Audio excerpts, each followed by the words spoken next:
one of those volleys is coming in right again.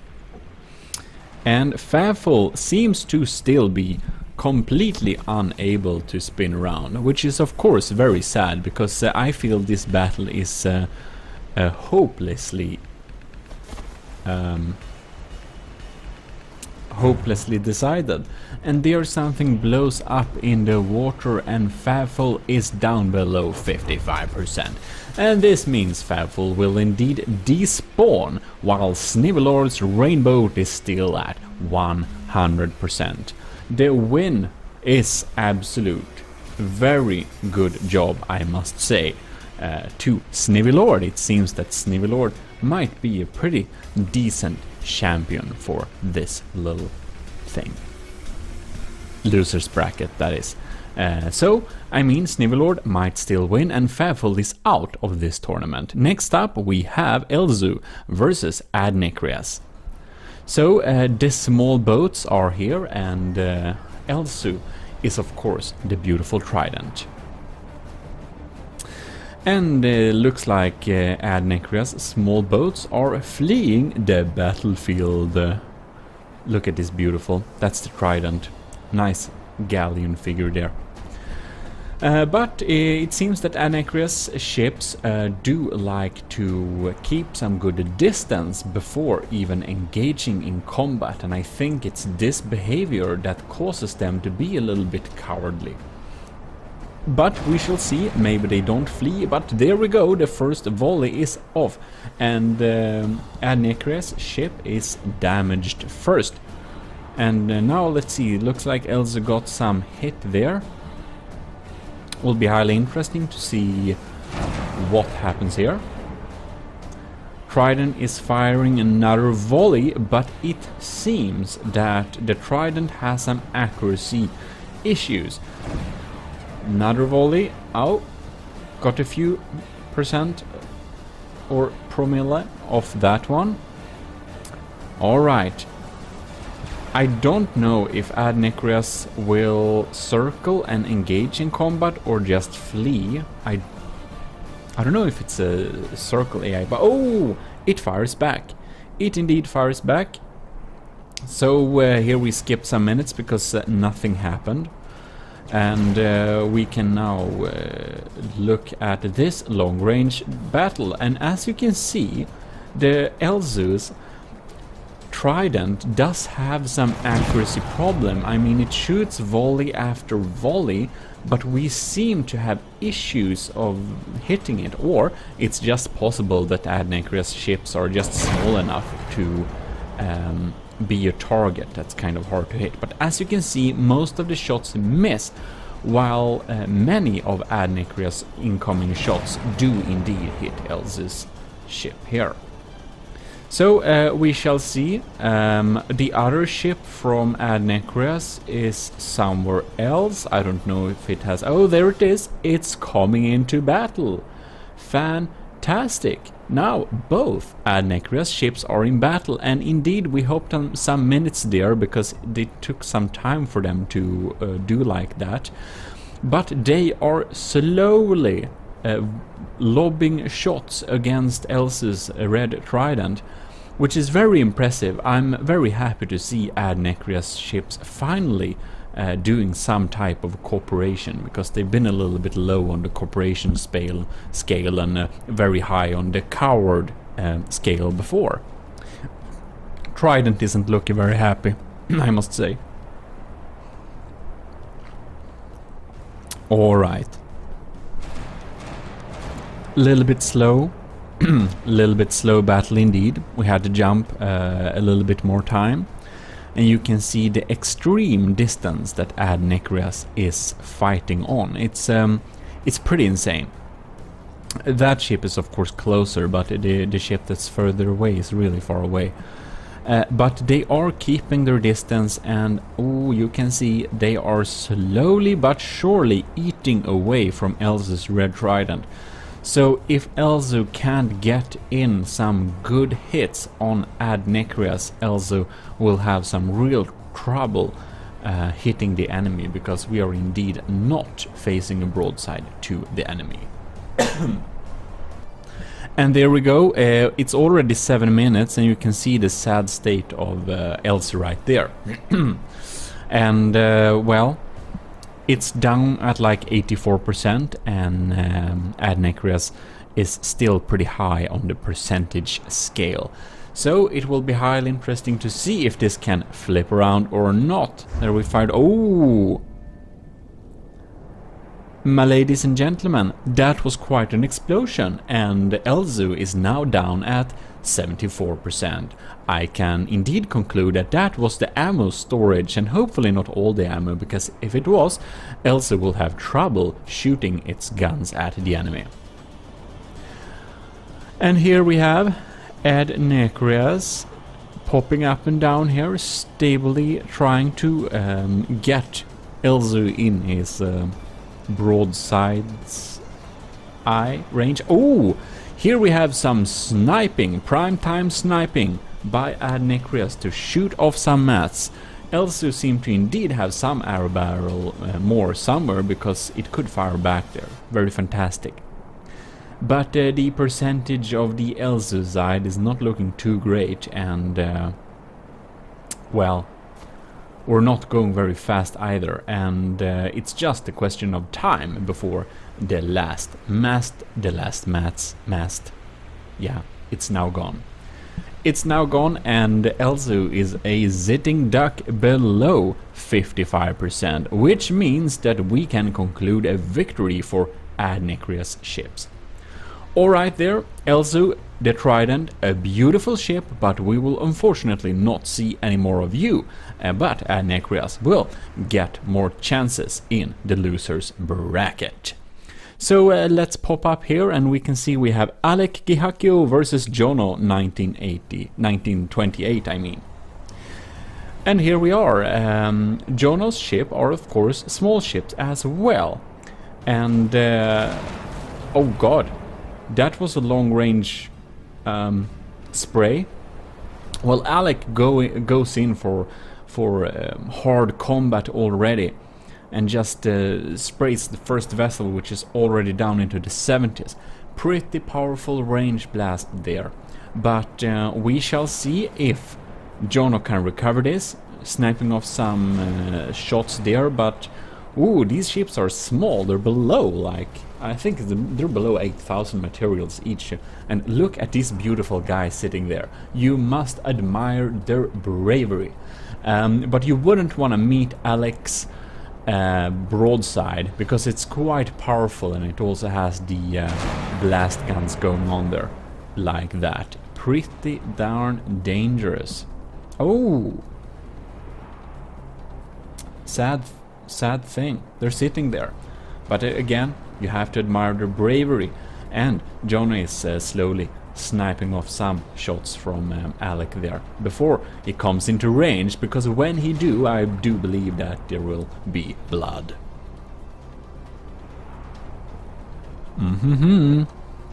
We're coming close, and I think we can expect the revolving blast guns to... No. Wow, how did the blast guns not activate there? That was prime time to take it out, but woo, about taking out, those sails are goners. I must say that Alec's maneuverability on this ship is pretty damn good. This ship is fast, and it is quite agile. It's fast, agile, and a little bit less agile now, because Jono shot off one of the 3 masts. Well, well, well. Hope the guys in the control room back there are not too sad. But now we are flying with blast gun shells in the air here, so it looks like one of the Jono ships are starting to look pretty sad indeed. You can see them in the control room here. They're not panicking too much, I think. But we shall indeed see. Sometimes the battles flip quickly. And here we can see the Neko boys are working on and making the spinning wheel work. Except it doesn't. Oh wow! What a spray! That mast is definitely dead, and that ship is below 50%. Which means it's very sad. and it's now gone. So one of Jono's ship are now gone, and wow, it's looking pretty dark for Jono here. I can't see him recovering from this one. Oh no, I do believe that Jono will go down and Alec will indeed win this. Two Neko boys are working on the wheel, and unfortunately it's just railings, so it won't get us anywhere. Oh no, we're sitting there and waiting for Alex, who's coming in for another broadside. How brutal, how brutal the naval life can be. Very dangerous. Bam. Well, does the guns even work? Come on, Jono. Give us some revenge shots at least. What are you doing? Alec, come back. You're not gonna lose this. Come. It's not dangerous. I think you can come back. Okay, whatever. Let's look at the guys here. They're still working. I'm glad they're not dead yet. They're very cute working on there. Oh well, indeed. There comes death from everywhere. Revolting blast guns was the death of Jonas Felix Rex. So congratulations, Alec. Very good job of taking out those ships. You weren't hurt that badly, but you never know. Sometimes luck is not on one side. Well, next up we have of course Cortez versus Xaberkrau, and we will see who is the most valiant fighter between these two. Will be highly interesting. The face of death is popping up there. You can see how dangerous that looks. You know that if it comes into close range, well, Cortez is not gonna have a good time. But Cortez can perhaps fire the first shots, and if he does, it's... oh no, he doesn't. That spray death, oh god, it's 60%, down to 60%. Oh lord. Cortez, I feel sorry for you, this beautiful ship. Well, we'll fire some revenge shots on there, but damn, that was brutal. Xaberkrau, Derpy the Sea Mule, is a brutal killer creature. Look at that face. It's completely evil. Absolutely evil. Cortez Havoc, a beautiful ship. Thanks for submitting this beautiful vessel. I think it's the most beautiful ship in this tournament, but I do believe its combat capabilities are not in line with Xaberkrau's Derpy the Sea Mule, the brutal killer ship animal thing. I don't know. Look at it. Well, of course, there is also a small chance that Cortez will somehow be able to snipe Xaberkrau's AI or something like that, but the realistic ability of that is so low, I do not think it will happen. I think what will happen is we are waiting for Xaberkrau to reload those revolving blast guns to go for another killer volley. Because 60% versus almost full is not very good odds indeed. Look at that face. You don't want to have that face coming up from the horizon with loaded blast guns. And if you do, keep out of range. Ho ho ho! Poor thing! Poor thing! Oh, Cortez is down into the 40s. It's absolutely wasted.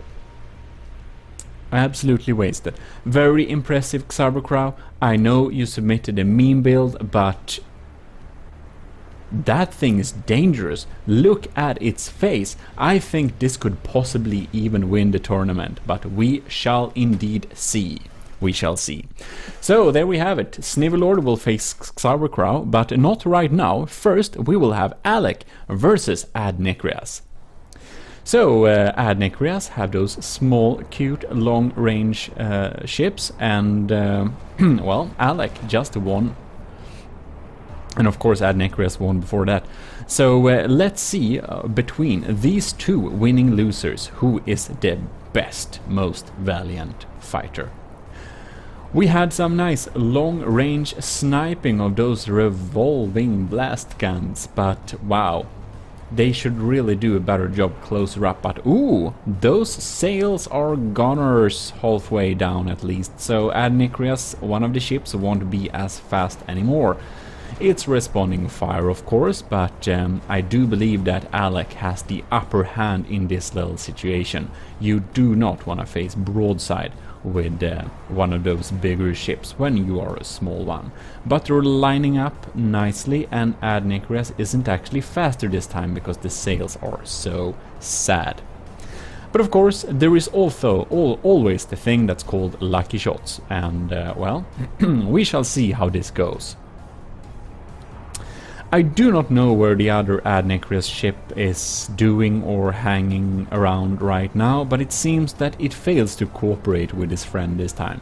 And we shall see if this becomes Adnikrias' demise or not. It might come back and save the situation as last time, but it remains to be seen. Oh, more revolving blast gun shells incoming. Wow, one of the masts is off. Adnikrias shot off Alec's mast, so he only has 2 left, which means that it'll be a good bit slower perhaps. Can't really say I'm seeing it, but whatever. Looks like Alex has decided to not face that scary Adnikrias ship and instead go after the 100% one a little way further down, which is still in range, which is a good sign, because otherwise it might have escaped the battlefield. But ooh, poor people in the control room. They're sniping. Well, we can indeed say that Adnikrias' ship is a real coward. But you can't say it's a bad sniper, because it's excellent at plopping down those cannon shells at the right places at the right distance. It's quite accurate. Oh well, we had to skip a good bit there, because damn, this has stuck in a little loop. Alec has been chasing Adnikrias here for a while, and unfortunately Adnikrias decides to run away again. This is not very good, but what can we do? But now we can see that Alec is spinning around and trying a broadside. I'm really quite impressed that... Oh, nice hit. I'm really quite impressed that Alec is able to keep the same pace as Adnikrias' quick ship, even though one of the masts is off. Alright, broadside this coward before he escapes. Broadside him. Oh well. And Adnikrias has built a really fast ship, so yeah, we had to skip a little part more there. And well, we're continuously trying to broadside Adnikrias, and I'm starting to become partial, because I almost want just Alec to kill this Adnikrias ships as fast as possible, because I mean, it's already been 7 minutes. We're still chasing after Adnikrias, and I think indeed that Adnikrias thought that, oh shit, I'm not gonna win this battle, so I'm heading off into the storm. Oh wow, poor people in the control room. Oh well, Adnikrias has been running away for far too long, and his percentage is a good bit below that of Alex, so we will decide that Adnikrias loses this battle because of cowardice. Now we have Snivelord versus Xabercrow. Also, congratulations Alec, very well fought, you're good at taking out those small ships. Here we have the Rainbow by, and there we have Xabercrow.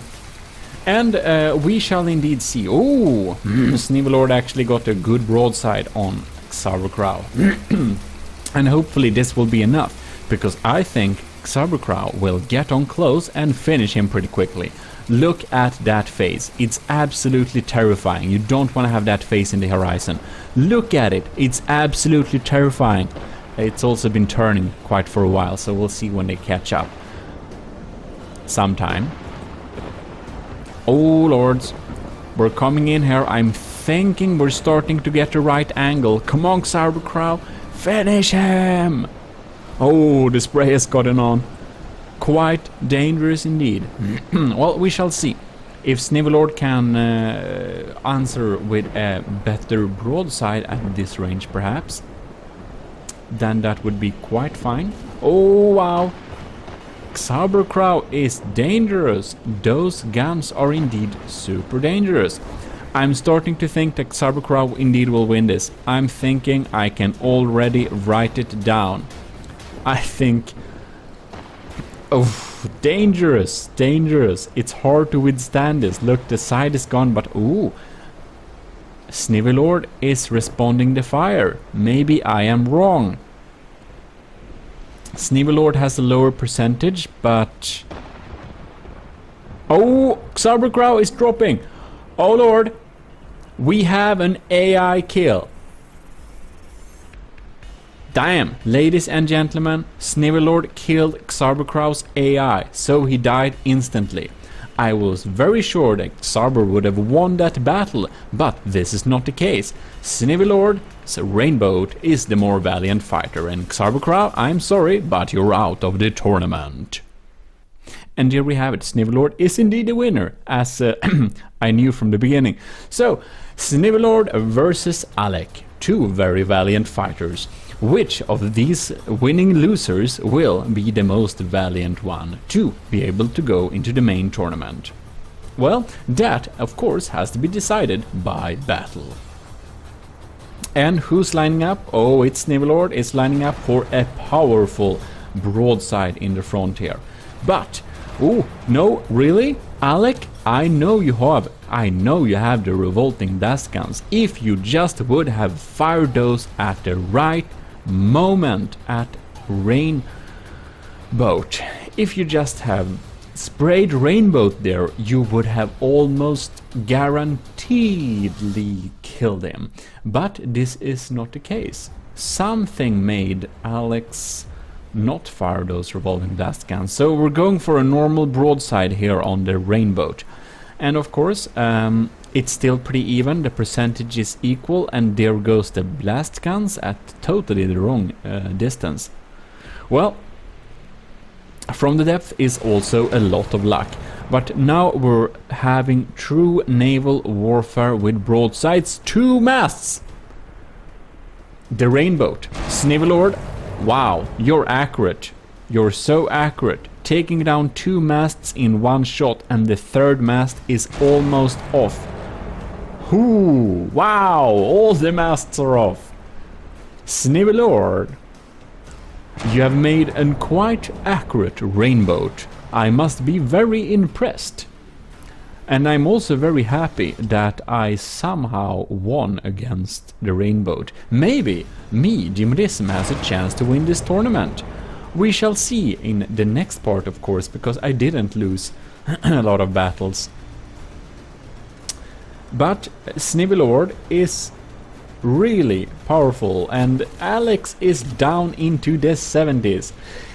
Alec, if you just would have fired those revolting blast guns at the right moment, I think you would have been the winner of this one, perhaps. But you didn't.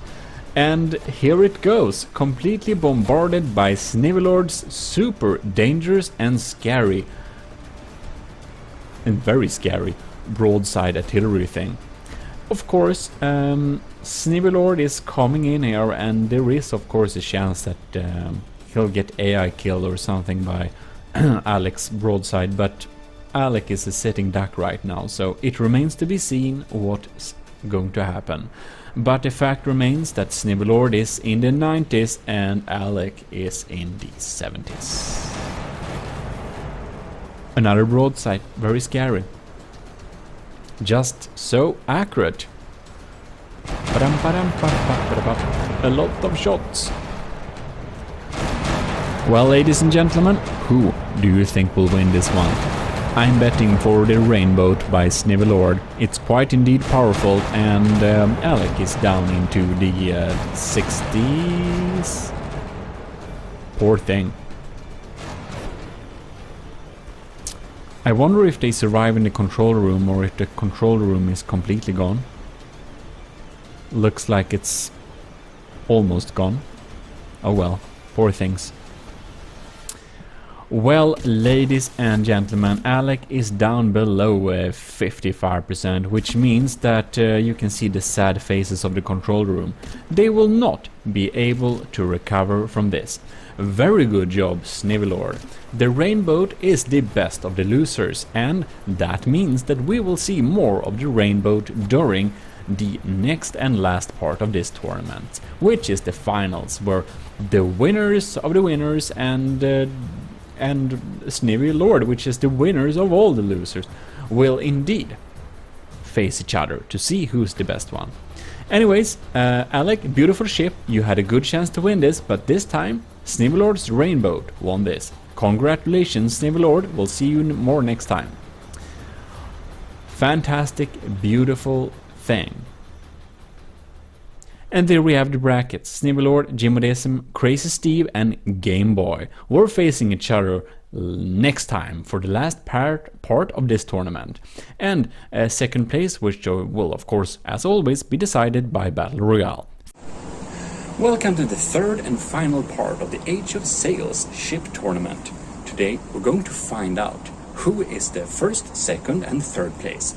And the second place is, as usually, decided by Battle Royale.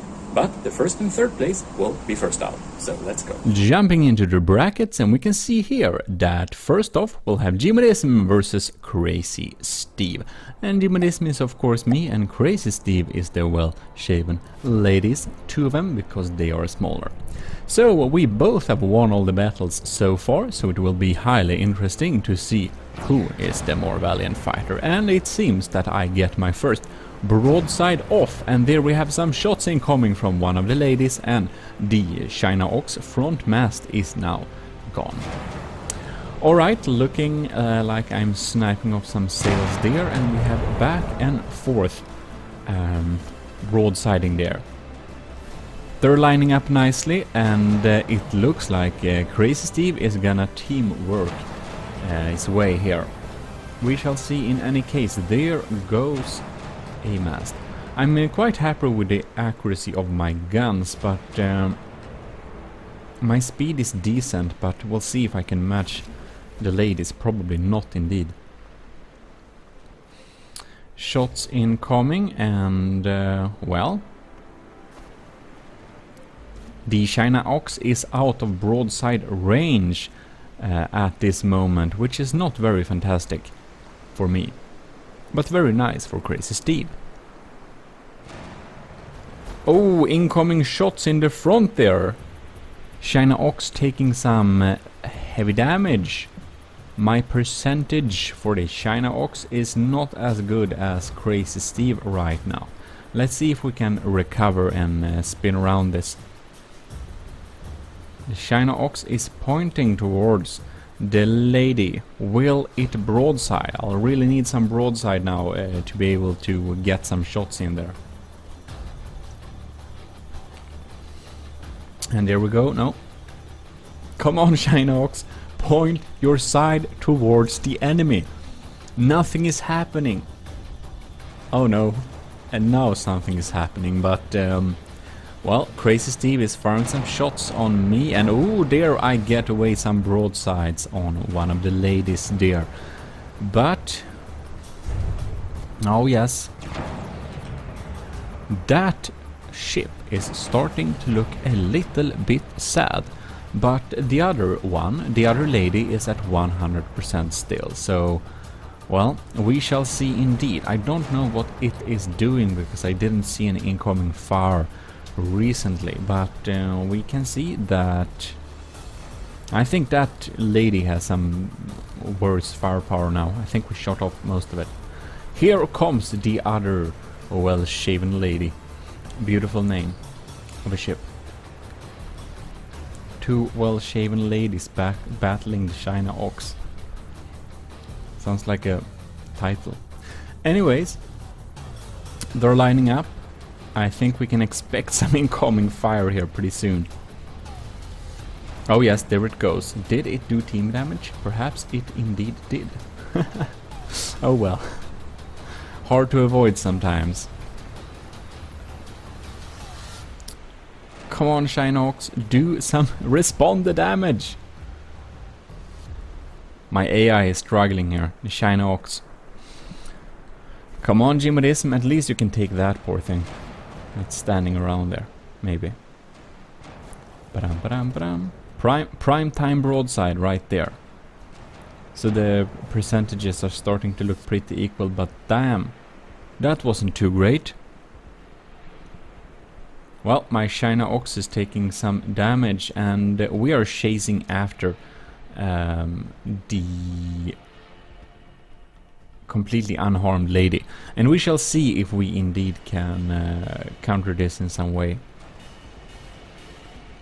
Alright. Come on. Come on, spin around. Spin around. Not you. Well, Crazy Steve is spinning around and is lighting up a perfect broadside. And the China Ox is in its 70s.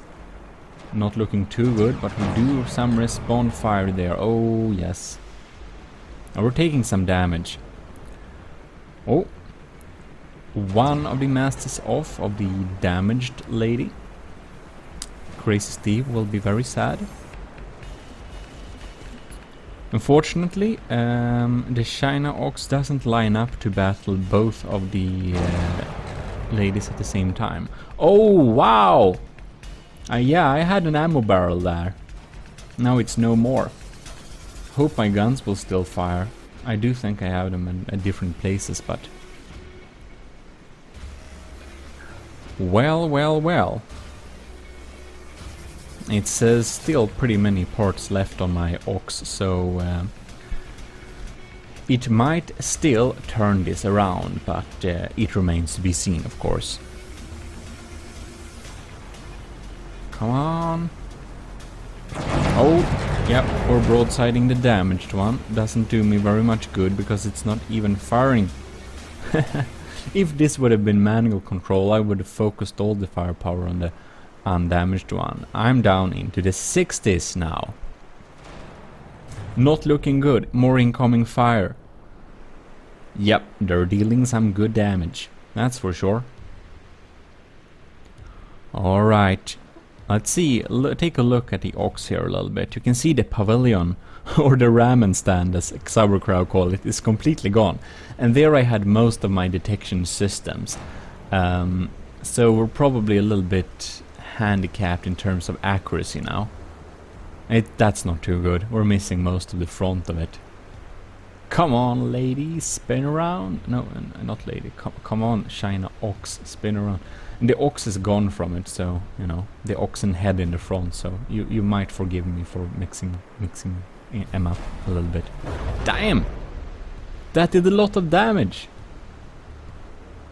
It's completely empty. The pavilion is almost gone. Very sad. Well, well, well. Let's see indeed.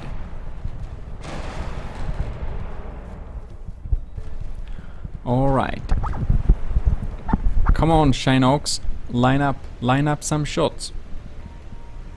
It doesn't. So, my China Ox seems to be a good bit stupid today. Sadly. Oh, I see primetime broadside. Come on here. Come on here. Oh no. Are all these guns online? Oh, they're online. Bam! Oh yes. Take out the sails. Oh yes, now we're speaking. Take out those sails. Come on, China Ox. Snipe the AI. Do something. Don't just stand there. Fire! Gurg. Come on. Alright. I'm down into the 50s. This is not looking good. Other 55%, my ship will despawn. No, do not focus on that one. Focus on the dangerous one. Come on. Oh well. Yeah, my ship fights until the last bit. I must congratulate myself for building a sturdy build, but we're 55.1%, which means one shot more onto our China Ox and we shall be gone. We are indeed goners.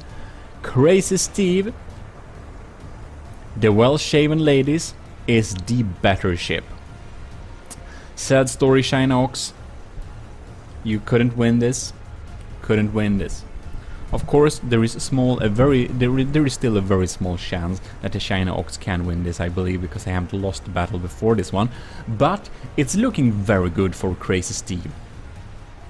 Well, Crazy Steve was able to win over my ship, so that's fantastic. One loss for me, and next up we have Snivelord versus Game Boy, because Snivelord has defeated all of the loser bracket people, and Game Boy has done pretty well indeed. Pretty powerful build. So we shall see if the best of the losers is better than Game Boy's Exodus class. Rainbow is popping up and is firing the first broadside straight into Game Boy Exodus class.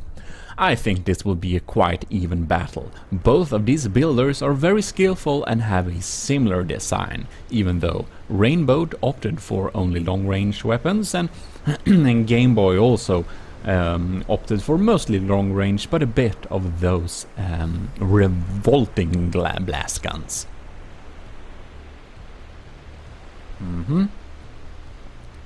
Oh yeah, Game Boy is lining up for a broadside and is filling the back part of the Snivelord's Rainbow with a lot of cannon shells. Interesting indeed. Both are into the 90s and the Rainbow is spinning around to respond fire, I believe. Well, now it looks like we're starting to have a boat chase. We'll see how this goes. Oh yeah, okay.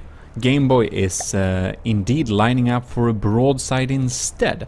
Look here at this angle. He will soon be able to fire his broadside, and Snivelord is not responding this one. Oh! Short distance revolving blast guns come on there, and I'm surprised to see that none of the sails were removed. Oh well, should have waited with those for a little closer range, I believe. Alright. Now we have one of these beautiful boat chases again. Scary Exodus class popping up in the horizon, but whoa! Wow! That's one mast off! Snivelord really made a nice broadside response there and took out one of the sails. Interesting.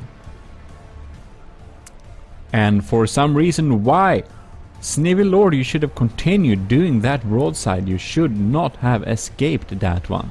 That was a prime opportunity to deal a lot of damage. Well, the Game Boy is popping up straight behind, so Exodus class is closing in on Rainbow, and we shall see when the next opportunity for broadsiding happens. So Game Boy's Exodus class seems to be quite the brave fighter, and Snivelord with his Rainbow tries to keep a little bit of a distance. Can be understandable, because those revolving blast guns are not something you would want to play with. No indeed. You know, you know what happened with I think it was Cortez versus Sauerkraut. That was some real damage, really scary. Oh, Game Boy is lining up, and who will fire the first broadside here is popping up. Rainbow is a little bit slower. Exodus class, I think you will do the first. No, Rainbow. Snivelord is doing the first broadside and is completely tearing up the side of this Game Boy's vessel here. Oh wow! Why, Game Boy, respond fire! Respond fire now, before it's too late. Oh, revolving blast guns, come on, just 2 shots. Oh no, now we have some more. Too much for Snivelord, which is indeed trying to escape, but 3 of the masts are already gone. Game Boy is continuing the normal broadside, and Snivelord is lining up for another response fire. Very powerful one, and you can see that mast on the Game Boy was removed, so we only have 2 tiny bits left. This is an extremely even battle. Snivelord is in the lead in the 80s and Game Boy is in the 70s, but not far behind. But look at those sides, it's completely gone. I do not think that Game Boy will be able to recover from this one.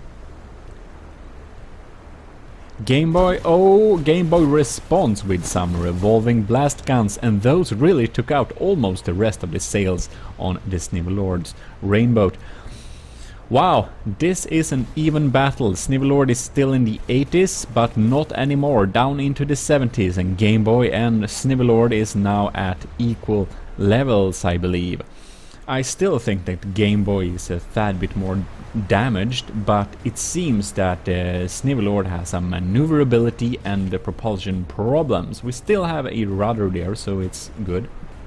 That can still turn. But we shall indeed see how this one develops, because Snivelord seems to be unable to line up for another broadside when Game Boy comes here behind. If Game Boy would stay behind Snivelord and just continue broadsiding, that would have been almost a guaranteed win, as long as it can spin around, but that's not how AI works. No, indeed it is not. Oh, Game Boy is lining up for a broadside. And indeed, Game Boy is now in the lead in terms of material-wise. That was a lot of blocks from the aft of the ship. And ooh, revolving blast guns are popping in again and removing some more percentage. Oh, and even more. Those are dangerous, but damn, if he got in more close and just fired them at point blank, it would have basically removed the entire ship. I don't know if it's smart programming or oh, Snivelord is really pounding on the side on Game Boy here. It looks like the boat is almost going to be cut in half. We shall indeed see. It's really damaged. Both are into the lower 70s and anything can happen because they're lining up broadsiding each other here. Both very powerful. Yeah, this will be very interesting to see indeed. Rainboat has some problems swinging around and Exodus class is popping up for another broadside. I don't know if this is luck or if it's smart programming, but it seems that the Game Boy has tilted its less damaged side towards Snivelord, which is a very smart opportunity because otherwise most of the guns would have been already removed. Because Snivelord's sniping capabilities is nothing to play with too much. But alas, Game Boy's good side is on to the Snivelord, so we shall see what happens when they pop up into broadside here, because I think it looks like Rainbow's guns are basically all intact, so things can flip over very quickly. Well, that's bad aim. But one of the masts are off and oh, Rainbow is pounding onto Game Boy. They are both down into the 60s. Amazing. Well, this is some beautiful broadside battle we came here to see. Holy moly, let's see what happens here. Snivelord, you need to turn. Turn now. Wow. Game Boy is still at an extreme speed. I don't know how he achieves this speed, probably luck with the wind. Or lower payload because of all the damaged blocks. Revolving blast guns are popping up again, both are down into the 60s as before, but we shall see what happens, because I think that Game Boy will line up with Snivelord's broadside again, and that might indeed be his demise, because Snivelord's side is full of loaded cannons and Game Boy's ship is almost a wreck. Basically a wreck. Look at this, guns are ready, but the rudder is now completely gone. That explains why it won't spin around. Alright, we have some slow maneuverability here, and both ships are not very quick. So let's see here when they pop into broadside mood once again. So what already been? Oh, 9 minutes. Oh wow. Oh, Snivelord is taking damage but responding. This is what I thought would happen. This is very interesting. Snivelord has the upper hand in terms of firepower. Oh yes, it's just pounding on. Game Boy is being pushed down. Snivelord is now in the lead. And yep, Snivelord is in the lead and is just continuing to pull artillery onto Game Boy's ship. Very dangerous. Oh yeah. Game Boy is pushed down into the 50s. Under 55, Game Boy will despawn. It looks like Snivelord is going to win this. 57%. Oh, 50. Oh, no, 50. Whatever, it's lower in the 50s. It's almost about to despawn. Snivelord is still alive, but it's not much left until he was also on the brink of despawning. The one that fires the next volley might indeed actually win. Maybe Snivelord will not win this. Maybe Game Boy does. But if Snivelord lines up for another shot, Game Boy is gone. It looks like he's maybe out of bearing. He is out of bearing and Game Boy is indeed responding. Responding fire with a few guns he has left. Alright. What will happen now? Oh, Snivelord can't line up those shots. Oh, and there we go. Releasing those revolting blast guns. The last mast is out. And Snivelord can't even move an inch. They're both now down into the 50s and we had to wait a little bit there for the next broadside opportunity because this one takes a little bit of time when both of the ships are so damaged. Alright, nothing is decided yet and it all depends on which will line up in the right direction and have the right opportunity first. This battle is extremely even. It's not looking too good for the Rainboat because he can't turn, the guns are ready and loaded but not into bearing for a while. So if Game Boy can take him out before he gets into broadside, Game Boy will probably win this one, but Game Boy has so few guns left, this is not a guarantee. Alright. One shot. More shots. Let's see here. Oh, Game Boy is soon popping into the bearing of the Rainboat's broadside, and when, if he does... Oh, look! The revolving blast guns came into exactly the right moment.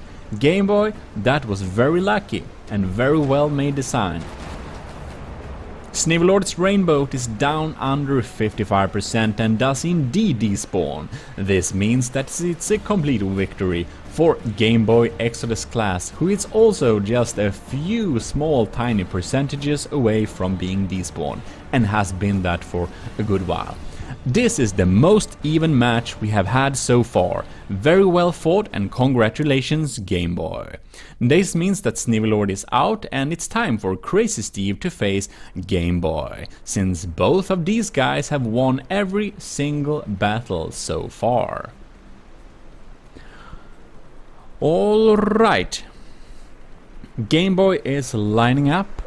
And no, it looks like Crazy Steve is firing the first broadside and draws some of the first blood from Game Boy's Extras class. But the response fire is quick and sturdy. Oh, and he sprays him. He sprays one of the ladies with those dangerous revolting blast guns. And now I don't even know when I say revolting or revolving blast guns. They're a bit of both. Alright, Crazy Steve is team working his way here. And he's lining up, and Game Boy comes real close to one of the ladies. Very close indeed. He is lining up a prime broadside. Oh yes, revolving blast guns, but why did not the other guns fire? Come on now, line up and fire. Oh, there we go. It's just a few shots. I don't know what happened with the rest of the guns, but it did do some good damage, of course. Crazy Steve's well-shaven ladies are much easier to take out when they are damaged in movability, because they're bopping and jumping around a lot. Oh wow. Well, there we have some nice broadsiding. Oh, the main sailing mast is shot off. Well, good job, Game Boy.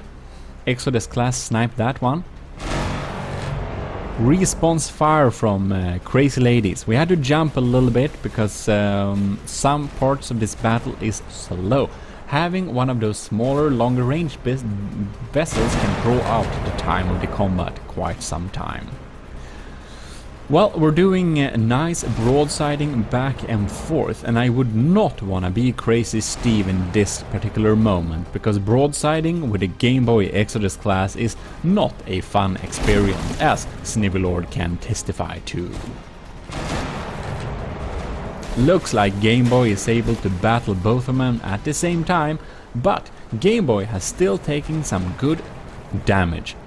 The well-shaven ladies look friendly and fast, but they are not friendly at all. They pack some good punch indeed.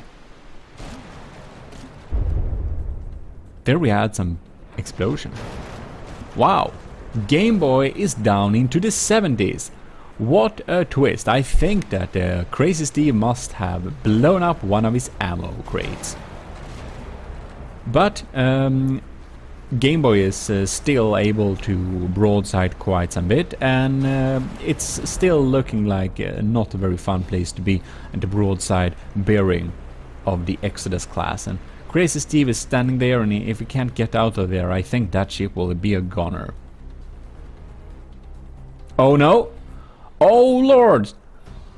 Look at that! Look at that! I thought it was a little bit silent and dead. Looks like Crazy Steve was able to AI kill Game Boy's Exodus class. Very good job, very good sniping. Congratulations, Crazy Steve, that is quite amazing. But now, me and Game Boy will meet for a little battle to see which of us, which of the winners of the winners of the losers of the winners, will be able to face Crazy Steve again to see if we can decide a final winner.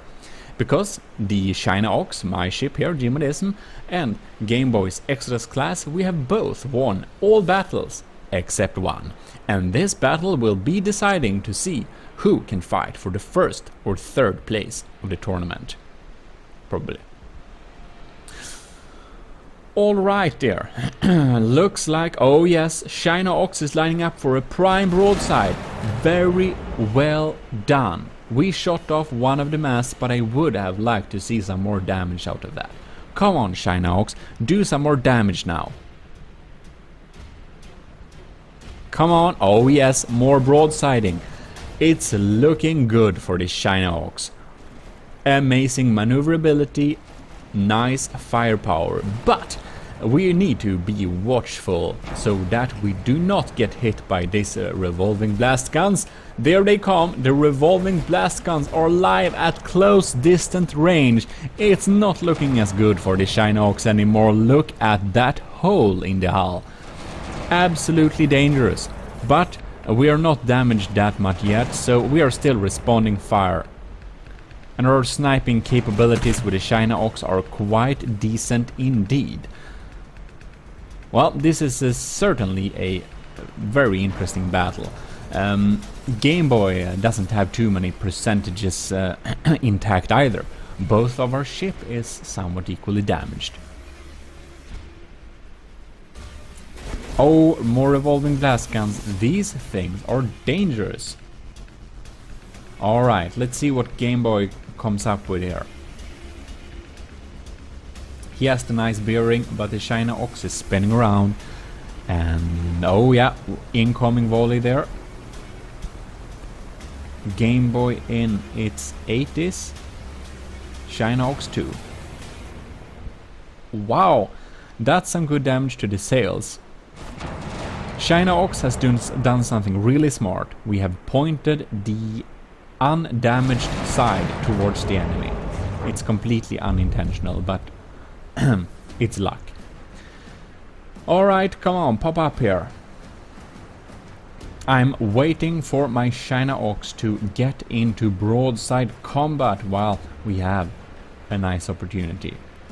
China Ox is in the lead because Game Boy has more percentages damaged. My mainsail is looking a little bit funny. Huh. Alright. Oh no! Game Boy lined up for a perfect broadside there. Not good for me. Come on, China Ox, respond fire or perish.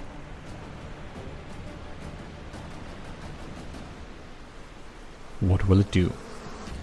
Alright, we are popping in to having a boat chase, it seems. China Ox is trying to get hold of Exodus class, but Exodus class is, oh wow, broadsiding us completely. Those revolving blast guns are real dangerous even at this distance, and Game Boy is now in the lead. Oh well. Come on, China Ox, line up for a broadside. If you don't, it's not looking too good. Of course, our percentages are quite equal indeed.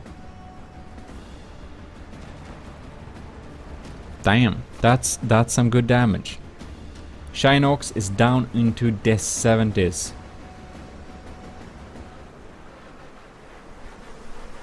Come on. Oh yes, we're lining up for broadsiding. There we go, beautiful broadsiding. Come on, China Ox, continue doing that. No, no, what are you doing? Don't exit broadside, get into broadside again. Well, that's very nice for the Game Boy's Exodus class, because he can just pop in here and do his own broadside. And he's saying, bye bye China Ox, I'm too fast for you. And that's because my mainsail is very damaged. Now in retrospect, I think I should have mounted some of those revolving blast guns on my ship as well. But I didn't, and it might be a winning trick for Game Boy. We shall see. Alright, China Ox is coming into broadside range, but oh no! Oh, Game Boy is broadsiding first, and the revolving blast guns tears a big hole into our side there. Not very nice. Are any of my guns still active? I do not know, but I do know that many of my sails seem to be quite sad indeed. Yeah, that's a hole. That's a big hole. At least the pavilion, or the ramen stand, as Xaver calls it, is intact.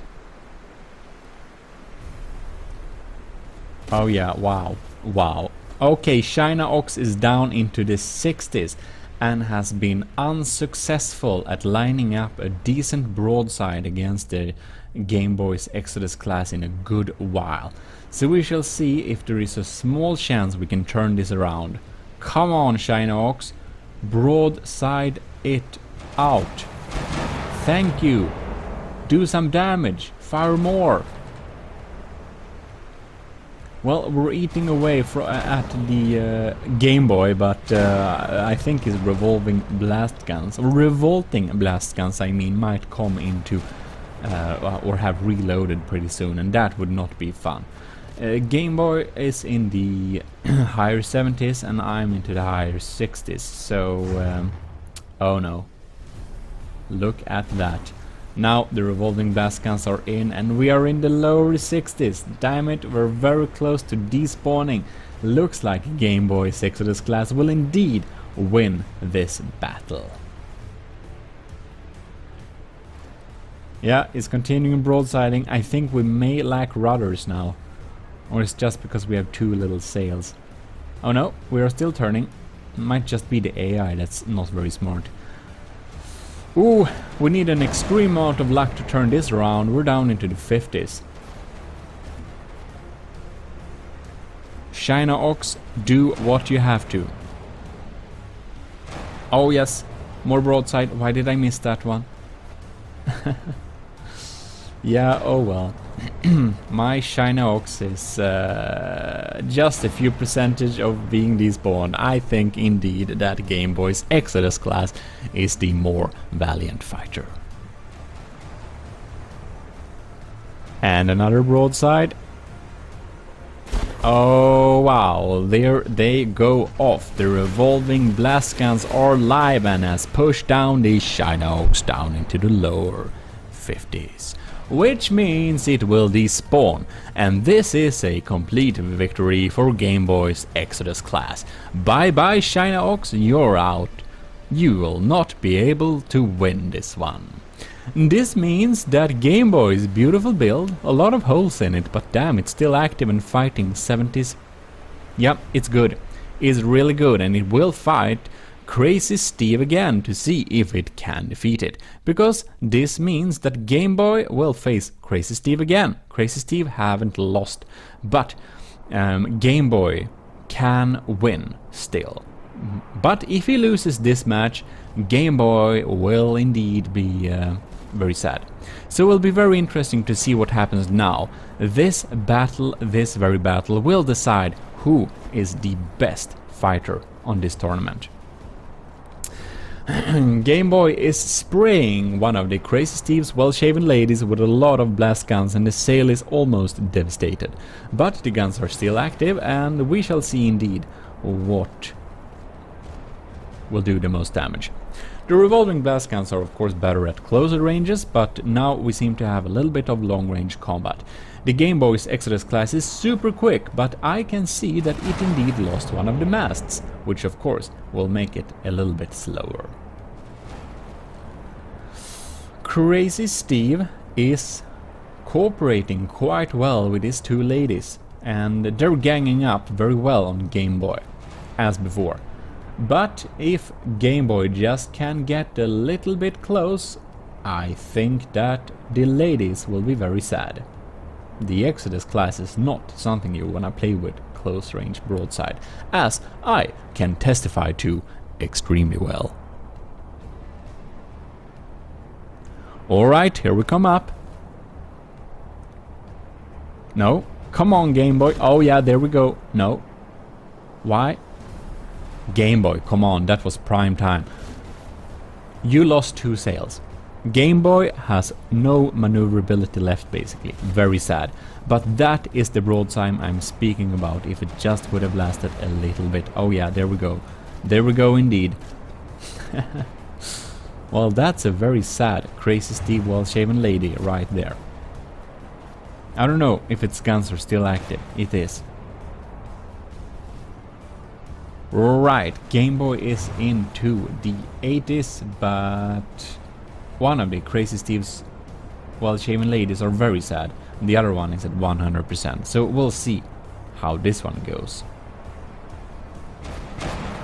Oh, wow! Good sniping, Crazy Steve. Amazing sniping. Now Game Boy has no more masts left.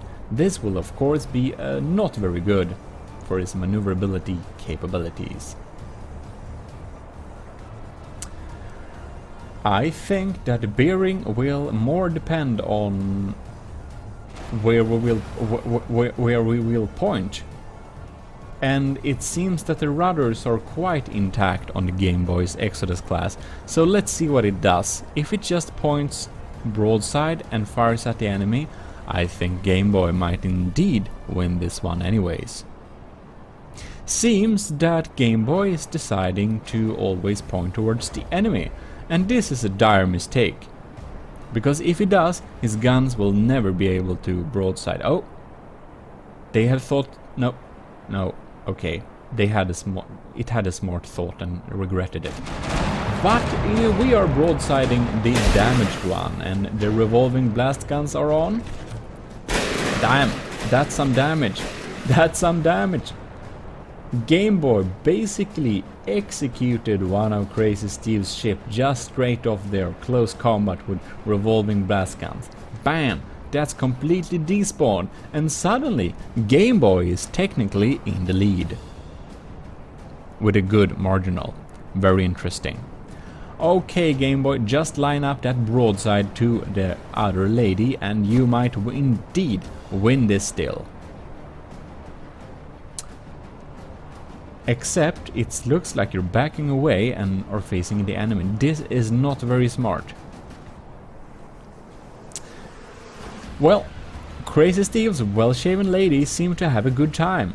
It's still at 100% and is just sniping off there. We do know that the Game Boy's Exodus class can be AI killed if we just hit the right spot.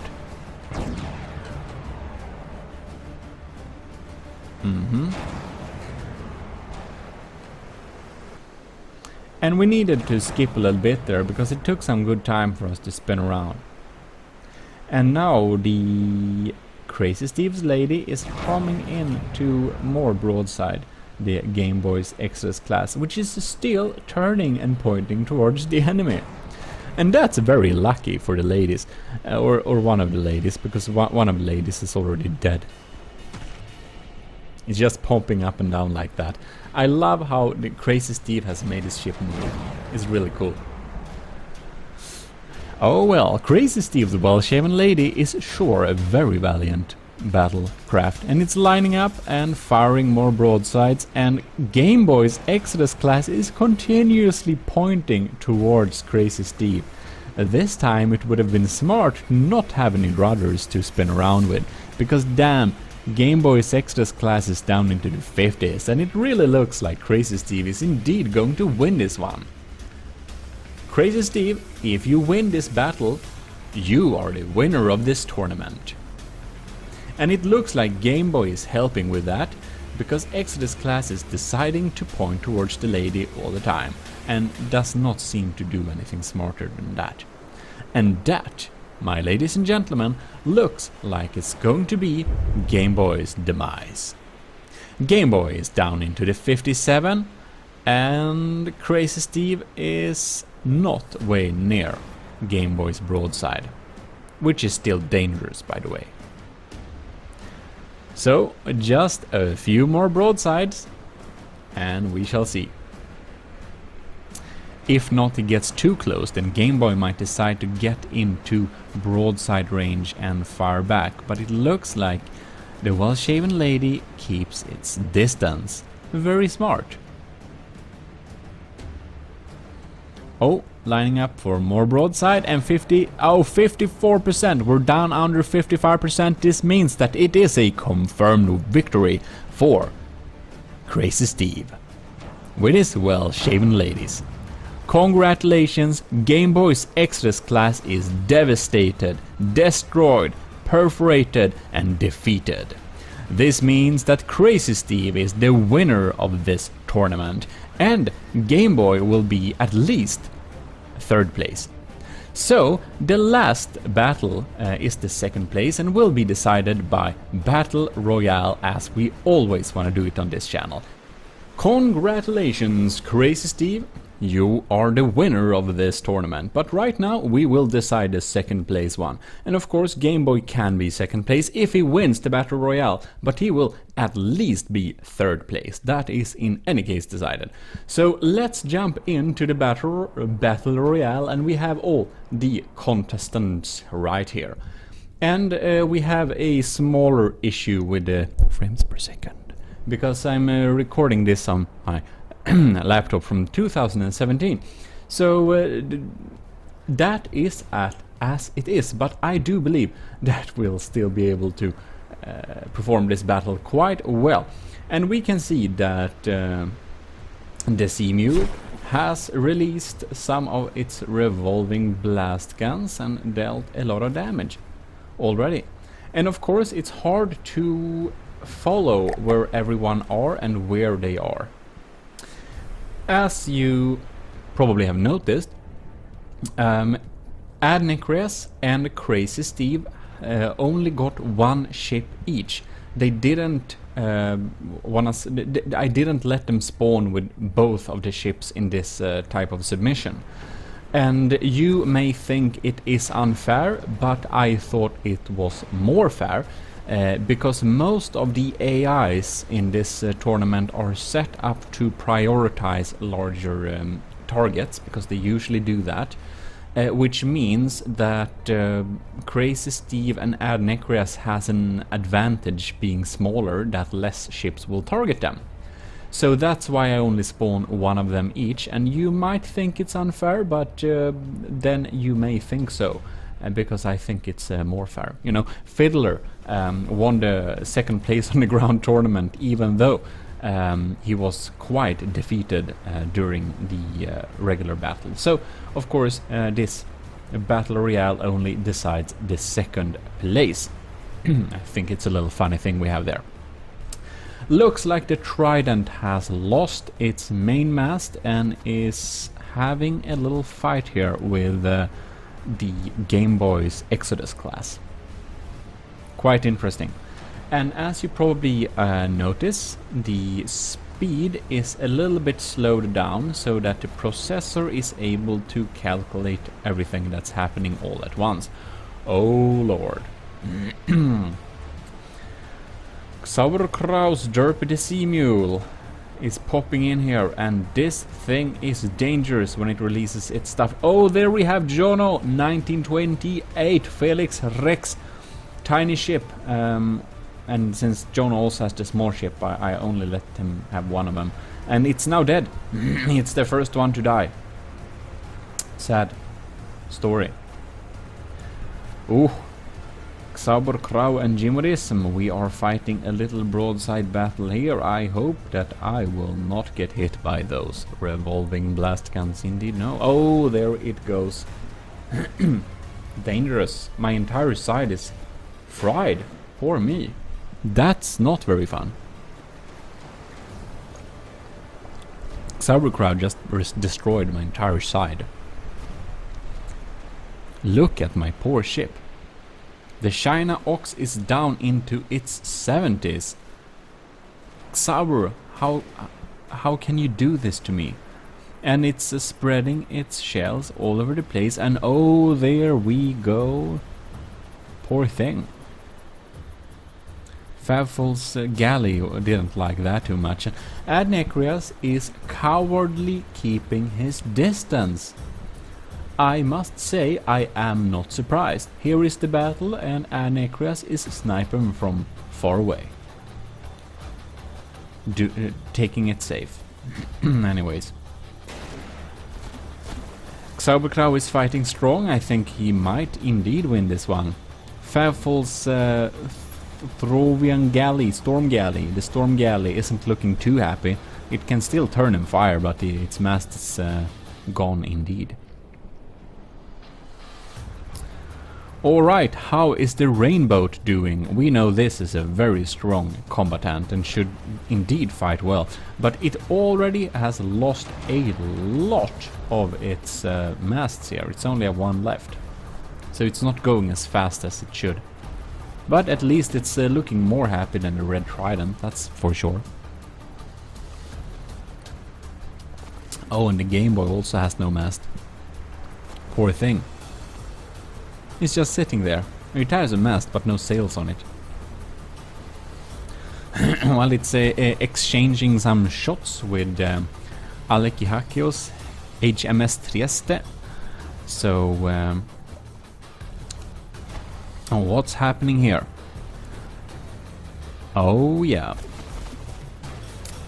Cortez isn't looking too happy. No. Only one mast left, but it's completely broadsiding Crazy Steve there. It looks like it's not going too well for Crazy Steve this time. Oh! I missed that one. Sauerkraut Derpy the Sea Mule is KIA. Killed in action. Very sad. Well, I thought it might would have won, but it seems that one of the long distance boys took it out completely. Maybe you saw what happened. It's hard to look at all of the ships at once. Oh well. This beautiful ship, Cortez Havoc, is below 55%, which means it is despawning. Poof, it will say in just a few seconds, and it is out. Fired a last volley of revengeful shots at me. How dare it? Anyways, I'm standing here with the storm galley and having fun, it seems. Not that I need more blast guns to my side, because it's completely missing after Sauerkraut's evil attack. Game Boy is still fighting strong. Maybe he will indeed secure a second place. We shall see. But the turning and speed doesn't look too well right now. And Alex's ship is still fighting strong, but Game Boy's Exodus class is very dangerously close to despawning, I can see right now. Scary indeed. There it goes.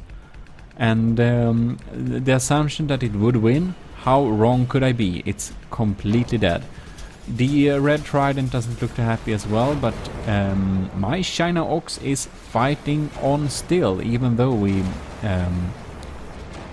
only have one tiny mast that's kind of hanging on one pole, and poor thing. Our entire side is like missing after Xarber's attack.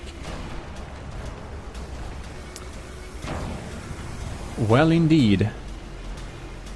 I'm broadsiding something else, and the Storm Galley from Favful is broadsiding me. How unfair! I'm very happy just it turned away from me now, so it doesn't bother me. Oh no, my mast is like always dangerously close up getting killed. It's just hanging on one tiny block.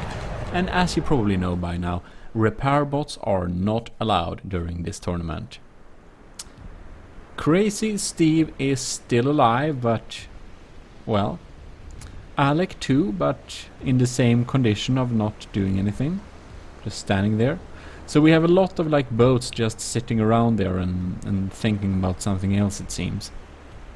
Yeah, like everyone lost their masts. Ad Nicrias is even damaged, but it's the one that has the highest health, that is for sure. Well, indeed, I wonder how this will develop, because the ships are quite far away from each other, and not too much is indeed happening when it can't move. That's very sad. One that can move, though, is of course Ad Nicrias, who has been staying far away from almost all of the battle and has almost all the health left. So Ad Nicrias can pop in here and snipe some targets. I think that Ad Nicrias may indeed get the highest kill count per vessel here. We shall see indeed.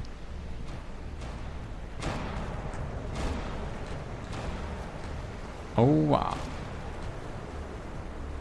Well, looks like the China Ox is indeed fighting Ad Nicrias, even though Ad Nicrias do fight some other vessels.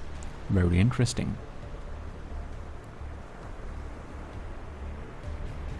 Oh, what are we doing? China Ox is down to 72%.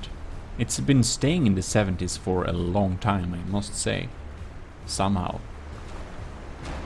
And it's broadsiding left and right. At least we can use both of the sides of the ship right now for battle, which is quite nice.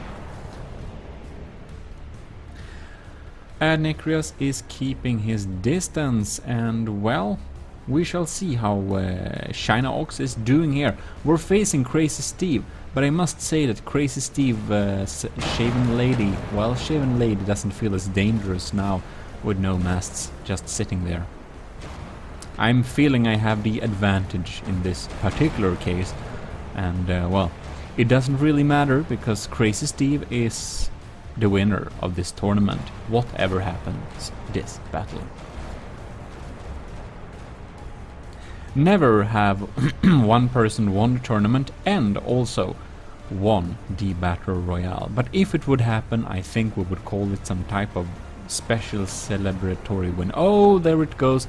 Crazy Steve will not win this one, that's for sure, because it is indeed despawning below 55%.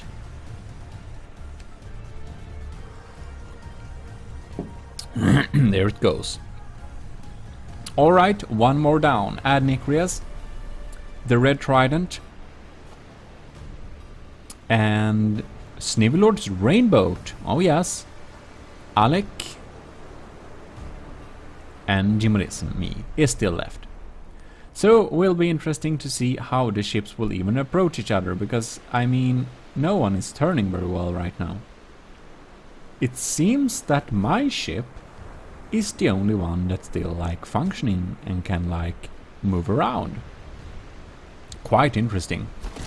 So Alec is down into the 60s, but we're popping in here and we can see that the panicking guy has already left the building in the control room here. I would understand him. This one is just pointing at all the enemies. Dangerous. Alright, China Ox is popping in here. And somehow my mast hasn't gotten shot off yet. This is just extremely lucky. It's resting on one tiny pillar. And if it gets shot off, then I'll be like the rest of the boats, just sitting there and doing nothing. Let us hope that this does not happen. And indeed, we are continuously bombarding Alec. And wow, we took it down into the 50s. It looks like Alec will be destroyed. But before that, it looks like Elzus, the Red Trident, isn't doing very well. It's indeed trying to turn towards us, but the China Ox is continuously bombarding it. And it is indeed not having too many percentages left, indeed, no.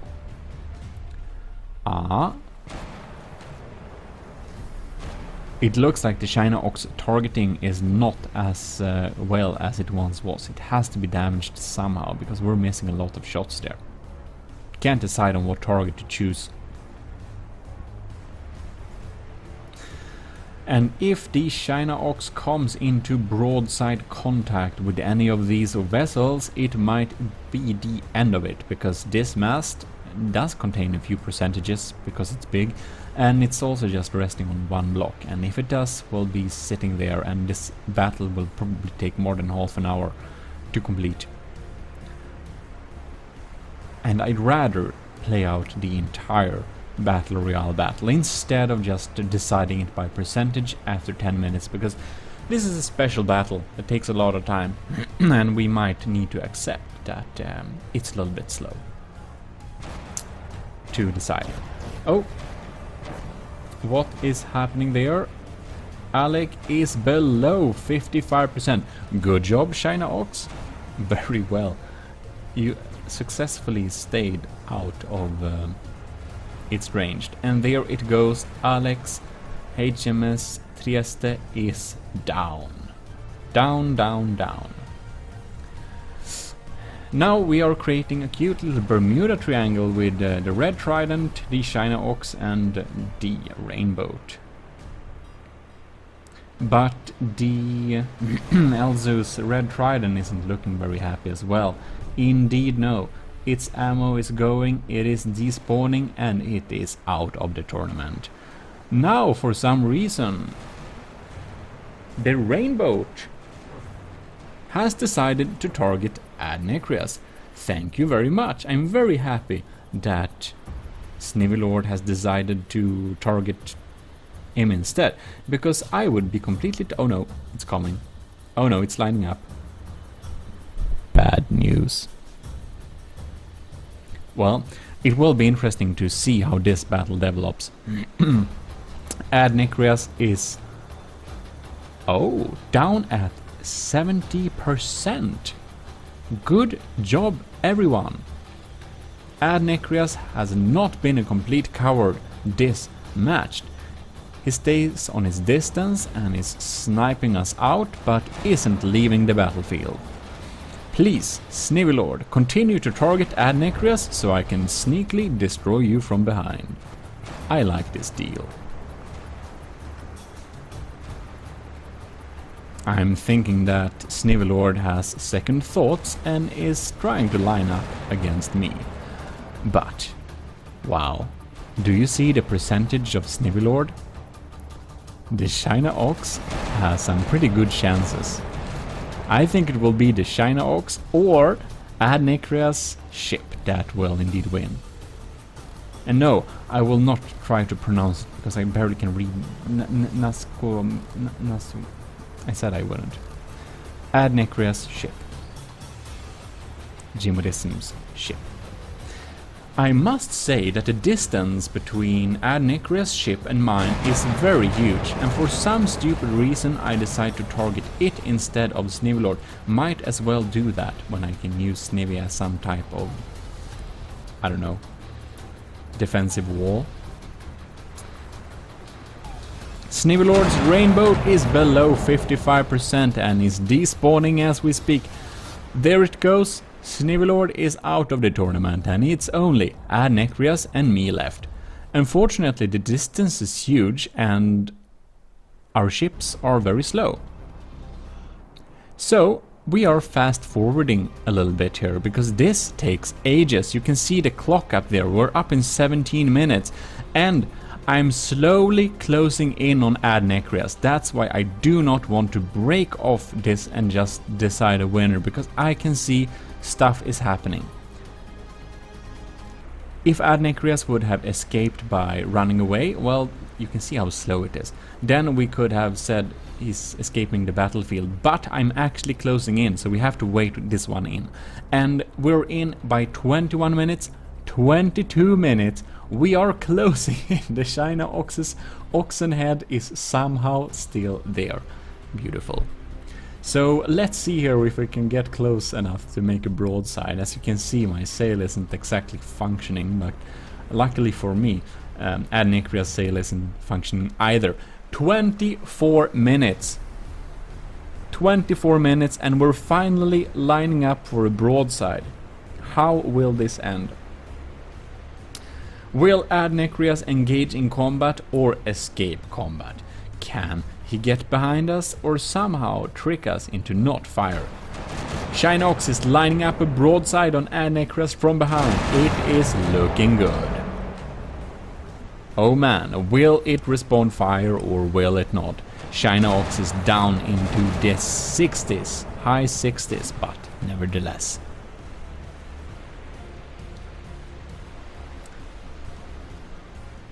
This is intense and slow and intense at the same time. Come on, China Ox, broadside it. Broadside the coward out of this tournament. Don't lose.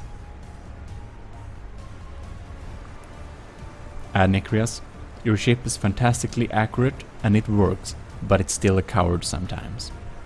Just so you know. And there it goes. We are soon closing in on another broadside, I believe. Come on there. It looks pretty sad. It looks pretty sad indeed. But so does the China Ox. Come on now. Broadside. Broadside it. Turn. Just a few degrees. You can do it. China Ox, I'm believing in you.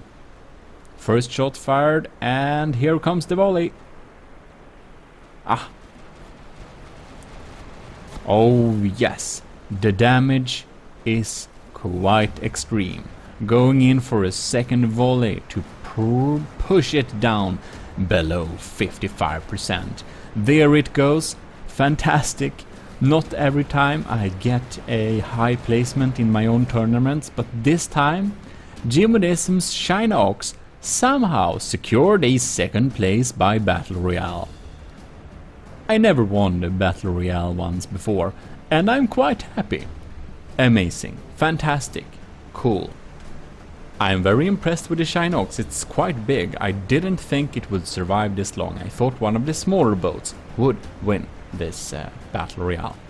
But anyways, there we have it. China Ox is almost dead, but he did one. Which means that Crazy Steve is the winner of this tournament. Second place goes to GMODIST, myself, by Battle Royale. And third place is Game Boy. And I do hope you have enjoyed this tournament, and if you did, please stay tuned for future tournaments. GMODIST. Well, hello and welcome. You are watching GMODIST. We are back into the depth, from the depth. And today we're going to do best of 3. The AOG Fred class battlecruiser versus the Stronghold. And the Fred it's 700k materials, and the stronghold is 1.4 million, as you might know. If you look here, 1.4 million. It's an expensive boy.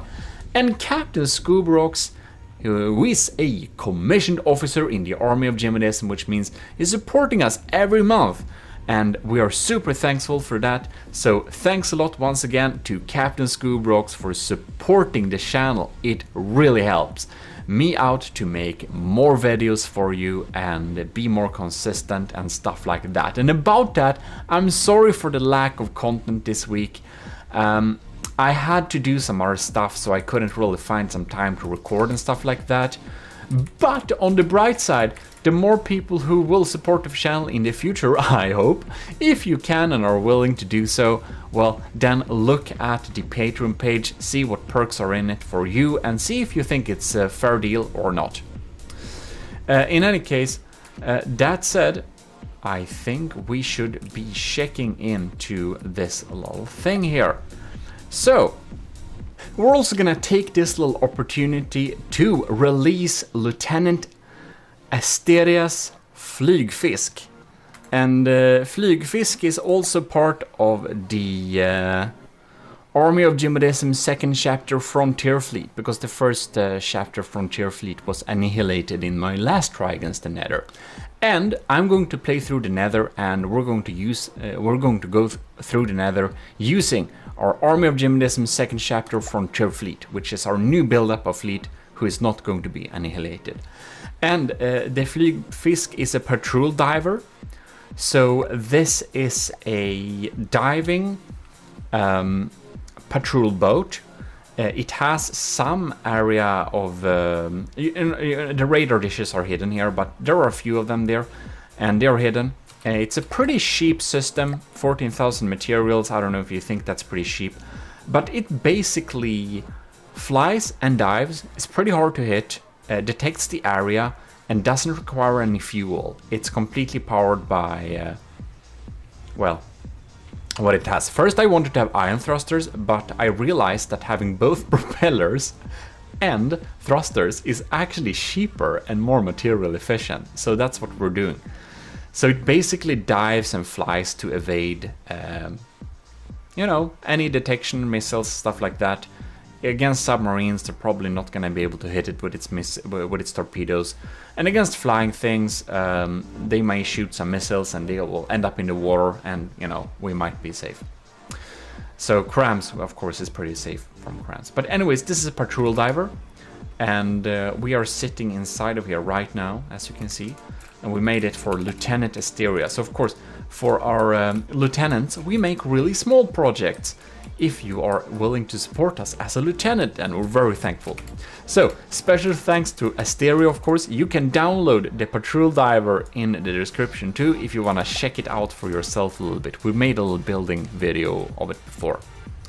Now, we should be going to... We're going to go through the thread here a little bit quickly. We, of course, walked through it at the last building episode of it. But this is the best of 3, so we're just gonna check out one of the requests. So basically, a little bit quickly, Captain. Okay, let me go back here a little bit. So when people become a commissioned officer in the Army of GMODIST, I will basically say that, okay, what game are you interested in? So of the things we'll build stuff in. And Captain Scoobrox said that yes. Very nice, I like From the Depth, so I would like you to build a large ship in From the Depth, and because the classes kind of decide the size, and Captain Scoobrox is a captain, of course, so that means a larger ship like this, 700k. This is a pretty compact design though, but it is built for speed, so that's why. And then we basically had some kind of wishes, like basically it's going to be APS, Advanced Projectile System based. So we have an APS based system and we have CRAMs as backups. I first wanted to have diff APS as backups, but he prefers CRAMs as backups, our captain, so we did that. We have AA crams as backups here. We have vertical launch missiles, because that was also a request, having some missiles as backup systems too. So we have some cram mortars here as well. We do have our mixed bag little Type N APS, and it shoots, well, it shoots loads of things, and we can check the intakes. We have an armor piercing frag EMP mix. We have, we have a squash head. We have a disruptor conduit to deal with shields, and we have a pretty penetrating heat shell too. So that's the mix up in this party mix. We have 3 of these turrets together with the Army of GMODIST 67mm dome. And I chose 67mm because I designed a water bottle that looks like an ammo shell, and I thought it was funny, and you can actually buy it if you want to. And support the channel at the same time. So that's cool. Right. And in the front here we have some more VLMs, we have some vertical launch anti-missile missiles, we have a guy chilling, and we have some detection, and we have loads of cool stuff. So let's pitch this into battle and check out how it fares. And this costs 700k, 700 and what is it, 14k, and the stronghold, it costs, well, once again 1,404,000. So half the materials we basically have to deal with it. So let us go indeed. Are you gonna collide here? No? Yes? Ooh, that's, oh my god.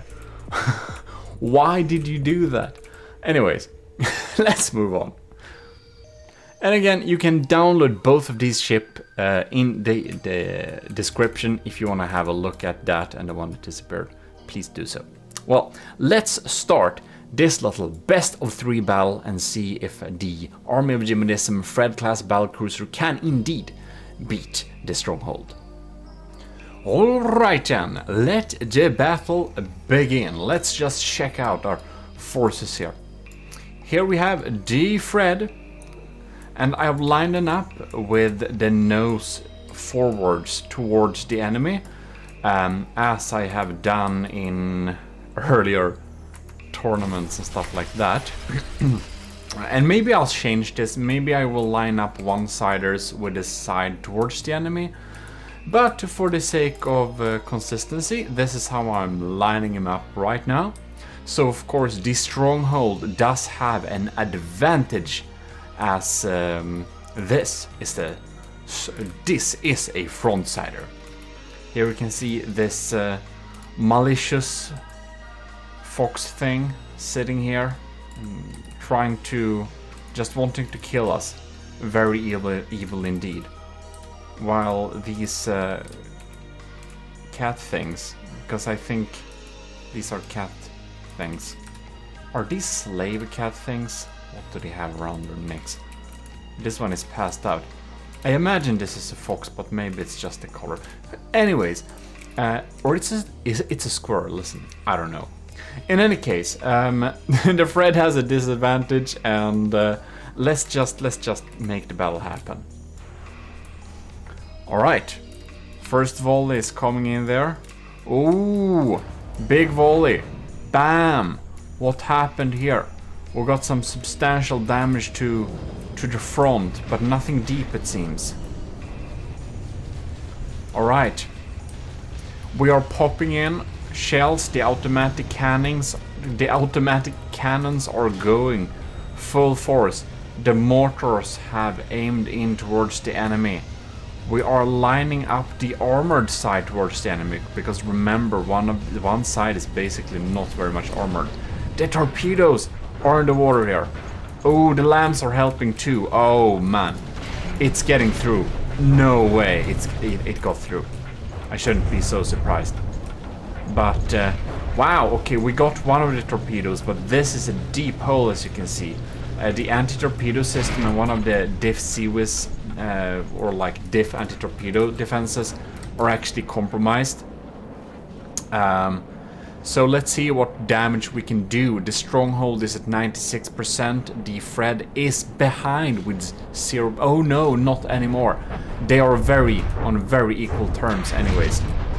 Here we can see we have an array of sandblasting measures on the Fred class battlecruiser, as Scoob Rocks has indeed named it. So let's see. It's blasting and blasting. We are dropping some shells here. What's happening? We can see the shields really help the stronghold a lot here. But it's kind of... it's just staying here. It's keeping its distance. But it's down to 92%. Right. Let us... sorry. I wanted to follow that volley. Let's zoom in here. See, the lambs are dealing with that volley. I don't think it got through much. We're still at the same health. Mortars are popping and popping. The lambs are zapping and zapping. And the crams, they are, I don't know, booming and booming. Oh, we are on a shallow part of the nether map. I always kind of randomize the location.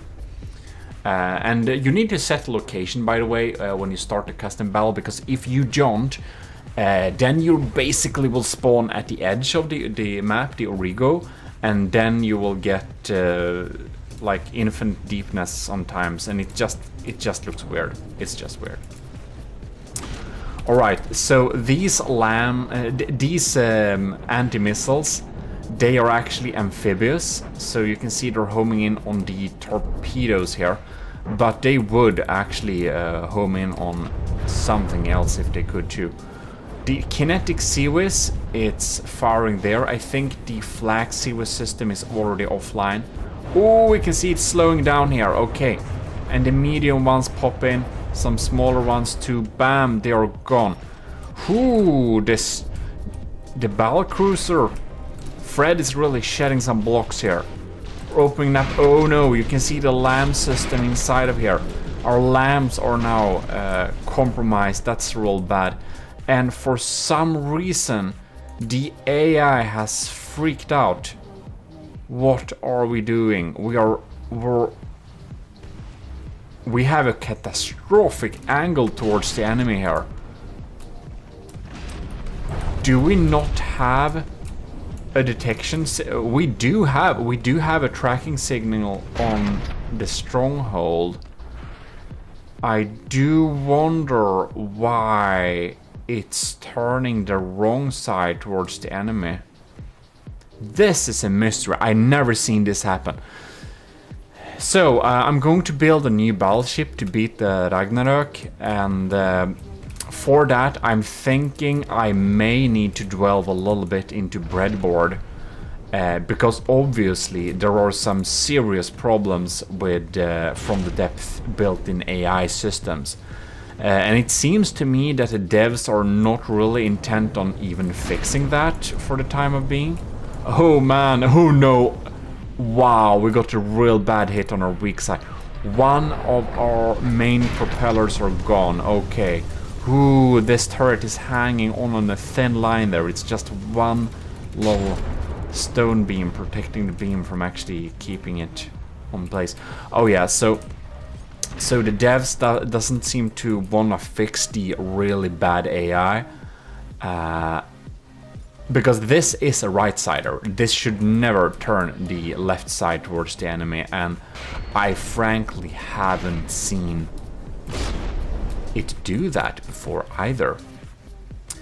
Fortunately, we do have some armor on the wrong side of the ship, because of course we will anticipate that sometimes we just show the wrong side towards the enemy. Ooh, I wonder if not the case is so that for some we're no, because I thought for a moment here, is one of the AIs kind of dead? Is one of the AIs not there anymore, and that it switched to kind of the last resort AI to point the other side at the enemy in hopes that we got better health, because I may have set it up that way. Hard to remember everything you do. But anyways, that's a little bit of a mystery. And it's really strange that it keeps the left side towards the enemy, because the Fred is pretty maneuverable. And we can see we have some VLMs still online, and if you're new, that's vertical launch missile. A lazy to-go stop for any ship, any weapon. You can do VLMs. It's good against everything except submarines.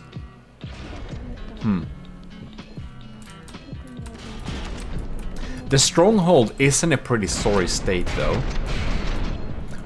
As you can see, it doesn't have a lot of weapon systems online. So, you know, the stronghold does have some problems here, yes. But it's at 77%, and the Fred is at 89%. Oh, and it finally maneuvered around to point the right side against the enemy. You know, my only theory, except that the AI is clunky, is that it was set to a little deeper maneuver depth, and to not risk of getting stranded, it had to maneuver out of that shallow area. Because now you can see the Type N's mixed bag autocannons, they are online. We got the AOG Dome 67mm. Yeah, like the water bowl. It's funny because, you know. Anyways, I don't know if you think that's funny. I think it's pretty hilarious, but maybe I'm just strange. In any case, that's what I did. The Dome 67mm Dome, and the Vigoletta Marksman 5, also 67mm, but longer shells. They are really sandblasting away here. Well, the interceptors are doing a pretty good job. These are the amphibious ones. Ooh, and they are popping down to take out the strongholds VLMs. Alright, we got the right side towards the enemy here, and we can see that this stronghold is looking pretty sad indeed. 73%, but now that we maneuvered with the right side towards the enemy, I think it's much less of a chance that the Fred is actually losing this one battle. Which would be very sad, because it's of course built to take on the stronghold, even though it has only half the materials. So, we'll of course need to run more battles before we can reach some kind of final results. Ooh! It looks like this stronghold is only firing blanks. Ooh, only firing blanks, my guy. That's a sad sight to see. What can we do about that? Says the stronghold. And, well, you should have had some more repairs. Oh no, the sad fox thing is sitting there in his loneliness and crying. Poor thing, not even a chair to sit on. Well, I guess we should put him out of his misery. And, like, seriously, does the stronghold... The stronghold doesn't have any weapon, right? Oh, we do, it does have a weapon. But if it has torpedoes, that's the only thing I'm remotely worried about. Because my anti-missile missiles generally seem to be able to take out these. Let's just see if they're still online, and they are. Fred is at 90% still. Yeah, I think we can conclude that the Fred is going to win this battle. We will move on to the next battle, because we haven't seen any type of damage coming into the Fred in a while. The stronghold isn't outputting anything.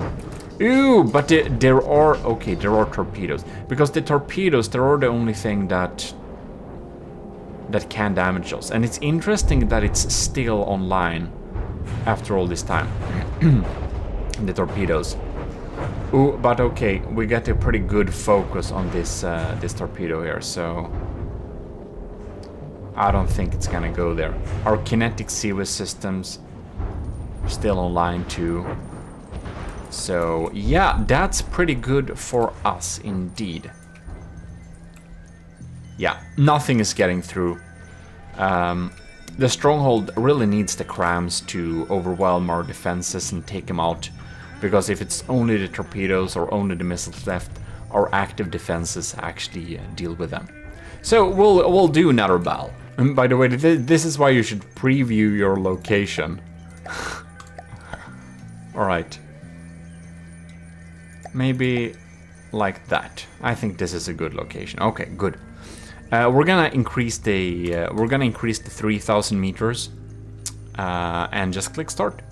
All right, ships are loaded in, and this time I think we're gonna stay with the Fred a little bit for this first volley here. So here we are. We're locking in here.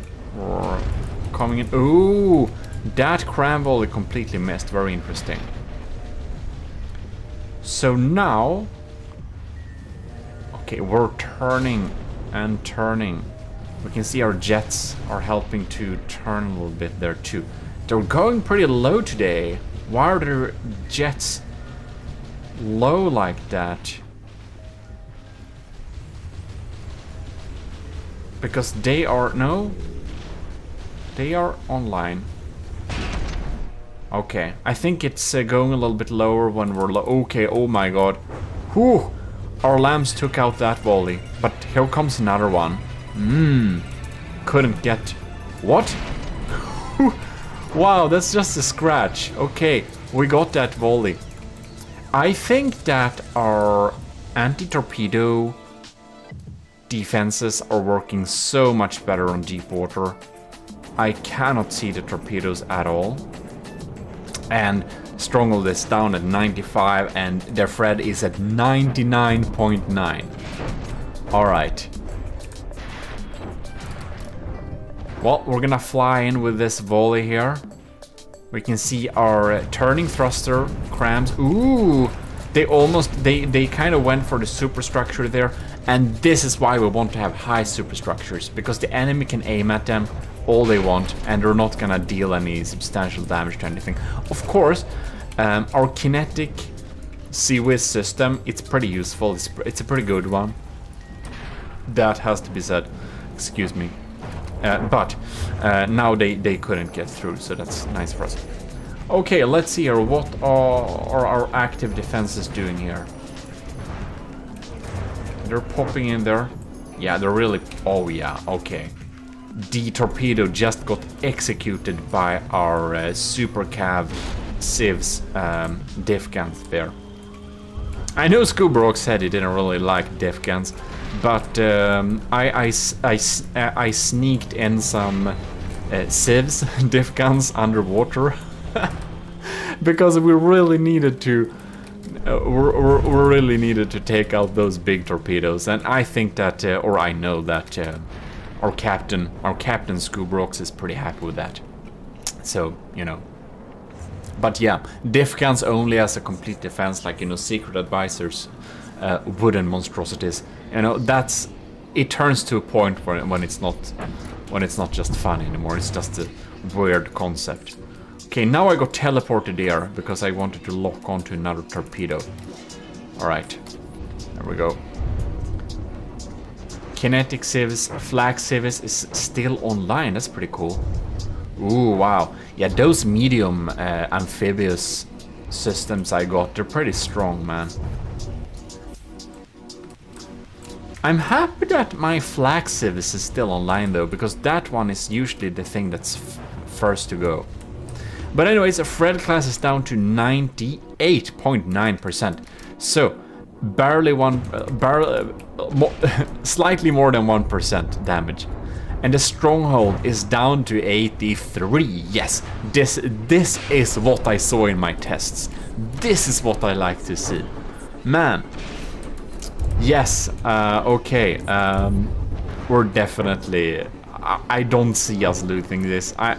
You know, we really checked the results earlier in the last build video, you know?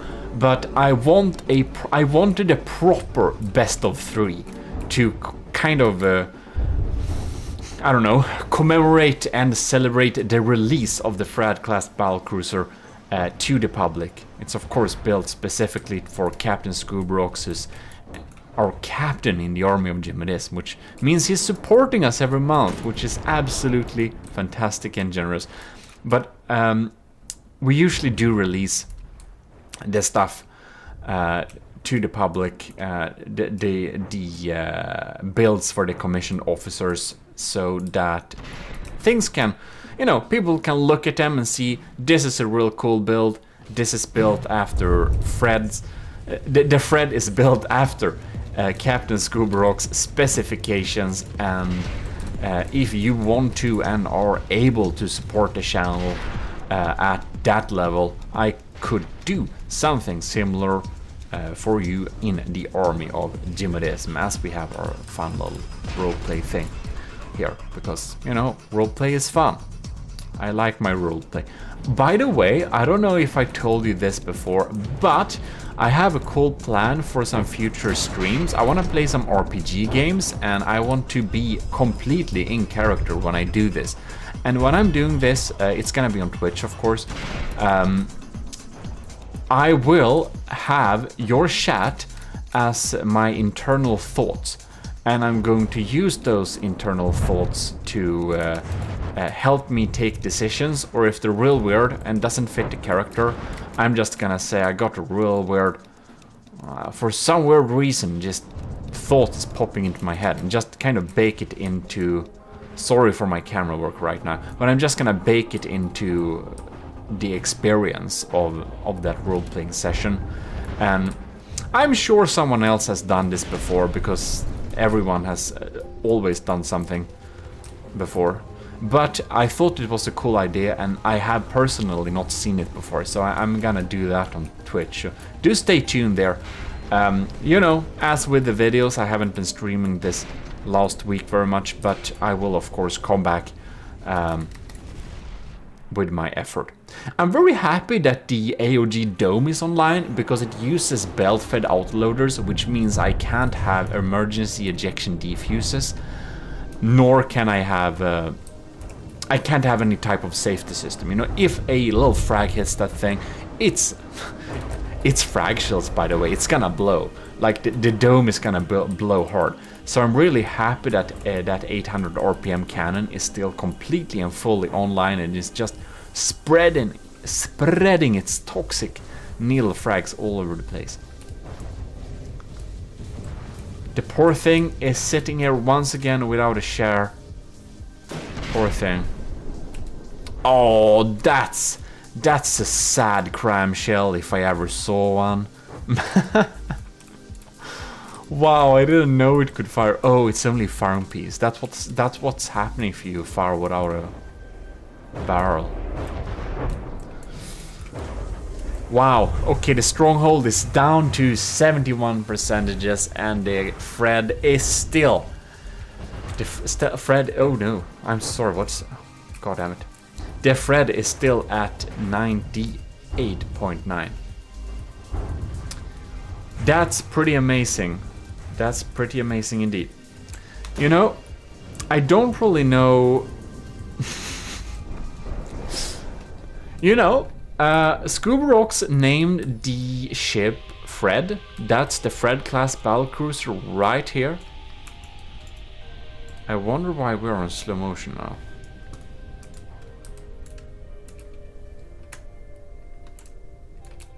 Did we accidentally slow down time? What's happening? Why is it in slow motion? Something must be lagging. That's probably the only reason I can see. In any case, because I tried my Unless. In any case, the Fred class battlecruiser, it has kind of a male name, yeah, but ships are usually called by, like, ships are female for some reason. I don't know why. It's just the way things are. So when you're talking about a ship, you usually talk about her. But since it's named Fred, I'm not really sure if it's...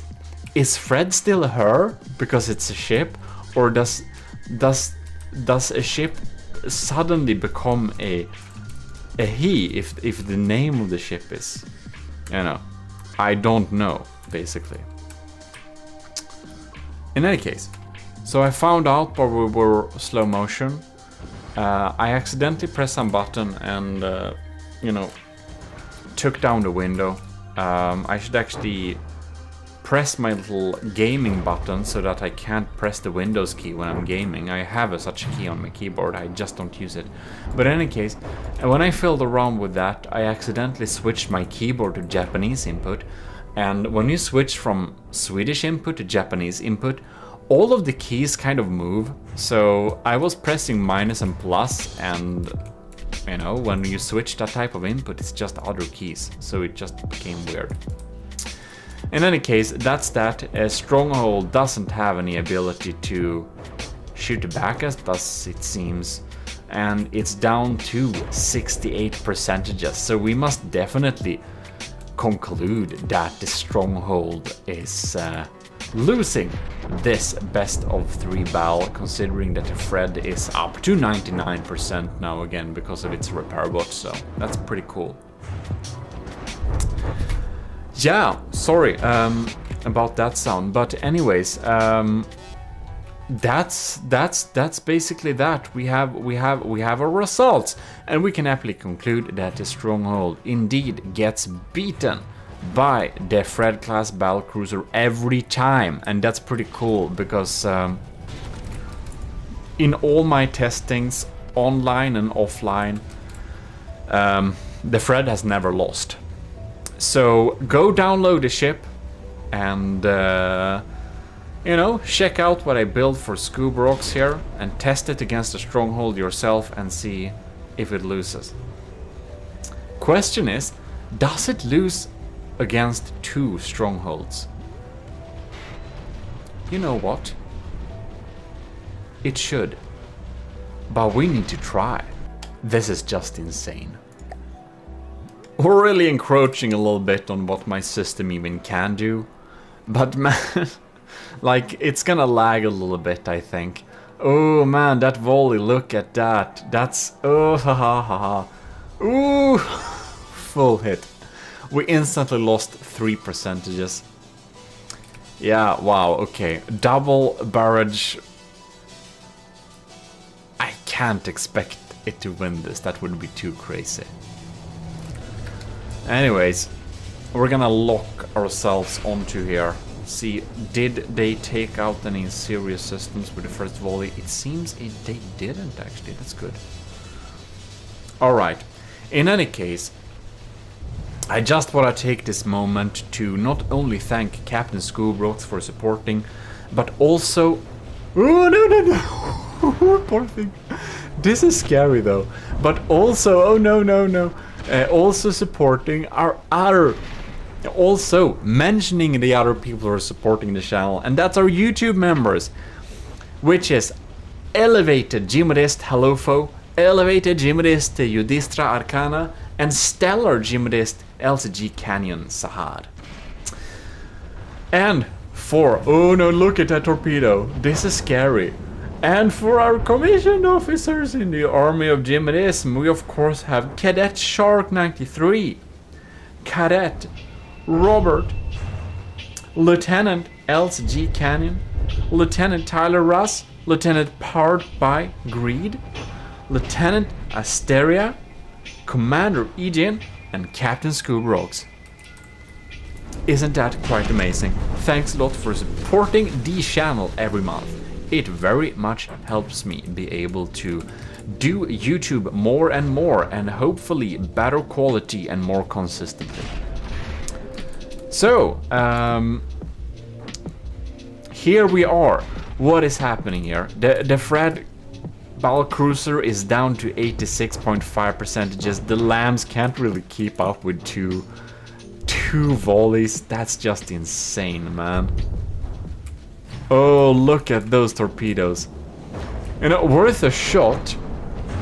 Ah. This is 700k versus 2.8 million. It's almost 3 million. This is an unfair battle if I ever saw one. Look at that poor thing. 1 minute and 30 seconds in. Yeah, we're not gonna win this. We are picking up a few percentages off. They are really tight here. Look at this, sisters in crime. Man. They have double lambs too. I would almost expect that our crime overwhelming tactic does not work against two strongholds. They're pretty vicious. Their Fred is down to 66%. Man, okay, yeah. Or not gonna win this thing. I would have been pretty shocked if we could beat two of them, because that would just be completely insane. Ooh, but not at 700k. Now that's a challenge for you. A lot of you was very skeptical that I would be able to build a thing that could beat this stronghold with only half its material. But of course we can't build two strongholds. That's only like a quarter of the materials. That's insane. Well, maybe that's a challenge for you if you want one.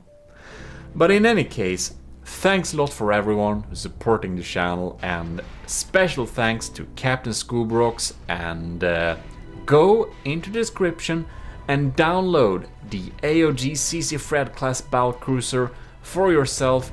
Try it out against the stronghold to see if you can make it loose, and try it out against your own ships at a similar cost and see how they fare against it.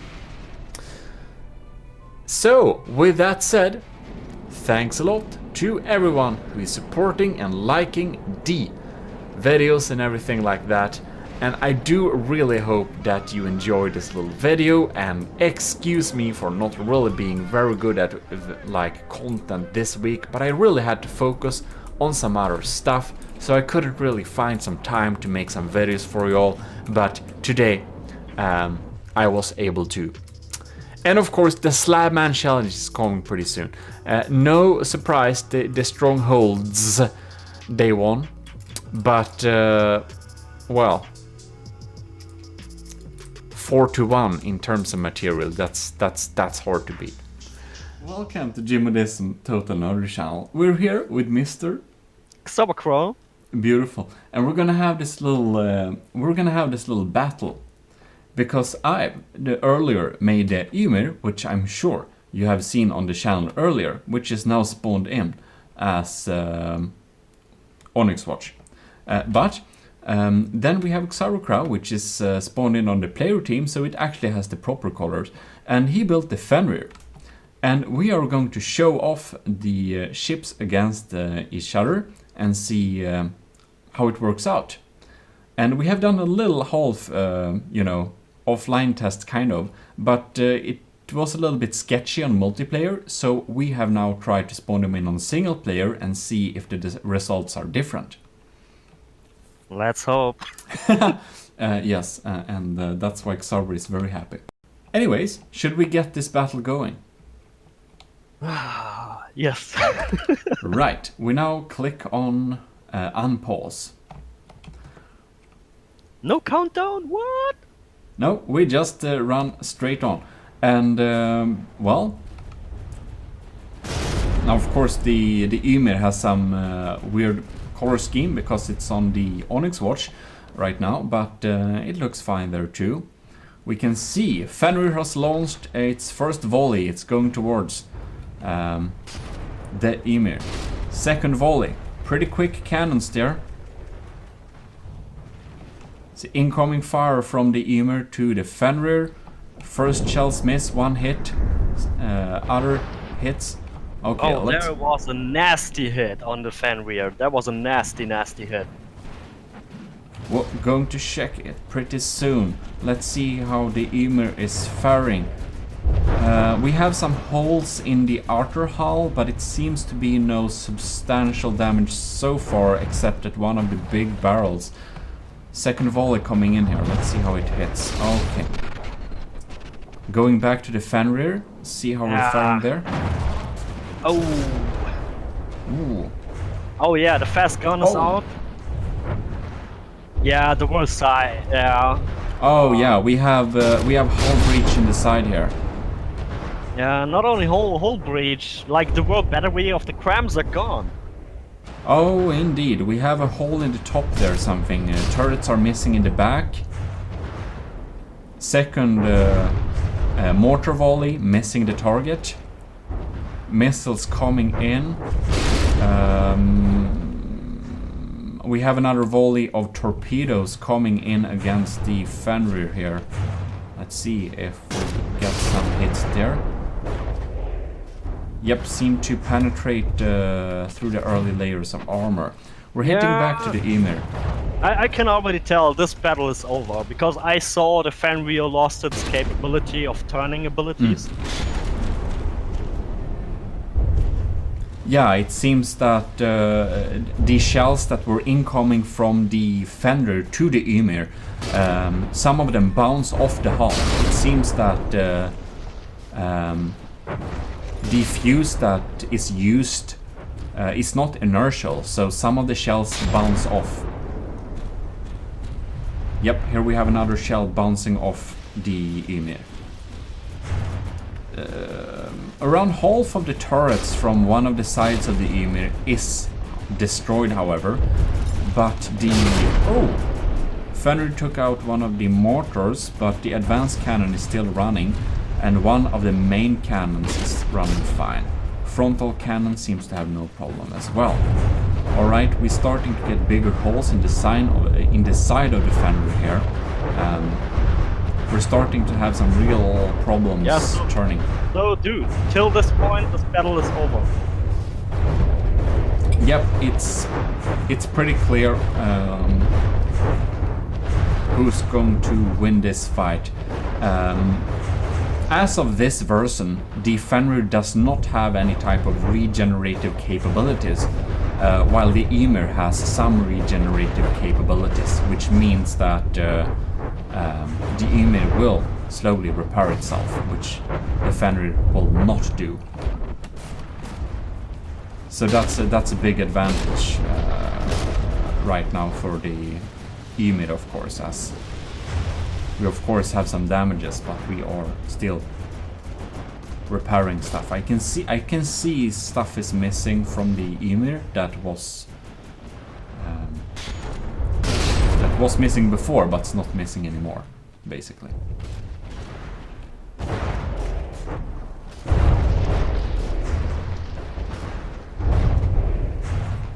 Yep, I suppose we can say that the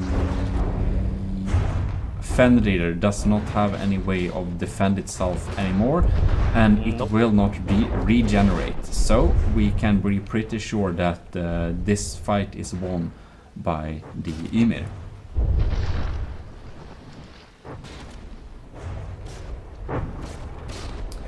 Well, I guess we should clean up this, and we should now try to pitch the Ymir with the Fenrir on the same team against Fate Oris Wilhelm, I think it was called. As it has double the material value, it uses a lot of advanced armor, it uses a lot of regen, and with tests that I done a little bit before with Ymir versus it, and he did as well, it versus the Ymir, it was pretty clear that it won, and it also has the double material value, so it makes a lot of sense too. But we're going to see if our ships together will be able to defeat it. Alright, and here we have it, Fate Oris BB-1 Wilhelm, which is the same size ship, but a little bit like kind of twice the, like basically the cost of our ships together. But you can see we have a lot of repair bots inside. And we have some pretty heavy armor, advanced armor, and a lot of lambs. It is able to take out many of the incoming cram shells, so we kind of expect this build to win anyways. And of course over here we have the Fenrir and the Ymir side by side here in their proper colors. And we're just going to, yeah, unpause. Alright, so we have some pretty long distance battles here. Okay. Now, the Wilhelm does tend to target the biggest ship. I think the AI is set up in that way. And the Fenrir is slightly smaller than the Ymir, at least in material, so I think maybe that's why it targets the Ymir. Yeah, the range of the turrets are not really good though. Alright, it seems that the AI is perhaps set up to be on a closer range for the Fenrir. Yeah, it is. Alright, well, let's see if it... now incoming missiles on the Fenrir. Yeah, and now it also starts to target the Wilhelm. I'm so proud of my anti-missile turrets though, man. They're so good. Do you have... is it the small turrets on the side, or those... No. Look on the cram. There's an APS between. On the back, there are also... Oh, so you have anti-missile APSs as well. Yeah. Yeah, they seem to be more effective. Because I know that... we don't have any incoming missiles right now, but... I know that the Ymir has a problem of taking out incoming missiles. Did we took out the LAMS? It looks like it, dude. That's really surprising if we were able to take out the AMS already. See, we have a volley coming in here from the Ymir. No, Fenrir, it missed. We have, of course... Oh, we have a missile streak incoming from the Ymir. Yeah, the LAMS, it's offline.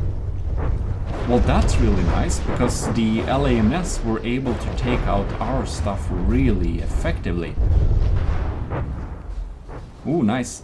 Was able to cut off a shot there with a turret, I cut off a turret with a bunch of... Oh no, lamps are online. Lamps are working, yeah, I see. Maybe we just had some power shortage.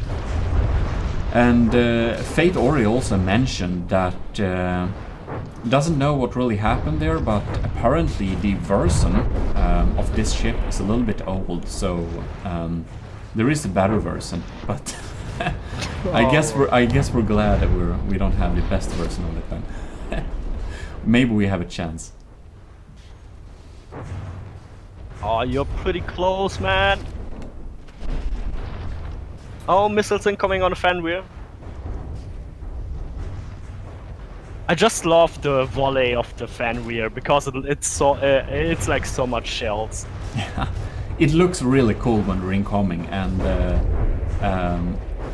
since you get a lot of volume with the incoming shots, it's a very likely chance that some of the shots will hit. Yeah, but the accuracy seems like pretty bad. It's like it's controlled by a drunk AI. Oh no, yeah, this one actually hit it. Wow, I'm surprised though. Yeah, maybe it's a little balancing issue inside of the AI, perhaps. I mean, my fast shooting turret is also something, at least a bit. Oh yeah. Well, we're lagging a lot, kind of, with all the explosions incoming, projectiles, and all the lambs, EMP damage.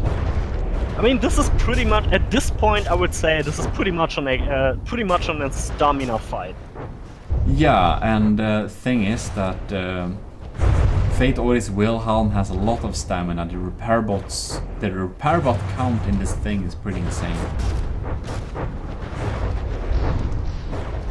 But My cramps came in. Did you see that? I saw that.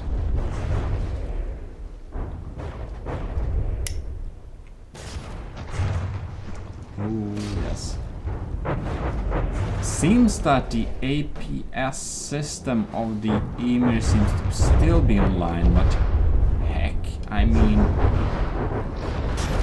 Wilhelm has a scary regenerative power. We can just look on the side of the shell here. You can see that it's damaged, but it's already repaired.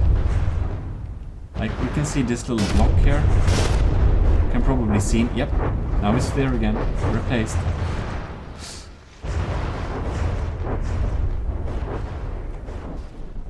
I mean, for the tournament, we should make a rule for having like a maximum amount of repair bots and no shields.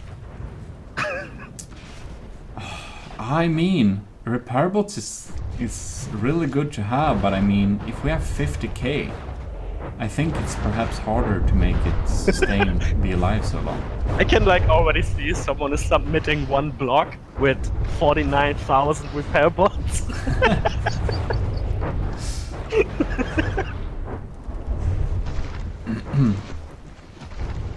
Yeah, I don't know, we'll see. Damn, this is a hell of a long battle, dude. Yeah, it's gonna take forever as well. You can see the Emir here. It's still going strong, replaced a lot of their damaged blocks. But hey, at least, yeah. my Fenrir proves he's a very good support ship. Yeah, I mean, we have a lot of good incoming artillery volleys coming in there that can't get shot down completely, like all of them. But it's as you say. We basically can't take this out because all of the repair stuff and the shields and anything else, it's like... No, but we did take out the radar tower now. Oh, yeah, I see.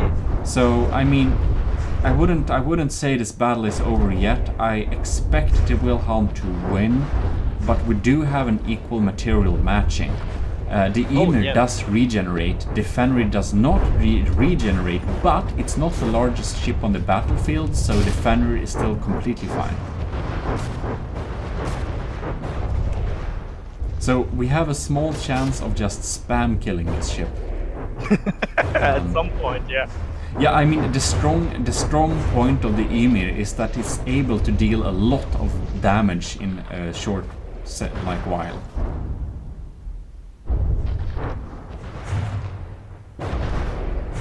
But damn, no, it's like, oh no, it already kind of rebuilt the radar tower. Yeah, I see. Oh wow. So many shots. That's why I gonna tell ya, we need a maximum amount of repair bot placements for these battles. But I mean, thing is, like in campaign when you play, you can have as many repair bots as you want, it's just a matter of cost. And if the best way is to have a lot of repair bots, I mean, I can't really say that's wrong. In that case, we have to do some kind of rule that you can't have any repair bots and no shields. I mean, no shields, I'm totally up with that, for sure. Yeah, but I think it's too late to announce that, if we would make that. It has to be for some future stuff. Why is it too late though? Yeah, because we announced it in the beginning of the video and not all people hang around. For the, like this is a slow battle. Yeah, and do you really want to have every battle like this, like 30 minutes? I mean, if we do a battle, we have to kind of broadcast the whole thing to like, for there to be some kind of proof.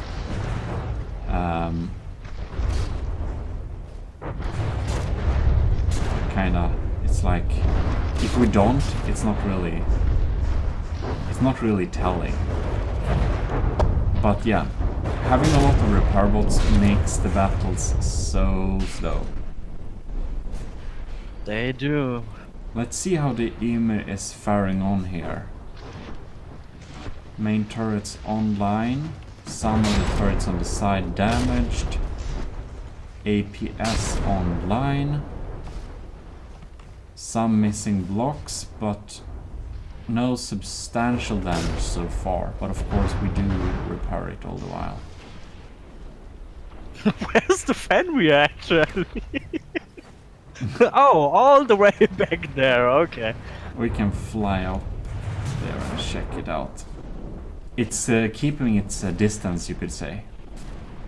Yeah, but that's weird. It seems to be doing completely fine. I don't see much damage. No, Two on of the back, barrels. there's one turret missing. The crams are a bit damaged. Oh, right. Yeah, where we have one turret missing. Some damaged, and some of the turrets are indeed down.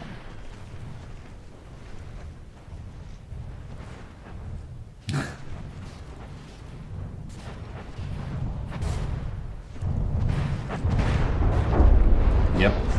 God damn it, I gonna call this a draw, man. Yeah, like it's pretty. It regenerates so quickly.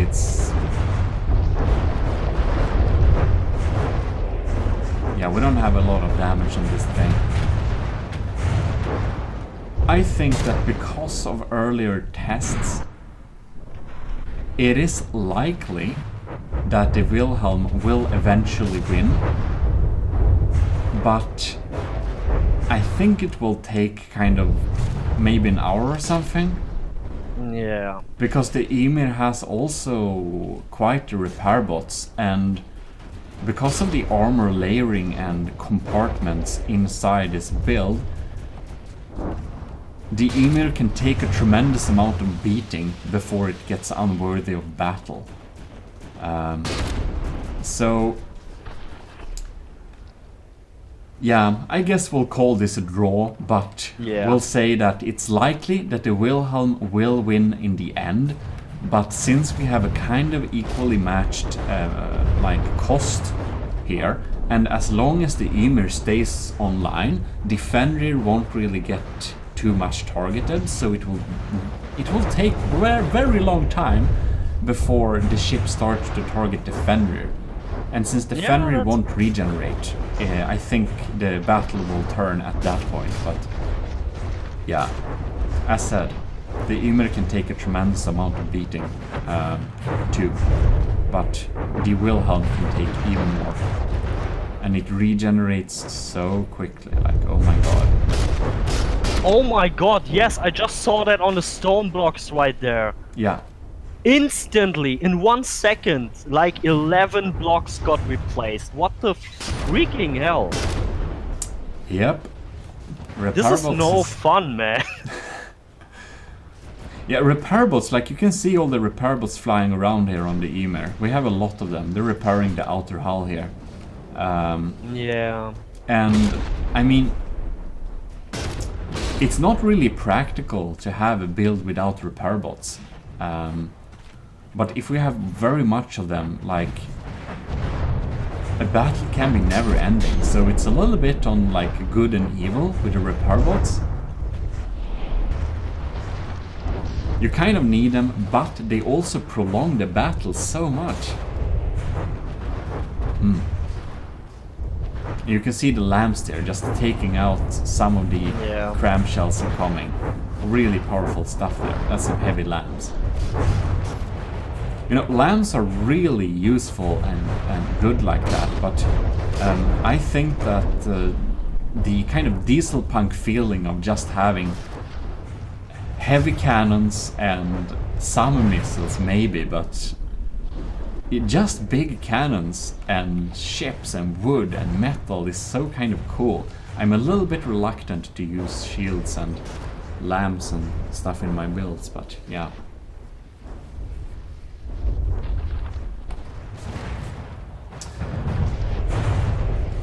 Oh well, I suppose we might as well call this battle a draw to the favor of Wilhelm to be a likely win. Yes. Yeah.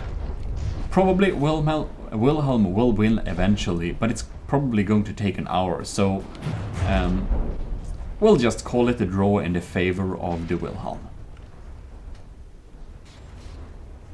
Well, thanks to Fate Ori for submitting this ship, and hope folks will wanna submit ships of 50k cost limit. And that's of course in the load save vehicle menu here. You can see the cost of the build. And well, lords, it's starting to lag a lot.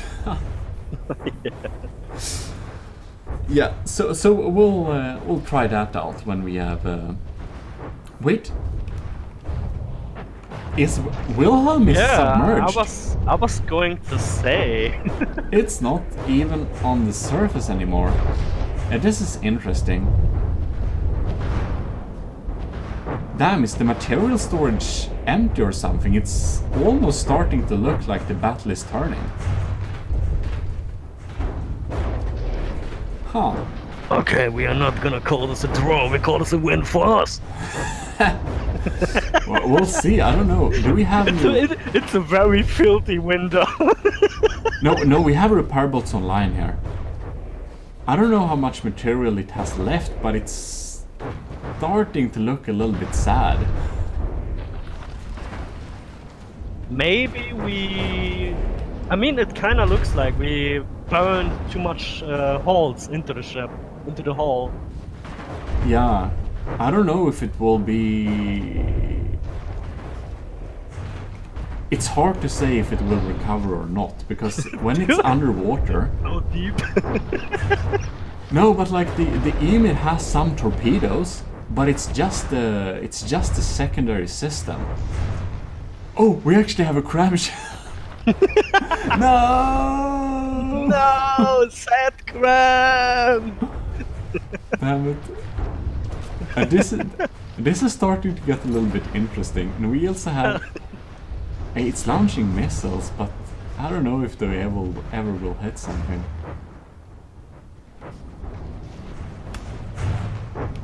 Like, is it regenerating anymore? It's hard to say. I don't know if it lost too much material or whatever. Oh, big chunk of the turret there. Yeah. Yeah, like the Emir has... The Fenrir doesn't have any torpedoes, or does it? No, just cramps in the APS. Just cramps and APS. Yeah, so the Emir is providing some firepower against it, but it's not much. Like we have some small missiles which have a secondary propeller, but unfortunately they're blind underwater. So they're only really useful if they're heading towards a target.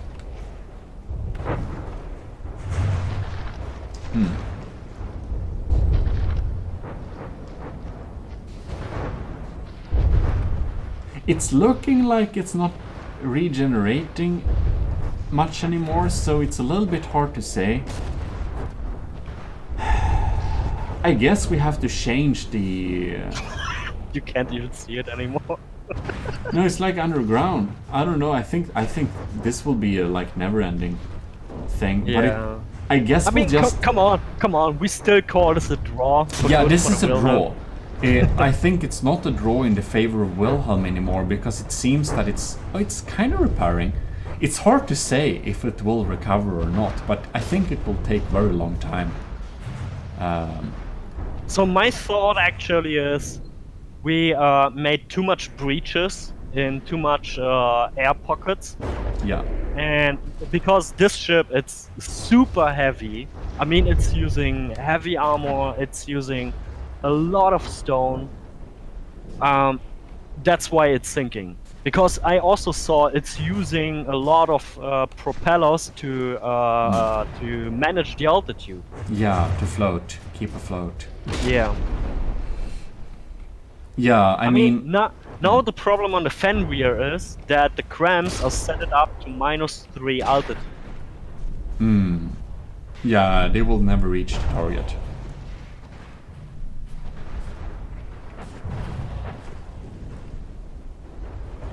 Yeah, I mean, the only one that's dealing damage right now is the Emir, but it's dealing real slow damage. So I don't even know where the ship is anymore. Oh, here! Oh, it's on a sea level now. Oh lords! That's an interesting torpedo. Yeah, why don't you blow up, stupid thing? Blow up, damn it! It looks like it's pushing the. It looks like it's pushing the. That's what I thought too. It's like forcing it down to the ground. Get down! Yeah, like this is definitely a draw. The Emir will continue to deal damage to the Wilhelm, but the Wilhelm will keep regenerating. It is a possibility that the Wilhelm will eventually get well and get up to the surface and start fighting again, but this is a draw. This is a draw. It will take ages anyways. But you know, the Wilhelm is a very compact but expensive build.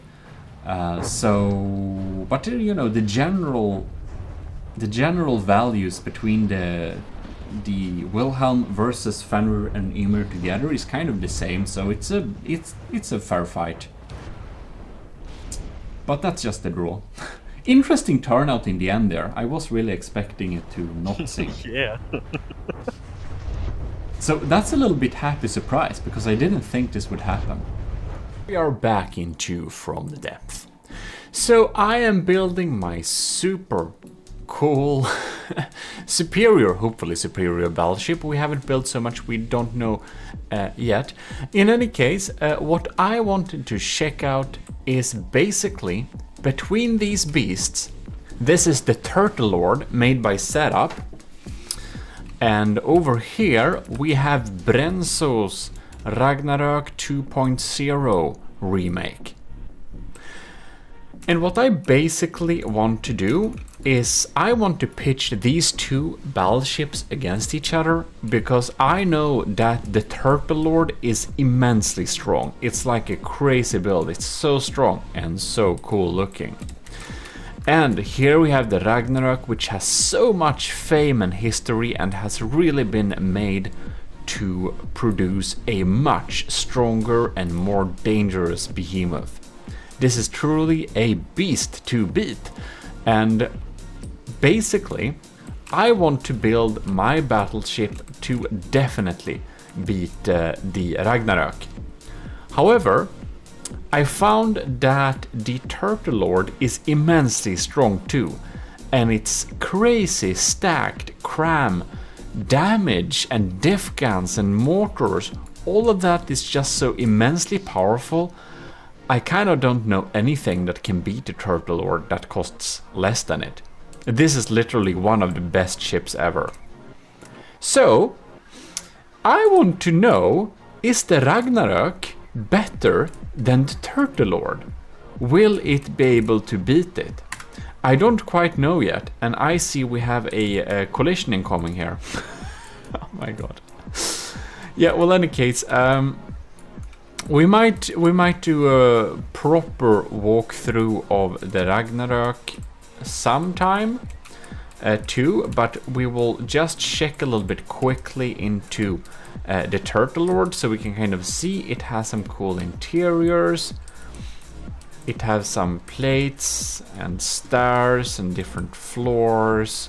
It's a very nice build. We have gone through and looked at this in more detail before, so I suppose that this ain't new. But I think it's very cool. I just love the feeling that we can actually live on this thing.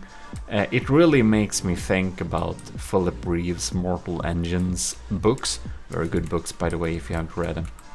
In any case, this is the Pilkington Fleet's HMS Ragnarok 2.0, and the original design is a Swedish YouTuber you probably know more well than me, which is Robas, who unfortunately doesn't do from the dev content anymore. But in any case, in the day he built a very powerful ship called the Ragnarok, and due to things getting updated and stuff like that, it's not very powerful anymore. So Brenzo basically remade the ship and made it much more powerful and a formidable thing.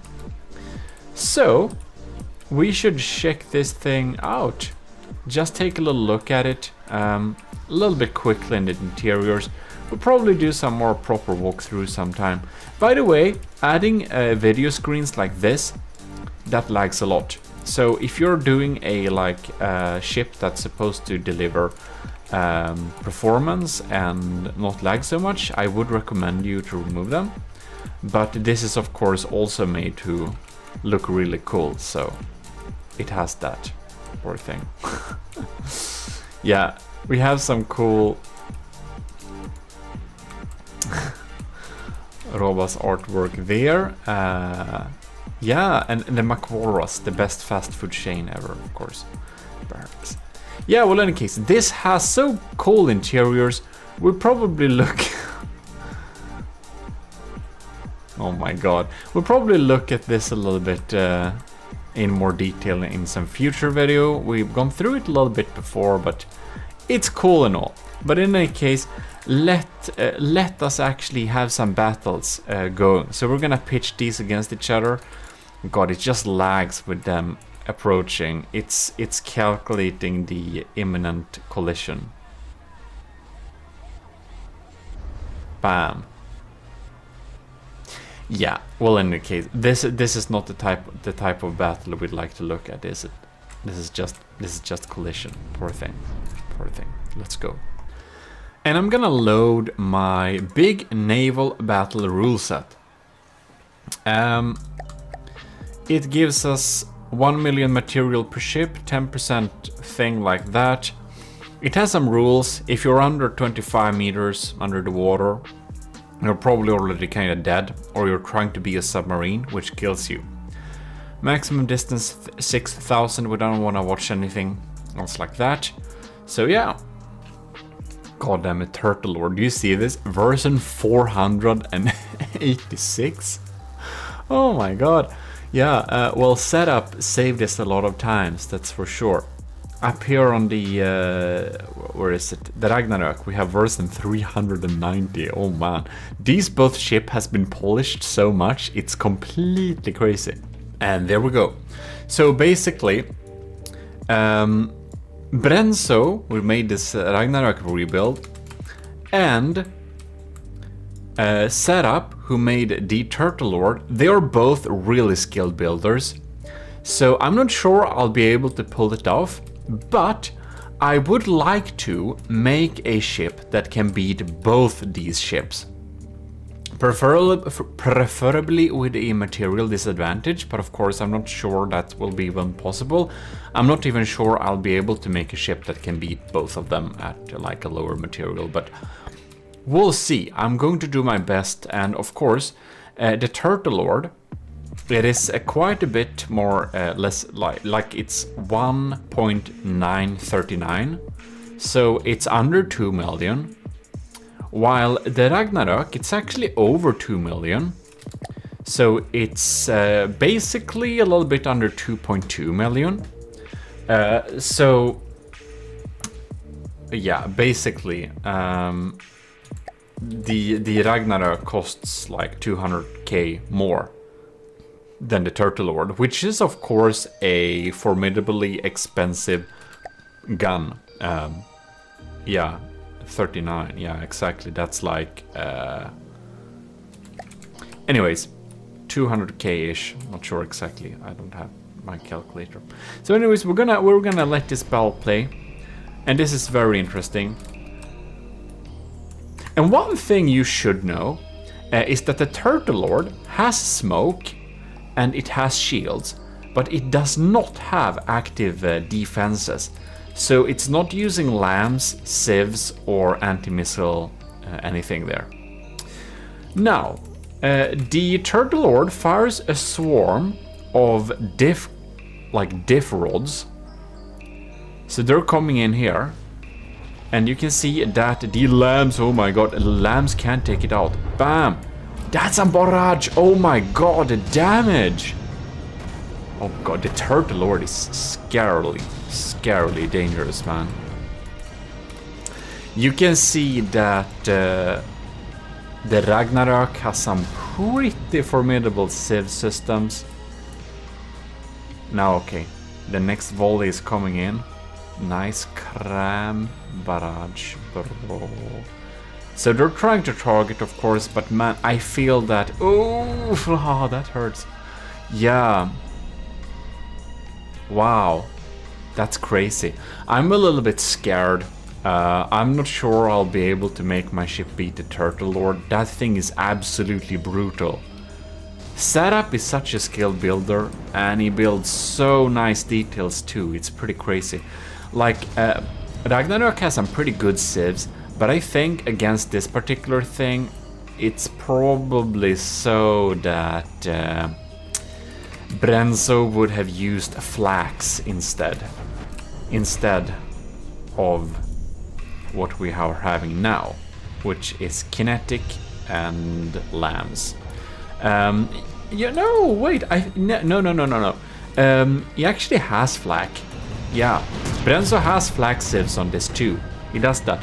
But he doesn't have flak civs that have a very big radius. It's kind of small flak, so it's good against swarms of like small medium missiles, but less good against huge clouds of cram shots just coming in there and just, you know, killing everything. Because for that you need like 500 millimeter flak diff guns, which is probably something I'm going to have on my on my new battleship.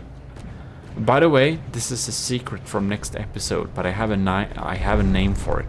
It will be called the Gimle, or possibly Gimli. We'll see. And the reason for this will be explained. It's actually a pretty good reason. I did my research. I did my history and mythology. In any case, oh goddamn! Look at this turret. Like, this barrage is so crazy. This turret is completely disabled, man. That's so scary. Look at that exposed area here. Oh shit. You can see too that the mortars are coming in here. They're pretty scary. They are pretty scary. We have reached some stuttering here. And for me, this usually happens whenever we have... oh, look, that's some pretty strong civs. You can see that we can really see that the lamb system gets absolutely drained by mortars like this. Man, the Ragnarok is down to 75% and the Turtle Lord is at 94. This is like this is not a fair match by any way. It's completely pivened by now. Man, it's just, you can see we're firing at this thing. The head is a little bit sad, yes, but for this turtle it doesn't matter. None of the main guns are basically taken out. We have had some big damage in the front, so it basically affected its floatiness. Yeah, well, in any case, what happens when it stutters for me is that the water pumps are put in action, so my ship will actually have no water pumps, and for any contestant that will send their ship in, there will be no water pumps allowed, because I hate this kind of stutter. I'm actually gonna turn off GPU Ocean in hopes of or getting less stuttering. But it's not about that, it's honestly the water pumps. For my system, for some reason, the water pumps calculation when we have breached and damaged hulls, it just causes the micro stutter. Annoying. I don't think it helps turning off GPU Ocean. I stopped turning it off because I noticed it doesn't actually matter. Like, not for me. 67%, oh man. The Turtle Lord is just completely sweeping the it's sweeping the floor with the Ragnarök and like cleaning the carpet too. Poor thing. Man. Alright, I think I'll be able to design a ship that can beat the Ragnarök, but I'm not sure I'll be able to beat the Turtle Lord 2. That thing is absolutely insane. The damage, how can you even protect yourself against that? I think the answer is diff flags, but that's something that would be added at like the latest stage. Yeah, we're gonna have another round. This battle is obviously over. Like 94 versus 63%, just 3 minutes in. None of the main guns seem to be functional anymore. Okay, we're down to 58. Yeah, let's move on to... Woohoo, man! That's crazy. Well, let's do another bell. You know, we're gonna do best of three just to know. So we'll do another bell. I guess the Turtle Lord gonna win, but who knows. And I know for Brenzo's battle, he basically made it so that you can spawn at like an angle. I don't know exactly the angle, but let's say like 76.3. Because he thinks it's fair that broadside ships can spawn with the side towards the enemy, so they have some advantage over the frontsider. However, I will disagree, but we'll do this battle again. I give it the spawn angle, and yeah, we'll see if it's the same results or if the Ragnarök will be a little bit lucky this time. And the reason why I wouldn't agree with this is basically I thought long and hard about this, and you can see this frontsider here, it's sitting there, it's really stable, it's like siding the enemy, and it has like access with all its guns. But it also doesn't really move, it's like dead in the water. So to combat the Turtle Lord, what you would like to have is I probably have like radar missiles and just have radar frag missiles just hitting every part of this ship and just disabling the barrels. That's one method. Or I'll just have doom crams, like really big crams, because this thing won't be able to move. Like the best defense against crams is to move out of the way. So as you can see, like a lot of the Turtle Lord's crams actually missed the Ragnarök. I think it's fair that you spawn the ships with nose to each other, because yes, the frontsider have access to all its guns, but it's also an easy target. When we spawn like a broadside ship with an angle here, it can access its sideways movements very quickly, and it's much more likely to evade shots. And if you let people spawn their ships with a broadside towards the enemy, it doesn't like make them have a good maneuverability. It makes them get away with having like non-maneuverability, and I think ships should be maneuverable, otherwise they will get into bad angles, and in a way we should reward ships that are built a little bit more realistically, that has good maneuverability, and now the Ragnarök has really good maneuverability, I will say that.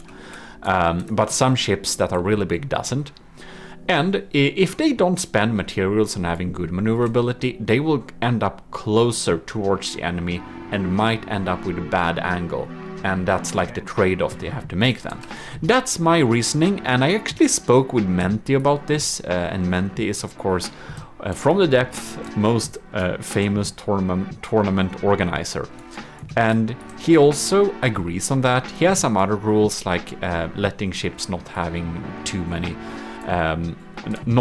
making them be like one-siders, or that they have to have several ships in the fleet, or that they should yeah, there were some different things he spoke about. I don't remember everything, but basically he also thinks that the nose of the ships should be towards each other, because otherwise they can like have really long distance battle and really get away, and nose to nose makes them get closer and makes it a fairer match. He said that, so I totally agree with that. But let's start this battle. I shouldn't talk forever, my god. Sorry about that. So okay, The Ragnarok is maneuvering in. It's moving sideways. The swarm is coming in. Oh yeah, it was saved from that first blast here. It's really moving sideways here to get some good damage going. God damn it, I talk so much. In any case, I would like to give out a huge special Uber thanks to Admiral Super Dave. We have a new admiral in the army of GMODISM. He's enlisted and commissioned officer in the army of GMODISM. And the admiral is of course the top level you can be in the army of GMODISM, the absolute most revered supporters here. So thanks a lot for supporting the channel, and thanks a lot for joining the army of GMODISM. My best army of GMODISM commander, Admiral Super Dave. And about that, we also want to give out huge thanks to Stellar Lieutenant C2. And Stellar is of course YouTube member. Ooh, those bounced. Lucky for the Ragnarok. Ragnarok is faring a little bit better in this match, like sideways, with having its all guns access the enemy at the same time. It's nice to see. Well, any case, Stellar is of course Stellar GMODISM from YouTube membership. And then we have Commander Ike the Boater, Commander Ejin, Lieutenant Asteria, Lieutenant Powered by Greed, and Lieutenant Tyler Russ, and Lieutenant Vincent Veritas. Well, commissioned officers in the army of GMODISM, thanks a lot for supporting the channel. So, we'll see how this battle develops. I do suspect we get very similar results this time too, but you never know. This is why we have best of 3, because sometimes a ship is just unlucky.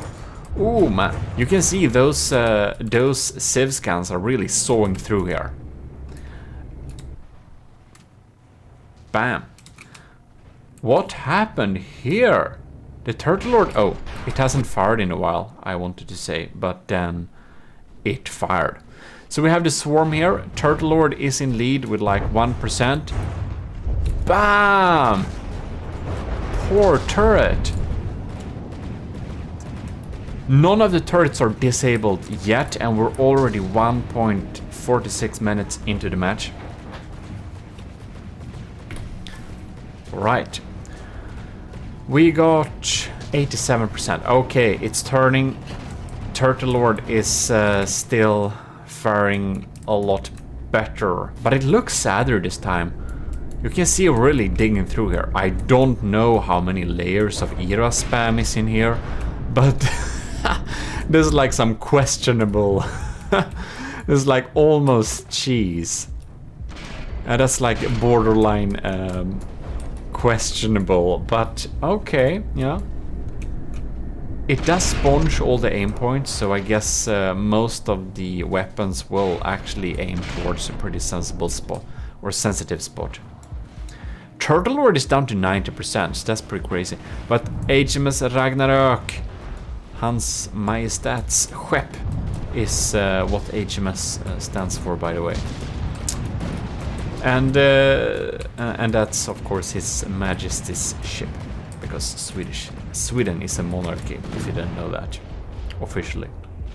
He like literally does nothing, but you know, officially. So we got another swarm incoming. It hurts looking at this, man. There's some dangerous things. I'm not looking forward pitching my future Gimli super like a Gimli battleship against the Turtle Lord. Those cramps really hurt. Alright, 76% versus 89. Of course, you never know. Can always be lucky. Look at those Civ systems. They're really mopping up these skies here. But when they come shots from 2 different directions, they don't really know where to aim at. Oh, the Civ system is doing a pretty good job here. Well, Turtle Lord has a pretty good advantage still, but man, If he can just keep... If the Ragnarok can just keep off all these shots incoming, that's probably pretty great for him. Look at that, we're really cleaning up here. But now comes a big swarm. Ugh. 69. Down to 69 health. Nice, bro. Okay. Yeah, that's some damage, man. That's some damage. That turret is completely disabled. Water pumps start to complain and give us stuttering. More. Oh, yeah. I believe we're looking at a battle that's over. But man, the HMS Ragnarok's Civ system is so good. I really need to make some pretty powerful shells to get through, and I already did since the last episode of building the battleship, or the first episode that is. You can see that I actually have a cram turret that will get through these Civ systems, and that's nice to have, and that's probably needed because they're really cleaning up the area. It's actually very satisfying looking at the Brenzo's HMS Ragnarok 2.0 sweeping up the skies from these shots.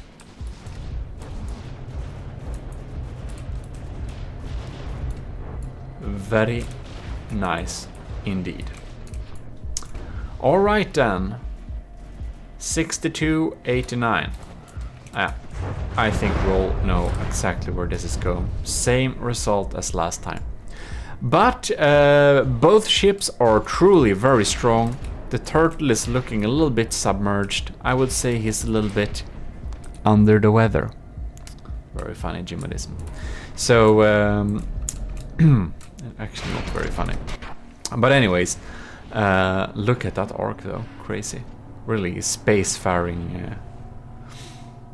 And we're gonna see them steer towards the target too. I'm not even sure we'll get there in time before the Ragnarok despawns, because this thing is so sad now. And we're in space. In any case, that was interesting to know. So we can conclude, and like the battles were not very even, we can probably unanimously conclude that the Turtle Lord is a much stronger ship than the HMS Ragnarok if we look at metrics like materials cost. Of course, the Turtle Lord has a higher block count, but yeah, some people measure block counts too as kind of strength of ships, but I don't know. For me, I think actually water pumps lag much more than block counts, so I don't know how relevant that is. But yeah. In any case, thanks a lot for watching, and again, huge thanks to the commissioned officers in the army of GMODISM, and of course, especially our new Admiral, Super Dave. So the Funera Hominem is a really big ship from the workshop, and Saturnus class from Zuzu is really big too, as you've seen before one battle previously on this channel. This channel was actually supposed to be a battle between the Saturnus and my ship, but I did build a design that was able to beat the Saturnus at a lower cost. However, it lagged too much, so not even Zuzu, who we should thank a lot for the recordings here. Well, she couldn't record it either. But anyways, huge thanks to Zuzu for recording this thing, and you can see that the updated version on the Saturnus class also has some ICBMs, intercontinental ballistic missiles, with some, well, not that it needs them, it has a swarm of several hundred like missiles. It's pretty insane. They're really nice design though, the missiles. And the entire Funera Hominem ship is a really beautiful design too. Well, in any case, it has so many missiles that I do believe that when we actually need to record this in 1/10 of the speed, and then I boosted it up in post-production to make a smooth experience in real time. It's pretty insane actually. That's why you don't see these types of battles very oftenly, like ever, because it's really huge. In any case, you can see that the Finera hominem is down to 85% already, while the Saturnus class is still at 98. So there is quite a gap already, but I should tell you that the Saturnus class costs 18.5 million and has 125 firepower, and the Finera hominem costs 20 million. So it is actually a tiny bit more expensive, more than 100k more expensive, but you can see that the Finera hominem has obviously spent a lot of resources on looking real damn cool, and the Saturnus class has spent a lot of materials on just providing enough firepower to overwhelm. And I do also believe that even though the Finera hominem has some really powerful guns, the Saturnus class has some insane armor. And this is of course the Finera hominem, and you can see that I don't actually believe that these guns are doing a really good job at penetrating the Saturnus. So as you can see here at the 76 materials, the Finera hominem is actually losing the duel. So we should look a little bit here. The Saturnus has, well, 8 hybrid railguns and some sabots at higher speeds, as well as 160 large missiles. Yeah. As for the Finera hominem, I'm not really sure about the loadout, but there is a lot of guns basically on there. And you can see that while they have penetrated quite a bit, the Saturnus class, I would actually say, spends too much on armor probably. It's several meters of heavy armor. It's pretty darn insane. But you can see whatever guns the Finera hominem brought, they did not reach through very often. I should however say that for battles at these sizes, you should always go with crabs. And here we can see we have some screens inside that shows some cameras, and that's something you should absolutely not have if you want to decrease lag. But I guess it looks cool inside ships, but I still would advise not using cameras with displays, with video displays in ships. Here is a hull breach. Oh my god. The Finera hominem was actually providing a... yeah. So also the Saturnus class has a 200k DPS laser, and I think they're mostly lambs, but I guess they're also offensive lasers according to Suzu, but I haven't seen them actually in action, so I don't know really what they are. But you can see here we have some really big steam here. We have some insane pack guns. They just have to be really expensive, and you can see just the cut through of the ship here. So here we see some stats for the guns, pretty big stuff. Here we have some stats for the missiles, and as you can see they are shape charged, which means we need to guide them somehow, and that's why we need to have so many general processing cards in this ship. So this is a thumperhead, and that's of course really great for tanking the enemy LAM systems. One thing the Saturnus class isn't doing very well, and that's probably EMP protection for its lasers and many other systems, but when we're building large ships like this, you can see they are directly connected to heavy armor, and they have surge protector beside them, but they are not insulated, so they would get targeted pretty easily. But in any case, there is so much mass in this system, I guess that you can see that the important breadboard here and some other AI components are insulated, so even if EMP nukes the LAM systems or laser system, which they could do, you can see that these EMP proofed AI components are the most important that you proof out. It also seems that, I don't know if I see wrong here, but it seems that the battery isn't actually EMP insulated, and I really think you should do that, especially if you have railguns. If the railguns lose power, that's bad, and batteries are really expensive too, so I think it's a good idea to EMP insulate them. Anyways, let's take a little look at Funera Hominum after this battle. You can see here that designer of this ship has made a really beautiful build. It is actually looking completely amazing. Like it's a work of art, and it's made by Anti-Sphere. It's available on the workshop too, so anyone can check it out. You can see these guns here and these details. We have some really beautiful things on this build. It has, of course, a lot more reasonable armor, but it doesn't have a powerful enough lambs. So, and here we can see we have some components that are not attached. If these pin components will actually fall off when it's facing a real battle, that's a huge miss on the designer's part. It could of course be possible that Suzu accidentally removed some stuff or something when checking it out, but I don't think so. I think it's probably a design flaw that should definitely be, well, fixed in any case. So there we have it. There we have a really big battle, and it even has some jet engines to help with speed, I think. Well, hello and welcome to GMODIST. We're back into From the Depth. And, well, the secret advisor sent me a new ship, the Paper Naginata class Frontier, because as you may have seen in the previous video, the thing he submitted completely lagged everything. The recording was far too long, and I'm never gonna battle anything that laggy ever again. So, with the same concept, basically not much has changed, but it's not super, it doesn't have a lot of, it doesn't have like super many blocks. It has a block count of 84,000, which I think is comparable to the Draconia.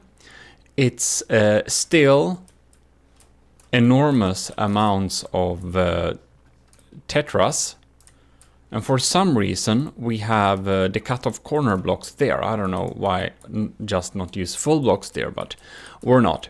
So that's how that works. So we're really gonna see if it lags a little bit less this time.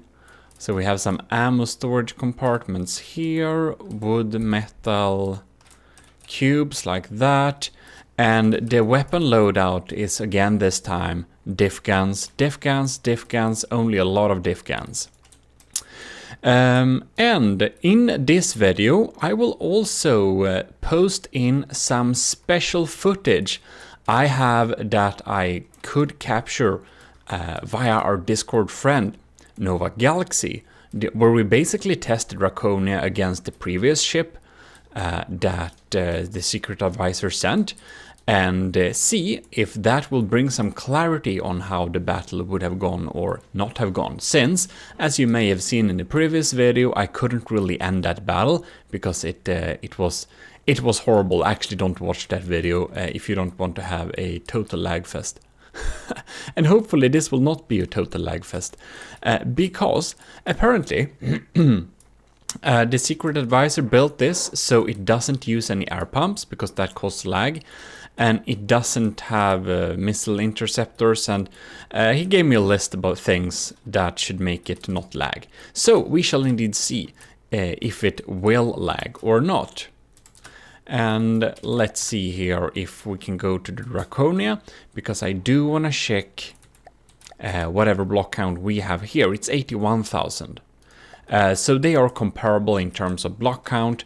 I think this one, it has more blocks, but it's also a lot cheaper, and it's all made out of wood. So honestly, I have no idea whatever does even cost materials on this thing, because like what the hell, it's wood, it's diff guns, and what more, like what can possibly cost so much materials?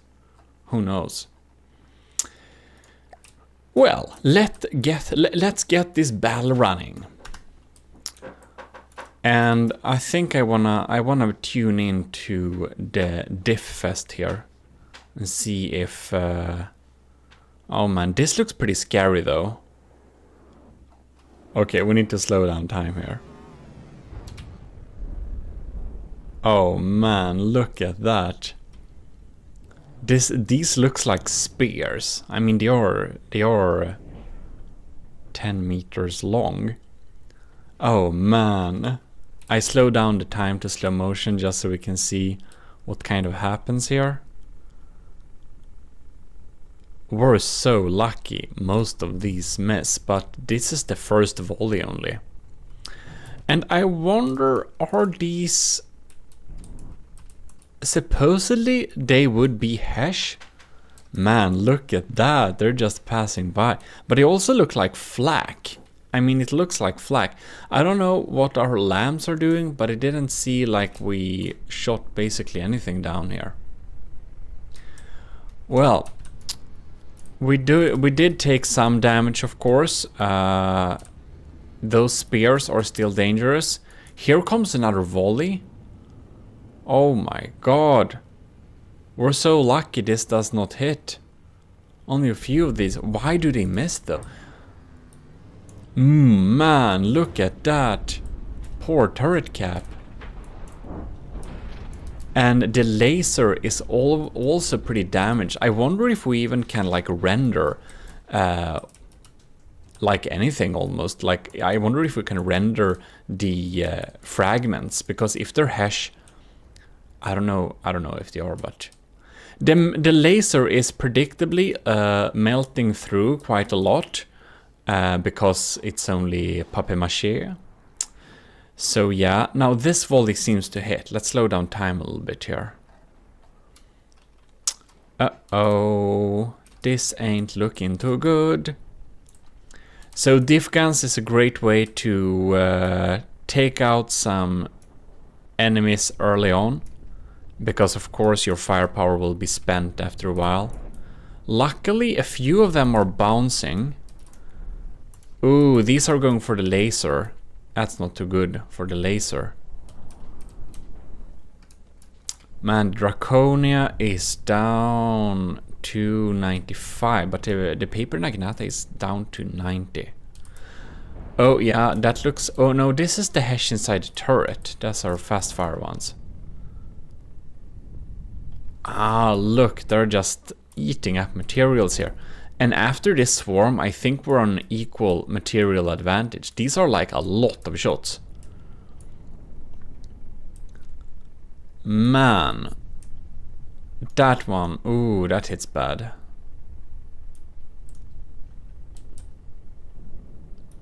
It's kind of not easy to hit these many, like, it's not easy to take these many out with lambs. It would be interesting to see how a more formidable, high-cost system would deal against these. Like, my lamb system is isn't very expensive at all. It's kind of cheap. Yes, yes, yes. It would be interesting. I wonder what this would do to something like the Megalodon or the Titan Slang that has like really expensive lambs. So yeah, interesting. In any case, we should check what's happening here with the Paper Naginata. And well, ooh, no, look at that. Let's speed up timer. It seems that, is my laser even working? Seems a little bit it seems pretty weak. Or no, it goes through, does it not? What is this, by the way? This is like a lot of wood. Is this the AI? Yes, this is the AI. With a shield in front of it out of wood. And we have small tiny islands of inefficient steam engines going here. Alright. Well, we ain't gonna lose power, that's for sure. Here we have a bigger, and this is driving the propulsion. I see, of course it is. So, oh no, no, no. The Paper Naginata is in the lead here. Draconia is down to 78%. These diff volleys has really taken its toll. And the latest shot has completely, like, made this a total wasteland. Look at that. The entire front is like gone. We just have some auxiliary crams going on here. And they still have shots to spare. Ooh. Scary, scary. Yeah, it's not looking too good for the Draconia. These armor has really taken some beating. 1.6 million worth of diff guns, man. It's kinda insane. And they just keep coming. Well, we have our vertical missiles, and against something like this, they of course deal good damage because the wood isn't providing much protection. Oh no, there we have another volley. Yeah, I think this is gonna be over pretty soon. Like, look at these guns. How many barrels are there? I can't even count. It's like ish 20 or something per gun. So that's like, how many turrets do we have here? 1, 2, 3, 4, 5, 6. That's like a lot. It's like several hundreds of rods that can come in here. So because we have so much redundancy with all these diff guns, the amount of shots that can come from this thing is basically more than a equivalent turret, equivalent cost that just shoots shell like this, because its lifetime is gonna be lower. Yeah, spamming diff guns like this, we can really like having disposable guns in general, we can really deal some damage. Oh yes, yes, yes. Yeah, the papier-mâché method with the diff guns is a solid and powerful method. It works. It really does. Personally, I think it's a little bit boring way to build, because you're limited with like one material, wood, and like one gun. And that's diff guns, specifically using 10-meter rods, 500mm usually, and having chemical shells, so like frag, explosive, flak, hesh, heat, one of those. EMP, of course. So it's limited, but it works. It really does. And of course, the Draconia is set up to deal with proper armor. The Draconia is not set up to deal with papier-mâché diff gun targets. But it would be interesting, you know, I think we can specifically build something that could beat something like the paper naginata with also severe material disadvantage. Because as we don't have any defensive systems, lamps or anything on this, it's not too hard to just, like for example, my shots, I spend so much power on armor penetrating, and it's completely useless against a papier-mâché target like this. The Draconia has despawned, so let's just restart and see if something else happens. Yeah, so here we go again. Let's just unpause this battle and see what happens. We're gonna hang out a little bit here with the paper naginata class frontier by the secret advisor and see what's happening. What's this happening here? Yeah, so, oh god, that's so many shells. But anyways, if I would set up the Draconia to deal with something like this, or if I would build a battleship to deal with something like this, like against this, since it's empty air, heat and hesh is completely useless against a target like this. So the Draconia has a lot of hesh and heat, so I just changed those for simple high explosive. And in terms of the, yeah, frag also, a lot of frag. All the Draconias, like mortars and cram cannons, they all use huge amounts, like really big amounts of, what is it called? like hardeners on the cram cannons to make all the crams survive a formidable LAM system. And of course a LAM system, like this doesn't have a LAM system, so it could have, but if we're building against it, we wouldn't need to care about that. And then we could, like, I don't know, triple the firepower of the Draconia. And if it had a LAM system, we could make everything hollow points, and it could take out big chunks with when it comes in contact. You probably saw that cram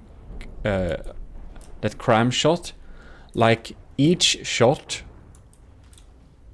Now I don't know what happened. It just disappeared, didn't it?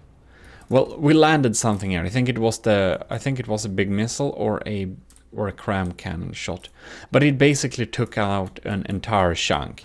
We can see that was a hollow point cram, and if we drop a couple of those, the papier-mâché shell is basically cracked, so that can happen too. Oh man, that was a little lag spike. It was going a little bit better for the Draconia while there, but now of course the next diff volley comes in here. One thing that's also, if we wanna like deal with and survive something like this, the Paper Naginata class, we could just build a fast ship that just circles around.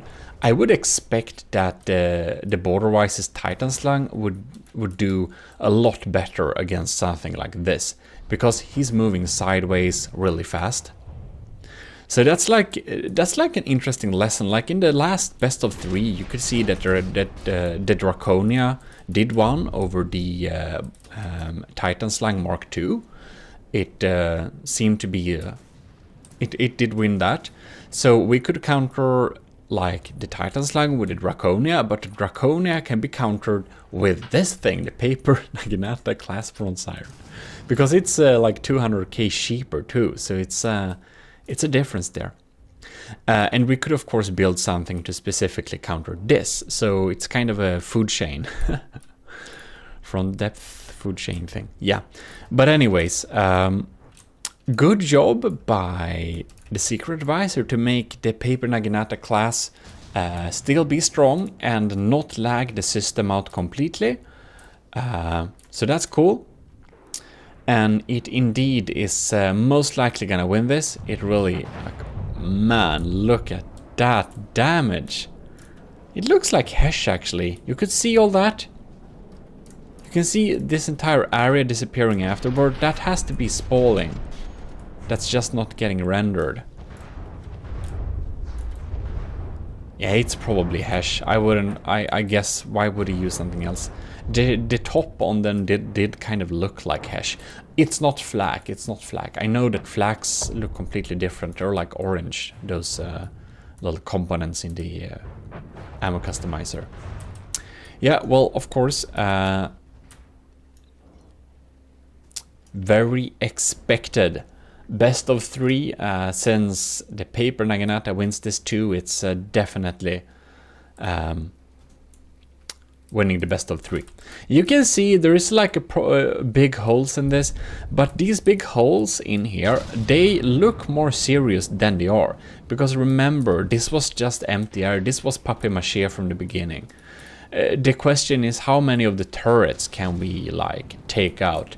And a lot of the turrets have been taken out, and with a real big amount of luck, well, the Draconia could probably win this, maybe, probably not, but with real big amounts of luck, say that the laser just takes out the turrets in series, it needs like, I think the Draconia needs like 3 seconds per turret to take it out if it aims at the right spot. It could theoretically win. But of course, I don't think I want to do that, because it would take a long time, but if I'd set up the Draconia to deal with the Naginata, I think it could win. But in any case, let's dive into the earlier footage that we captured from previously, when we sat via Discord with Nova Galaxy and could check a little bit around, well, we could check around a little bit on what could win or not win when we looked at, I think it was, what was it? That really Hollowwood class ship. Quite funny name, because that is quite interesting. Yeah, I'll just assume that Draconia loses this, because we have like small missiles to fire at this thing. And it's 10% above, but yeah, well, I don't expect things. Yeah, here we go. Here we go. In any case, what we definitely can do is take this opportunity to say, Army of GMODISM Invictus, this is just a battle, not the war. Yeah, those are hash, definitely hash. And say huge thanks to our commissioned officers in the Army of GMODISM, which is Stellar Admiral LCG Canyon.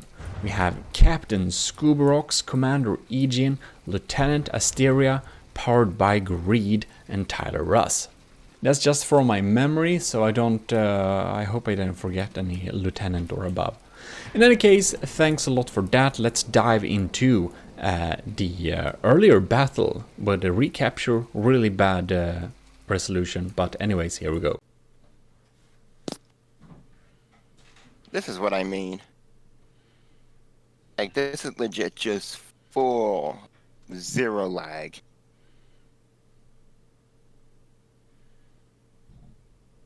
Oh my god. It's only diff guns. I know, but the amount of barrels. Yeah, there is There's a lot. barrels within barrels. It's ridiculously huge. The battle has commenced. It honestly feels way smoother than I expected.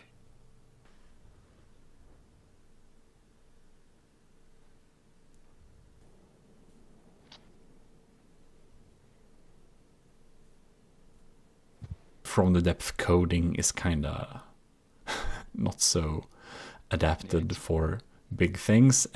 Well, then we know that the Draconia is stronger than the Hollywood class. But can it fight two? Oh Hollywood? no. Yeah. Good to know. I never got to see the end of the battle, so it was good to know, and I'm happy it can beat it, because this thing is only half the materials of the Draconia, despite its size. Embarrassing, but Yeah, it would be very embarrassing if a wood spam diff gun thing could beat the Draconia with half the cost. You could make something good enough for that at the same cost, like if you like really build it smartly. Yeah, I think so too. Imagine having a craft that goes in kind of close range and fire off 100 like blast guns, revolting blast guns. Blast gun. Oh, what's the Medieval name? Simple shotgun. weapon? Yeah, Yeah. some of the simple. So there we have it. I hope you did enjoy that. Pretty fun to see us battle that. And you can see that for some weird reason, it looked like the Draconia could indeed like win this thing, which was surprising since we just looked at the Naginata and it was completely different here. And maybe just the Naginata is just a superior design, just has more diff rods. And I guess countering the Draconia with another front-sider does make a lot of sense. Well, hello, you're watching GMODISM. We should now pitch the Draconia versus the Titan Slang. And these are my rules. You can see we have an altitude limit of a negative 500. No, 15, I mean. And we have the standard despawn rules and sinking below 80% and sustain 30 seconds. And then we have the Draconia, the Mark II, which I updated several months ago. It's not recently updated, the Draconia, but the Titan Slang is recently updated to another version 2. So it will be highly interesting to see how it fares. Because Borderwise recently released a video which pitched the Draconia versus the Titan Slang. And, well, my Draconia is the Mark II too as well, so it's the Mark II versus Mark II. But the Draconia is actually a... I didn't update it since, like... I did update it before I recorded my earlier best of 3 videos. But after that I actually didn't update it. But in those battles, the Draconia was honestly a little bit unlucky. And I do feel that Borderwise made a video which pitched the Draconia versus the Titan Slang just like a day ago or less, dependent on... Anyways, the Draconia lost. And I was a little bit disappointed that the Draconia lost because it kind of lost on technicalities. It looked like it was going to win, but then it started to despawn because it was sinking, but it didn't look like it was sinking. It still looked like it was above waterline. Oh my god. So Borderwise has some pretty good lasers on his Titan Slang there. And well, the laser on the Draconia, it is strong, but I honestly feel that the Draconia's laser is a little bit overhyped. It is a strong laser, yes, but it's... I don't know, I wouldn't say it's the main weapon on the Draconia. The main weapon on the Draconia is actually torpedoes. So the Draconia is a ship that's set up to battle against basically any sort of craft except probably aircraft that stays just above it. The Draconia isn't set up to only battle other surface ships, but it's set up to battle, well, other types of vehicles as well. It's more versatile. It has some weaknesses, yes, but it's set up to be a versatile ship. The Draconia isn't made to specifically beat, say, the Titan Slang. I only made it to match the Titan Slang's materials because I wanted them to, well, have a fair battle. In any case, Borderwise has a lot of anti-torpedo torpedoes. And these anti-torpedo torpedoes, they are basically taking out every single torpedo that the Draconia launches. And the Draconia launches a lot of torpedoes, I say. It also launches a lot of missiles, but torpedoes are its main game, I'd actually say. And the laser is very strong. But what makes Borderwise so scared of the Draconia's laser? That is because he doesn't have a good defense against these lasers. The problem with the Titan Slang, you can see we are digging through the bulk of the ship, and we are zapping through heavy armor here.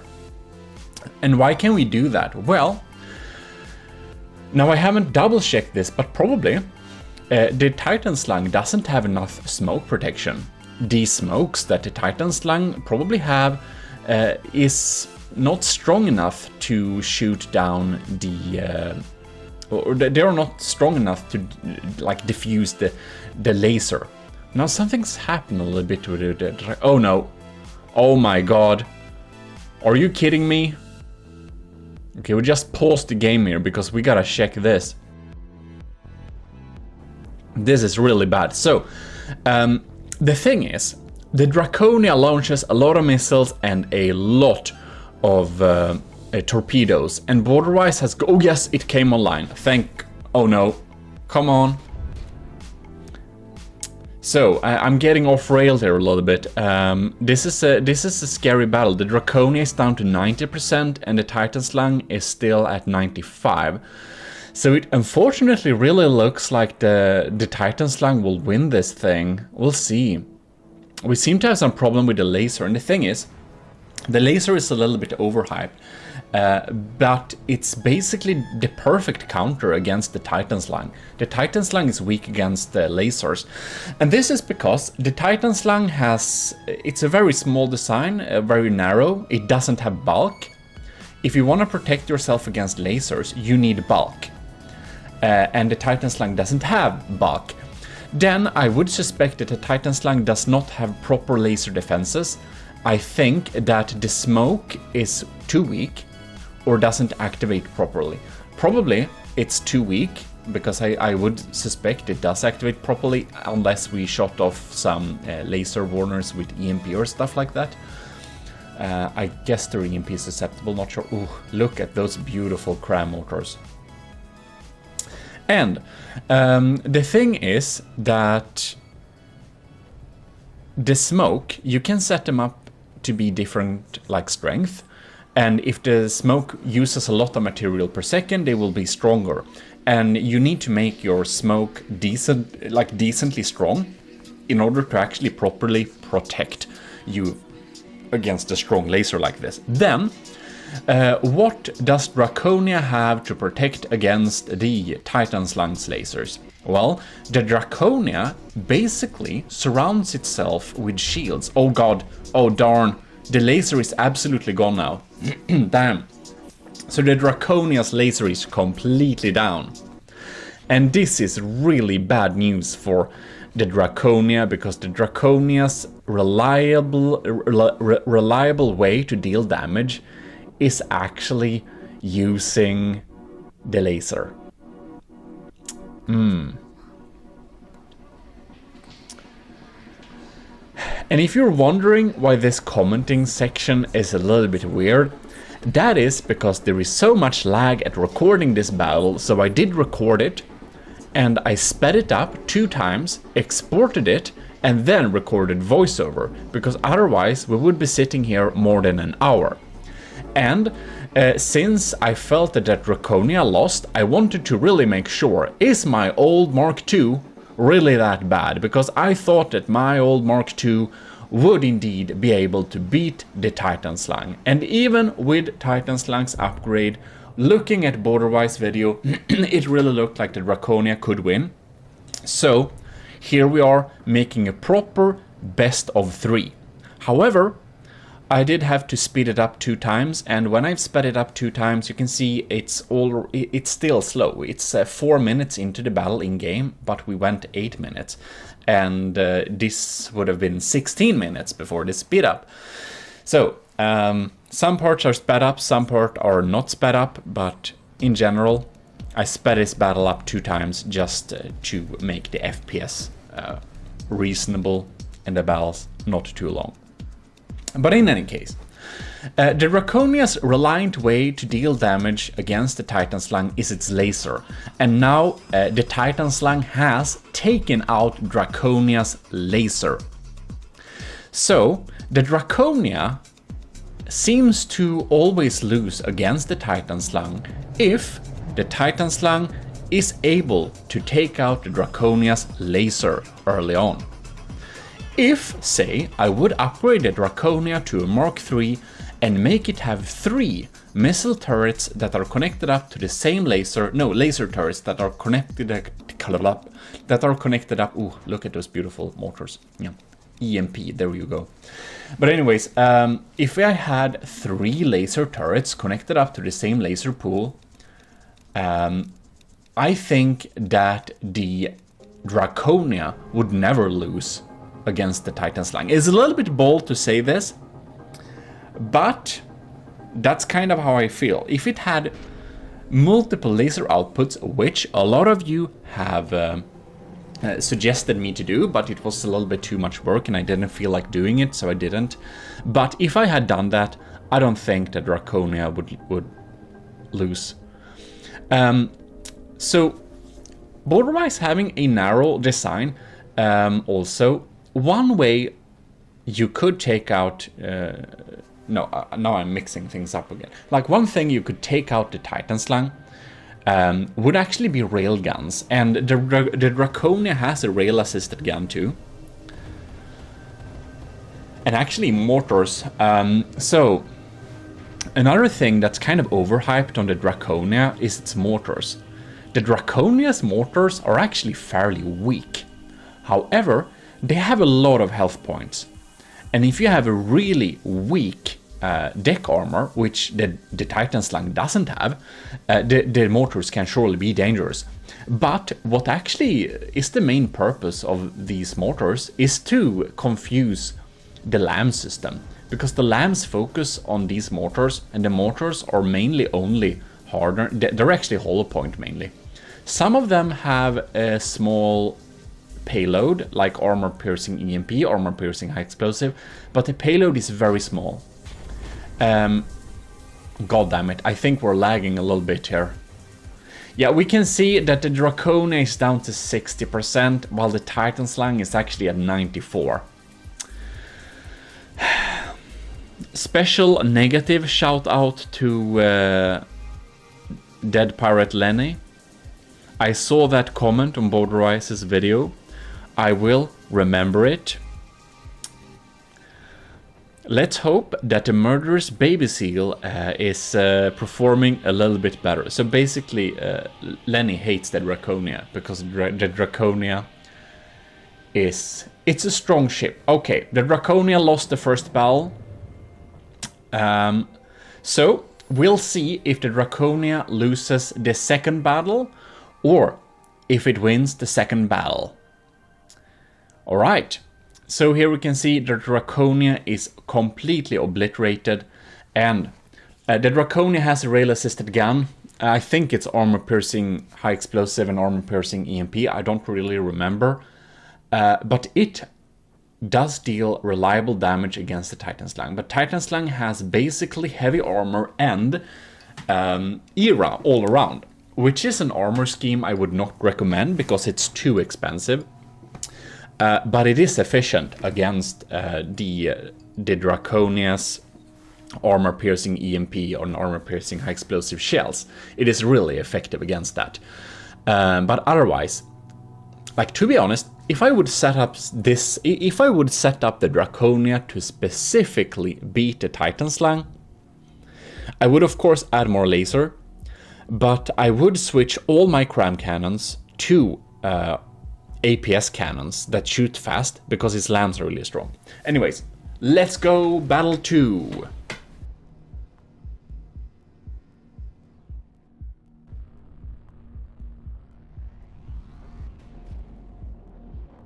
So here you can see the initial swarm. The Draconia's initial swarm is very strong. Oh, the laser is burning up the side there. I do not think there is much smoke there actually. I don't think that smoke uses a lot of materials per second. It just melts through. And the Draconia has shields all along. Don't forget your shields. The shields really decrease the laser damage too. So you should have shields, you should have smoke, and you'll be pretty safe against lasers. But if I would set up the Draconia to specifically beat the Titan Slang, I would change all my crams to APS, because APS would get through his lambs much better. The mortars, they're doing a good job. I would actually decrease the payload on all missiles and make them be almost only reinforced bodies, because you can see my huge missile there. It's coming in. Both his main lasers, the missile interceptors, and the lambs focus on it to kill it, and it dies. But it almost gets through. Like, a lot of the missiles almost go through. So I kind of feel like if I would set all my missiles to be mostly reinforced bodies, I actually think my missiles would go through. So Borderwise spent a lot of material and resources on a very strong LAMS and CWIS system. So he spent a lot of materials on defensive measures. And there is like an enormous, like super big swarm of anti-torpedo torpedoes too. And these are like a game changer. If he wouldn't have them, I don't think the Titan Slang would have stood a chance. If he had like cut down the anti-torpedo torpedoes to like hull for a third, I do think the Draconia's torpedoes would very much eat it up. So the laser is digging through the engine here, and for the updated Titan Slang Mark II, the engine is no longer one big steam engine we can zap with the zap, but it's actually spread out engine all over the place. Which is very good for the Titan Slang, because usually we could just zap it a little bit and it would sink. And now it doesn't do that. So that's a really good job of Borderwise to fix that engine problem, because that was a big deal. Like his engine there, it was really big weak point, which I think we exploited to win several times, just zapping the engine so the lamps didn't work and then the missiles just ate it up. Not the torpedoes though, because the anti-torpedo torpedoes, there's so many of them, they just destroy every single torpedo we can with. I don't know, if I would set up my torpedoes to almost only be reinforced bodies, I don't even think they would get through. I don't think that. But you can see my mortars actually confuse his lasers from time to time too. So the main lasers are focusing, doubling as a seaway system, which my laser is doing as well. Oh, there goes my EMP pack. God damn it, laser! If you don't get online, you'll lose this battle. Draconia! Murder! Fat murder baby seal! Get up straight! Get your shit together! What's up with this railgun? Half is fine. So that's really funny. In Borderwise's video, he thought he took out my APS cannon, but he only took out half, as far as I can see. And the laser seems to be mighty fine. That's good. So the main gun on the Draconia, it's a divided system, so it's half and half. So you can destroy half of it and the other half still works. So that's really nice. It's kind of symmetric like that. It's like an independent dual system, which is great for redundancy, since we spend a lot of materials on the barrel.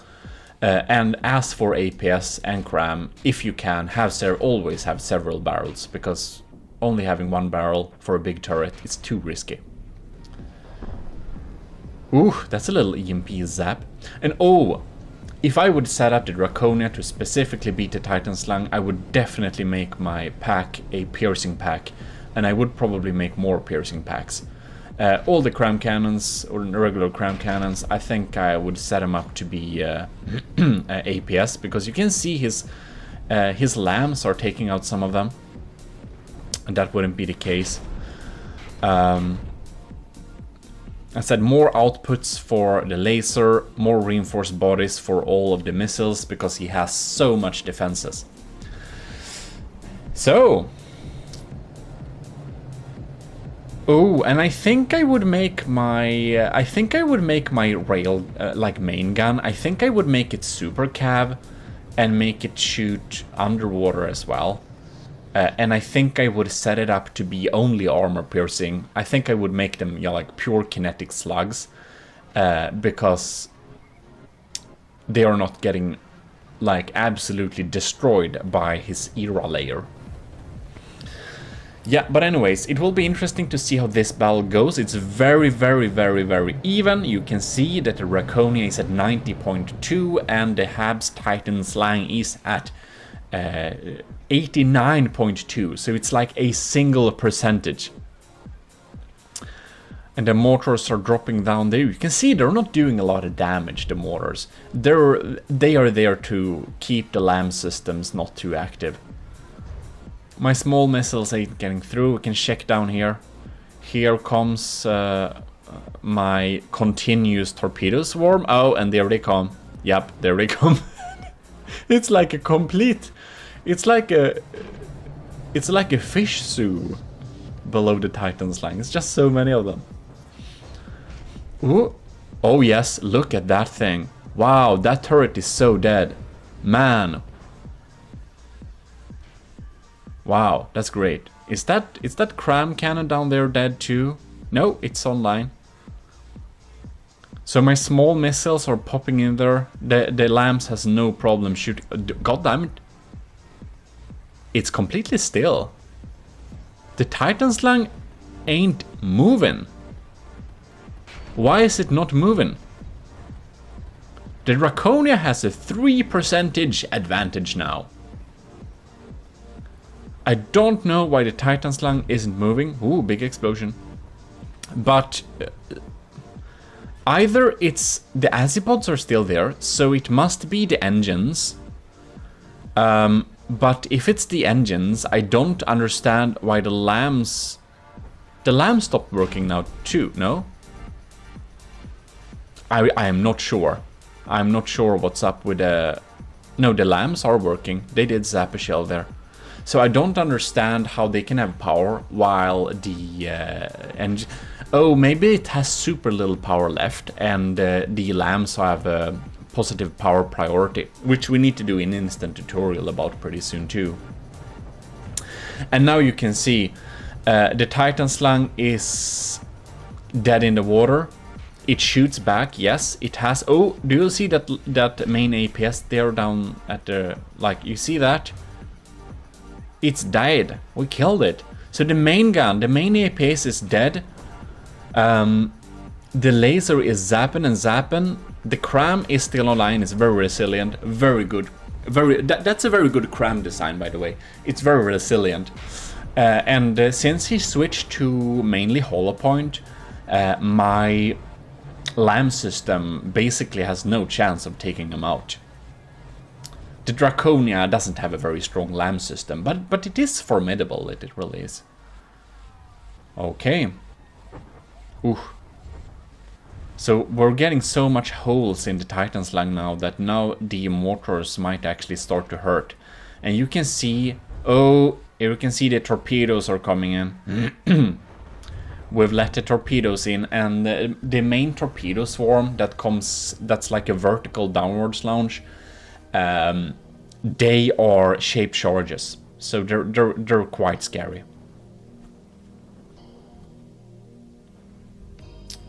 And we see. Thanks a lot for the speed up, because you can see the clock that it's still like ticking kind of slow. It's a little bit janky. But in the first battle, you could see the Draconia's missiles, because of the lag, they just stopped working. They were launched and they lay flat on top of the Draconia, and it was like, why? What's up with this time desync thing, whatever. God, that's a lot of holes.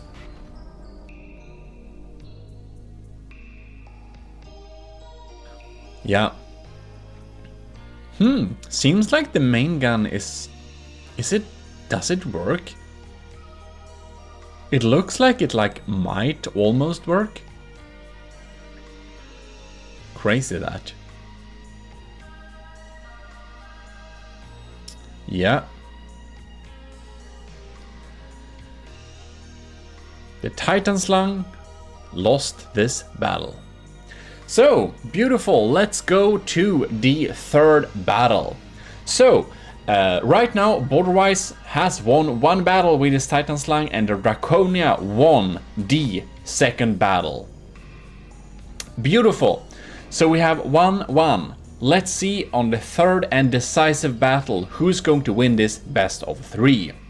The Draconia's initial swarm is pretty formidable. We see we tore some holes there. Oh my god. The LAM system let through some missiles from the front there. We got some turrets on that blast.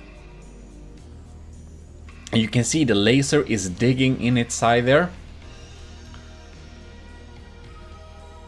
Yeah, the Titan Slung is a really compact design, and if you make your designs too compact, yeah. Keeping the block count low, I would feel a better bulk and less era would probably be an upgrade for a Titan Slung, but that's so much work, I wouldn't do it either. The Draconia has a lot of era too. When I made the Draconia, I thought that staggered era was really important to have all over the place. And now I learned some more things, and I learned that there is something that's called just solid slugs. Ooh, that turret is very sad. And they don't care very much about era, so I only use ERA for certain parts, like the AI and stuff like that nowadays. It's not worth it to have all over the place, in my opinion. It can be for some time, some... Ooh, that's a laser! You saw that was a laser. We zapped the laser barrel. So, we just need to hope that we're lucky, or not extremely unlucky. So the Draconia's laser is pretty hard to take out, because the laser is right behind the super massive main APS cannon. So, in order to take out the Draconia's laser, you have to land a super lucky shot, or you have to dig through the main gun, destroy that, several layers of heavy armor, and then dig into the laser turret. But the first battle and some earlier battles against the Titan Slug several months ago, he did actually take out the laser early on, and that was really lucky. But the laser is still online, as we can see. So the Draconia is actually behind with 92%, and the Titan Slug is at 93%, so it's still very even. Also do note that the Draconia losing health points fast, it's part of its setup. It doesn't have heavy armor on the outside. It utilizes like metal and wood and stone. Oh, that's a turret. We shot off a turret. You can see the next mortar swarm there. And as you can see, these mortars, come on mate, they're not doing a lot of damage. They're kind of weak. But you can see they are opening a window for missiles and all sorts of fun stuff to get in there. So there you can see the staggered era. Ooh, hello friends, repair bots. Here we have the laser. Ooh, darn. This laser and engine is getting opened up. Wow. Yeah, definitely. So, general tips. If you're watching this and you're thinking, oh my god, the Draconia is so strong and the Titan Slug is so strong, because both of these ships are very strong. Borderwise did a great job at upgrading his Titan Slug. Oh no, the houses are empty. Yeah, we'll just check around this a little bit, see how it's doing. But if you're looking at this, you might think, God darn it, what are these pro ships? You can never beat them. Or you think they're absolutely crap. Neither me or Borderwise is the best builders alive. But we have both played the game for a long time, so we have learned a lot. But if you think that these ships are very formidable and you're like, how can I ever beat this thing? Well, if you want to beat the Titan Slug, I would go with lasers and other stuff that penetrate a lot. So that means piercing packs, lasers that focus on the same spot for a long time, railguns or APS that shoots penetrating slugs containing no payload, or cram cannons that contain a payload. Cram cannons is a great way to deal with the Titan Slug, but do make sure that they are like a Doom cram level, because his LAM system is no joke. Like my crams aren't getting through there, and I have a... if you want to get through with your crams, you need to have like a proper scary cram barrage like the Turtle Lord. Oh darn, that was another laser barrel. Ooh, it's looking pretty good for the Draconia. It's in the lead by 3%. His cannons are online, but you can see that a lot of the guns, they're not functional anymore. The main gun seems to be dead, because it did have a higher gauge before. But anyways, if you wanna beat the Titan Slug, skip the missiles, skip the torpedoes, go with penetrating slugs like sabots or armor piercing. No payload, just slugs. God damn it, missile! Can't you hit? Now when the lance is finally weak enough, you're missing. Come on, mate. Like, hitting one of those huge missiles can be like an instant game changer. Yeah, but penetrators, piercing packs, piercing crams, piercing APS, that's great for dealing with a Titan Slung. And also mortars, of course, to distract the lambs too, you can use that method. If you want to beat a Draconia, however, you probably are better off with using sandblasters. Things that just blow up a lot of stuff, and if you're using sandblaster, come on mate, are you gonna miss too? If you're using sandblasters against the Draconia, that's reasonable to take out defensive points, taking out the laser even, stuff like that. And it's so much bulk, you should probably not mess with regular penetrators, but if you want to beat a Draconia, one thing I really use against a Draconia, if I was making a ship to beat a Draconia, I would have vertical launch large missiles with a lot of explosive payload. That could really take it out. Another thing you could use to beat a Draconia is actually crams. Crams is a great counter for the Draconia, and that's the reason why border-wise Titan Slung does have the potential to win over the Draconia. But now we can see the Draconia is still at 87% while the Titan Slung is down to 74%. Wow, it's really looking like the Titan Slung is going to lose this best of 3. Which makes me very, very happy.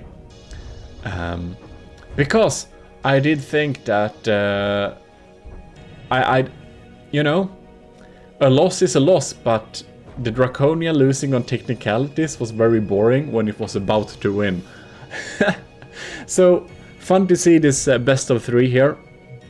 But honestly, the Titan Slung did win one battle. So, you know, it could have gone the other way around as well. Yeah, as I said, if border-wise Titan Slung can disable the Draconia's laser early on, it has disabled the only way the Draconia is dealing reliable damage against the Titan Slung. And then we can... ooh, that's a big explosion.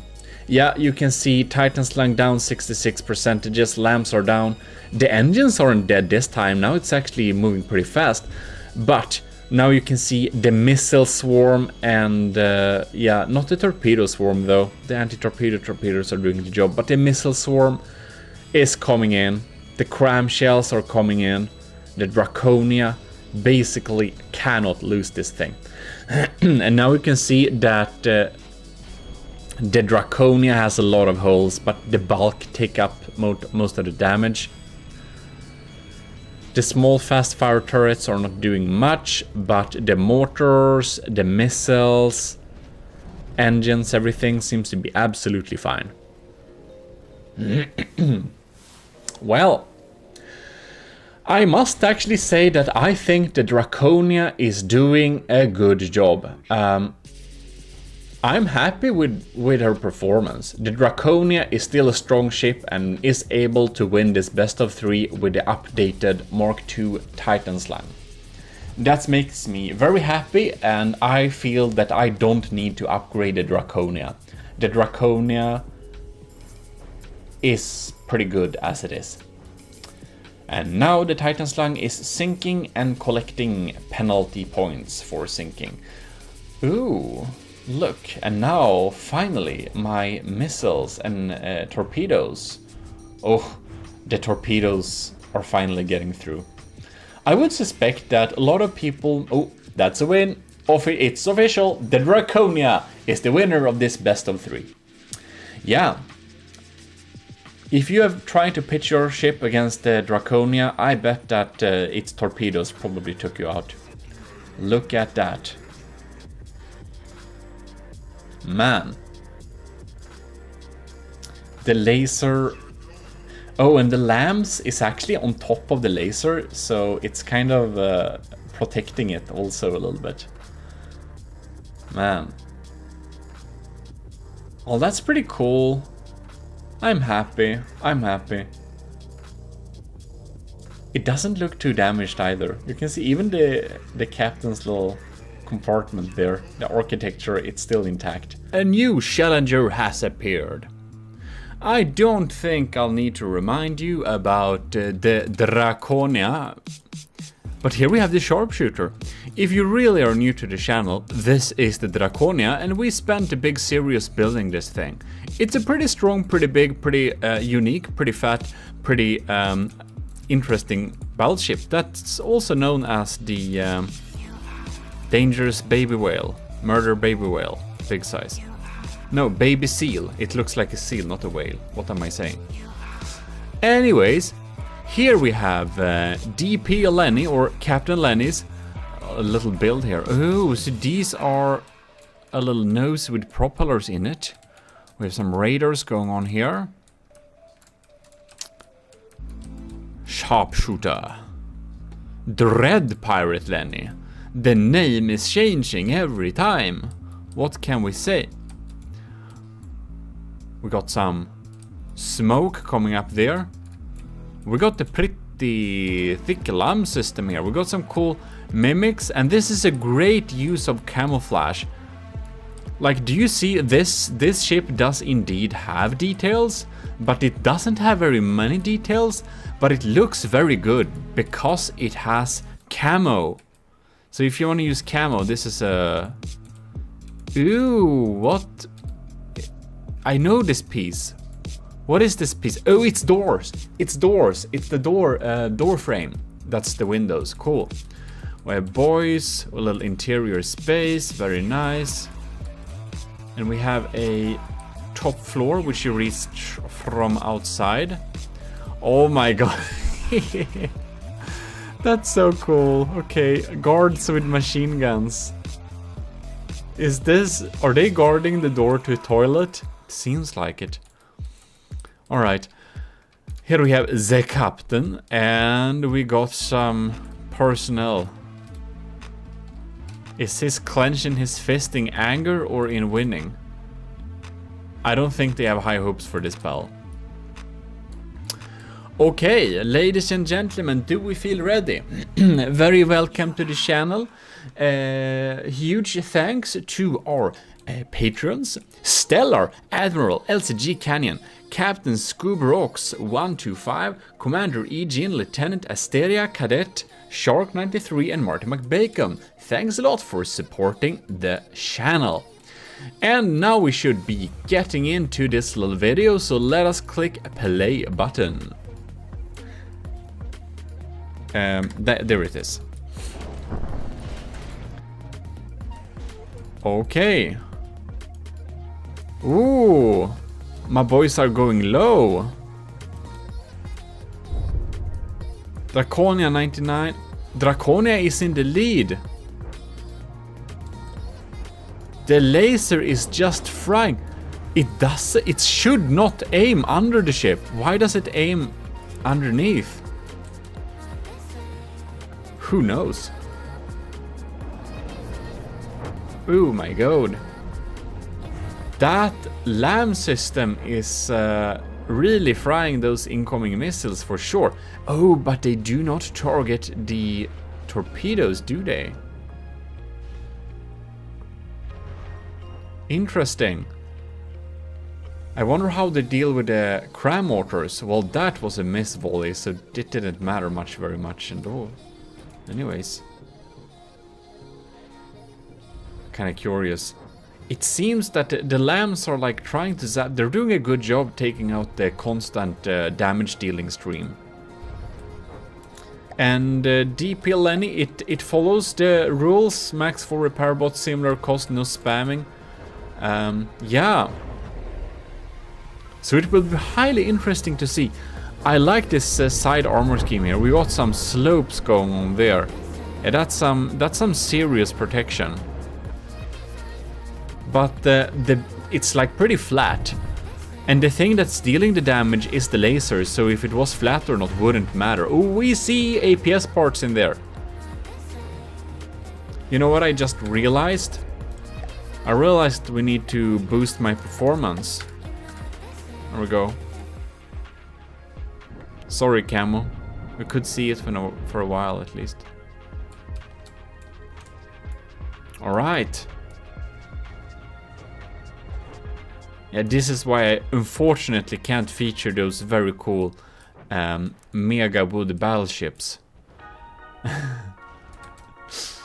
my god. There's a so funny image of my Draconia beside a potential challenger, but I couldn't do that battle because it would lag too much, so I had to decline it. But I should post this image on like YouTube page or something. It's going pretty well for the Draconia. It's still at 98%. That went through. My boys. They are swarming.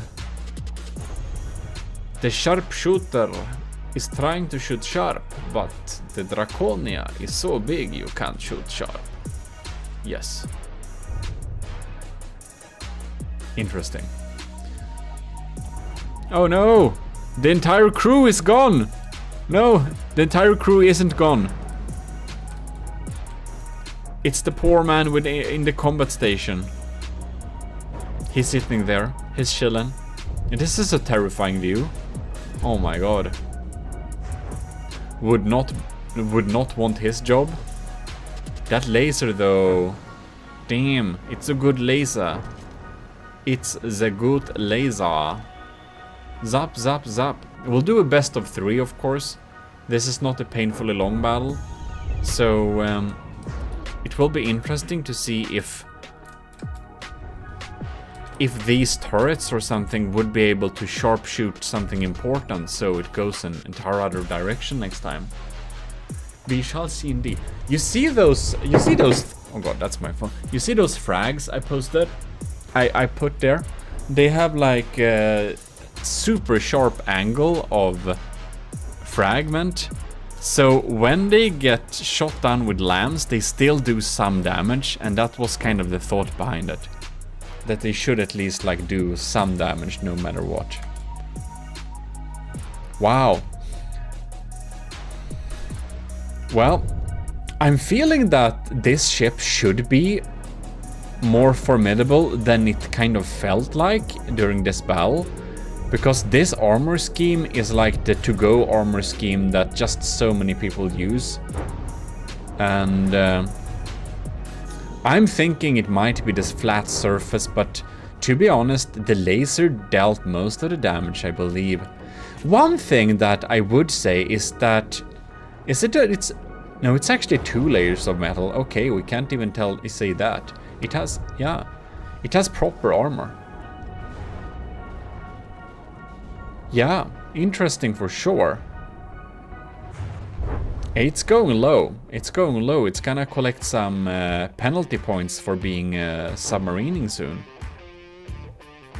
Who knows?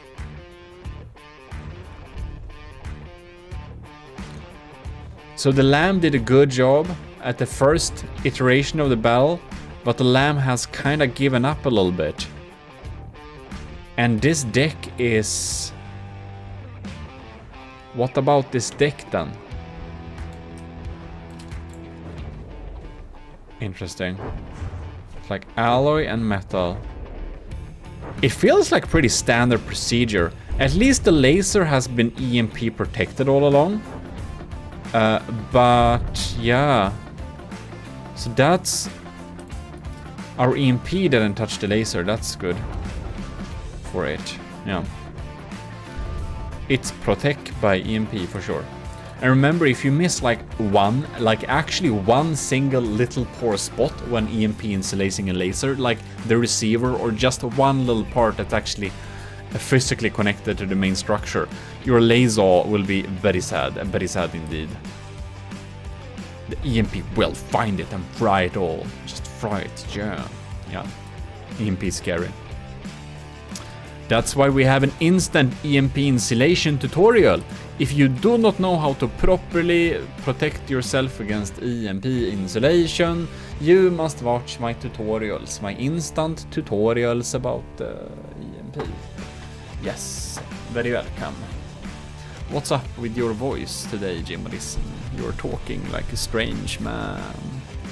Gmodism, that is because you are a strange man. Thank you, Gmodism. Stop talking to yourself. You're becoming even more estranged than this poor, huge missile who completely failed. Did you hear me? Failed to reach its target because it was stupid and didn't turn good enough. DP Lenny is down to 69 and it's dropping from there, so it ain't looking particularly... Oh, it did hit? Are you kidding me? It actually hit. Good missile, very good missile. Maybe there is hope for me too as well. Gmodism, don't kid yourself. You will always be weird. Oh, look, that beautiful EMP frying. Oh yes, those laser components. Eat, eat, eat. Yeah, 65%. This starts to feel unfair. Like, how is the Draconia doing? It's doing absolutely, completely super fine. It's like Nemas Problemas. It's not able to turn the speed that this super quick sharpshooter still moves at, but its weapons are lined up and it's dealing some damage, if you know what I mean. It's only the like well, the turret on this side, they ain't doing nothing, and the huge missile that's like barely hitting. Does it have any anti-torpedo torpedoes, then I wonder? Yes, it does. That was a couple of anti-torpedo torpedoes dropping there, I believe. And my shape charges are probably just filling the inside with frags. Ain't them? It should be. Yep, we see frags bouncing around like angry bees inside of there. Like angry beasts. Alright, we're down to under 55 in like next volley, so we can... Yeah, no ace in its sleeve appeared, so even though we would have guessed the outcome of this battle a lot earlier, it's also submarining very soon, so I do believe it's going to be very much disqualified. Oh, yeah. There we go. It's officially despawned. Well then. The Draconia is ready to rock and roll. Rock and roll. Yeah. Isn't this pretty terrifying? Yes, it is. Okay, let's see what's happening this battle. Sharpshooter is here again, popping up. Somehow it has camo this time. Who knows how this game works? I don't know what it shoots, but it shoots some pretty quick shells, so we're pretty sure we can't defend against them. Oops. Maybe I can just stop the game and take an actual look. These are armor-piercing solid warhead bodies with... Is that the timed fuse or something? I think it's the case. Ew, maybe it's my anti-missile torpedoes. Oh no, it has one. It has them, for sure. Some medium ones as well. But my torpedo barrage is just a little bit insane, so it's possible that it will not have time to deal with them. We're gonna follow these guys, because these are quite evil. These are the angry bees. And we'll see how we go. And we see, oh no, what? They got popped, yeah, okay. The anti-torpedo torpedoes are doing a good job for sure, it's just not enough. Ooh, cool additions there. Okay, now... Oh god damn it. Thank you. So how's the Draconia doing? Ew, these are some holes. Yeah, that's some nasty penetrators for sure. It's like blasting deep holes here. But the Draconia is pretty thick here, so... Ain't matter that this is completely blasted away. The main gun isn't even touched. And that packs some punch. Let's follow one of my medium vertical launchers.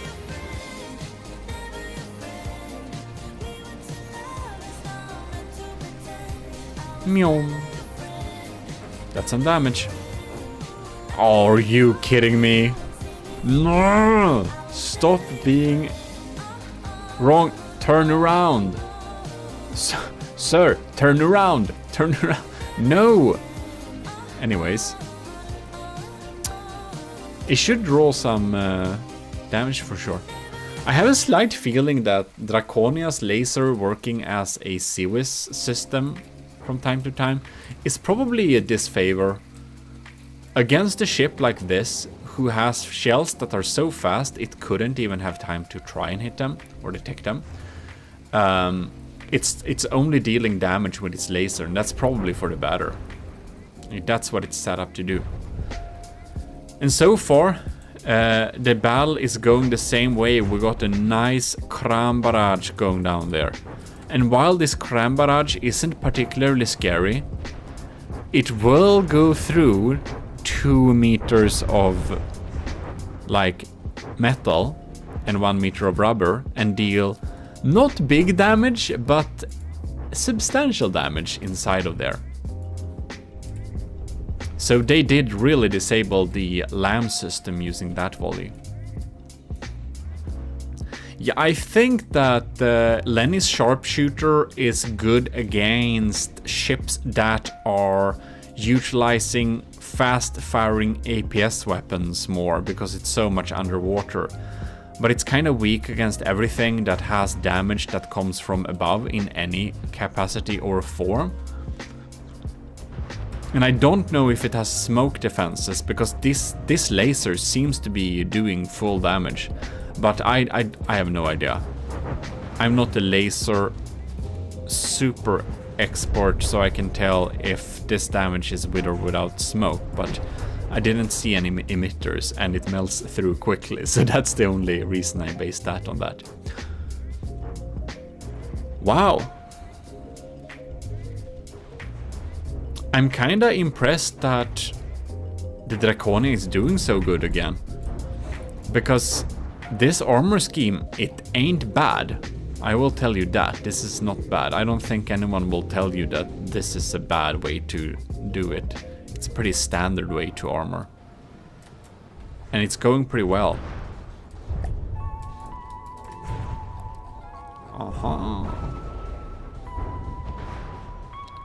Is this a design with the turret neck? If it is, I will be very sure about... ooh, big explosion! I will be very sure that I don't need to do turret necks, and that I should just continue to doing thick turret heads, because that's good. Oh yeah. Freinen. And Captain Lenny's sharpshooter, she's down to 74.5%, while the Draconia is at 96.6%. Is it so that the sharpshooter's perfect counter happened to be the Draconia, while it should be the other way around, just because the Draconia was, I suppose, completed before this one? Very interesting in any case. It looks like this is a solid win for Draconia once again. Like, the sharpshooter is dealing some damage early on, but its systems gets disabled so quickly that it just stops dealing substantial damage anymore after a little while. Is this thing even working? Who knows? No one knows.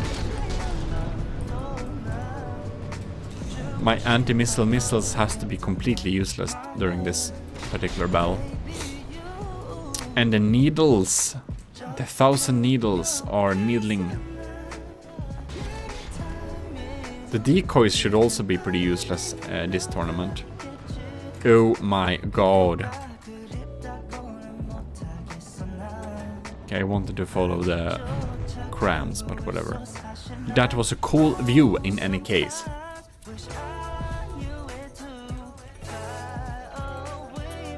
Well, as I understand best of 3, if Draconia won 2 battles in a row, I do believe that this battle is pretty much concluded. Nothing will happen like right here. But we'll start another one just for the fun of it, I guess. Loading, loading. Oh, loading. Oh, loading, loading. Let's look at how the incoming fire looks at the Draconia in the early stages of battle. Just how the incoming shells deal damage.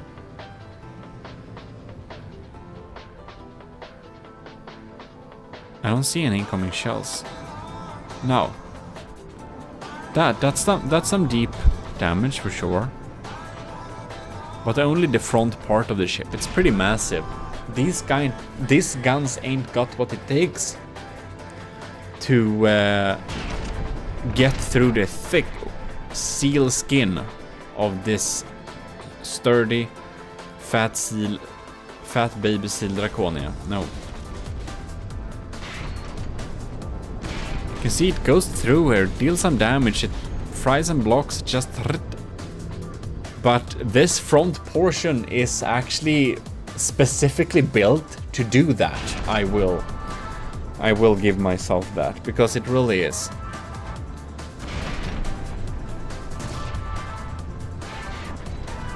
So yeah, it seems that this battle is probably also going the same way, so we kind of know that just for the thing of it. This time the lambs are still alive and kicking. Let's see how the sharpshooter is doing today. The turrets are very sad. We have blasted. You know what? My needles, my 1,000 needles, they. Oh, God damn it! Stop missing.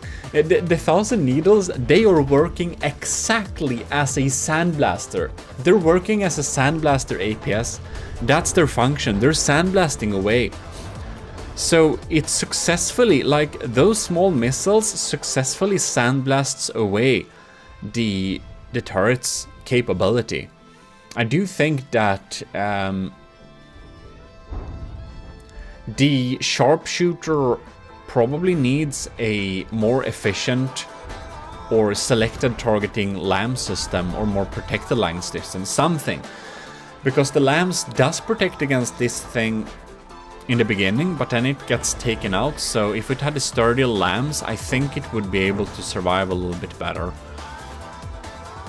Because it really feels like these 1,000 needles are actually sandblasting it away. Oh, poor things. It's like they aim against the deck here. Ooh, and I know why. That's because some of the AIs are set up to target blocks above water, and well, there ain't very many blocks above water, are there? There we have APS ports. Well, I will have to say that is indeed a clear win for the Draconia. Good game, Captain Lenny. Thanks for your submission. It was interesting to see. I'm kind of surprised that this battle feels so uneven, because the sharpshooter looks like a competently built and armed ship, and armored as well. In any case, that is how it is. It can be luck, of course, like the beginning.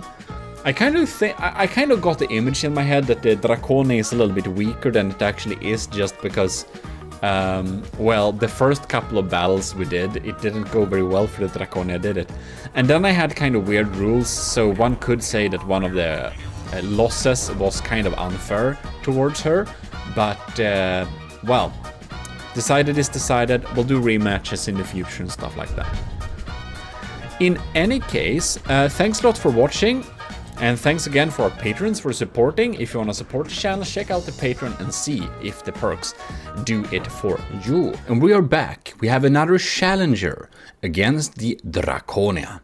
The army of GMODISM's Draconia is meeting the next challenger, which is Netrameira's NNV Tezcatlipoca Mark II Godsplitter version. Very nice, and it abides by the rules and everything. So that is very interesting indeed. I haven't checked what this thing contains, but we have some fast-firing forward-facing guns. We have some big boy missiles there. GMODISM. So let's start this battle here. Oh god, the first recording crashed, so I will see if I will be able to save that, but whatever. Okay, we're swarming the place here. What? Oh, it warps? Oh my god. That's scary. It's kind of going pretty low though. Alright. Maybe pretty susceptible to getting damaged and sinking. My laser is definitely frying its sides here. We have a lot of metal and alloy here. Okay. We definitely got some sandblasters here. Right. So, in case I'm not able to save the first file, Netrameira submitted a craft that was accepted. Tezcatlipoca Mark II Godsplitter version. So it will be very interesting to see how it will deal with the Draconia. It is not able to take out the heavy mortars, but it doesn't matter very much because it still does a pretty good job at taking out most things that comes in, and the decoys are pretty good too. I wonder how our torpedoes are doing. So the anti-torpedo torpedoes can't defend. Ooh, I see some pack parts there. It is leading though. Netrameira was leading, oh man, but now something happened. It's below 80% and it's probably gonna sink. Something blew up hard. We probably need to do a best of 3 because this wasn't like a long battle at all. Interesting, we'll need to see what happened there. So it has some formidable lambs, but it seems that the lambs kind of die after a while, that they're kind of charged up, so they're not strong after a while. Like many lamb systems, and the Draconia just keeps on firing. So anyways, if you're first time here on the channel, well, check around. We got a lot of cool from the depth content, and you should absolutely subscribe to the channel. And if you did enjoy this video, please like it. We're gonna follow this thing. And if you like it, more people will find it and we'll be a bigger, happy family. In any case, I also want to thank our patrons, of course, because they are really helping the channel out.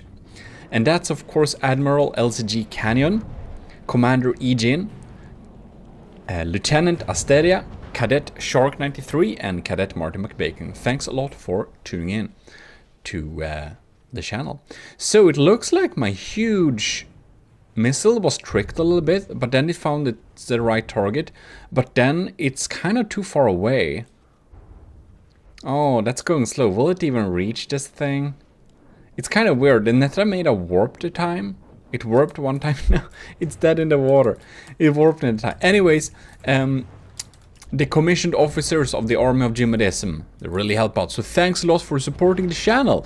And if you want to join the Army of GMODISM's commissioned officers, please look at the Patreon link in the description. And if you just want to join the Army of GMODISM, you can self-assign Matros 3rd class role in our Discord. And I'll use that for some future stuff, like some tournaments and challenges and stuff like that. So it can be a fun thing to just join in on the army thing. In any case, it looks like this battle is pretty decided. I'm kind of surprised that the Netrameiras Tezcatlipoca Mark II God Splitter isn't sinking yet. But, well. And I will say this, Netrameira submitted 2 extremely powerful ships that battled the broadsword, and they won hard. They were really good, really efficient builds. So if the Draconia manages to win over Netrameira in the best of 3, I think I must have probably improved my building skills a bit with the Draconia. But anyways, it's a really cool build. We're gonna check it a little bit more in some future ones. But 63%. I don't think this. It doesn't shoot back anymore. It doesn't shoot back. No. So let's just restart the battle.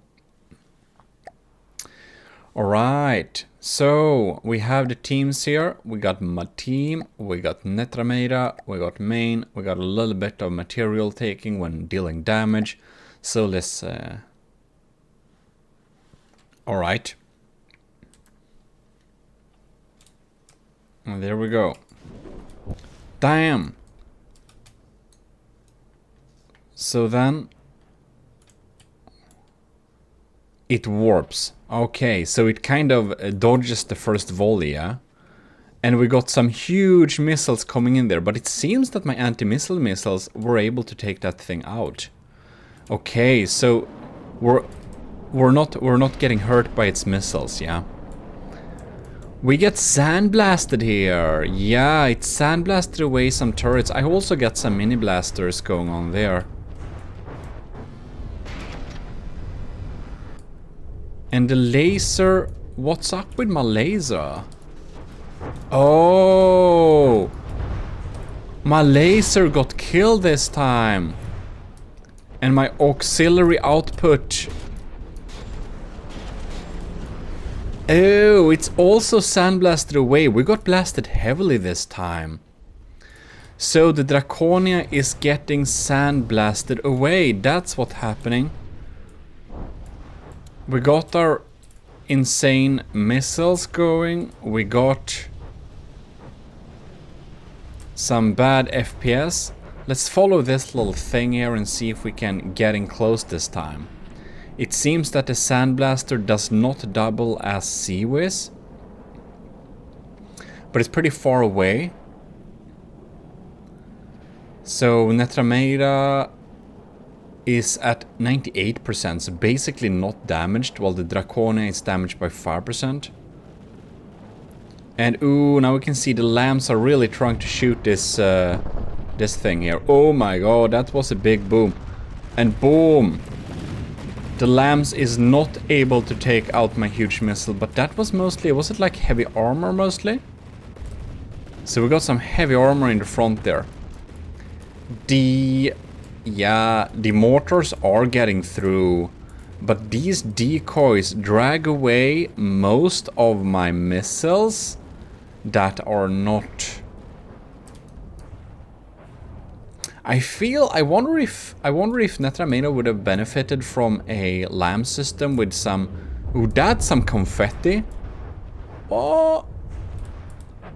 Oh! I think we have some APS cannons that does not have ejectors. So here comes my big missiles, and here comes my long-range mediums. Boom, we fired her again. Draconia is down at 91%, and the God Splitter is at 87. So definitely we got some APS cannons, which probably does not have any like emergency ejectors. That's probably because they're belt fed, and that deals some damage. And it's trying to run away from...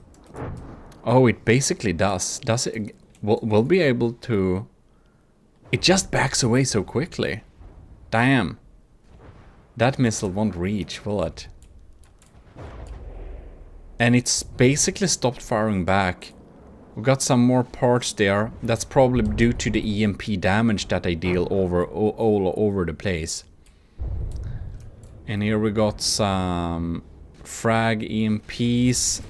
Yeah, you can see there the EMP got a lot of laser parts there. The Draconia is still at 91%. It's of course... It got real damaged. Like the sandblasters really took out the lasers like early on. And that made it so we made much less damage than we would have otherwise. But it seems that when my shaped charge missiles detonate something inside of there, Netramera just can't deal damage anymore. And just keeps running away. And, well... The Draconia isn't well suited for long-range battle, but it's good enough to still do damage. What's happening with our main gun here? It's looking pretty dead, doesn't it? I don't know if it is dead. Welp. Welp, welp, welp. It's just chillin'. Ew. Okay, let's ride something. Let's ride something further away. So, Netramera down to 61% again. Like, because it's a best of 3, the battles are already decided. Netramera lost 2 of these battles. It's a very powerful, formidable ship, and it's cool with the jump drives. And that it basically dodges the first volley, but its lambs are not strong enough to keep it safe, and some of the cannons seems to be a little bit volatile, which make it not deal damage anymore. And my anti-missile missiles seems good enough for taking out those huge missiles. Here we have a nice little setup with those. Well, win for the Draconia. Well, I'm very happy that the Draconia wins something, because like the Draconia, it's a pretty powerful ship. It really is.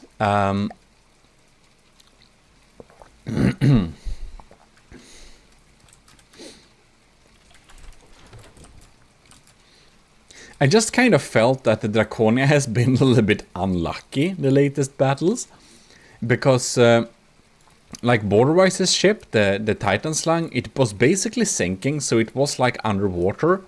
And I should have made those rules clear a little bit, but a lot of you who were watching the video like thought that like, hey, the Draconia should actually have won that. So that's like one thing. But yeah. So, because I still counted this at losing, even though the Titan Slung was underwater, it kind of, you know, I don't know.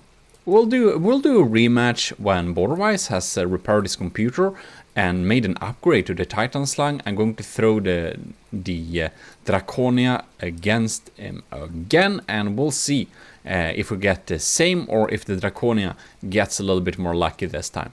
In any case, let's start this little battle here, because I just want to see. Bam! There we got like a big pack blast. Piercing packs. Ew! Damn, that's some penetrating packs, isn't it? It's pretty scary. There's like a shotgun pack confetti. It just pierces and deals like a lot of damage. And here we go, the sand blasting, it's really blasting away here. You can see like this cram cannon is a pretty poor thing. And my main APS is feeling real sad because of this, I think. And you can see that the laser got basically shortened off a little bit here. It's still working though. Yeah, it's just blasting and blasting. The laser is still online though, so that's one good thing. I do wanna... What's up with these shaped charges? Are these... Oh, are these torpedo secondaries? No, they're just being stupid, okay. Or fast firing arrow, right?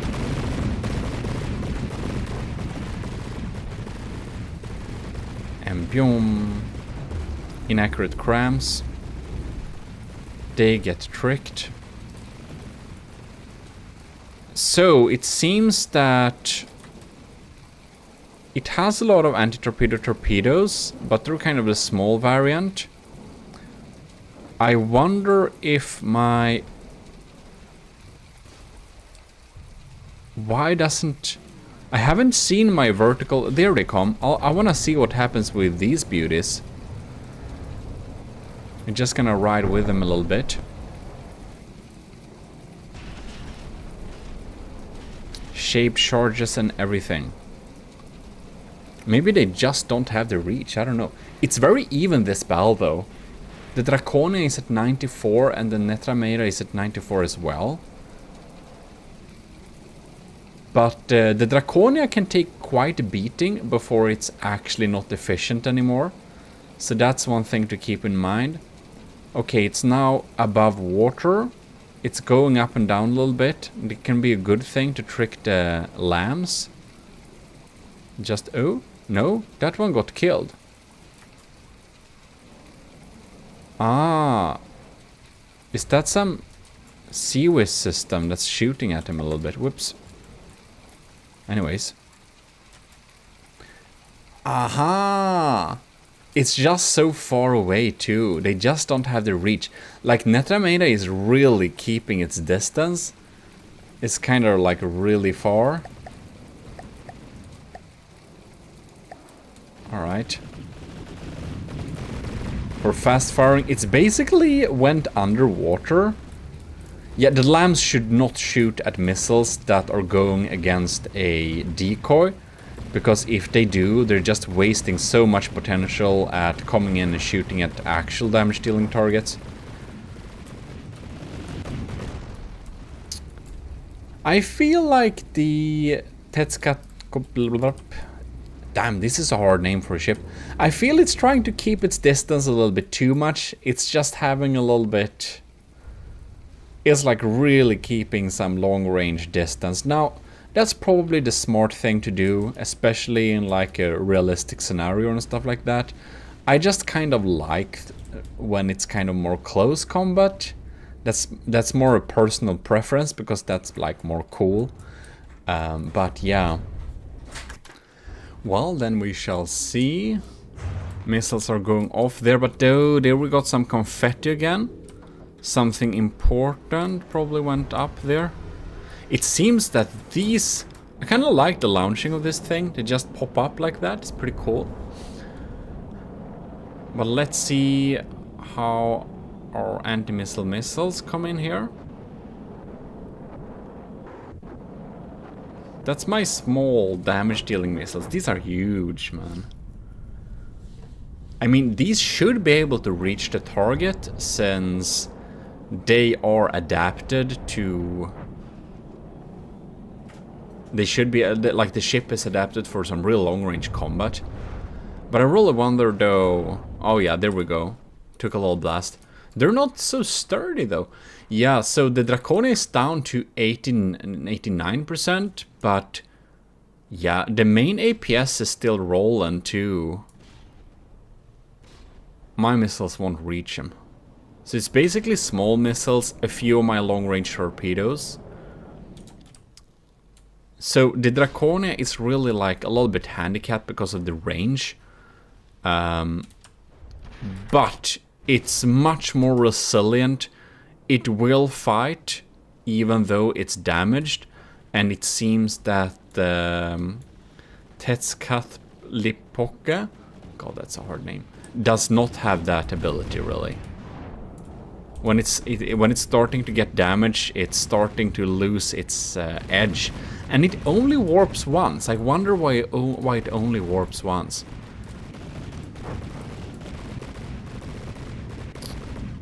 Oh well.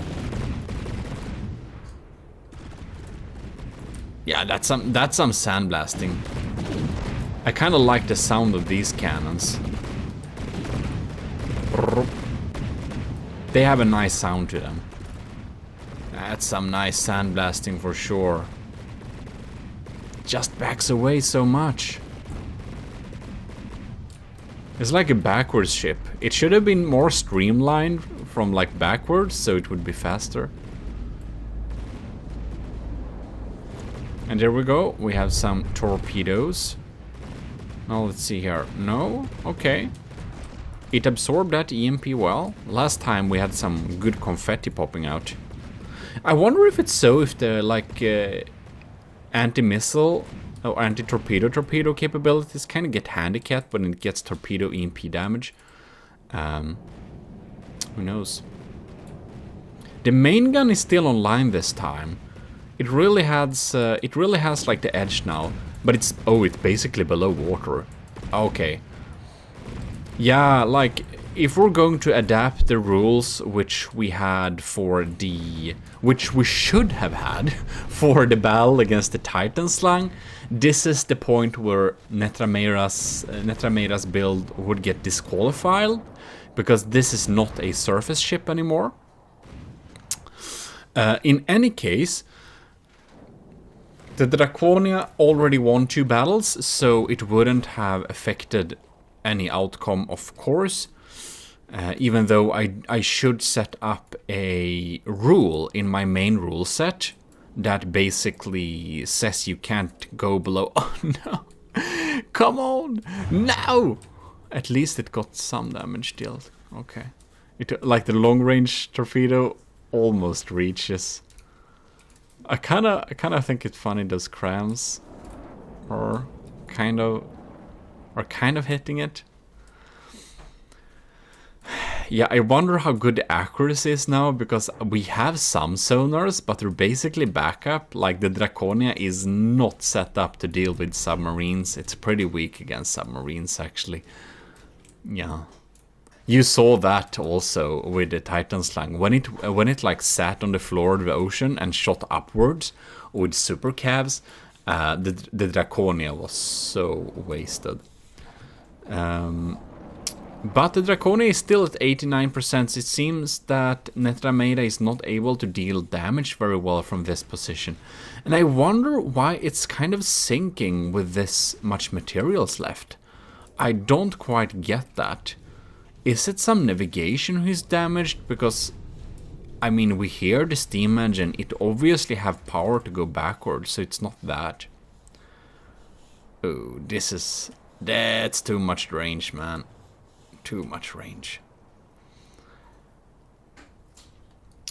Yeah, I think the Draconia is not... It's just wasting materials, shooting missiles and missiles and missiles. But funny enough, the Draconia has a lot of materials left in storage, while the ECCLESIARCHY does have like 4,000 materials. It's probably burning everything with like steam engines, most likely. So how is the Draconia doing? Draconia. Well, we have had a heavy case of sandblasting. That's pretty obvious. It seems that all the shields have gone down, but is that maybe only because the enemy is beyond 5,000 meters? It could be that too. I don't know actually how to see like range in this battle mode here. Oh no, the small houses, they're gone. The small houses are gone. The bridge is gone too, but the little auxiliary house here it's all fine. Just the bridge to it is damaged. Well. Okay, so Netrameira is at 0%. I would kind of like to see, like, how far away is it? I think I'll need to set up some range rule too, like getting disqualified if you are like more than 4,000, 3,000 meters away, something like that. Just to have like something. Alright. That clamshell went straight through, it didn't explode. Well, that's too bad. Anyways, it's still foreign, but it's kind of just sitting here. It has 0 materials. I guess we have some kinetic power left. But yeah, that's basically, I mean, this battle ain't going anywhere really. I kind of think it's very amusing that the clamshells almost hit. Ah, oh well. Shooting from underwater. From the depth is such a weird game that it kind of works. In any case, I hope you liked this little video, this little battle with the Draconia, and thanks for submitting this God-splitter version of this ship. It seems very sort of formidable. I love the warp. Said it only warps once. The sound of these sandblasters are pretty nice. It's a little bit too backing away, a little bit too much, but I mean, I guess it does its job, and it shouldn't sink like this. But other than that, it's a cool ship. But it lost all 3 battles on different accounts. Ladies and gentlemen, welcome back to GMODIST. This time we are pitching HMS Ragnarök versus the Draconia. So this is a collab with Brenzo, who has refitted the Ragnarök to the 2.0 version. And well, here we shall see what will happen. The Draconia's laser is lasing on. Brenzo has recorded this footage, so I am just commentating on this thing. Anyways, the small missiles are popping in there, doing a little stream. We have some Seawiz systems going wild. So the Ragnarök is a one-sider, and now okay, the swarm is coming in, but it ain't doing much. The lambs of the Ragnarök is pretty strong, so we shall see what happens there. It's very interesting.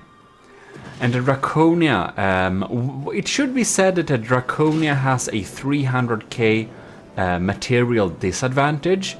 It does, however, have a advantage in terms of block count. But yeah, I don't expect the Draconia to win, but it has beat some bigger foes before, and it may do it again. So we shall see here.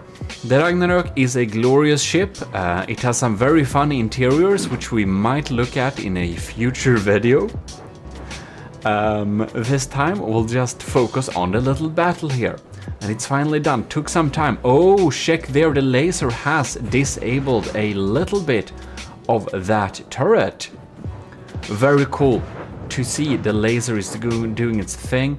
Now, Brenzo has set up some pretty decent armor going on there, so my heat missiles won't do much. And I am one of very few YouTubers. Oh my god, that's scary. Oh wow, these are some deep penetrating. So Brenzo has put some sabots into the main guns, he said. So they're just melting through the armor there, yeah. Doing a good job. And the ship is so fast too, it kind of flies around the ship, making the Draconia at a very bad angle for itself. In any case, what was I saying? Sabots, yes, but before that, who knows? Oh, one thing, Brenzo, by the way, you're probably watching this. If you're gonna start the start location for the battle, I'd recommend to select a random spot in the middle somewhere, because otherwise you'll get spawned at 0.0, which is the end of the map, which makes it so that the seabed looks kind of a little bit weird. Now, this doesn't matter very much, just a quick tip. Right, ooh, look, what was that? Was that the lamb zapping the remains of some frags from the crams or something? Who knows? Alright, we got some streams incoming. Pretty interesting. My missiles are not doing much, I think. I'm glad the laser is still online though, so it has some damage dealing potential. And yeah, all of my torpedoes are basically not doing too much damage actually. If the laser focuses on taking out those like turrets, it would be very great. There comes my huge missile, but the huge missile is gonna get zapped by the lambs, I think. The Raccoon is so hard to sink, but man, yeah. One thing I can mention is that Draconia is actually a ship that should cost 1.5 million, but I spammed a lot of kind of bad missile systems on it to reach, make it reach 1.8, because as you might remember, the initial thought of building the Draconia was to challenge Borderwise's Titan's line, Mark 1. And I'm pretty happy with its result for that, but now with the 300k material disadvantage, well, we'll see what happens. Why do Brenzo shoot over there, I wonder? So we got some EMP2, it seems. And the alarms are pretty strong, so I don't think our cram mortars will be able to even distract the lamb enough for it to matter either. So that's a little bit... that would be... Oh my god, yes. Yes, laser, come on. Fry that turret now. We got some good sloped front armor, heavy armor there. And some good resiliency in that. Oh well. 2 minutes into the battle in game, 5 minutes into the battle according to the recording. Oh, and I've decided that I will start to build a new battleship, by the way, because I think the Draconia is a little bit outdated. I know numerous ways to make the Draconia better, I just don't wanna. I think that green Seawis is pretty funny. Seems to be a pretty good job at dealing damage. Oh my god, the laser... God, this thing is so high. The laser is a tad bit sad soon, maybe. Hopefully not. Hopefully it will survive. No, what did you do? No, it's because it's tilting. Oh no. The Draconia got so damaged at one side that it's tilting. And the laser is not lasing anymore. This is very bad news for the Draconia. The HMS Ragnarök is down to 95.5%, but the Draconia is at 86.2%. And a low material count, or a low material count, yeah, for the Draconia is fine, but not without its laser. Yeah, so what I was going to say before was that I'm one of very few YouTubers, aka Swedish one, who has the proper pronunciation of the name of this ship, because the original builder, Robas of the Ragnarök, he is Swedish, and it's called the Ragnarök. Okay, if you want some pronunciation, there you know. And the O with 2 dots, that's an Ö. It's not an O with 2 dots. That's heretical, by the way. So, let's see here, what has our... oh, our laser is online! The laser is online, but is it dealing any damage? No, it's not online anymore. So sad. Come on! If the laser is not online, we have no hope. But it's shooting through it now. What is it doing? 83%. It's looking pretty sad. And now it feels like nothing else in terms of firepower getting through. I'd be very surprised if the Draconia is flipping this battle around at this point, because man, we are at the material disadvantage now. We are basically not dealing much damage anymore, because those Seawiz systems take out everything we throw at it. Somehow the laser zaps a little bit. God damn it, our lamps are so lazy, I don't know what it's doing. And I don't know what our laser is doing either. It feels like it's intentionally trying to miss. Oh my god, oh no, we have some exposed laser components that are not good. Okay, what's going on down here?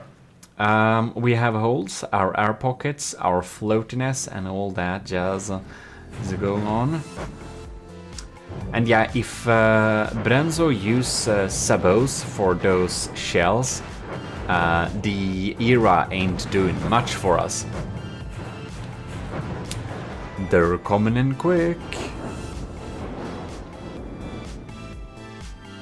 Bam, bam, bam.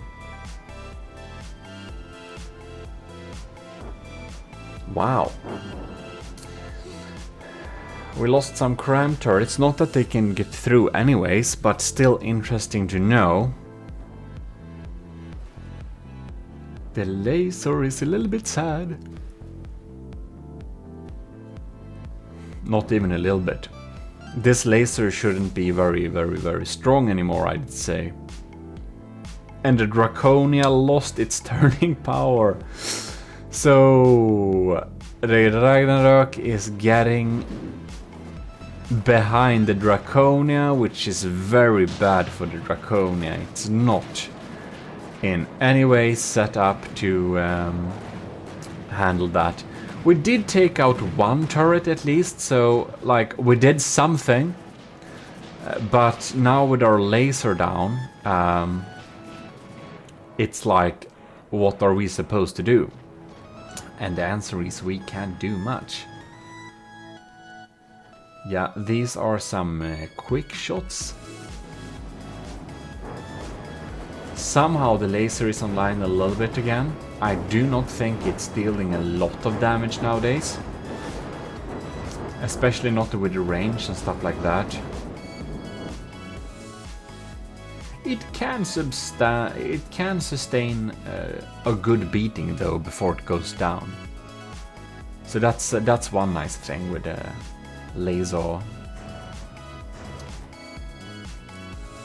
EMP frying our detection. Probably our detection is pretty crap now. We're probably not hitting very easily.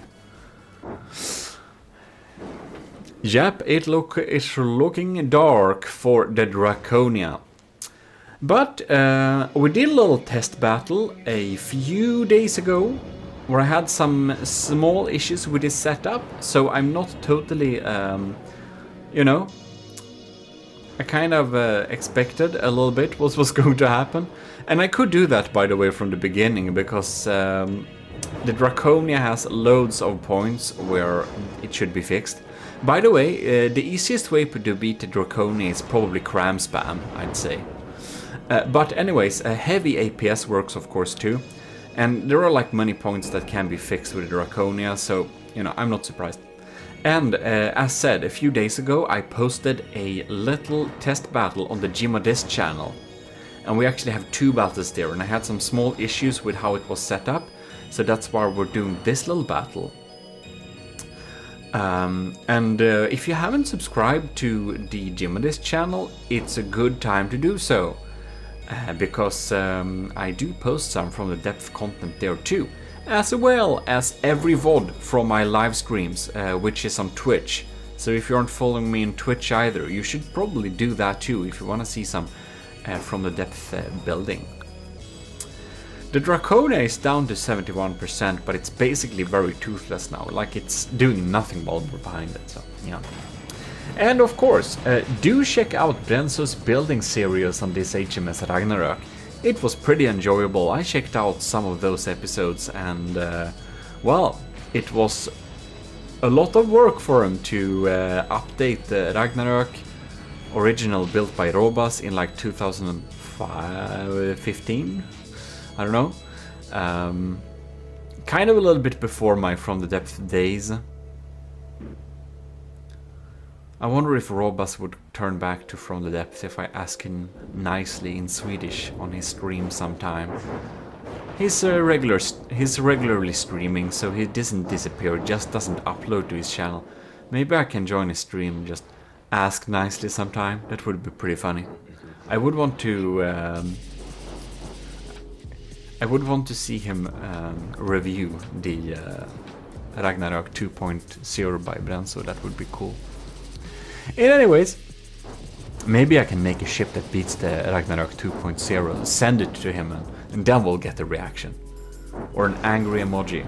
No, we'll get a passive-aggressive sign posted outside my doorstep. Because that's the Swedish way of passive aggression. We're great at it, by the way. In any case, here we can see that the Draconia is down under 55% and it's 100% certainly losing this battle. Not at all very unexpected, but huge congratulations in any case to Brenzo for the win of this battle, and also awesome little ship. Now, the HMS Ragnarok has a 350-ish material advantage, so it is more expensive than the Draconia, but it has a lower block count. I think it's ish 60,000. We just saw that a frame ago.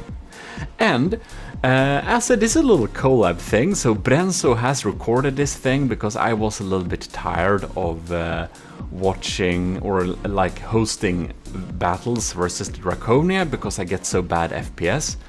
And Brenzo has recorded this, and I haven't seen this footage yet, so it will be a little we're gonna experience this together, and I will be like a proper commentator on this little battle.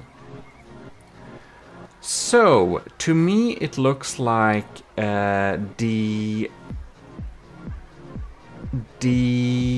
Ragnarok is spawned with the broadside. No? Was it spawned with the broadside towards... Who knows? That's kind of a little bit what it looked like, which is kind of weird. I think that the ships should spawn with the noses towards each other, because a broadsider will always be very nice when it gets the broadside out. So it seems we have the hood left, so I can't see the material advantage or disadvantage much at all. But oh, there we go, nice. But here we can see, okay, so we have the Ragnarok is in the lead right now material wise. So I'm really hoping that the Draconia's laser will take out some of those turrets, because those are pretty dangerous armor piercing big slugs there. And for the Ragnarok 2.0, Brenzo has spent quite a lot to get a really strong LAM system. So the Draconia relies on absolute missile spam. It's not very... what to say? It's not very refined method of killing your enemy, but it kind of works. But in this case, I think the Ragnarok has so good LAMs that our missiles are actually rarely getting through. So that's something to note there. And these cannons are absolutely shredding up the Draconia's armor here. We have a lot of era armor, so one shot won't give us a critical kill, and this is why our material count is so darn high. We just have so much era armor that going on there. The real thing is if the Draconia's laser will be killed or not. Now we're turning the side towards the enemy here, which is a little bit not so good. Yeah, I'll be real sad when the laser goes, if it goes. It's usually how the Draconia loses, someone is able to take out its lasers.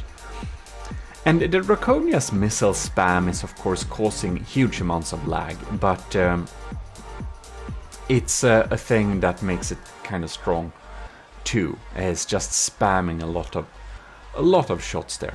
We're apparently down to 13 FPS in this battle here now. So yeah. Oh, the Draconia is riding pretty low. I think I think very few things that we shoot at it actually gets through. Oh, what happened with laser now? Oh no. It hasn't been beaming for a while. That's really bad. It's only 1 minute and 15 seconds into the battle. And if our laser is already gone, that's super bad. Oh no. Alright. And what's happening there? Is this Seawiz or is that... That's probably Seawiz shooting down our incoming missiles. I don't know how many of our missiles getting through here, but they're absolutely spamming. Yeah. While we're shooting, while the Ragnarok is using APS mainly to take out the Draconia, the best way to take out the Draconia is actually to have big crams, I think. It's pretty slow and its lamps are pretty weak, so big missiles works pretty well too. Yeah. We set up our crams in order to kind of drain the lamps of the enemies. But for some serious strong lamp like this, it might have been a good idea to actually make them make all of them only hollow point. And Draconia is starting to go pretty low here. That's not looking too good. It looks like our main gun is still running. Our main gun is still zapping. Ooh, the laser is online still. That's good. Oh, do we have power problems? No. The lasers seems to be lasing. HMS Ragnarok is at 96% health, while the Draconia is down to 91, which is pretty more normal. We have some bulk. Oh my god. Oh yeah, there we have the steam engine. We have some power problems most likely. We have auxiliary power, but our forwards propulsion should now be seriously sad.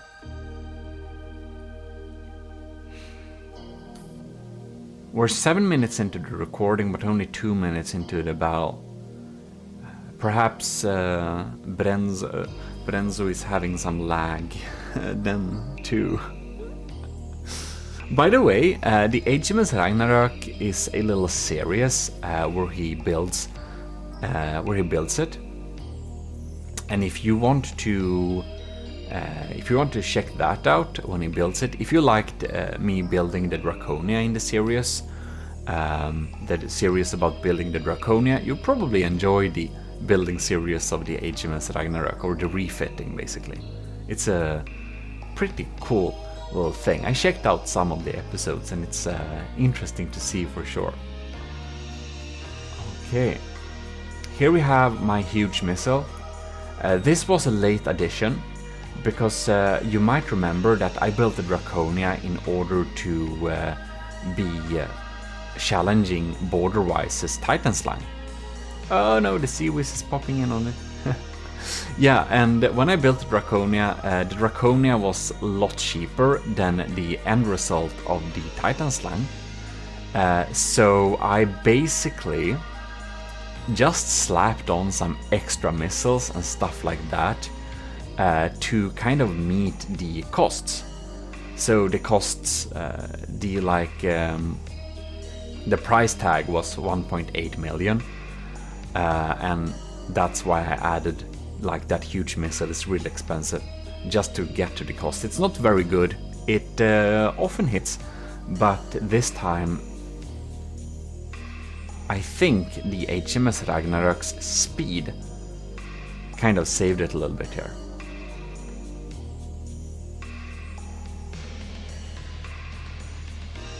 right. I don't know what's up with the sound.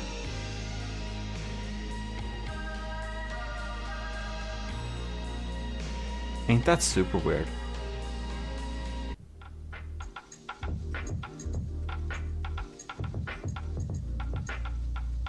This, I don't know. What the hell is this? I don't know if the sound of this battle thing got messed up or something. Weird. In any case, the HMS Ragnarök is still at 94%, while the Draconia is at 85%, but I'm very happy that the laser is still lasing.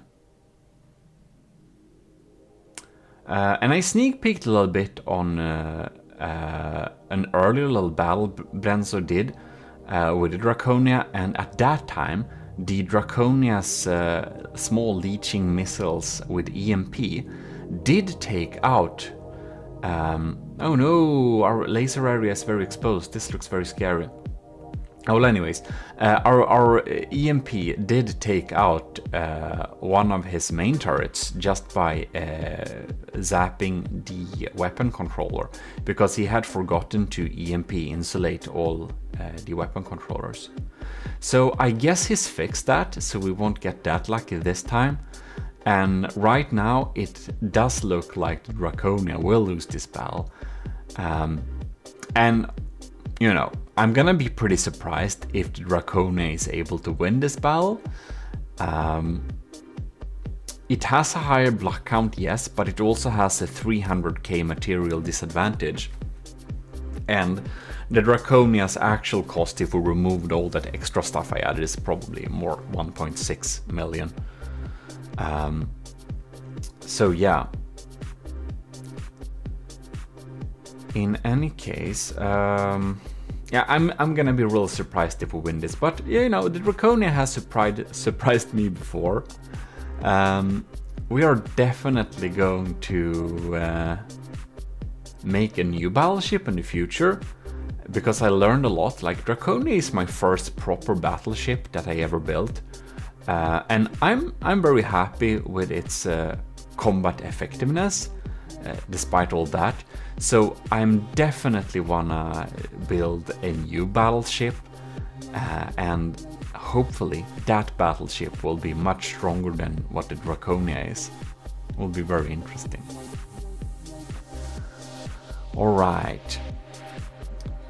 HMS Hans Majestäts Skepp Ragnarök 2.0 is at 93%, Draconia is at 81%.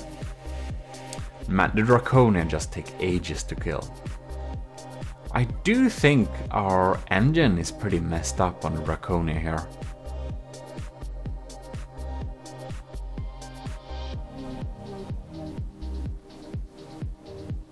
Oh yes. And this is a best of 3, by the way.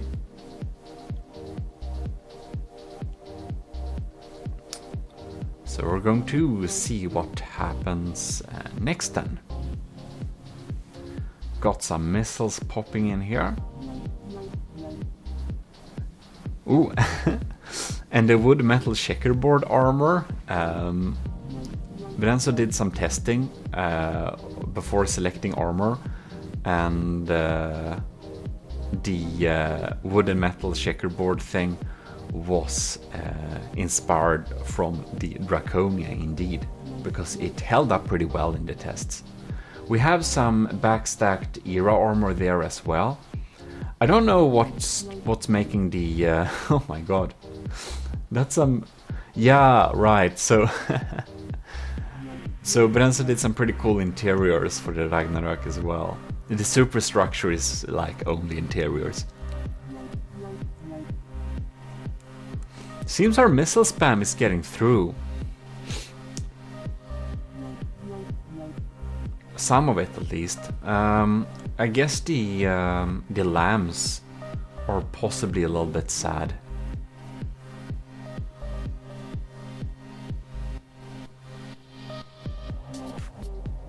Well, It feels kind of weird watching a battle with no sound.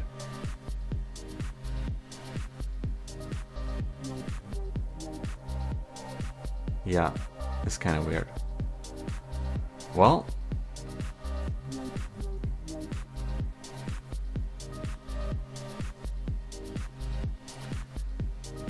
(11 FPS). We're 14 minutes into the battling game, and we're 14 minutes into the recording and 4 minutes into the game. So that tells me that this is probably some pretty slow speed.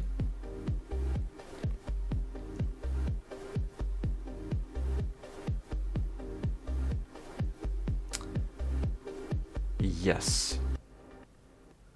Kind of 30% speed maybe. Would possibly one could possibly record such a battle at like 50% speed and then speed it up afterwards. Oh my god. My entire main gun turret is absolutely completely 100% gone, and my laser ain't working much at all. Yep, we got some holes in the laser here, so that's probably it. Yeah, you know what? We're gonna sneak peek a little bit what happens in the future.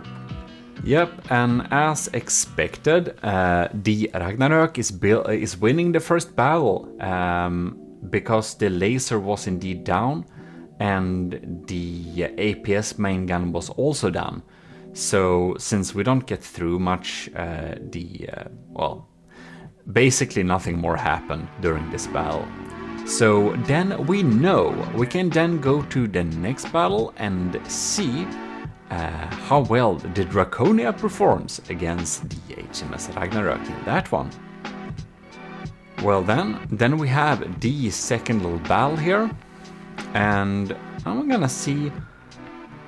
I must say I'm not okay with the angle that the Ragnarök got to spawn on, because that will make it like, this is the advantage with having a broadsider. If you can spawn your ship in an optimal angle, you know what, I don't know, I don't really dig that. Spawning your ship in an angle will give a broadside ship the best potential to deal damage.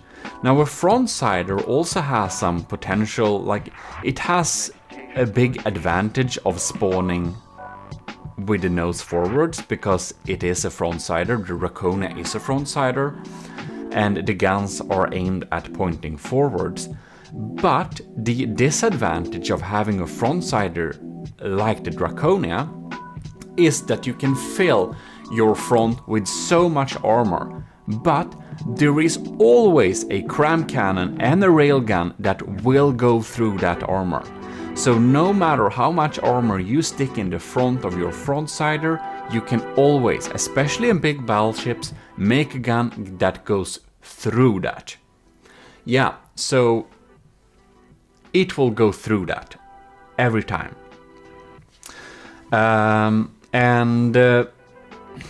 When you have your guns spread out on a broadside like this, there are so many different places an enemy can hit, so you will not do substantial damage to the ship.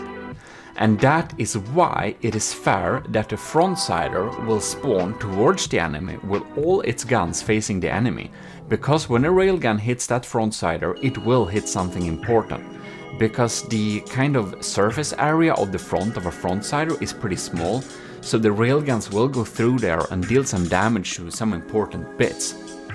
But when you have a broadsider, you are supposed to make it also face the front towards the enemy, because otherwise the frontsider can't deal damage to the broadsider until all its guns are facing towards the frontsider. When we have it like this right now, the Ragnarök and the Draconia is both facing the enemy with all its guns at once, and that makes it kind of unfair, I feel like, because, as said, the Draconia has a lot of front armor, but these railguns can go through it. So the HMS Ragnarok will be able to deal some damage early on to the front of the Draconia, and these early game stages should actually be for the Draconia to be able to deal some damage to the Ragnarok before it faces the broadside.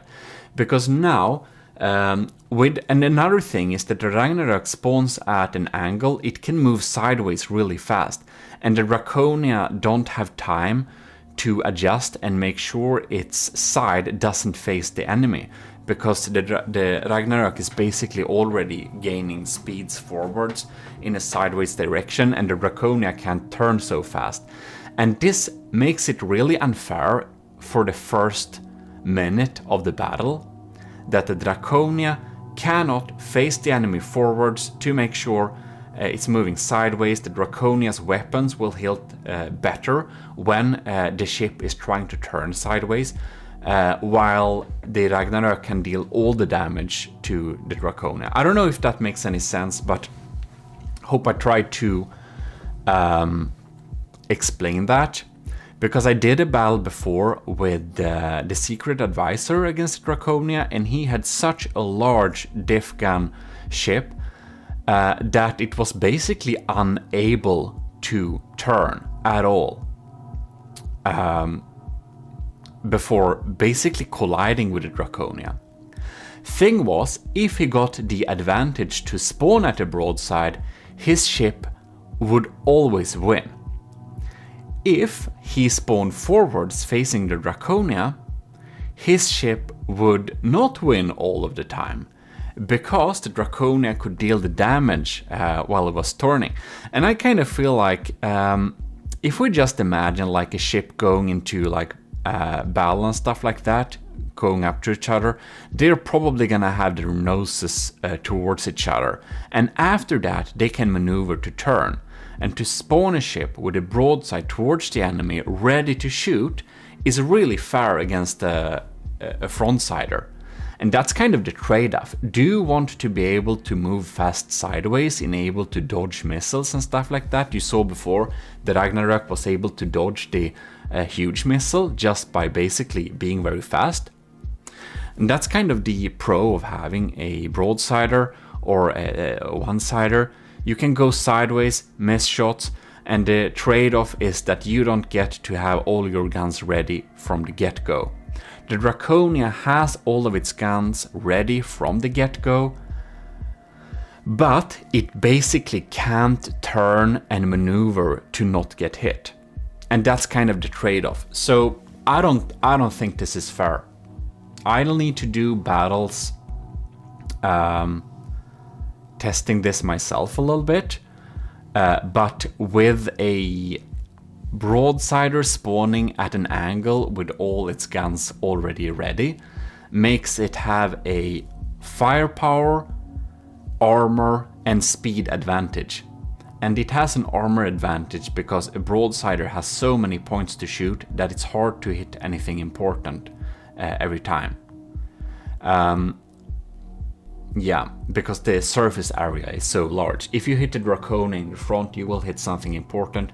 If you have a strong armor-piercing cram shooting the Draconia from the front, which is a very good way to take out the Draconia, by the way, you will go through and hit something important. Yeah, you will. So yeah, I'm pretty sure that the HMS Ragnarok will win this battle too, because it has taken out the Draconia's laser. And no, I will be clear, I think that the Draconia will lose this battle when we test it against the Ragnarok. I do think the Draconia will lose. It has a block advantage, yes, but it also has a 300k material disadvantage. And the Ragnarok, I think I think the Ragnarok is a stronger ship, by the way. It's very well built. It has gone through multiple tests, and Brenzo is a very good builder. And yeah, it has been tested and polished and fixed, so it's a really good one. It's a really good ship. I do think the HMS Ragnarök is stronger than the Draconia. However, I do not think the setup of this battle is fair. So I don't think this battle isn't valid. While the Ragnarök is most likely going to win this battle, and I think it's going to win the future battle also, I do not think that the setup is fair. So I will have to say that I cannot report results from this battle. I do not consider the results of this battle valid. So I will just we'll just watch this battle for fun and see what we can learn for making a future ship. But the results as of this battle isn't valid, and I'm going to make... I think if you want me to make to set up this battle and we can look at it again, please do tell me in the comments and we can do that. But otherwise, you know, I can probably build a new ship and put that to the test, and that could be pretty interesting to see too. But yeah, spawning a broadsider with the front towards the enemy, I just don't think it's... You'll get the best of both worlds if you do that, and that's in that case it's always best to go with a broadsider if you can spawn with your face towards the enemy. But that's just my opinion. You may not agree. And I still think the HMS Ragnarök is a stronger ship. I want to be clear with that. It's very well built. It's very well set up. So it's not that I think the Draconia will win. I think it has more chances of winning if we spawn them nose to nose as we normally do. But I don't think it will win. Especially not with a material disadvantage. Oh man, the Draconia should probably be pretty happy with the absolutely... we have some pretty heavy era spam in there. Because if we wouldn't have that, we would have... we would have died a lot earlier, I think.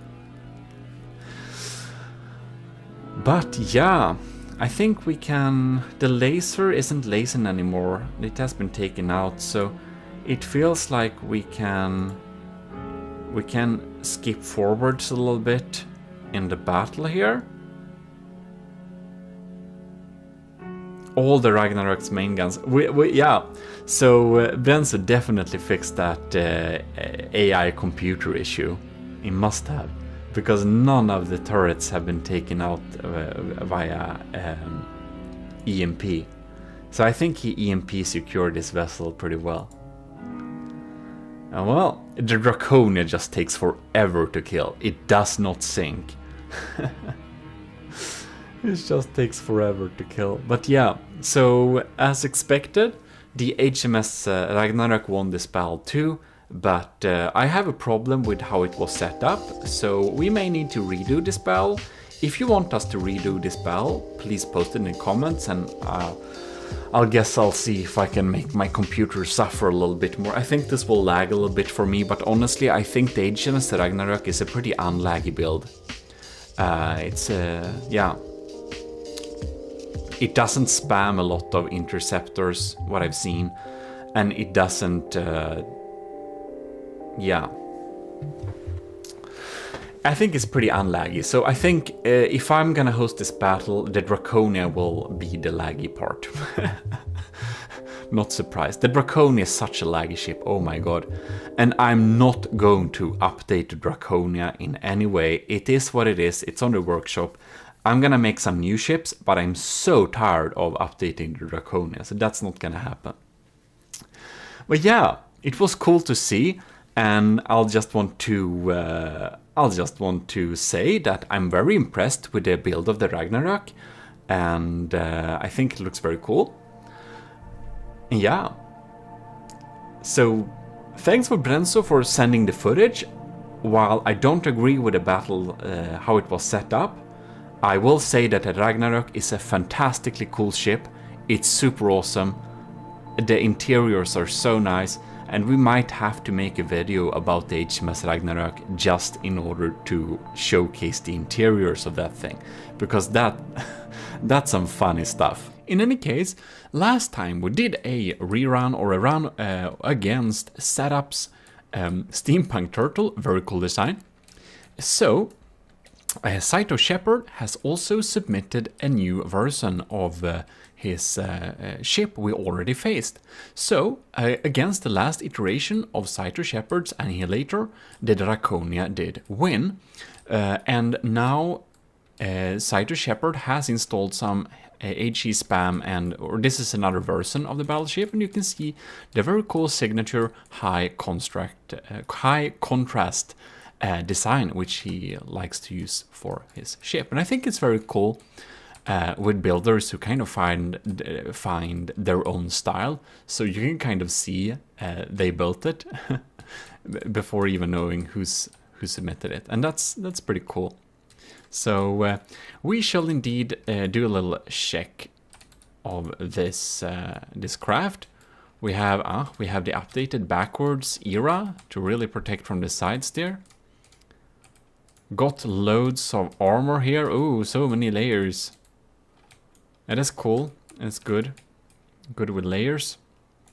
Maybe a little bit overboard with era. Who knows? But very good front protection here with the slopes internally there. Alright, so we are checking it out here. And I think it's pretty funny when Saito Shepard builds, he uses colors, so he kind of knows what is where. Which is an interesting method, and probably something I maybe should do. So we have many layers of metal here. Here we got another turret, which is colored blue. And here we have a laser, which is not... It's not EMP insulated, no.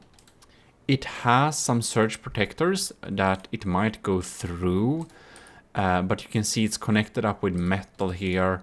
The EMP can go sideways on the these applique panels, and they can still fry the laser parts. It's possible. Hopefully for Saito Shepard, the EMP that I have will go for the surge protectors instead, because there are a lot of them. But EMP can actually go sideways for applique panels, and if you want to see that in action, one can check out my EMP insulation tutorial, instant tutorial. You can see that. It seems to be a formidable, very huge LAM system in here, if it doesn't have damage lasers, which we will see soon. Ooh, so many layers of damage. Okay, very cool.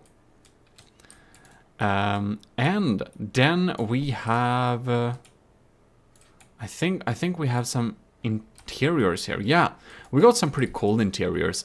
Actually, Saito Shepard's Annihilator Mark IV looks even cooler from the inside than it does from the outside.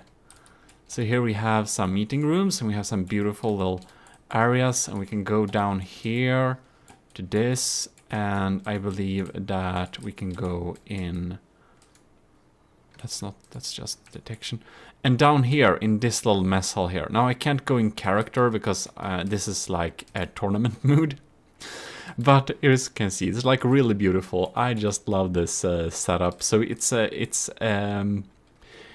I don't know, there was this other Swedish YouTuber who made a lot of From the Depth videos in the days, like 2015, called Robaz.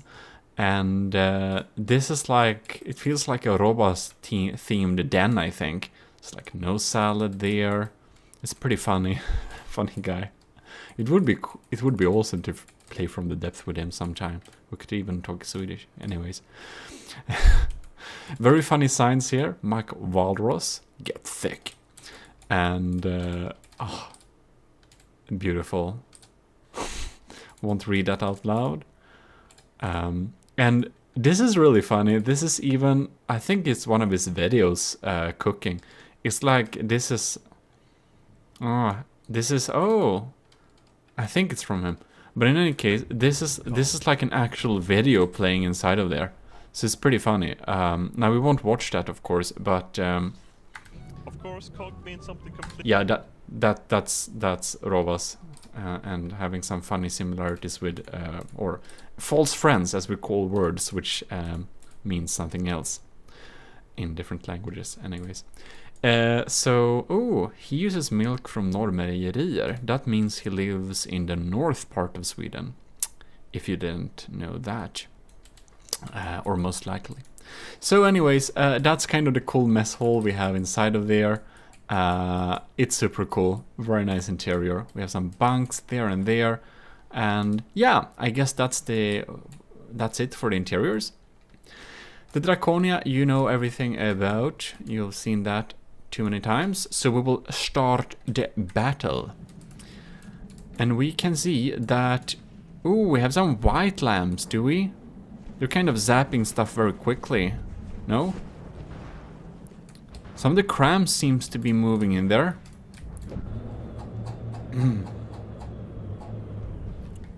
What's up with the turrets? Some of the turrets are not working for some reason. Okay, now it's working. Okay. They're just set up at a different range, possibly.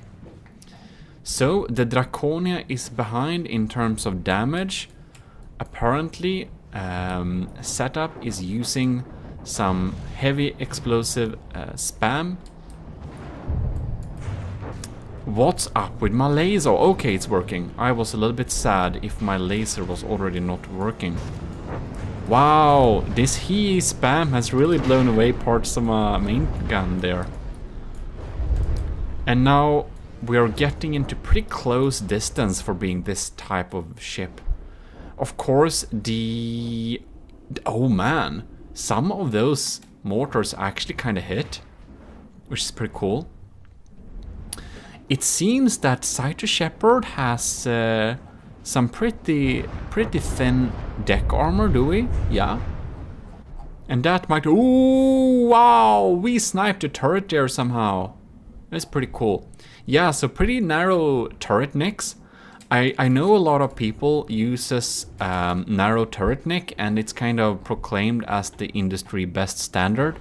I would not agree. I have the unpopular opinion of wanting thick turrets that has a head, and then they're like straight down like cylinders. You know how I build my turrets, and I just feel that's a sturdier way to build turrets. Now something is happening here. Why is it lagging? Draconia is at 92%.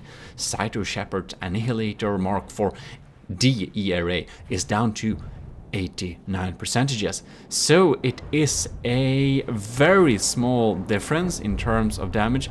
But oh, are we losing? Is the Draconia... It's not despawning, no?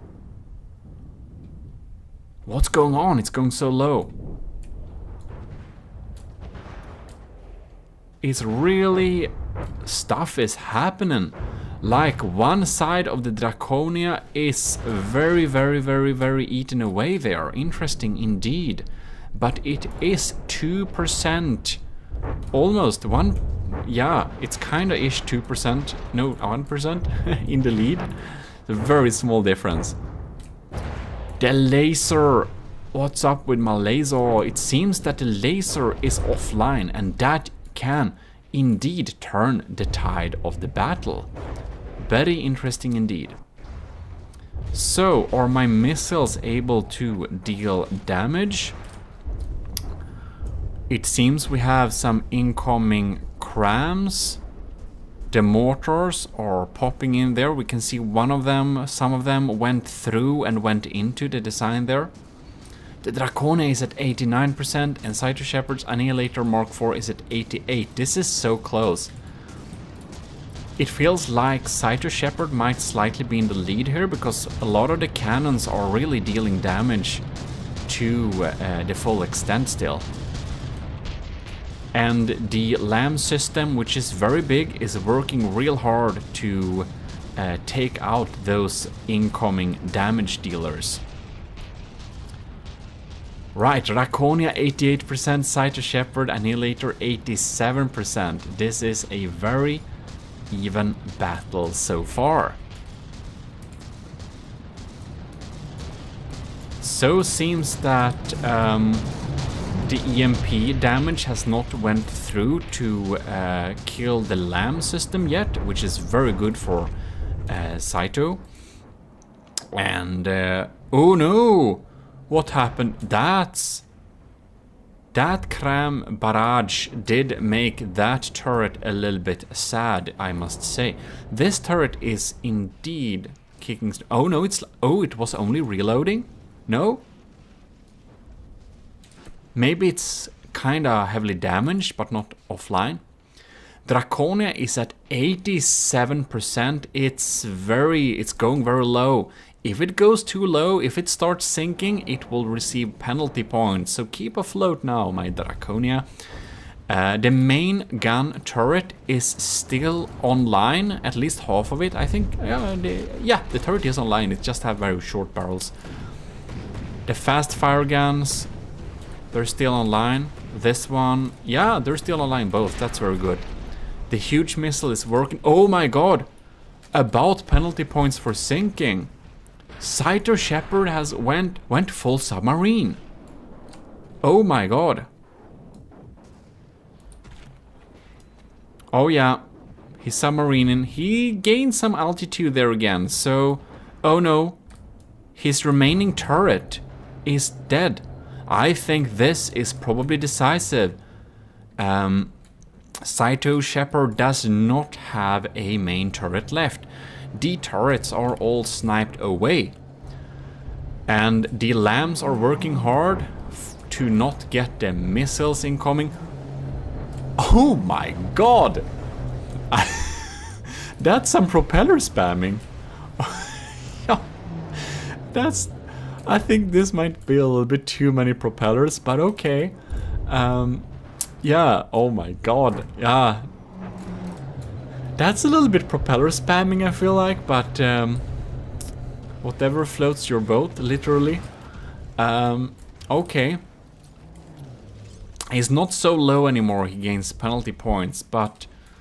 oh yeah, we actually have some missiles that are dealing damage. So he's not completely out of the game. Oh yes, he is. He's below 55%.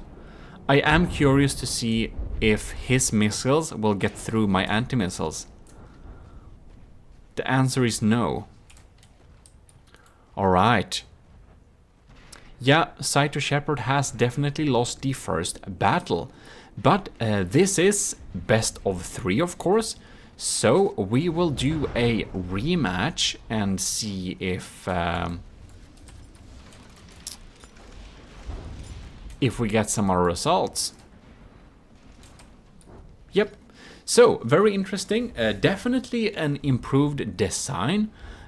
We shall, however, see if how the next battle goes. If we need to utilize the best of 3, like the third battle, or if we are going to if it's going to be decided next battle. So stay with me. And there we go, battle start. Kind of see from above, kind of how it looks like a little bit. So I would just want to say thanks to our commissioned officers in the army of GMODISM who is really supporting the channel and making us be able to do some cool videos for you all. So thanks a lot to Stellar Admiral LCG Canyon, Captain Scuba12345, Commander Aegean, Lieutenant Asteria, Cadet Shark 93, and Martin McBacon. And if we have any more people joining, I didn't say your name now because I recorded this video before you were a member of the commissioned officers. And if you want to see what benefits the commissioned officers get, please check the link in the descriptions. And thanks again for being an officer in the army of GMODISM. Right. So the battle is very even so far. I'm happy that my laser ain't offline. It's trying to zap those turrets. It should really focus on zapping those turrets, because those turrets are pretty dangerous. We're both basically at 97%, but I do also know that the Draconia is a very big ship, and it has kind of weak surface armor, so that it has a lower percentage might actually not mean it's weaker, because it loses percentages fast too. It's that. There is that. And for some reason, my laser... okay, oh yeah, that was kind of not a good idea, but I did so the laser doubles as a anti-missile laser too. Yeah. But maybe it is good, I don't know. If it wins the battle, it was probably the right choice. What is this now? Is this a little top tower? Well, we shall see if them inside will eat any more McWalrus today, or if it's over with the fast food for a while. Oh man, I just feel my laser should not be spending time on zapping missiles that are medium or something. Anyways. Because it's such a good damage dealer. Alright. We're definitely degraded mood. Can't really see. We can probably pause the game just a little quick second so we can kind of check around things in decent frame rate. Oh, we're making chocolate cake here. It's like actually a video from Robus. I mean, well, they're getting lased in there for sure. These are mediums. I kind of don't feel like my laser should be spending time on shooting down medium missiles. Well, maybe we can change that in the future. Here we have a lot of anti-torpedo torpedoes coming in here. And they're good. They're doing a pretty good job at keeping the annihilator safe from my more than formidable torpedo barrage. Let's just follow one of his missiles there. So Cyto Shepherd is in the lead here with 3%. That is highly interesting. We shall definitely see what will be happening. These seem to be reinforced too. So I do really think that my anti-missile, anti-torpedo torpedoes won't be able to defend against it. But is it losing speed? No, it's not. It's having good APN guidance. No? It didn't reach. I wonder if the other... Wait. That was... I think I... wait, I followed my... I think I'm a little bit lost. Oh. That's kind of how it is. I thought he had torpedoes too. I don't think he does. He only has anti-torpedo torpedoes, right? Alright, willing to follow one of these and see where they aim for. Now they steer around and take... yeah. Draconia is at 86%, while Cyto Shepherd Annihilator is at 91%. This will be highly interesting to see how it goes, because my laser is still online, which is very interesting for sure. It seems to be damaged, very damaged, so it might not have long left. If my laser gets out of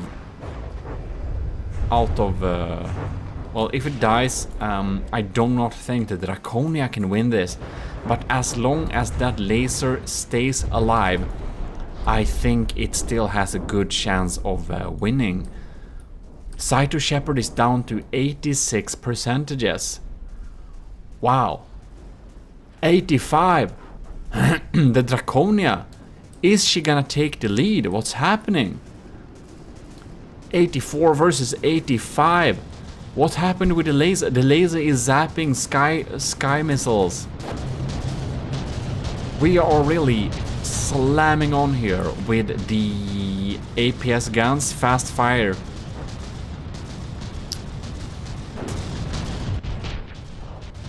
Draconia 83, Cyto Shepherd 85. One of the turrets, oh yeah, it's gone. One of the turrets is gone there. The laser is still online. The Draconia is really tipping there.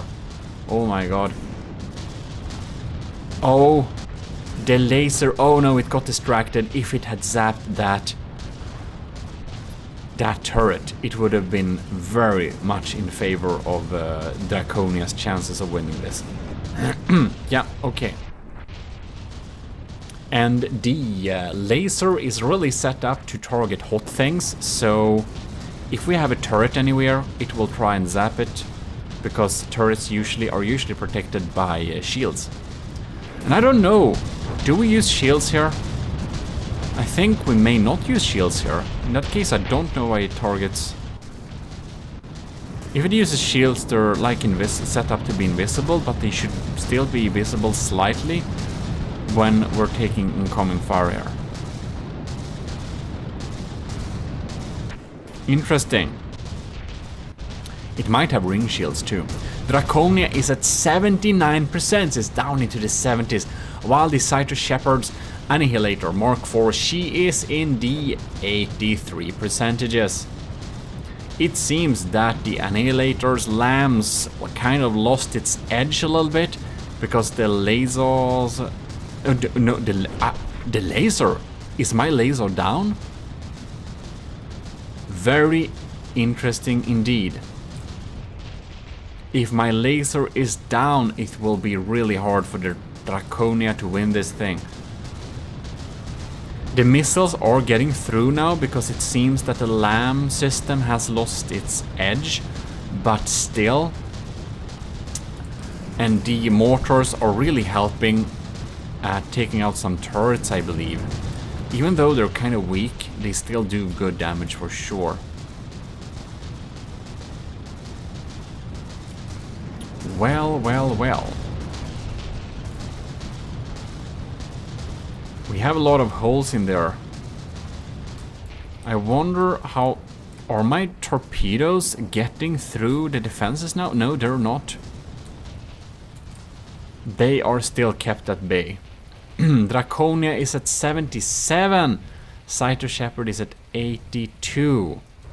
It's not looking too good for the Draconia here. Surprisingly enough, the main gun is-ish alive. I think it still does some damage. Somehow.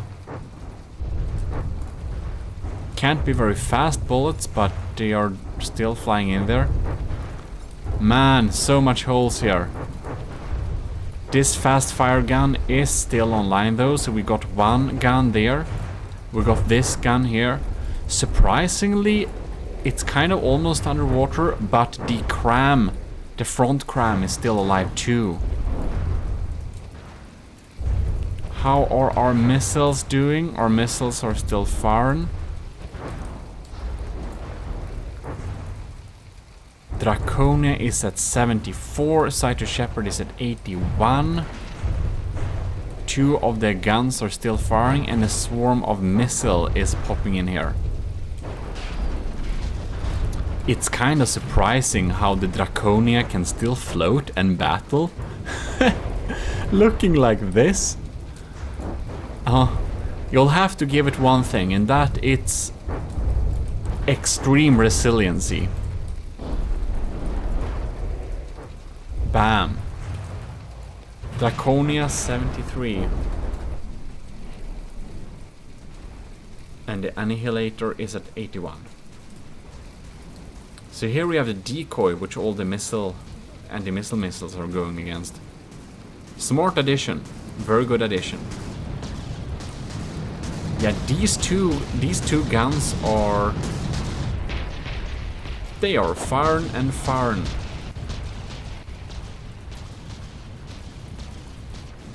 I wonder what type of incoming damage the Draconia is dealing. We have the missiles, I see. But they're doing so small damage. One of the cram hit.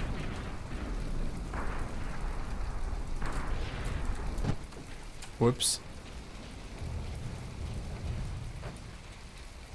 The Draconia... Oh, might the Draconia actually sink? Is it so damaged it sinks?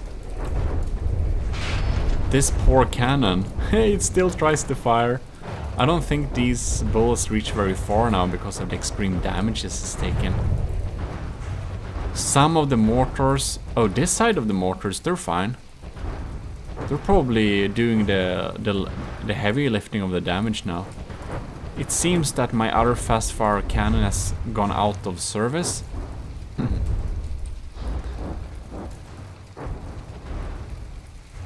The Draconia is at 69%. It actually seems like Shepard's Annihilator will win the second battle, which is very interesting. Then we'll need to decide it by the last, as this is a best of 3.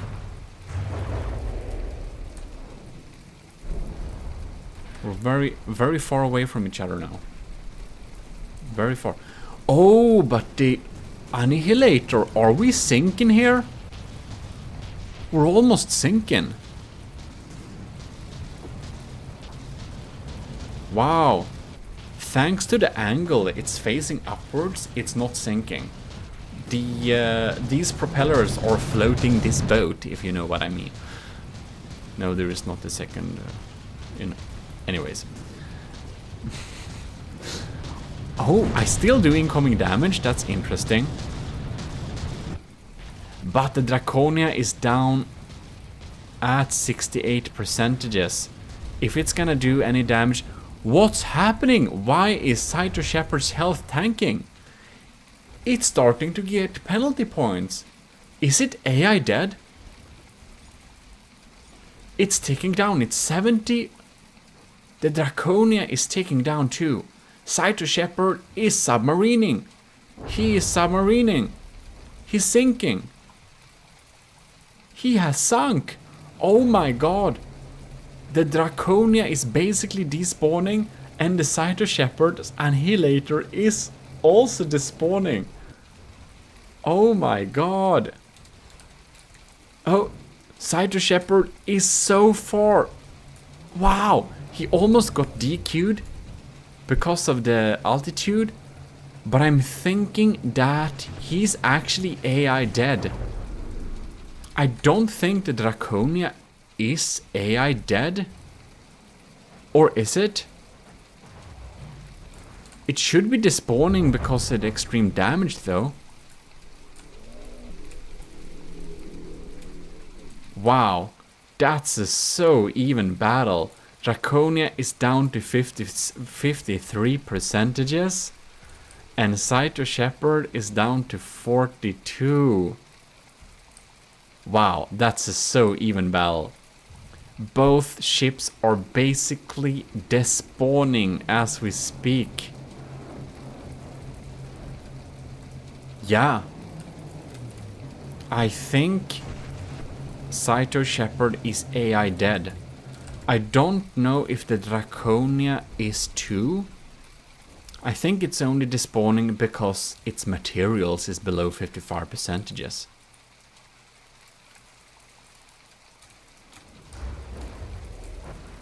Let's check. Wait. What's up with this compartment? This is... What was on top? No, this... Oh! This is one of Draconia's AIs. It's missing. And this is the other AI compartment.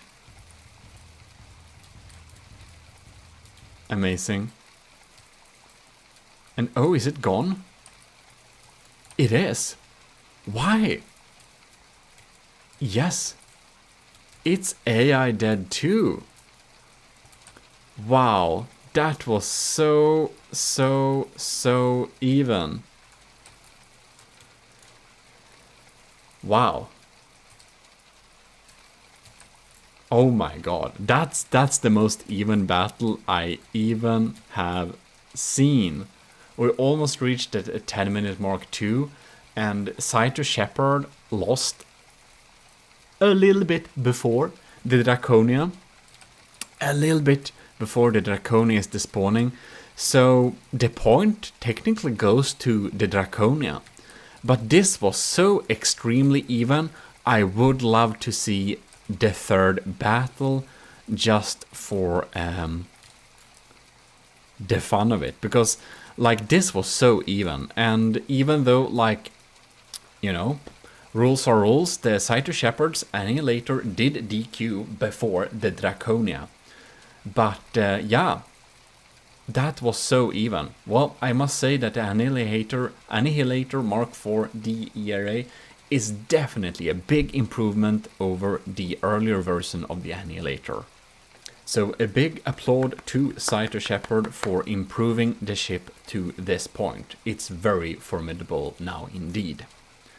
Just, it seems, either the Draconia was very lucky this time, or it's slightly stronger. In any case, we should, we mix up let's preview location so we're not in land, no. So we're gonna do a third battle just for the fun of it. Alright, we're back here in the battlefield, and we shall see how the battle fares this time. So we wanna see, just for the fun of it, how both of the crafts deal with this third battle here.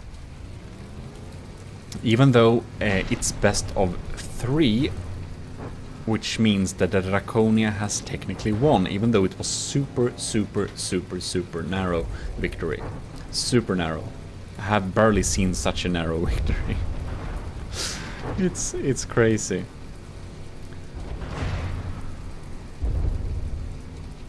Wow, it's so useful having shields. So useful having shields. They're like, I think they're like max strength too. So, how is the Annihilator faring this time here? Mac Walros and company inside of there. This ship has the greatest interiors. Ooh, the laser is really drilling some holes there. That can really make the Saito Shepard's Annihilator lose some... I wanna see what it's aiming at. Oh, it's frying lasers. Oh, it's frying engines. Man, that's really good for the Draconia. If she is eating up that engine, you know, those lambs will not be very scary anymore. Draconia is, however, behind in terms of percentages. But I really think we did a critical hit there on the engine with a laser, just eating through that. Era armor is formidable for sure, but I feel that the Annihilator is doing a much better job against a APS heavy design, probably. Draconia is already down to 93%, so it really has taken some heavy damage for sure. However, the main gun and the laser is still online and poppin', so I am not too worried yet. If it doesn't manage to EA dead all my computers, then it would of course turn very quickly. Saito Shepard is in the lead, but what is the laser frying now? If it's being a real good... If the Draconia is being a real good girl, she's gonna fry a turret next. Do it, fry a turret, come on, do it. But unfortunately it aims against the decoys and the incoming missiles, because, oh man, against Saito Shepard I think the Draconia should not use the main laser to target incoming like medium missiles, because that's like a waste of damage.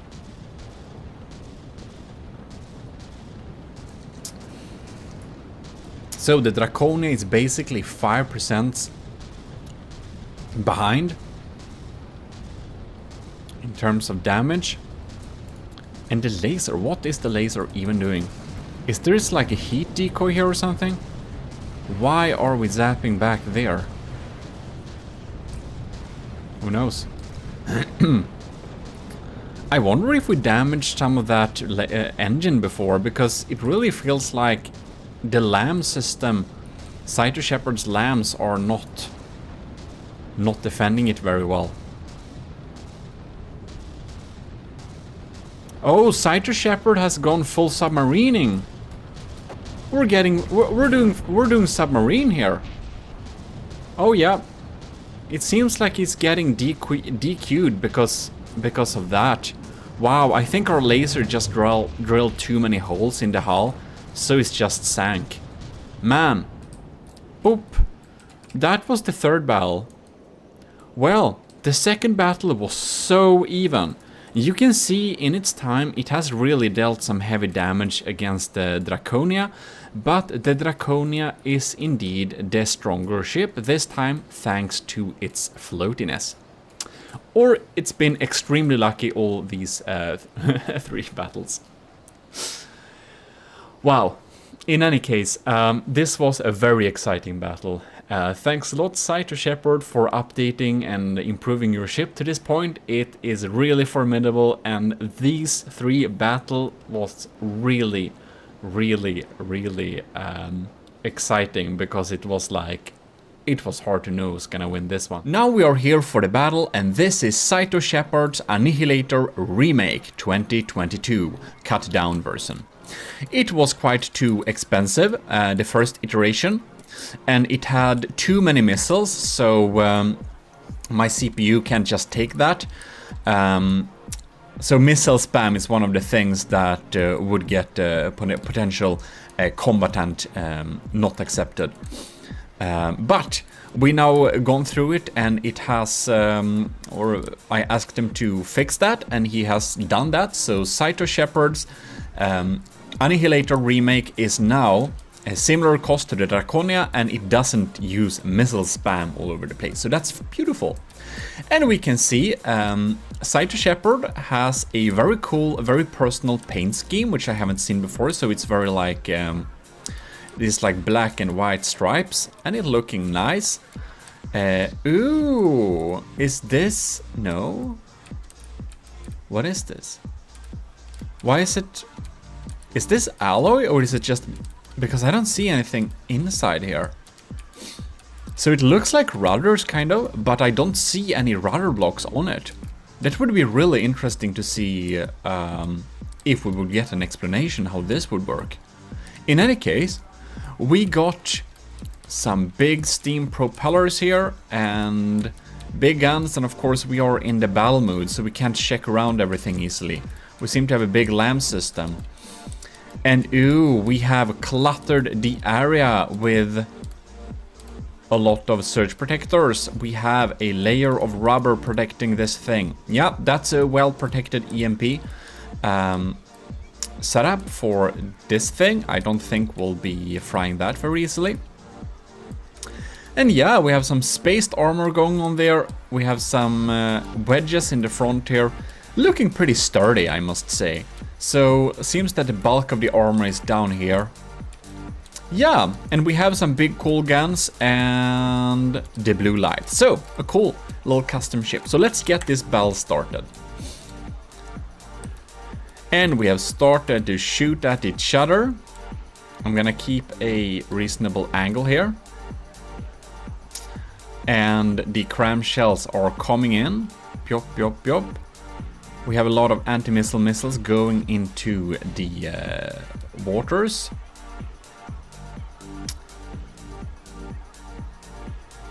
Okay, let's see what's happening now. The laser keeps frying. Seems that my big missile got taken out. It was also very confused. It had good decoys to just lead it off, and also a lot of AMS anti-missile missiles to just shoot it down. Right, so seems that... Does my missile even coming in here? No, I just realized that we need to turn down the settings a little bit here. That barely helps, but a little bit. Okay, and we got some shells popping in there. So it has a lot of Yeah, it's a lot of anti-missile missiles, and it seems that my shots are not coming in here. It really does a good job at taking out most of the incoming missiles. Like, my missile swarm is getting pretty deleted. We have some vertical launch missiles there. I think that's decoys. I think it will light up here. Yeah, you can see all my anti-missile missiles went to take that out. They went for the decoy. And that's a nice thing to use decoys for. We pop up decoys in order to make the enemy's AMS system fly to hell. And we can then make our real missiles actually deal damage. So that's pretty cool. I use the same tactic, of course. You can see my decoy going up there. And I'm thinking that a lot of...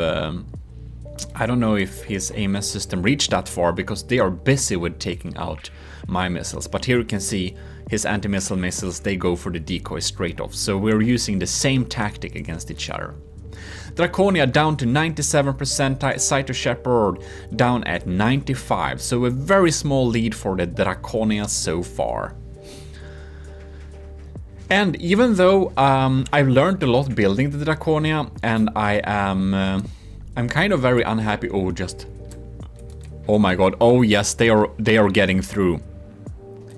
These are my ultimate lamb distractors. A few lambs can take on my mortars because they are basically made to basically just disable lambs. They're just made to soak up all the lamb's damage. So we're getting a little hold here. Seems like Cyto Shepherd and I both use the wood metal checkerboard armor. And it is very efficient if you have the space to offer, of course. For a heavier ship, metal and stone checkerboard might be more useful, but the metal wood checkerboard lets you float pretty well. Oh my god, my laser is frying that APS. That makes me so happy. It still fires though. Okay, it switched target. Anyways, even though I learned a lot making the Draconia and now I'm kind of unhappy with its design, it is still a very strong ship. Like, before making the Draconia, I wasn't... I gotten much better at making ships by making the Draconia, that's for sure. So it's a really formidable ship. So if I'm saying it's kind of bad, it's just that I learned new stuff, and it remains to be seen if I actually learn something, because we shall see if my next battleship of an equal size will be stronger or not. If not, then I obviously didn't learn much, and I did get more right with the Draconia. But the Draconia is a good ship. It's very strong, and I'm very happy with its performance for sure. Draconia is still in the lead. It's 94, and Cyto Shepherd is down to 90.9. 90.9, yes. Big missile popping in there. Draconia is starting to go pretty low here. The main APS gun is, however, not taken out, so that's pretty good for me. The laser is also not damaged, so seems that we have some real problems for Cyto Shepherd's main guns to really get through and deal damage to the important bits. Somehow, the Draconia is pretty safe. It doesn't get much damage here. So we have our anti-missile or anti-torpedo torpedoes popping in there. We're gonna follow my shaped charges and see whatever they are up to. I wonder if Cyto utilizes a lot of torpedoes or not. I do not think so. I do know he has a lot, or had a lot, of anti-torpedo torpedoes. But we shall see. One thing that's pretty useful with my anti-torpedo torpedoes is that they are on turrets and they are aiming straight for the enemy, so they have a very high likelihood of hitting its targets. Yeah, there we took out some stuff too. Cyto Shepherd is down to... Oh, there his anti-torpedo torpedoes came out and disabled my little swarm there. That's probably useful because these are shaped charges, and if you don't have proper protection from below, they will just shred you from within, from underside. Yeah, nasty thing. Draconia 93, Cyto Shepherd 86. It's starting to look a little bit sad, but I must say that these turrets, they seem to be pretty well built, well protected. We have lots of heavy armor here. You can see it has 2 barrels, and that's something that I always like to do, having multiple barrel, multiple firing pieces, because as you can see, my laser could fry half of this system, but another part of the turret is still alive, and then the whole turret block isn't like wasted. So it's really smart having several firing pieces per thing for sure. Now, I wonder if it wouldn't be more advisable to keep the barrels a little bit more separated, just to keep them apart, so that it's less likely that the entire thing blows up. But to this defense, every turret that is damaged, one of the barrels are still working.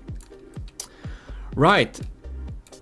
So here we have some. Oh god, we have the stutter has came. The stutter has arrived. I'm sorry, guys. Yeah, that's why I need eventually to get a new computer if we're gonna continue doing big battles in from the depth, because you know this ain't acceptable. Well, these are some Seawiz turrets, and they are busy Seawizing for sure. I do feel like it would probably be good if they set up to have a larger minimum like range, so that they don't turn around so much. They'll be on target a lot more often. Lords, this is a stream of anti-missile missiles for sure. Okay, Cyto Shepherd down to 85%, and it seems that the in-game battle time is only 3 minutes and 40 seconds. So it's like going a little bit in slow motion for sure. But because Cyto Shepherd's turrets are still fighting on pretty heavily, it's no problem there.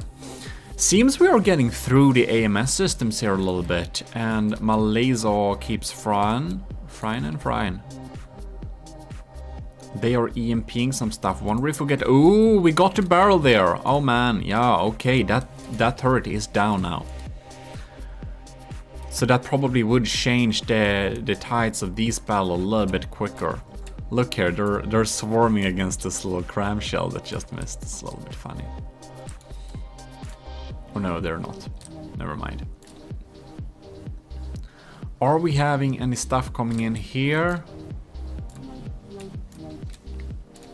Yeah, I do feel like the Annihilator remake spends a lot of its resources on defense. Oh, it's sinking, we're sinking.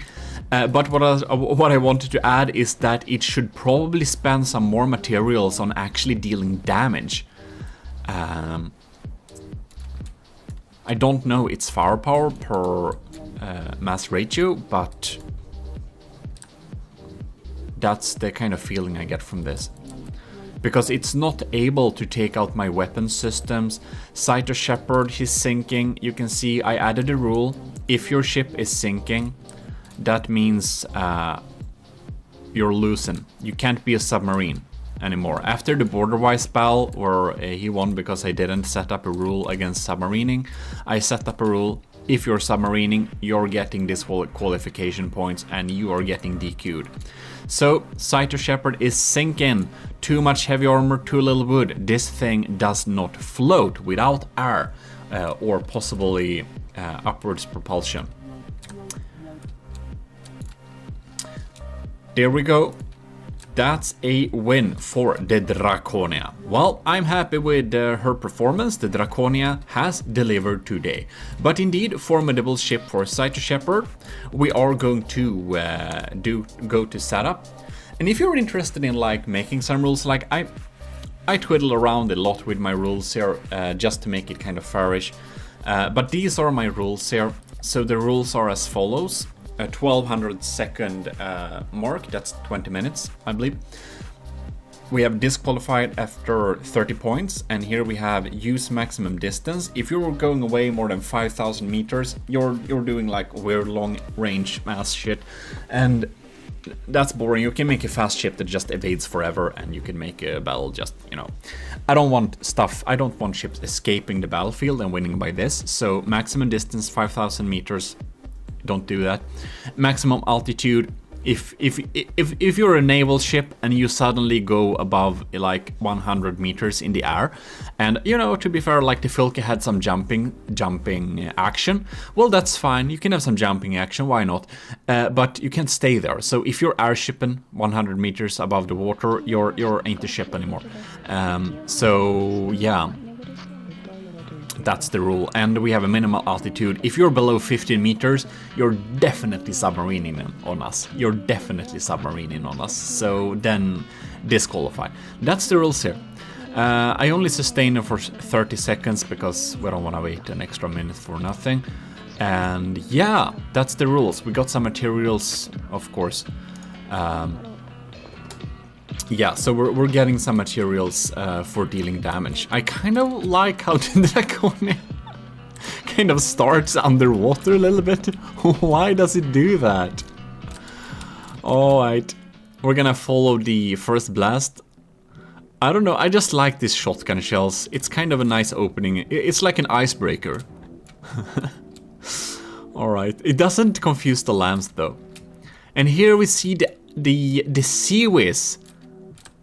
Man, I really feel like I'm gonna make an instant tutorial of that next week. You're having an instant tutorial about that, but this Sea Whiz obviously needs to be flak. I feel like it should really be flak, not yeah. And yeah, so I'm gonna make a flak APS Sea Whiz tutorial, but the Sea Whiz is really, it's just spraying the air. It's pretty cool. But if it was flak, it would just take out so much more than it does. And not to bash on anything, I can talk crap about the, you know, the Draconia too. I'm just suggesting improvements, so I hope, Saito, you don't take it, you know, in a bad way in any case. I'm just trying to help you improve this ship, what you could make to make it stronger. But of course, Saito Shepard's Annihilator remake may win this next round. We're doing best of 3. I just made up my mind about that, so that's what we're doing. What are we doing there? Okay. Yeah, so best of 3 it is. And that means if the Draconia wins this battle, it wins. And the reason why I'm kind of assuming that the Draconia would win is that last time Saito Shepard was not able to take out the Draconia's main APS or the main laser. And if you don't do that, the Draconia keeps frying you. So like you can have a lot of defenses to set up against the Draconia, but you really need to be able to disable its weapon system. Like you need to deal damage to it fast, otherwise it will eat you alive, ish, because it's a dragon and it likes meat. Yes, she likes meat. Anyways, what was yeah? So the Draconia. The problem with the Draconia is that it's too flat and too slow. It's so susceptible against mortars. It's so susceptible to big crams. It doesn't have defenses enough to take out big shells that are coming in. And it has a poor armor scheme because a lot of the outer armor is wood, and that just gets damaged so darn quickly. It's not even funny. Hello, helicopter. So that's what's happening here. Resilient turrets for sure, but they don't seem to deal too much damage. Now we are in kind of degraded mood, so I don't even know how it looks like when the shell's coming in there. So that one got jumped by... Ooh, look! There a shell came in, it shot off one of the cram cannons, okay. So it's probably some armor-piercing high explosive or something like that. Yeah, there we popped another little turret. But these small turrets, they're kind of auxiliary, of course. Like, we need to deal with this thing, and it's a slab of heavy armor, and this thing, and that too is kind of small. Can be dealt with big explosions, for sure. It can be dealt with sandblasters, yes. And, ooh, I wonder if my LAM system does have time to take on incoming shells. It doesn't seem like it. It's not able to detect them. Ew. And we got off a little bit. So, Cyto Shepherd is at 91%, and the Draconia is at 94%. We're popping some mortars there. Let's see if the Seawiz is engaging my tiny missile swarm. Nope.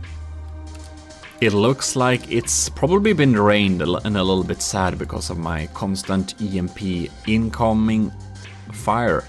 No, we actually disabled the lambs. We killed the lambs somehow. I think the lasers need to be damaged in that case.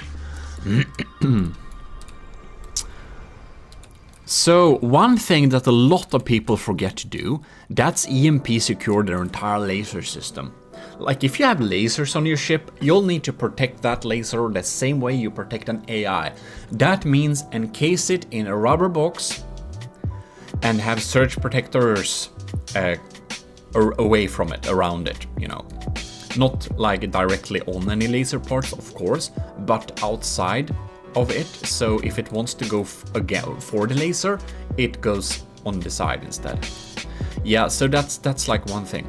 It's possible we fry the laser with EMP. It's also possible. No, the laser is not. No, it's not protected. We have surge protectors here, but they only work as long as they exist. We want to encase it in rubber as well to keep it safe. Okay. A stream of incoming.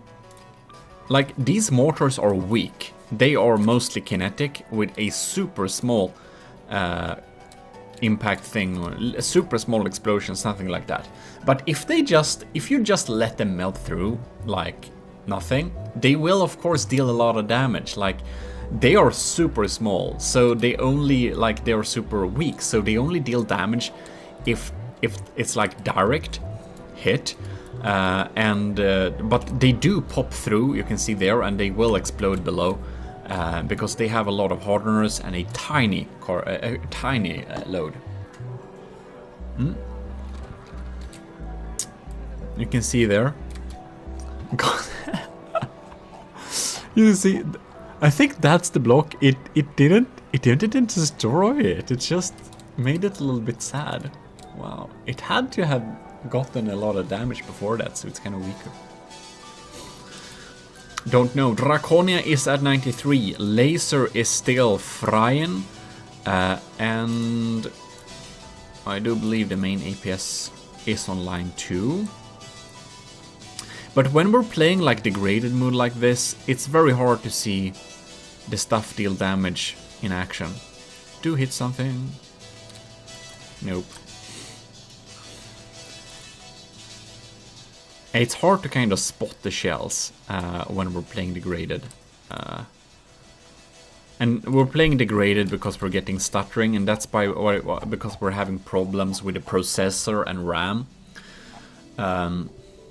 And also another tip: if you're making a big battle yourself, turn off the game, like restart the game, and the first thing you will spawn in are the ships that are battling, because it eats up RAM to spawn in ships like that, so you really need to kind of have it fresh. Oh my god, my big missile is coming in. It's dealing damage, oh yes. That's some heavy EMP frying though. I think that probably took out something important. Oh yeah. And the laser is frying. So that big missile is for sure scary. If your LAM system was disabled to deal with it, it's gonna deal some damage. There we got another barrel. Weird. Okay. Oh, it was the small one. It just became large when it got shot off. Okay, that makes sense. Typical from the depth funniness.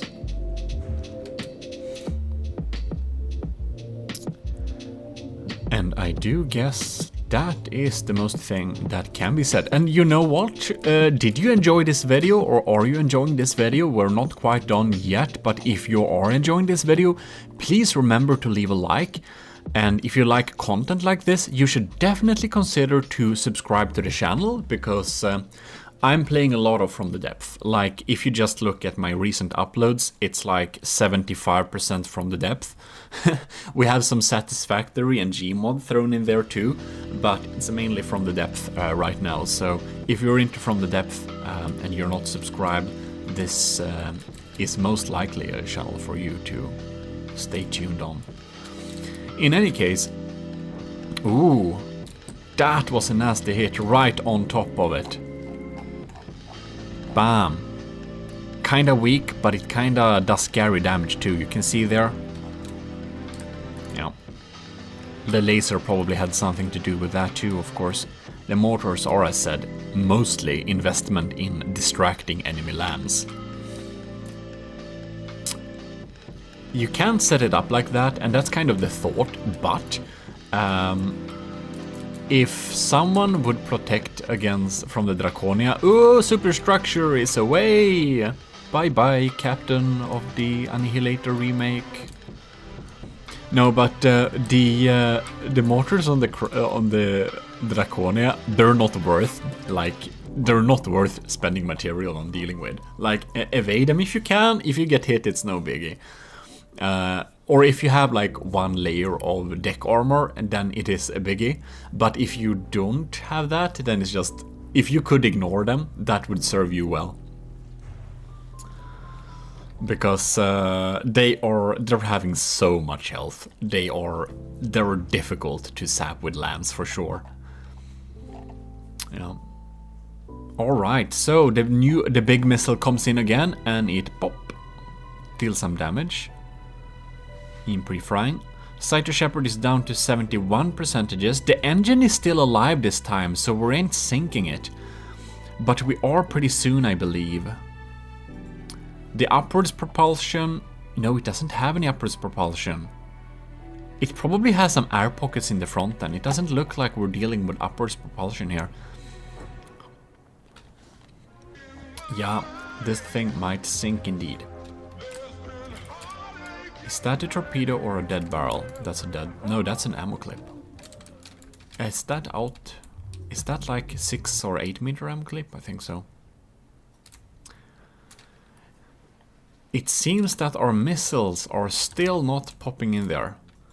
Looks like the Annihilator. She is sinking indeed. Soonish.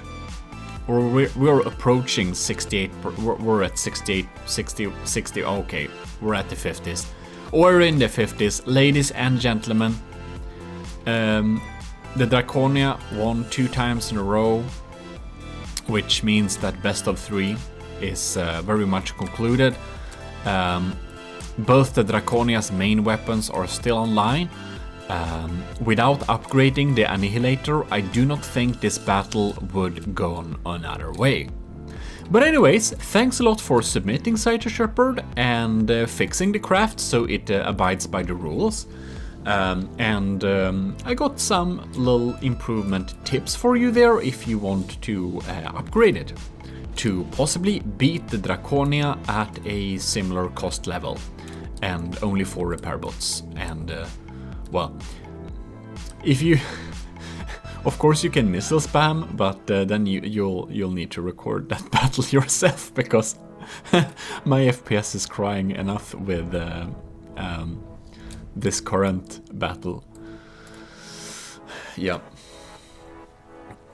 And the Draconia is having a couple of missiles too, of course. I have my vertical launchers, so that means that if someone spams missiles even more than the Draconia, it's just not possible.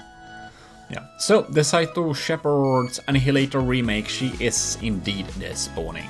Win for Draconia, and thanks a lot for watching. Remember to like the video if you did enjoy it. So, Setup has submitted a steampunk turtle. You know, the creator of the Turtle Lord. Now, we accidentally skipped 1 second too far in this little battle, so this will be highly interesting to see. Kinda interesting, it kinda shoots in a box pattern, isn't it? No, it's because it's 2 of them, never mind. In any case. So, let's take a little look at this beautiful thing. So Setup made a super cool Turtle Lord, which is a huge turtle craft build. And this is the Steampunk Turtle, which is currently covered in smoke. Kinda smart to have some propellers in here. But it's floaty too, that's weird. Why? Anyways. Alright, so we got some propellers. You can see it's once again a super cool build. I don't think it has serious interiors, but oh, it does actually have decorations and interiors here. That's pretty cool. We got some cogs as decorations. We also have loads of detections. We have some cool. That is my laser. That's zapping. It doesn't have laser.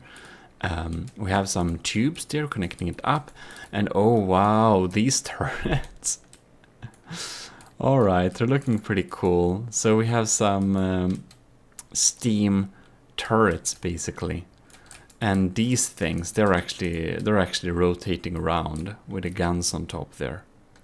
So lots of moving parts, and now we are into this mood, so it's not easy to check the interiors in a good way. So sorry if we missed that, but we have a beautiful little turtle with a top hat, of course, smoking a pipe to make it extra steampunky. GMODIST. Let's get on with the battle here. I believe it fires some, I don't know if it's like diff, if it uses diff guns or if it uses other APS, but you can see like everything is rotating around, everything is on cogs, and it's really animated like that. It's pretty cool. And darn, it has not taken much damage. I don't see much damage being done to this thing. It's so massive too. Oh, you can see the cogs on the arms here. The anti-torpedoes are popping in there. Now it's going backwards. We totally miss what's happening with the Draconia, but that's just because we want to take a look at this super cool build. And wow, like these cogs here, they're pretty cool. So Setup has done an extremely good aesthetical job on this steampunk turtle. It's one of few good all-metal steampunk designs.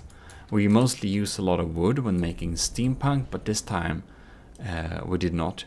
So let's check on the Draconia a little bit. It seems that the laser is not firing, which is very concerning for sure. Oh no, it's up and running again.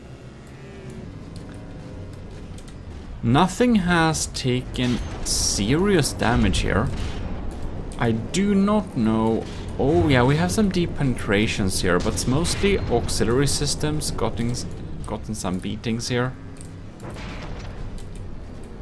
The main APS and the laser is up and running. It seems that all the systems are online. I was suspecting this to be a very like decided battle that I would lose because of the extreme strength of the Rhino. So Setup already submitted the ship actually. He submitted the Rhino, which was a kind of Rhino inspired battleship, and that was very strong, very good.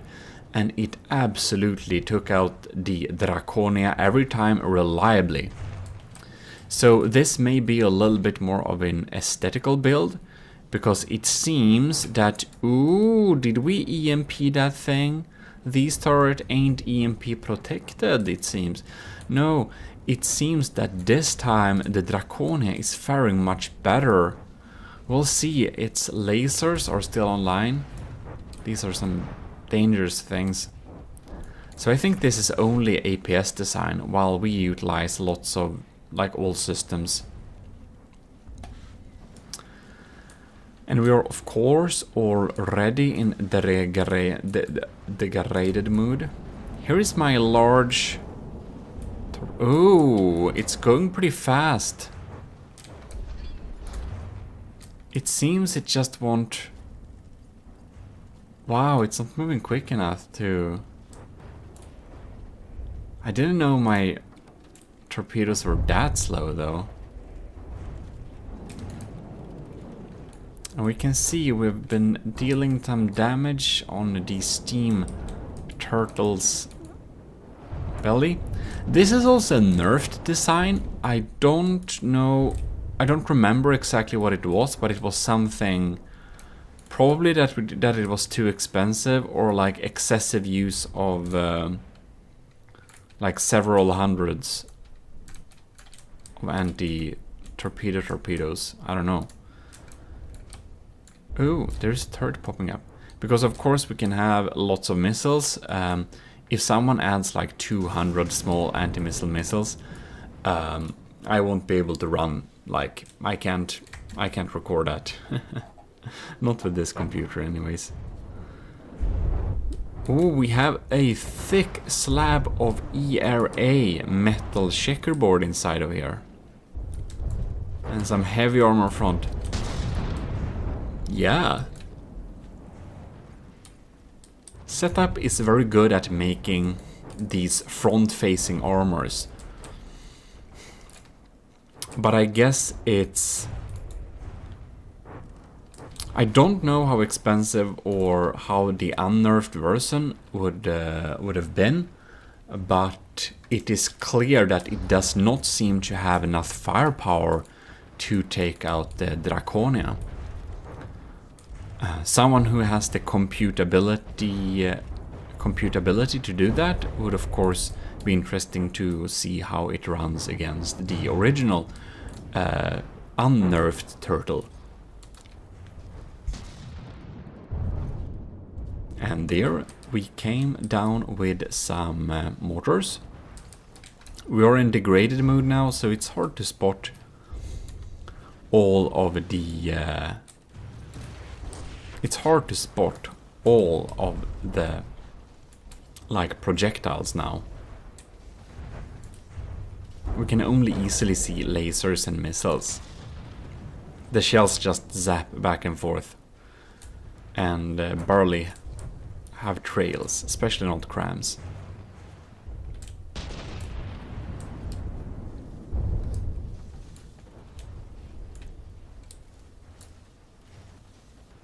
Alright.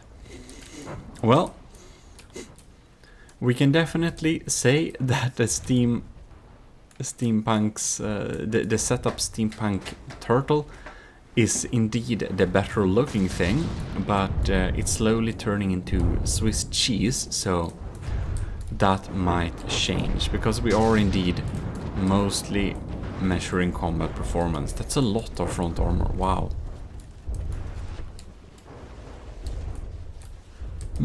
Big guns. And this is... Look, why? That's a generator turbine, of course. Guess it has rail capabilities then too. We're popping in with loads of... The laser is still online and it's dealing good damage. And the missiles have a constant attack stream there.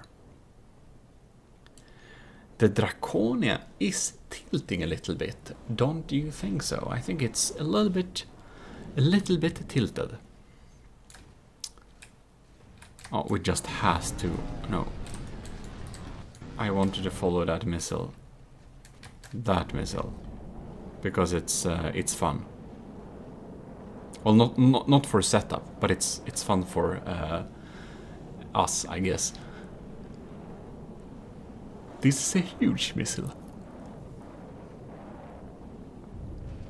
If you were wondering. So it's pretty big. And poof! There it hit. It deals heavy EMP and explosive damage. And of course this is all metal. So it didn't do too much of an effect, but, well. Setup Steampunk Turtle is down to 76% and the Draconia is brought down to 92%. It's starting to go pretty low in the water here. So it seems that Setup has opted for some really deeply penetrating shells here. Oh yeah.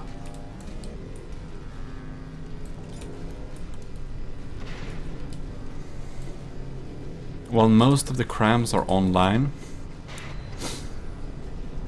Fail-safe problems. This cannon, is it? No, that's actually a disabled one. Yeah.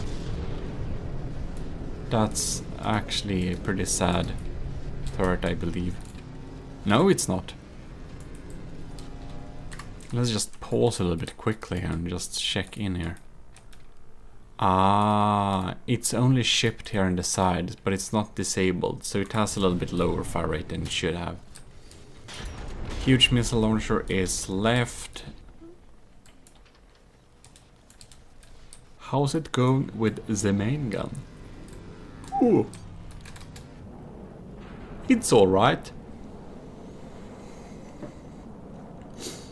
Well, we'll see how it goes the second battle, but it really seems that the Draconia is going to win this first bout indeed.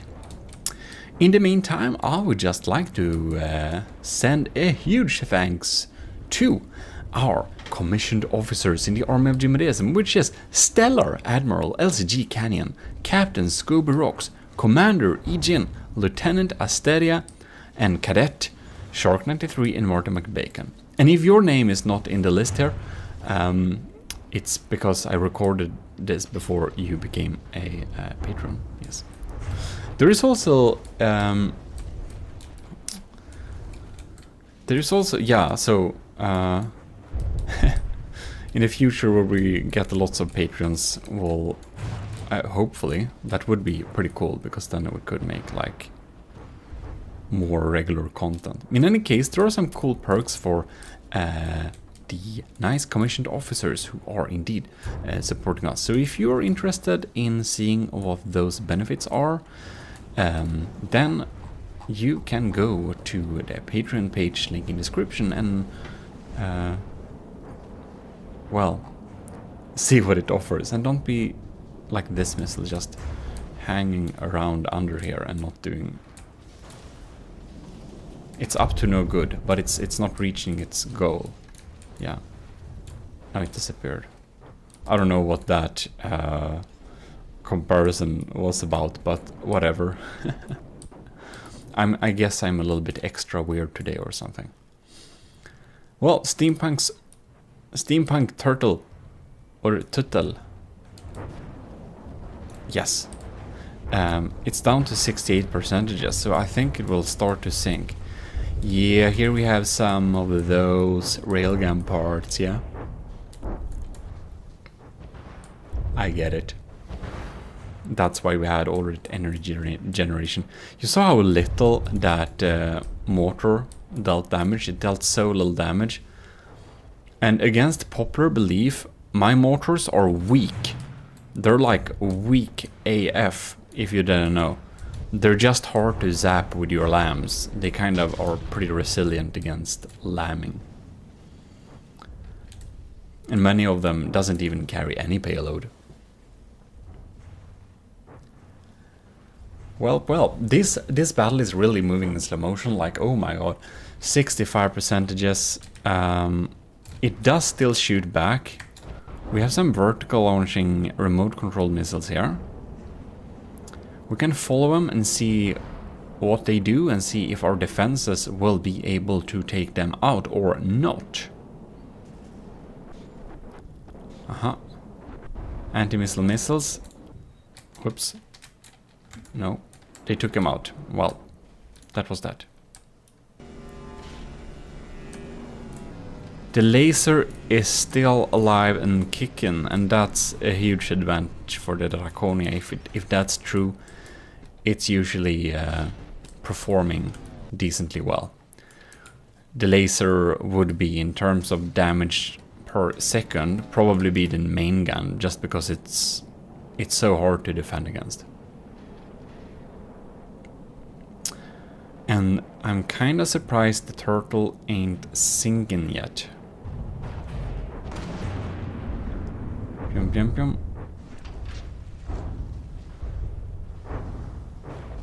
Yes, yes, yes. And this is a really heavy metal slab. 62% just...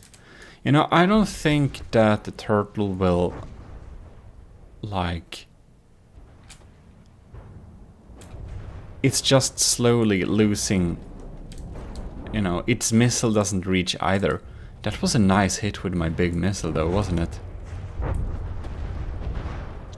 So honestly, I think it's time to move to the next battle. So, we're gonna restart the battle and see if we get some other results. Because as we clearly can see, it just doesn't deal damage in a way that would be able to damage the Draconia in any meaningful way. Yeah. So we are spawned in again. And let's take a quick little overview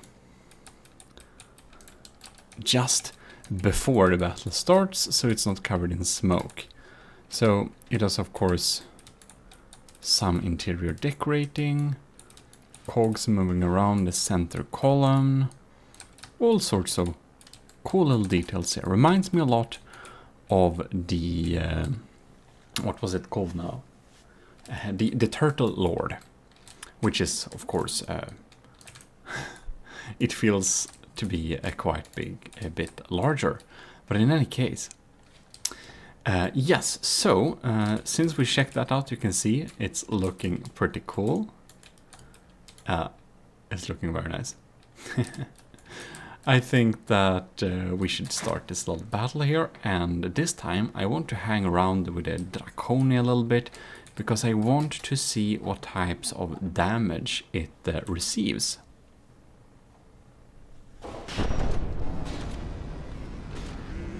Oh, did I EMP my own cannon? With what? With one of the shots? Anyways.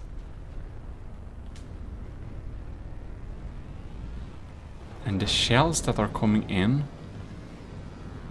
yeah, they seem to be like kinetic penetrators, yeah. See, pyum pyum.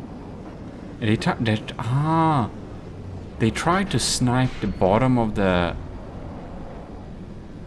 Alright, so our roll column is basically gone. The shield flickered there for some reason. Okay, so it's probably set up to aim against targets underwater, so I suppose it's kinetic super cabs we're getting shot with.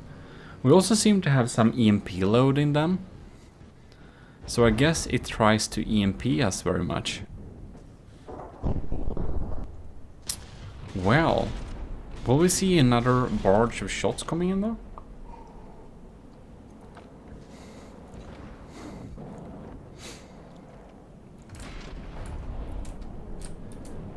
Yeah, that's some deep stripes. Really hurts our floating capability for sure. It hasn't fired in a while, have it?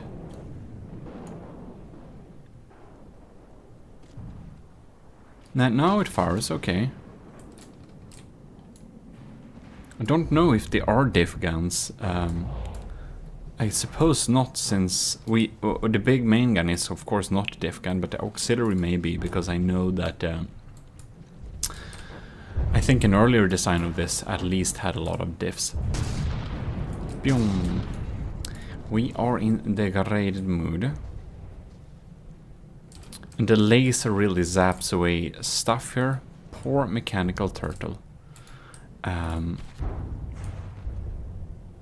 Yeah, so it looks like this battle is going in the same direction as the previous one, perhaps. We'll see. It's best of 3, so if Draconia loses this one, we will have another battle. And the stats are pretty even though, like 94 versus 91. So setup has successfully dealt more damage, I think, than last time. Or at least like quick enough. Another turret goes. I guess a lucky shot against the laser would probably be very useful. To take out the laser, it should probably, however, target stuff at above water and not below water. And my current theory is that it aims for stuff below water. Alright. I got some real holes. Got some nasty holes there. Yes, indeed.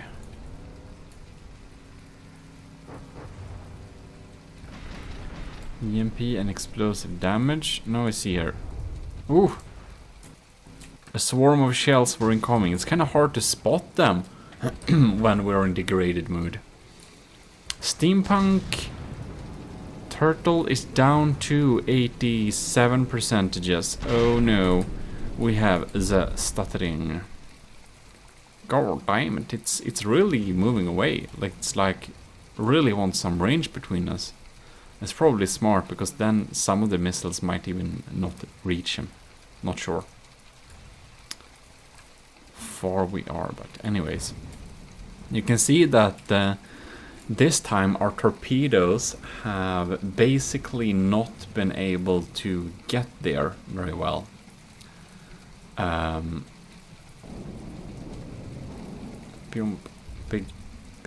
Big bad missile. Ooh, it's raining crabs. Now it seems that this time, I don't know if the torpedoes just lack the range or if the anti-missile missiles have been doing a good job. Slowly backing away, but I feel it's not dealing too much damage. I wonder if the main gun... No, the main gun is up and running for sure. Draconia is down to 90% and the setup steampunk turtle is at 85. So there is only a 5% difference. It's not a big difference, I will tell you. It's not a big difference.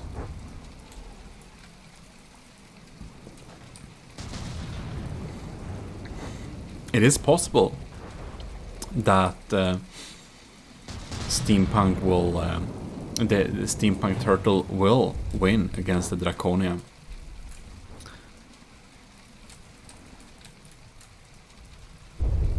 It seems though that the Draconia, she's dealing more damage per second against this turtle here. And I really wonder, like we have some lost potential firepower with the turret in the back here. I would almost feel like it would have been a better idea to set the back turrets up as some kind of mortars or something. I think these rotating towers are pretty funny. You can see they kind of have a... they're just aiming there, and I suppose they should fire? I don't know. I guess that should be diff guns, right? Yeah, these are diff guns. Pretty funny. Ooh. The weak mortars are coming in here. And this is a little missile tower thing, yeah?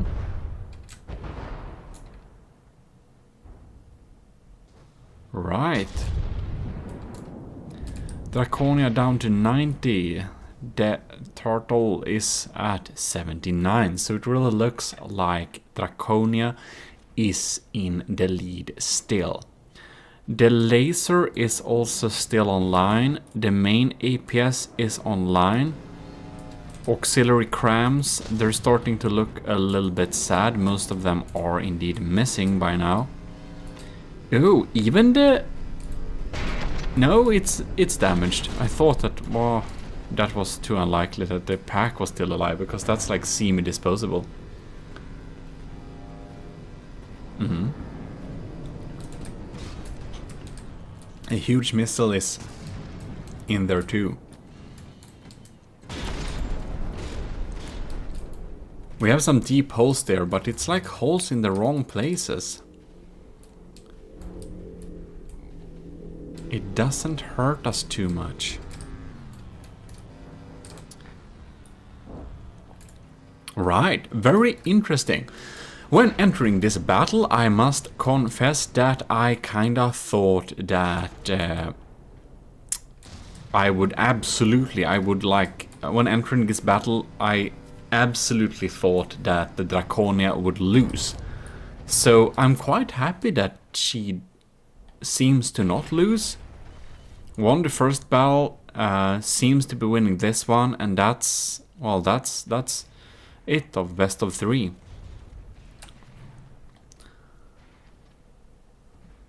So that is quite interesting. Where we lost a big turret too. Really starting to sink there. No, because I know that setup is a, or E-Lord, as is also called on Steam.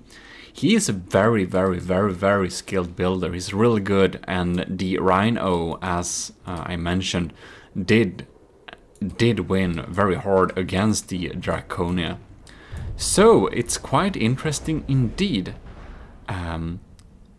And that's, I guess, with all builders. Sometime I can make something that's pretty good. I just get the right balance, and sometimes I just want to make something that's very efficient. It's a little bit about luck too, but mostly it's the design. Sometimes you just want to kind of test something and see if it works well. And it might be so that the steampunk turtle is kind of just a test for an APS only kinetic steampunk design thing. I don't think it's only kinetic, but we can see it deal some heavy kinetic damage for sure. And that's kind of like when I made the broadsword. I wanted to make a really, really, really big broadside ship, which was like very, very, very tall.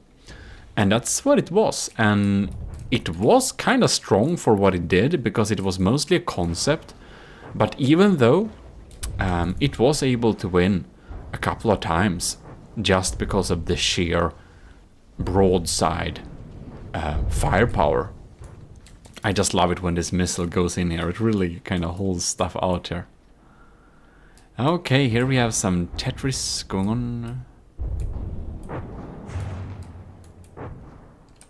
Yeah. Big APS Tetris. Draconia is still at 89%, so this time the steampunk turtle did more damage in the earlier stages than before. But unfortunately for setup, the laser is still intact. Oh, that's some EMP though. Ooh. Nothing died much. It has some surge protectors and stuff in there for sure.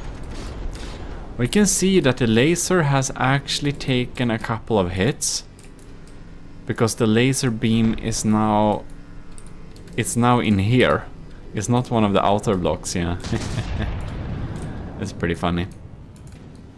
It's actually set up to not care about itself in terms of like failsafe, so it may actually shed off a couple of the frontmost pieces. Yeah. It's still just fire there. My LAM system is still working too, which is pretty funny. Yeah, main gun too. The Draconia is in good shape. It's in good shape.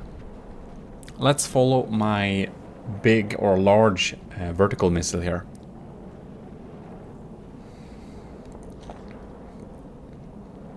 and the turtle is down to 65. So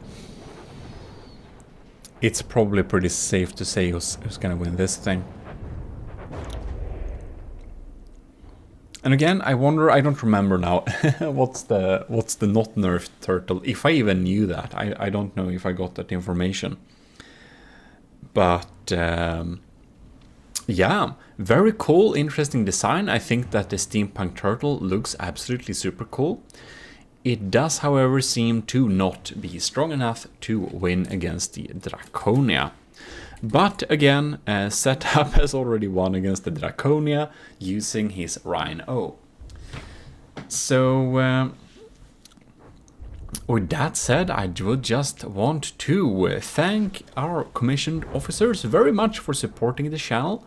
It really helps that our officers are making sure we get some stable income to the channel, which makes me dare to spend more time making videos, which I hope you do enjoy.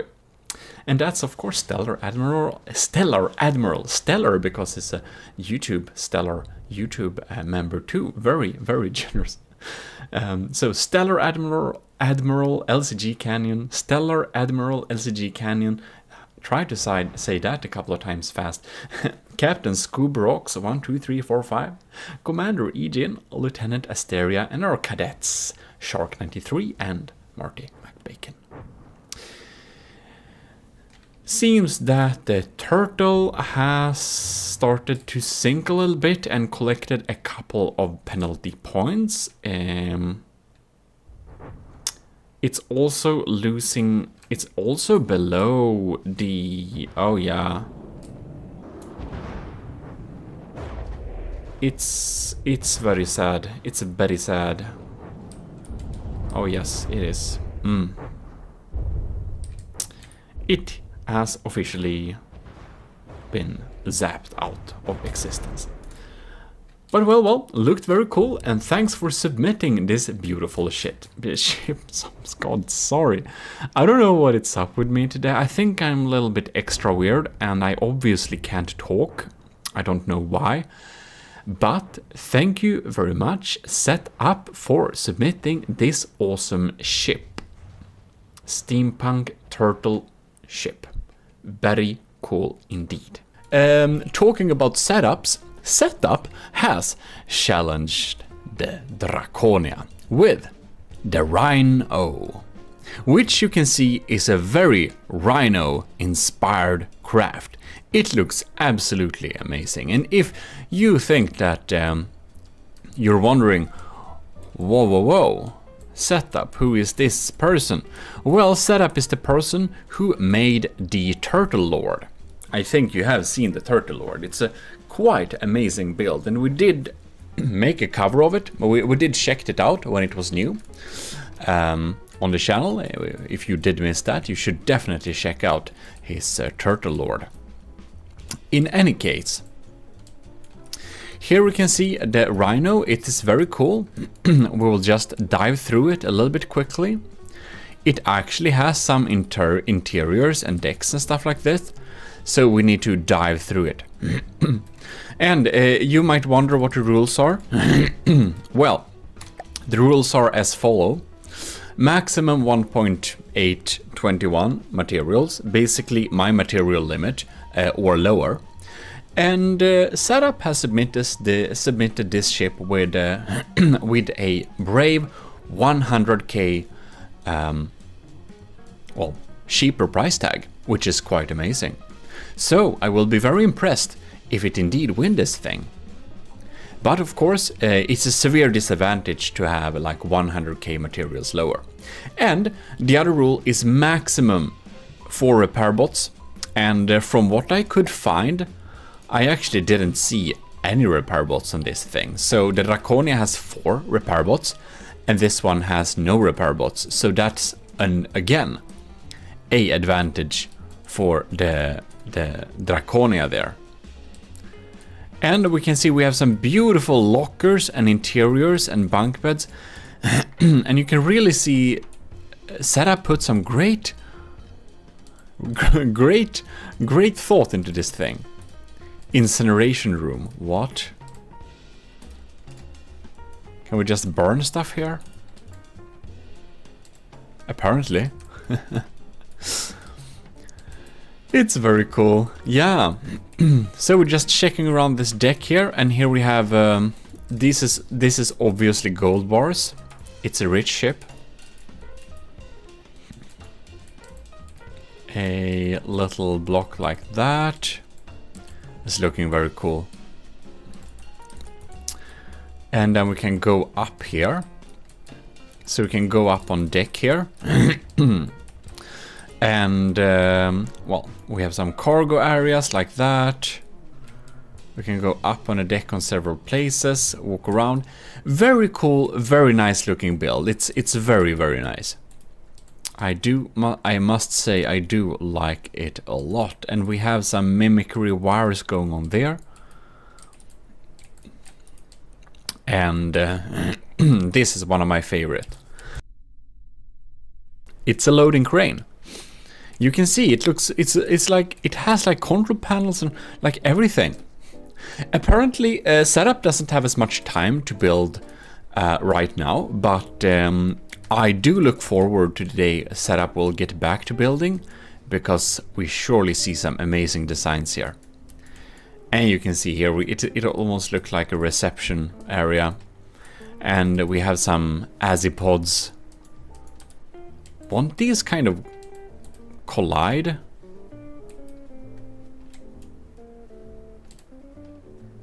Won't these like collide in terms of propulsion? Doesn't it check for attached units? Well, there's a big azipod there, so that's cool.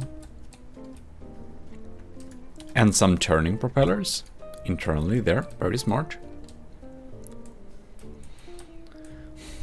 Well, I think we must check the interiors here. We can walk up here. We have some other areas. A lot of interior. Oh!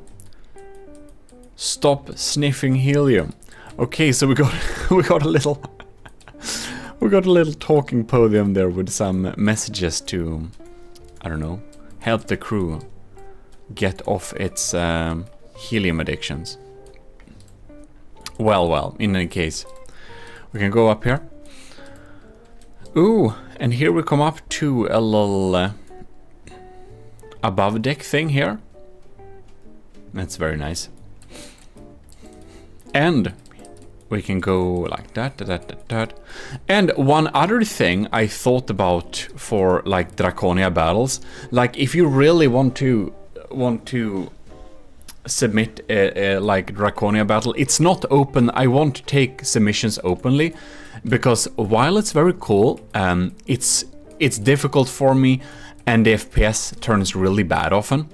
So the rules, if one would want to try and convince me to host a little battle between the Draconia and their ship, the rules are quite strict. It's maximum 4 repair bots, a material cost that's like mine, 1.834 million, 1.83. Yeah, you can see the cost in the upper left corner. That's the maximum cost. And no weird shenanigans, no even see-me sheets. It should be a like honestly decent build. Nothing weird, nothing funny. Oh, it's like a flower kind of almost. It's like decoration, but in the same time it looks like a flower on top of or like some kind of plant thing on top of a vase. So that's kind of very cool.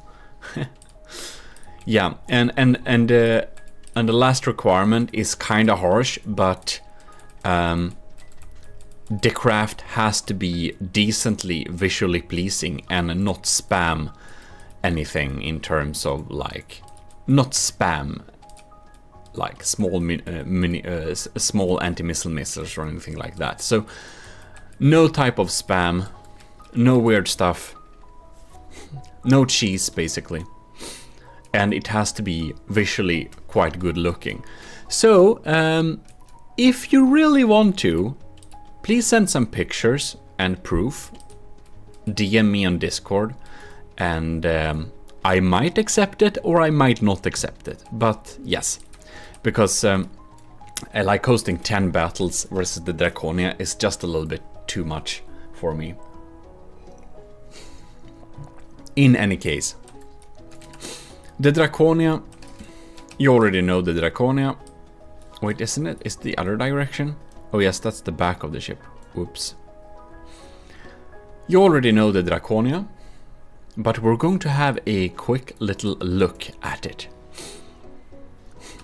So here we have auxiliary missile output, cram turrets, my new anti-missile missiles, a lot of vertical missiles, and a big missile like that, and some underwater weird stuff. Anyways, let us click play. And one thing, which I almost forgot, that is to turn off the nice settings. There we go. And we might get some better FPS. Oh lords, so we got a real stream of crams incoming. And they're pretty powerful though.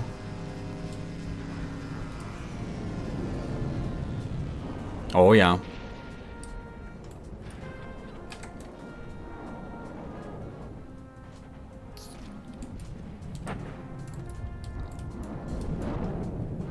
So, how are we doing here? The laser is frying and frying. Cool. New cram barrage incoming. My laser now focuses on shooting down incoming cram shells. I'm not sure that is too wise actually, because the cram shells won't stop coming in this case. It was more set up to fight border-wise, where his cram shell came very rarely. Oh, it doesn't have any more power. It kind of falls down. And I think setup may have not a single anti-munition system actually. So did that big missile just miss? Oh lords. So we really can get through here. But in terms of materials, setup is clearly in the lead. Oh, here we have a big one. Poof. And that's a strong EMP surge, so if anything is just remotely not well protected, it will cause all sorts of issues. You can see it's like sparkling with EMP damage below there. So how is the Draconia doing? This turret is very sad. Many of the auxiliary guns are gone since long.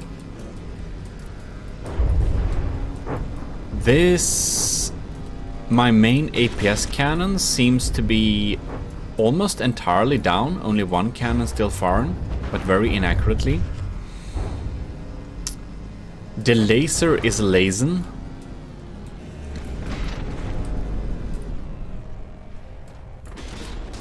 And what is coming?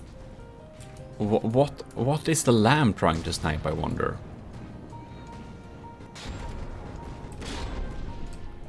It's like it's coming from weird angles. Is there some weapon I missed? Because it seems that setup is working with some pretty strong shells. And you can see, we do not successfully take out those. These are strong crams too. You can see we're lasing this with our main laser. And we're just not deleting the shells. We do damage them, so the damage in the shells are of course lowered. But still.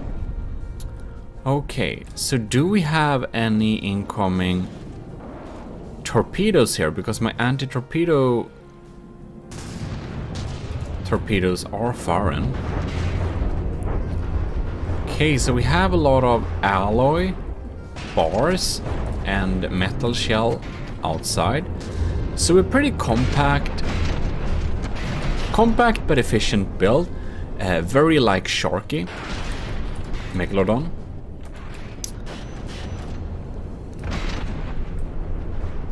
Alright. We are getting the stutters. My ladies and gentlemen, we are getting the stutters. So, whatever happens with my cramshells? Did that big missile miss again? Why? What are we doing? Oh, it missed. Will more come? Did it miss? Why did it miss though? Draconia is down to 86%. Okay. It misses the mortars as well. I wonder how the mortars are doing anyways. So the setup is still up at 93%, while the Draconia is down to 83%. So it's starting to look pretty dark for the Draconia actually. It's famous for fighting from the grave and beyond, but it might not be enough to win against Setup's Rhino. Setup is a very skilled builder, and Setup is a good example of that you can make cram ships that are so good that they can challenge the strongest APS ships. That's, you know, that's something. Setup is proof that cram is a viable system. There we had a little missile though. So it does have some missiles too. A Setup is also a great example of someone who makes aesthetically beautiful ships while still making really strong and efficient ships. Like really good ships. And some people seem to think that you either make good ships or you make good looking ships. And this is not true. That's just because some people care more about aesthetics and some people care more about function. I'm somewhere in the middle, and the Setup is 2, while it's also a quite much more skilled builder than me. But there we have some proof, at least. You can make cram ships that are really good, and you can also make good looking ships that still have great performance.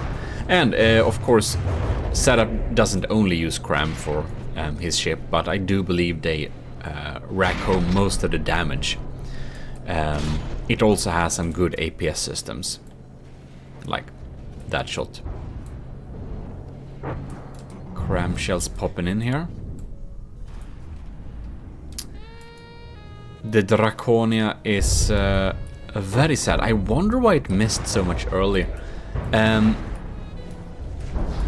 I wonder, is that... Yeah, oh yeah. So the laser is actually taken out and our turning capabilities are limited, so we can't really shoot back with more than only missiles for now. I think we'll definitely do this as a best of 3 video, because otherwise we won't get good conclusive results. But as it's best of 3, if it's the same winner on the first battle as the second one, then it's already decided, because that's like 2 wins out of 3, so yeah. So best of 3 is very good when we have like a single ship meeting another single ship. And here we can see I really opted for taking out the underside of ships here. And here is actually where Setup opted to have really thick armor. I am suspecting that this might indeed be particularly set up to deal with vehicles that utilize a lot of torpedoes and torpedo-y missiles, just like my ship. So, even though it has a 100k disadvantage, Setup's Rhino, thanks to well-built, powerful weapons and very good EMP protection, did indeed survive the first battle against the Draconia, which is quite impressive indeed. So let's follow one of Setup's cram shells. You can see, oh, that's some frag and explosives going on there. Here's one of my AI compartments. We have some really sad engines going on here. Oh yeah, very sad engines.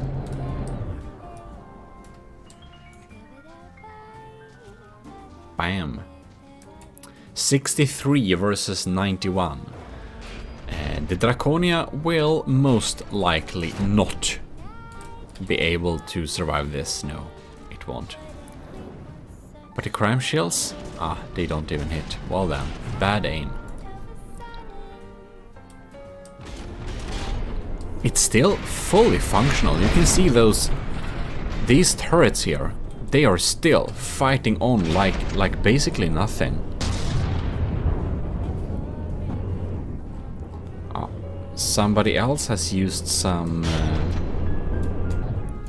era in here. Yeah, he used the staggered era for the Turtle Lord as well, so nothing new under the sun here, indeed not.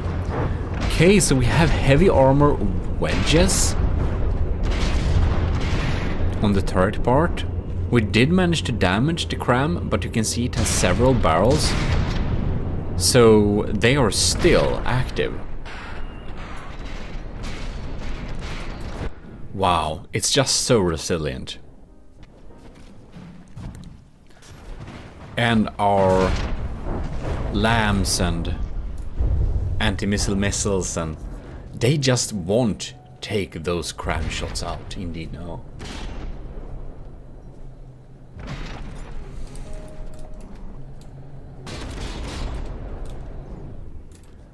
Yeah, 59.9 percentages. Draconia is basically sinking. It's desperately firing some revolting blast guns, but we can't do much more. Oh no. This is a sinking ship, but it will take some time for this to actually die, and it will fight to the bitter end, but we can pretty surely know that it will not win this. So let's move on to the next battle. And here you can see we have the rules. Same, 2,000 meters apart. Draconia, Rhino. I don't know if 2,000 meters is too close for this. Just for experiment's sake, let's try and set up 3,000 meters for like two really big ships. Maybe it makes sense.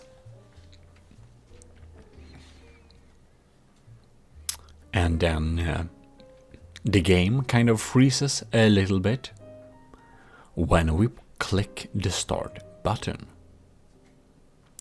You know what? I think GMODIST might need to upgrade the computer.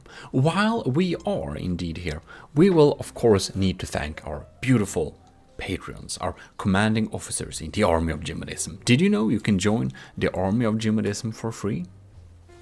Yes, you can. You'll just need to self-assign the role Matros 3rd class in our Discord, and you are in the army of GMODISM. But if you want to be a commanding officer, it's Patreon. And we have Admiral LCG Canyon, Commander Ejin, Lieutenant Asteria, Cadet Marty McBacon, and Cadet Shark 93. So thanks a lot for supporting the channel. We will now start the second battle, and I will follow the shots here and see if our anti...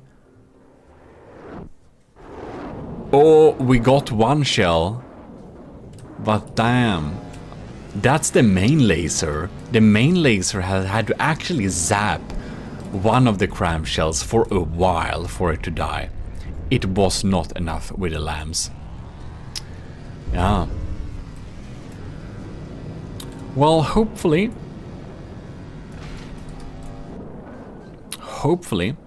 we will be a little bit more lucky this battle.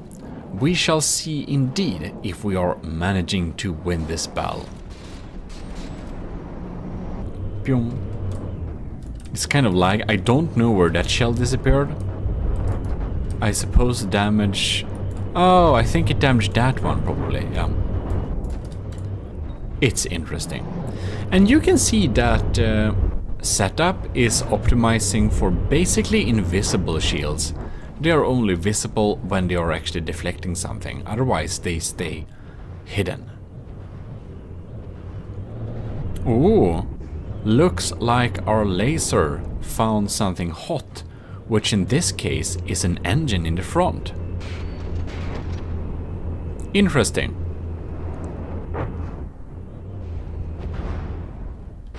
Now it switched targets, and that's to shoot at incoming crams.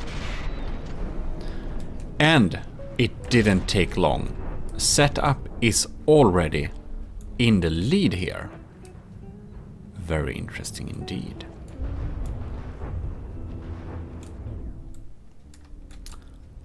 I think it may actually not have anti-missile systems on it. Draconia down to 93%, while setup is still at 96%. Definitely in the lead once again. Ooh. These torpedoes are definitely dead in the water. It was not set up to fight at this distance, indeed not. That was a pretty solid hit. Almost. Very nice to hide the propellers. Like in this type of setup. It's actually the same thing I did for the Draconia and also Admiral LCG Canyon's upcoming super battleship carrier. Or super battle carrier, I will call it. You can see here, I've hidden the propellers, and as you've seen from previous battle, it is very rarely that someone does take out all the Draconia's propulsion forward. Draconia is unfortunately down to 88%, but the laser is still online, and that is the Draconia's main weapon. So it would probably be good if, in this particular battle, I think it might be useful if the Draconia's laser did not actually target incoming crams, but only try to do damage. Like randomly zapping off those cram barrels would probably be more useful than trying to shoot the incoming shells, because even though there are so many, they're quite strong. Now here we have the APS cannon. That could be lovely if we try to zap. It's a railgun. You saw that? Yeah. That is a railgun. And seems that only one barrel is online, or? Well, it's definitely... No, they're all online. Never mind. I guess that was just wishful thinking. Here we go. Setup is at 83%, while the Rhino... the Draconia is at 82%, while setup's Rhino is at 94%. So it's clearly in the lead again. But the Draconia can usually go down pretty low before it actually stops dealing damage and has no chance to win. So even at 80%, I think the Draconia still has a chance. Because it's a lot of wood in it, so it's a high risk. It actually gets damaged pretty quickly. So we can see that little blast with the laser didn't actually get fully in the turret.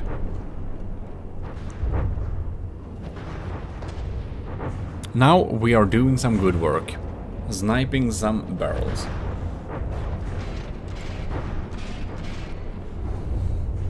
But it gets distracted by the constant barrage of cram shells. Ooh, that setting was good against a doom crammer like Borderwise, but against the cram barrager as setup, this is not probably the way to do it. Oh no.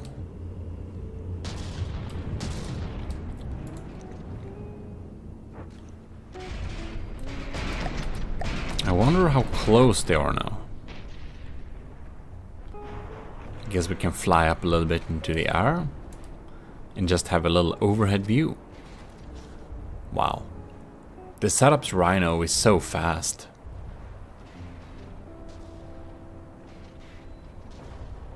And the constant stream of our small missiles won't actually do a lot of damage. Oh no, we almost got a hit with some mortars there. Yeah, well, it's fun to see them hit sometimes.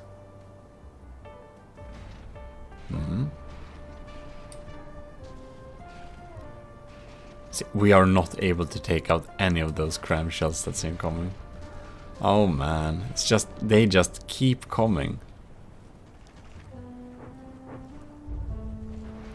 I'm surprised how many of them missed though. Okay, setup 92%. Is it that still? And he won't have any repair button this thing. Quite impressive.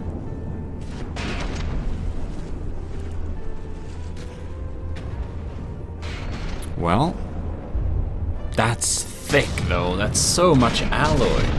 This is a true alloy brick, my man.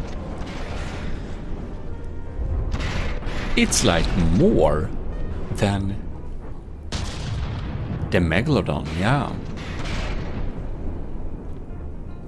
Wow, that's thick.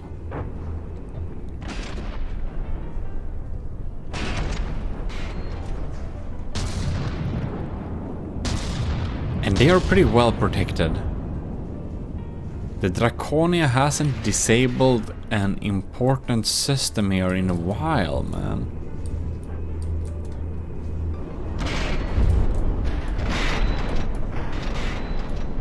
And now the new barrage is incoming. I wonder how we're doing under the water.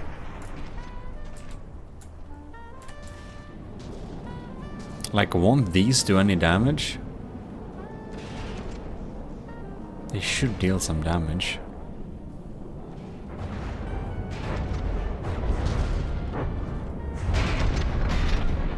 Against this thick metal slab, they just don't really do enough damage. Nope.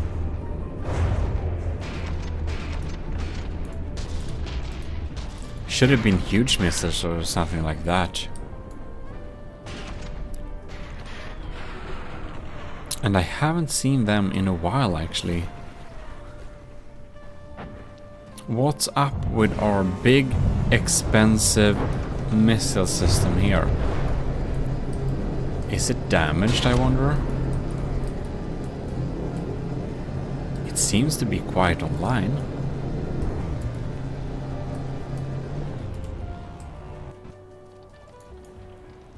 And we do have the side large missiles too. Oh, there we had one.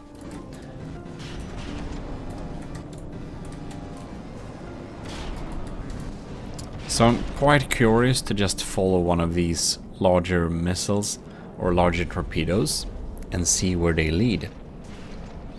Draconia is down to 96%, but Setup's Rhino is down to 89 now. And it's standing still in the water. Maybe we actually have a chance.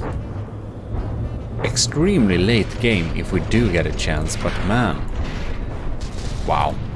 Probably not. Setup has some great EMP protection. It's still moving, it's not that in the water at all.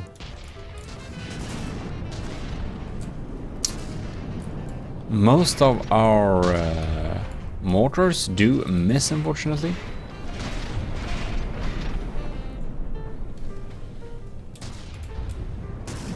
And it feels like these like small missiles. Oh, that's like a diff broadside, isn't it? Darn.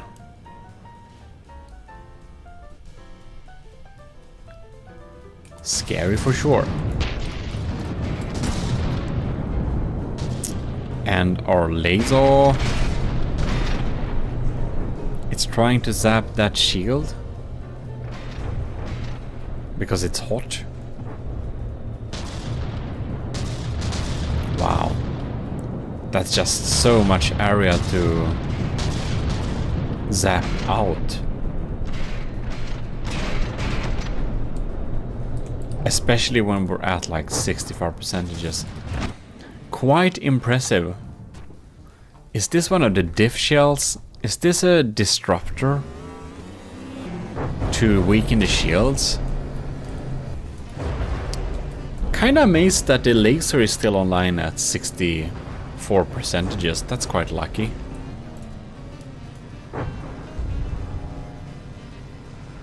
Wow.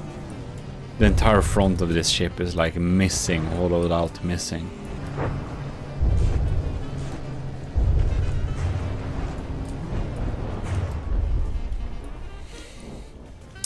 It has been only 6 in-game minutes.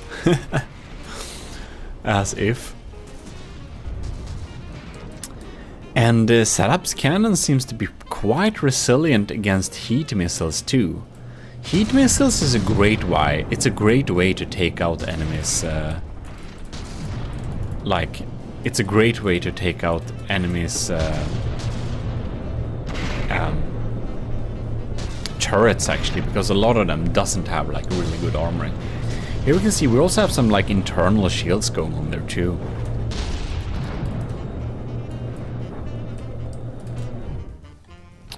All right.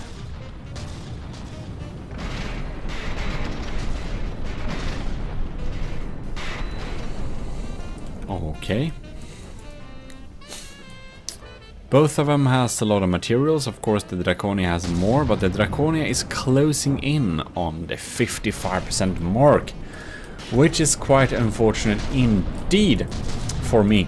Setup's Rhino is fighting valiantly still. It's doing a good job. It doesn't show any signs of weakness.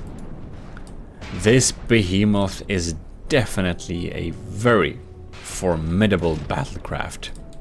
And we do have to love the multi-barreled designs.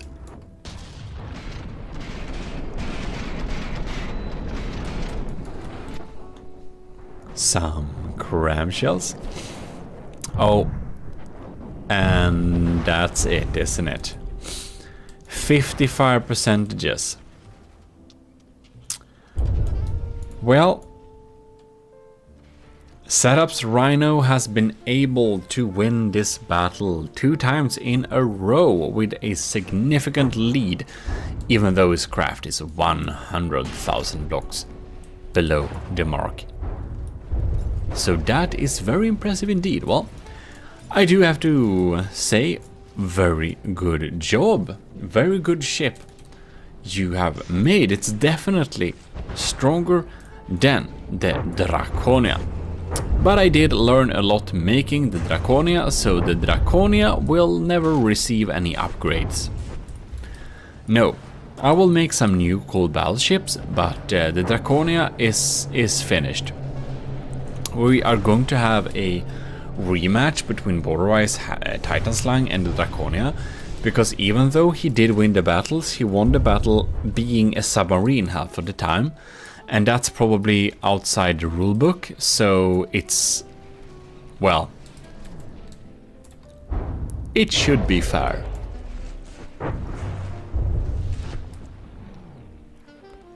It should be very fair to have a rematch. It should actually be unfair to not have a rematch.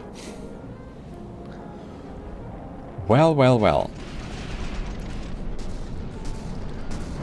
These swarms of medium heat missiles would, in most cases, eat up most crafts' undersides, but not this time. The Rhino is a little bit too thick underneath for that. Well, this battle is 8 minutes in game. Are you kidding? So yeah, that's the thing. It's a little bit... I would love to upgrade my computer so I can have bigger battles without lower FPS or anything weird like that. But right now I don't have that, so maybe in the future I will be able to put some YouTube... I don't know. I'd be able to afford a pretty nice gaming PC, and at that point we could do some better battles. But for now we are with this system, and we can do almost whatever we want. We just can't have huge FTD battles. We have Vesrets.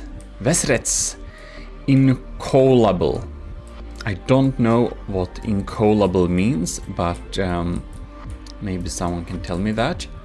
And we have a pretty straightforward battleship design here.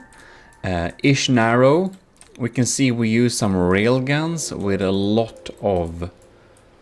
I don't understand. That's a lot of magnets.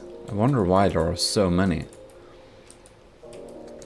So the mantlet seems to be pretty exposed, to be honest. I think these turrets are not very resilient. They are not built in a sturdy way. Okay. We have some anti-missile turrets, and we got loads of mortars. So this seems to be mostly a mortar design with steam engine inside of here. And oh, and these steam engines, they don't have output. So you can see they can't release their steam here, they're blocked. So to Vesrets, I would advise you to watch one of my instant turret tutorials to make some more sturdy turrets. And take a look also at my instant steam tutorial if you want to know how to make the steam engines work and not be blocked. Because you're gonna have loads of... yeah, most of them are blocked, so you're gonna have loads of power issues here. Yeah. I'd recommend those two types of instant tutorials for you, but we shall see how this battle goes, even though the turrets are not very good in terms of defense. It has lots of mortars, and even though the power will probably not be enough to... maybe it doesn't need all that power either, I don't know. But in any case, it has very good mortars, and the mortars should be effective against the Draconia. So we'll see how it goes. Alright. The Kram barrage has fired.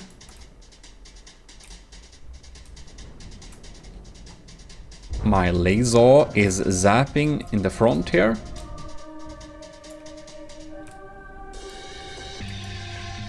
The first cram shots are incoming. Seems like the LAM system will not be able to take out the incoming shells. And I did set up my shells, so they're hard to take out. They can deal with the missile stream somewhat, but oh no, not good enough. It can be likely so that it's the issue with the engine power. We'll look here. We can find the information in this menu. I just don't like that menu. I think it's boring. But yeah, we'll have to wait a little bit more. But in a while, his cram barrage should hit the Draconia. Here we have my underwater mixed missile torpedoes. Now my cram barrage comes in there. That should mean that his first cram barrage should hit soon. And I would assume that Vesrets is a fairly new builder, and it's nothing wrong with that. I'm just pointing out stuff that can be improved, and I think some of the tips in the instant tutorials could help you greatly. Alright. And here we can see, yeah, the Draconia is doing a good job so far, that can we definitely tell. So we have some heavy armor inside of here. I'd say that is probably like too much armor. I would suspect that he spent a lot of resources on armor. And it seems that the frag mortars do not contain a lot of hardeners. They seem to be mostly frag because my lambs, which are fairly weak in comparison to others, did manage to zap them out there. So that's why we have to sacrifice some firepower and just use a lot of hardeners in our crams so that they can go through the defenses. It might also been my anti-missile missiles too. They probably did the job together.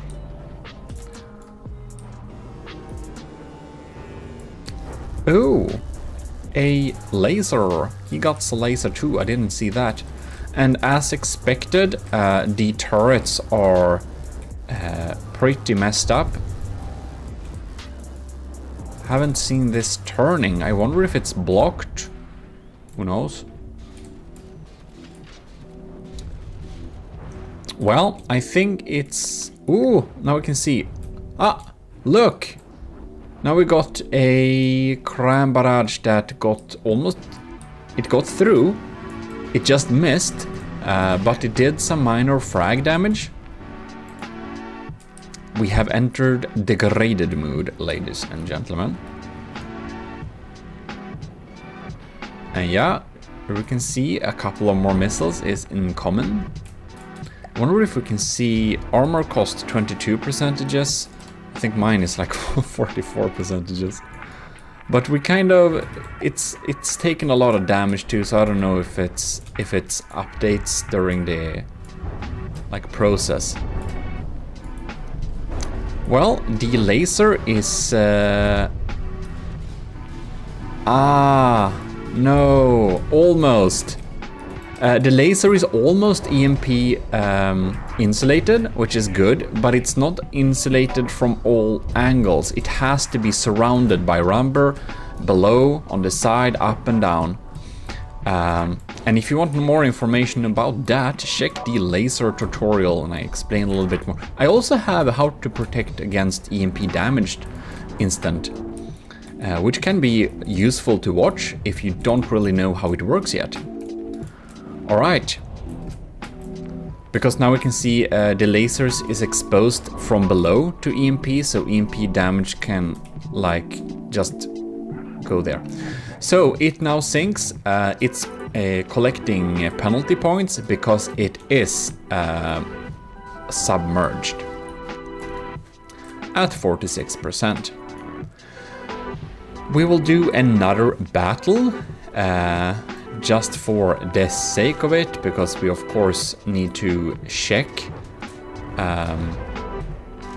that we indeed get the same results as it's well, what is it called? Best of 3. And these are the rules, by the way. We have a little bit of materials for damage dealt and 200,000 materials given per team.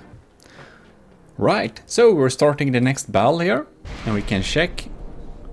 Oh my! I think that was my APS.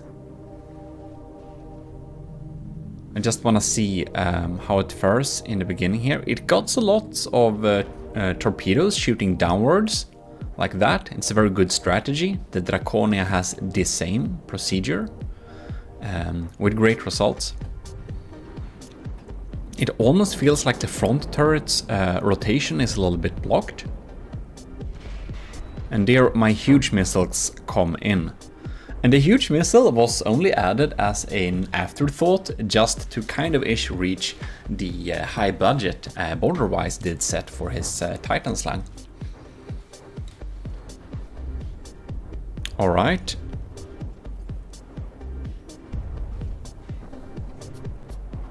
And there we got my packs. Don't remember what I set them up to. I think it's Pierce. And all those missiles are popping in there. So the small missile stream, as well as the torpedo stream from below.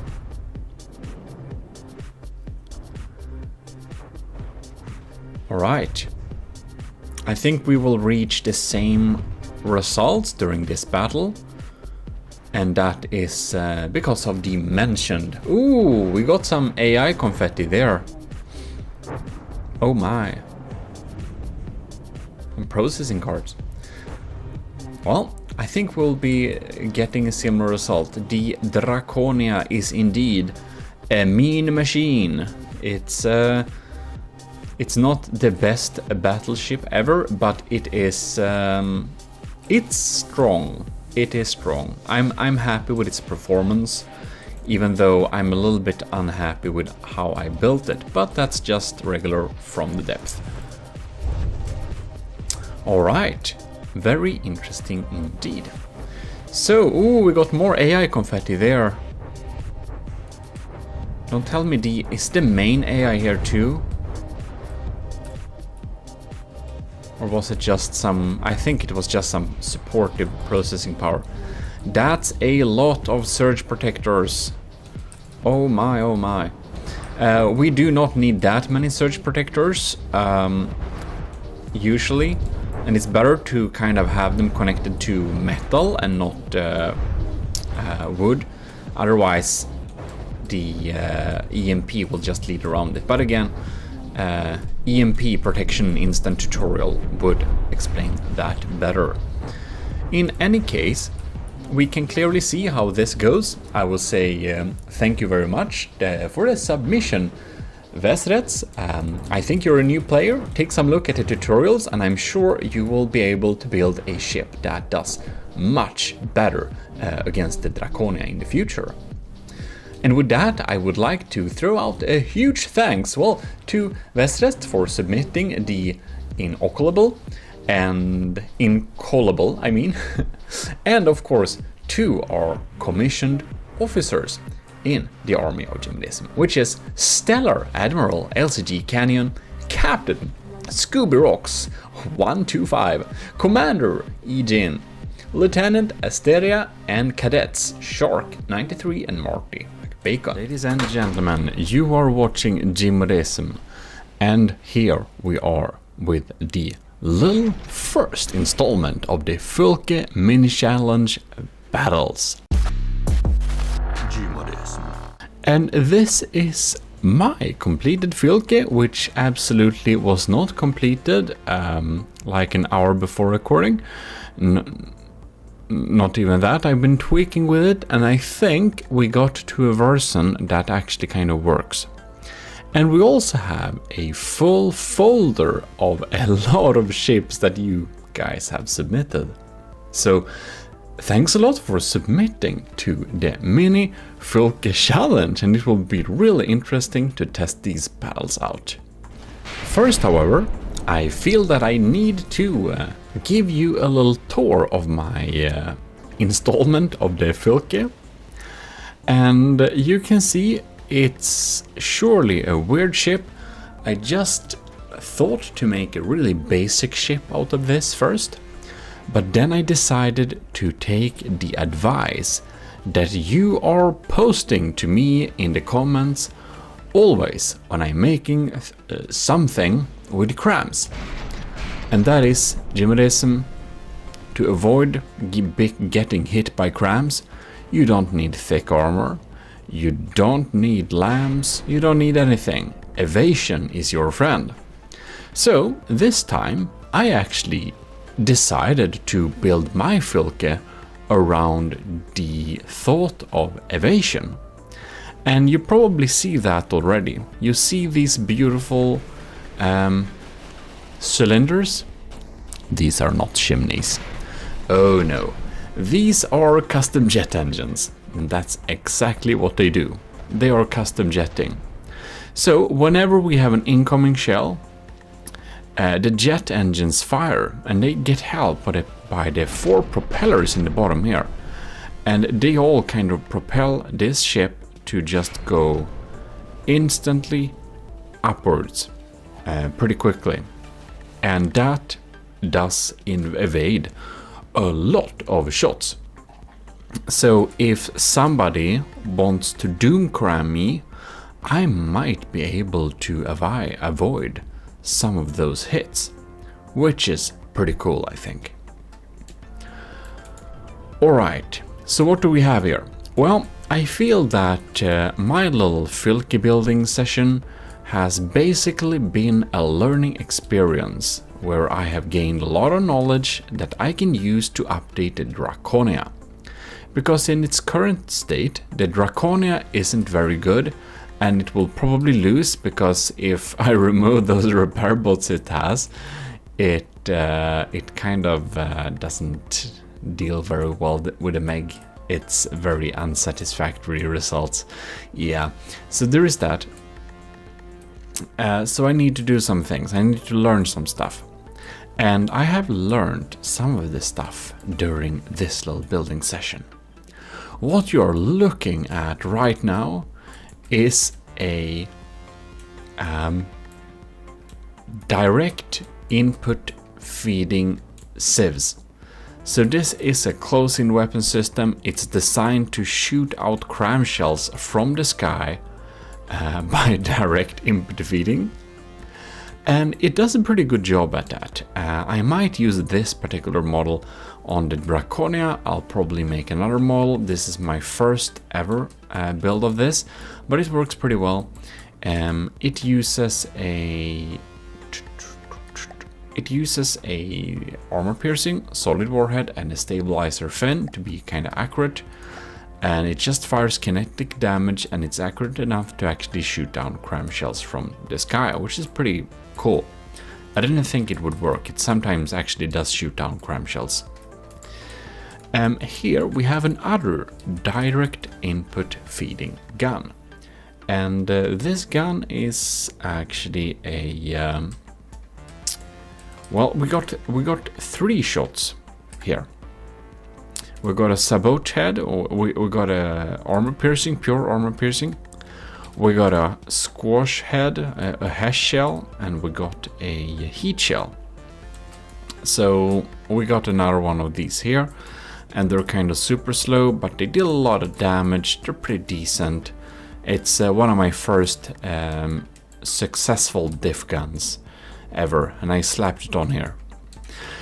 Then we have the Type C, the classy Type A cram cannon, dual barrel, very cheap, only 2,000 for this entire turret, and it's pretty efficient material wise. It has a material per firepower of, is it only 500? And yeah, it's only 561. Well, you could do better, but a lot of people's cram cannons are like 800, so it's efficient, it's cheap. It's my cheapest cram cannon. And they're there, and they are doing kinetic damage only, and we're having some spammy turrets that just shoots a lot of shots at the enemy to kind of try and weaken their shields a little bit. Then we got the super new cool missile, which is a short-range thruster, so it's really quick. We got the thumper head, and the other one are shaped charges, and they are going so fast against the enemy that few civ system will probably be able to sap them out. And of course the initial Filky challenge is only 75k, so we will not expect very strong lamps here. We also have a decoy system here and some jet engines to keep this thing rolling correctly, because when we fire these huge custom jet engines, it flies up into the sky, and it kind of there is a chance we fall out of the sky, so that's not very good. We got some tailplanes and we got some ailerons hidden in here just to kind of keep stable. We have a staggered era, but with only one era because it was so small. I thought it was weird to have 4 beams. We couldn't really fit it anyways. So we have some staggered era going on there. Now I realized we can actually turn it around, but that would have me rebuild this entire thing. We got a power flower, well, an engine in the front and an engine in the back.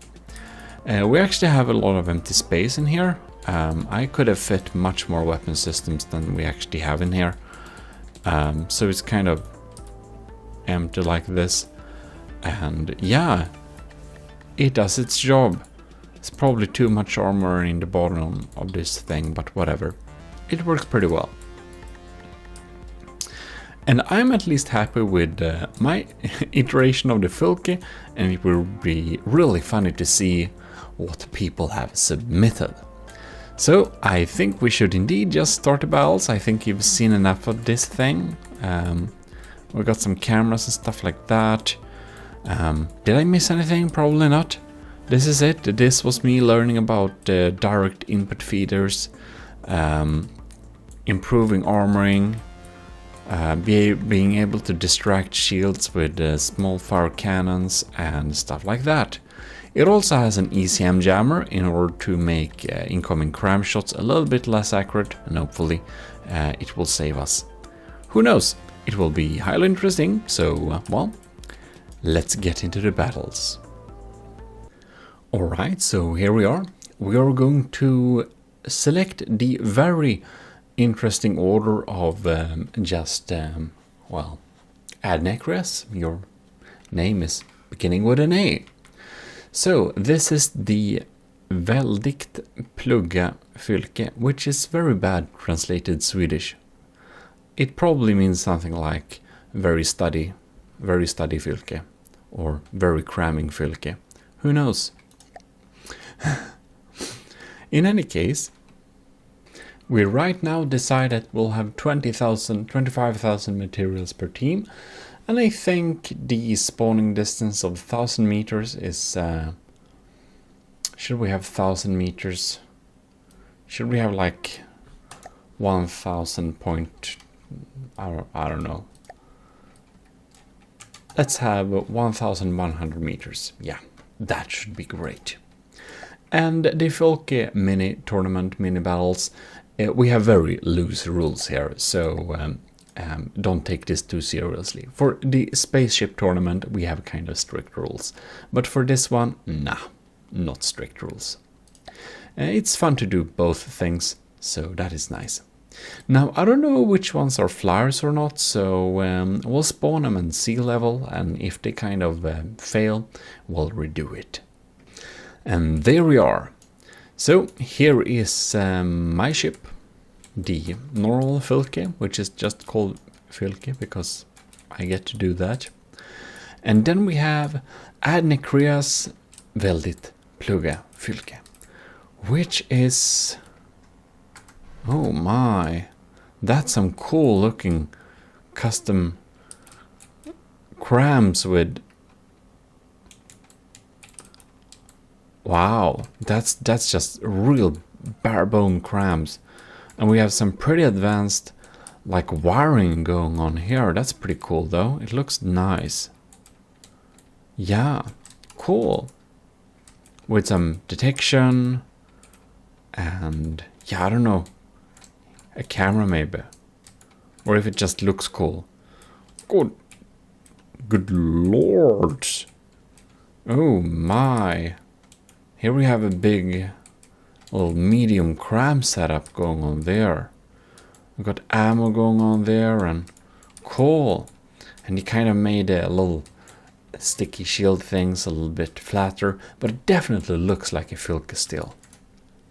So anyways, let us begin. Right, what do we have here? We have incoming shots we missed. Oh lords. Oh, scary missiles. Uh-oh. Wow. Adnekria's Filk is quick. And we have time detonation fuses going on too. So they're pretty scary. And there is we're not we're not able to shoot him out of the sky. And oh no, we got too damaged. I think my Filk is almost tipping over a little bit there. The evasion is messing with it a little bit, isn't it? Oh, this def gun is totally out of this game. Damn, that's some dangerous missiles. And I can tell you this, that my version of this of my Filk is it's not dealt to deal with missiles very well at all. It is indeed not very well built to deal with missiles, no. I tried to set it up in order to deal with crams a little bit, but other than that, it does a real bad job. You can see we kind of evaded one of the cram, and whoa, that was a good hit though. Oh man, I see weapon computers. Oh my. It feels like my small arm guns and my missiles are the only thing that's reliably doing damage. Oh, it's quick. It's quick and scary. It's up at 95% and my Filk is down to 87%. Not good at all. Let's see if this diff gun can... Nah, it doesn't take out anything. And because of those timed fuses going on there, oh, it's a shaped charge missile. I got those too, but I think Adnekria's ones are pretty much stronger. I only have one anti-missile unit too, so it doesn't really do reliable damage. It really looks like Adnekrias will win this first battle. Yeah, his focus seems to be a tad bit stronger than the one we made. It also has some nice mimics and stuff going on there, so I do think it deserves a nice little win. Whew, now we get bad weather too. Oh, lords. Yeah. How is it still alive though? Okay, 78%. My sheep guns are still kinda alive, and the evasion system is still working. Well, the missiles are the thing that's real scary for sure. We have opportunities to deal with the other stuff, but with the missiles, we don't have much we can do. Oh no. It's looking bad. And of course we won't sink. Otherwise, if we sank at this point, we would definitely just despawn. But I think it's pretty safe to say that Adnekrias has won this battle, because we're not like getting out of here for sure. Well, I proclaim the väldigt plugga fylke by Adnekrias the winner of the first battle. Well, congratulations, it really retains its original shape and it is a superior weapon system. It has some good crams going on there and some really strong missiles. Those are the ones that are dealing the most damage. So congratulations, let's move on to the next battle. Next up we have Belkent's Fylke Funny. So let us see what's going on there. Oh no, this is just a clean slate. I think we're doing missiles. Oh lords, what is it doing?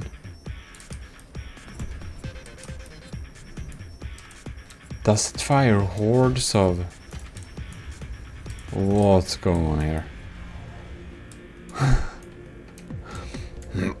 I'm kind of worried what this is going to do to us.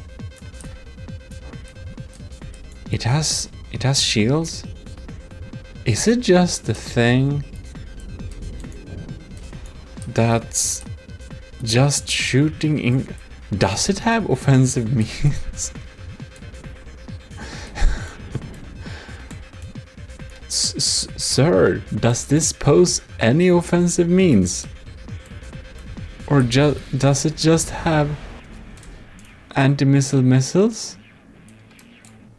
Is it what we're going with? Is it that? Are you sure this is the correct version? Or did you accidentally send? Or did you accidentally send the wrong version?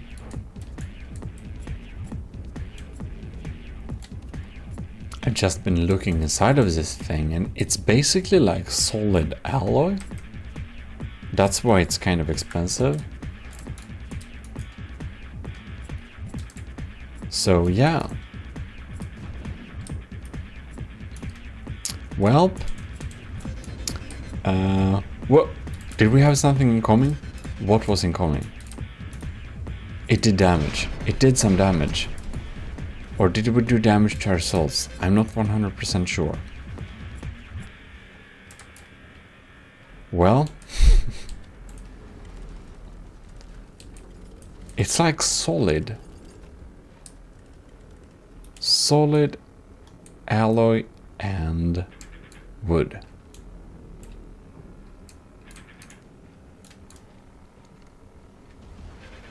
So it's really hard to like destroy. That's for sure. Oh, I completely forgot smoke and lasers and stuff like that. So if people will be using that, I'll also have problems. But it feels like Belken's Fylke Funny is more about just trying to destroy all incoming shots by spamming, absolutely spamming missile interceptors, or just having loads of missile interceptors here. That's kind of insane. Oh no, we bounced.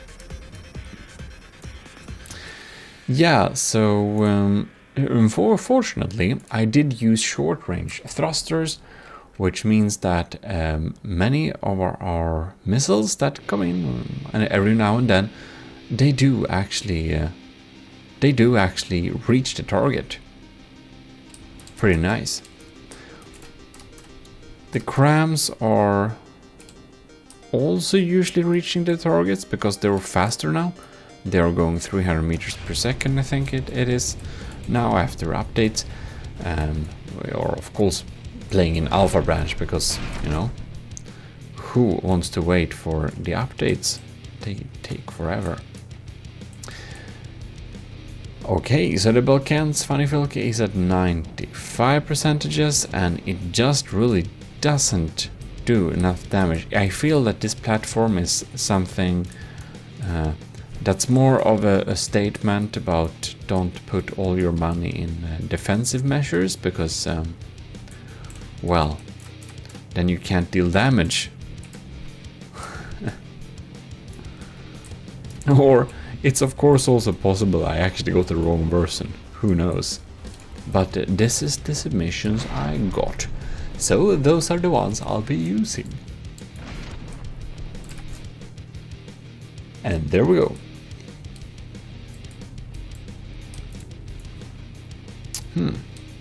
It's also kind of regenerating, isn't it? No? Well, 93. Well, I'm pretty sure we are going to win this thing, just because Belkant's funny Fylke does not pack a lot of punch. It does indeed not. It just has defensive stuff. As I think I already told you. I also think this thing is trying to be pretty stealthy, because we have like passive radar and it's not sticking up very much, so it's like it's probably not getting the best shots. And then we have like passive sonar down here, so it's really trying to be quite sneaky indeed. Yeah.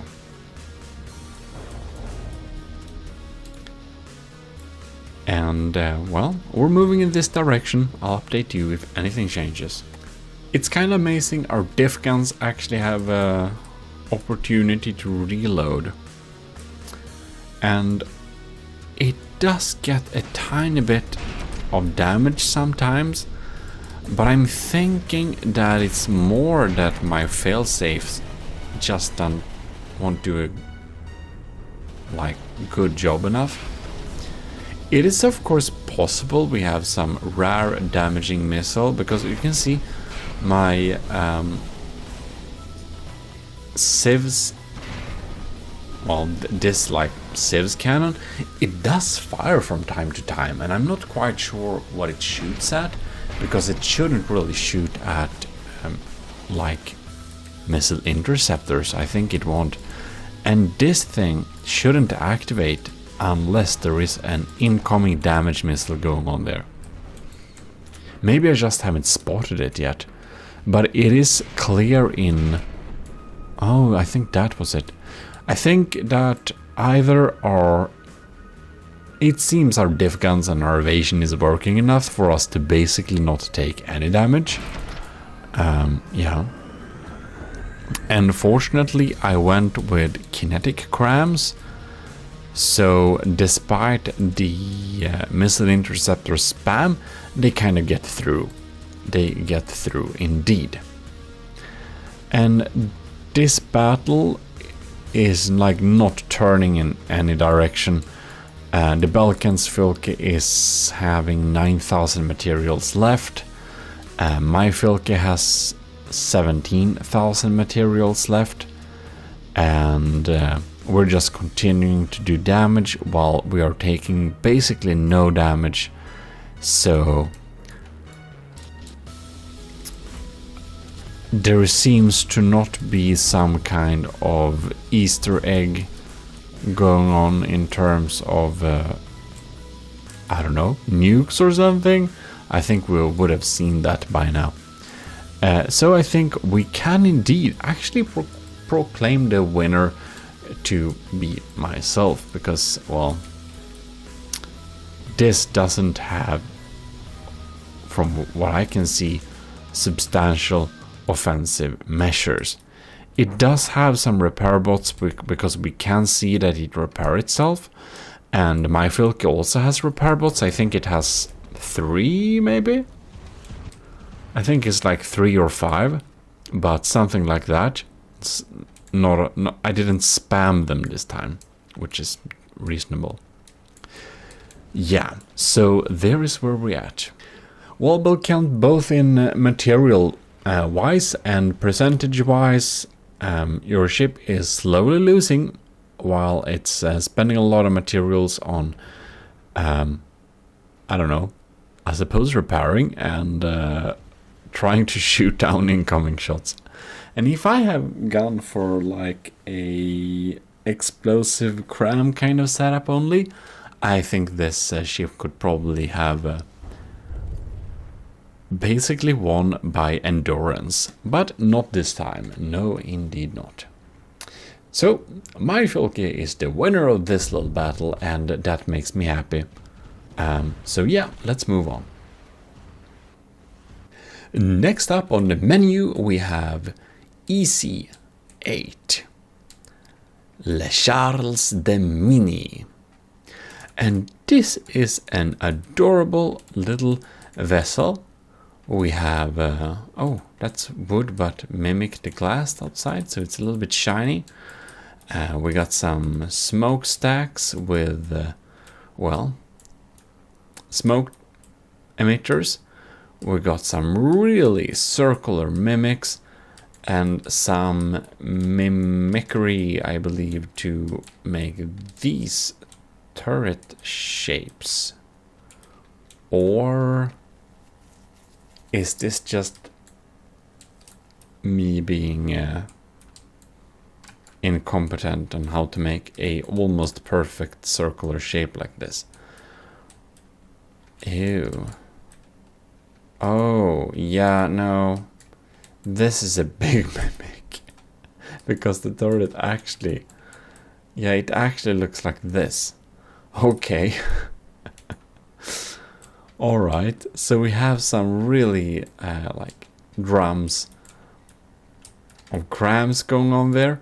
And hopefully, we will be able to click play and follow this shell. Oh, that's off. Well, my evasion system should be evading this thing. And this should be a battle that I really hope we will win. Because we have kind of built this vessel in order to win a battle like this. Right, so we have some missiles incoming. We have the small arms fire. Yes, yes. And we got, ooh, pretty fast crams and, ooh, you saw that? That's some beautiful evasion. Oh, that's a good hit though. Yeah, no, oh god damn it. Yeah, that's some damage. I am evading a lot of those cram shells though. That makes me really happy. EC8, thanks for submitting a cram focused build, because my sole intention with making my iteration of the Fulke was to not get killed by crams. And I might still get killed by crams. As you can see, you're dealing a lot of damage. But hopefully I can be able to withstand the damage by evading enough of your shots. Which would be really cool. What was that? Oh man. That's an engine. Oh man, we shot an engine. That's cool. Damn. Oh, I think we hit an ammo compartment. Because I ain't got that many explosives on board. I got diff heat, I got diff hash, and I got kinetic crams only. Yeah. I also got some thumper and some shaped charges missiles. Alright, so my Fulk is 93 and EC8 is 90. This will be highly interesting to see if he has some magic trick on turning the tide. Did you do that old cool Adnikrias trick with making your ship burn when the health is low enough? Man, that's super cool. I don't know if Adnikrias came up with that, to be honest, but I did notice it on a ship we fought he made. Yeah, that's really cool. Like, EC8, you get a lot of plus points for going down in style, because this is going down in style. It really looks like my Fulke will win this, but you never know. If my evasion gets damaged so that we can't keep up right, tables might turn. But as it stands right now, it seems I have a good chance of winning this. Oh man.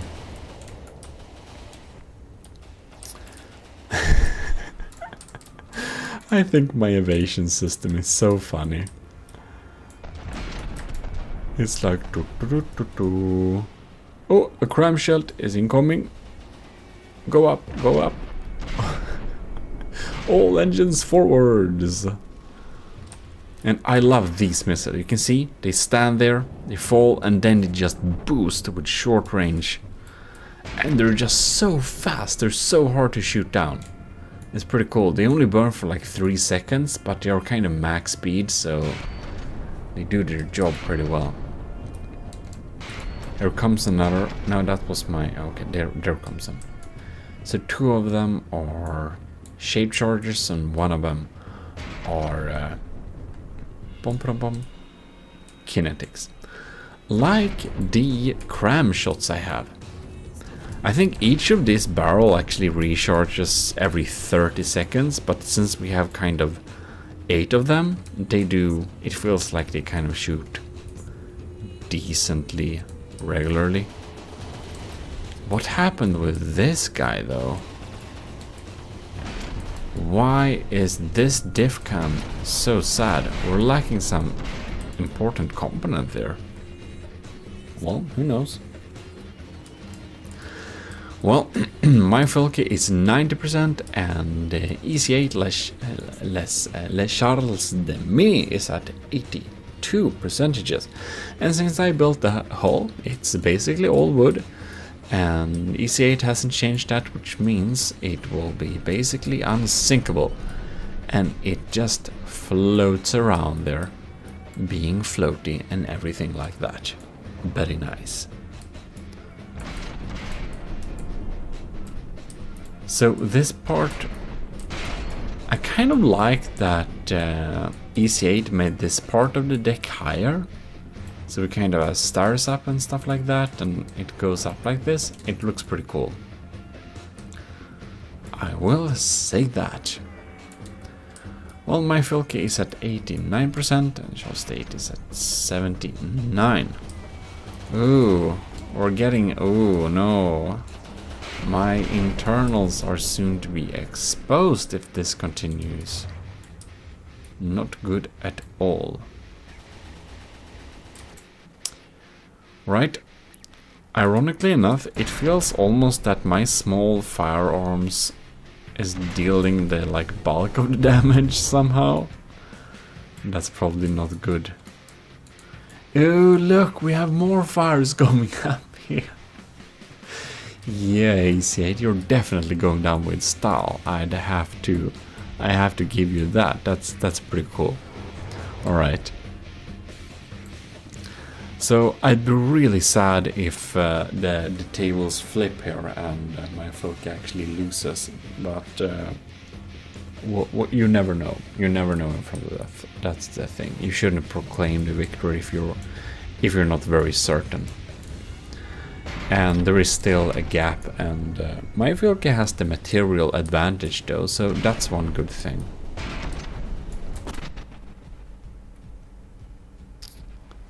I made some of the cram barrels I made really accurate, and some of them are like less accurate. Oh, some heavy armor around that turret base there. Well, the armor is kind of thick enough, and the water armors as well. That's probably not necessary. Here we have some rubber and ooh, a nice little protected AI. One could almost imagine you've seen the Protect Yourself Against EMP tutorial just released. Well, I do know you sent it a submission before I released that video, which was, you know, Friday. So I know that's not true. But if you don't know how to protect against EMP, do check one of my latest instant tutorials. It will teach you all you know about that. All you need to know, rather.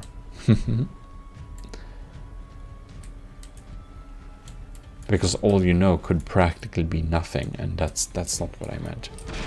We have more fires going on here. Poor thing.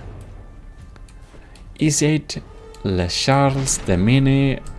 I think we can proclaim that Les Charles de Mini is not going to win this battle. I'd be highly surprised if the tables flip here. So I think this will conclude the first battles. We just had 3 battles, and of course a tour of my iteration of the Filka. I finally tried evasion and I tried to learn diff guns. So that's something at least.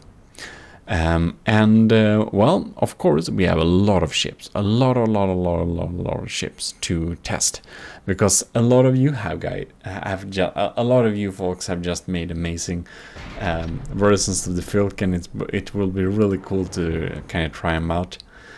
And I don't really know what that means, but this hull is really old, and somebody told in my Discord that it's so old it doesn't have creator tags. And I don't know how old that means, but I think I made this hull like pre-2008. Yeah, no, not 2008, what am I saying? Pre-2018, basically. I don't know. I made a Folke hull a really long time ago, and now I finally filled it in with some armor, weapons, guns, and stuff like that. And so have you. Unfortunately for EC8, Charles de Mini is going down, but I must say, it's going down in style indeed. Ooh. The cramps aren't reaching very well, are they? They are, indeed, they are not. In any case, you should, of course, if you're not subscribed to the channel, you should definitely subscribe in order to catch the next battle. We'll do these little easy challenges or tournaments, or really just easy stuff. We do them from time to time, so you need to keep tuned to catch them all. And of course, we have proper tournaments as well, which has much stricter rules than this thing. But these easy challenges are very nice entry level things. If you never participated in anything, you can participate in these things because they're just so easy to do. And like, yeah, you don't need much pre-knowledge. And if you, of course you need some pre-knowledge, just check through my instant tutorials and you'll pretty quickly learn the basics and ins and outs of this game. So, well, I hope it will help you too, because it has helped many other people.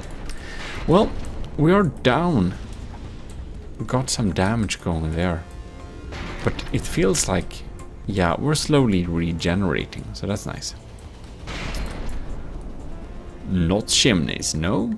Big, no, actually small, but custom jet engines, which means they're pretty strong.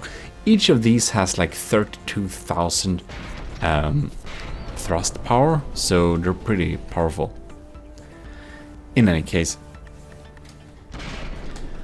I want this battle to kind of go to its end, and I wonder, like, this DEFCON, ew, its controller has been sniped out. That's why it's not working.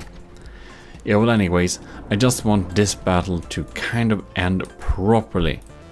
And I think we can see that we are indeed very much gonna win this thing. But in any case, I would just want to give you a little announcement while we are here. And that is that we actually got some new pretty cool stickers. And you can use these custom stickers in the Discord. And if you're a member at the YouTube channel, you can use them there as well. And if you want to become a member on the YouTube channel, there is also now membership loyalty badges, which tell you how long you've been a member. So when you join, you get a clay coin, and after a month there is a wood coin, and after 2 months there is the marble coin. And then it's like 6 months, I think, is the iron coin, which goes up to 1 year when we'll get the bronze coin, and then it's the silver, and then the gold, and then the diamond coin for super long time supporters. So that's really cool. I really wanted that, like, resource, like almost strategy game, medieval type, like resource all the way. It's pretty cool. I really like that idea, so I made it a reality. And it also have Roman letters, so you begin at level like 8, and at the longest loyalty time possible you're of course at level 1. Yeah, So I just told you that perfectly in time for that. So now we can just... Welcome to GMODIST, and we're here for the next Filky battles, and today we have a co-commentator, Light of the World. Hello? GMODIST. Hello indeed. So let's begin the battle. We're gonna just start them right off, and here we have my ship, and this time we begin with Philip Ross 1 Rammer. What Looks like do we... he's pitching a little too far into the water. Not Yeah, helping it's himself. digging down really. I don't know if that's intentional. It's like it has a paddle wheel or something on there. I'm not sure. It doesn't look like it has that, but it's hard to see, to be honest. God, White players would be proud. Ooh, this is scary though. I'm kind of glad my You're evasion. just hovering in the air. Well, My. Oh yeah, I'm just chilling here a little bit, taking flak underneath. Now I'm kind of glad that I kept the bottom armor kind of intact. yeah. Oh, I wonder if it... I don't think your cannons can fire at this angle though, so this could be... Yeah, I have some light things that can angle it towards the enemy. I got turning thrusters, a few of them. Oh, I got flares stuck onto me. Okay. Oh no, Philip Ross Rammer is... What is it doing? I don't think either of the boats have any clue what's going on in this battle. Me neither, but fortunately for mine, Filke, the Philip Ross Rammer is flipped itself upside down. It's really well protected against sonar. It has a lot of decoys, but It was almost looked like sea mines. It's kind of cool. yeah. But it's just sitting there. That's kind of sad. It's just okay. Yeah. Surprised while your Filthy's working as an airship. Yeah, if there is constant firing coming, it works like an airship for sure.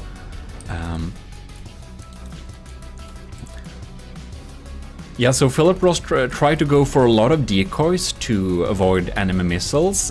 Fortunately, it didn't spend so much on rolling and keeping it upright, and it's looking to be its demise. Yeah. And this one is barely damaged.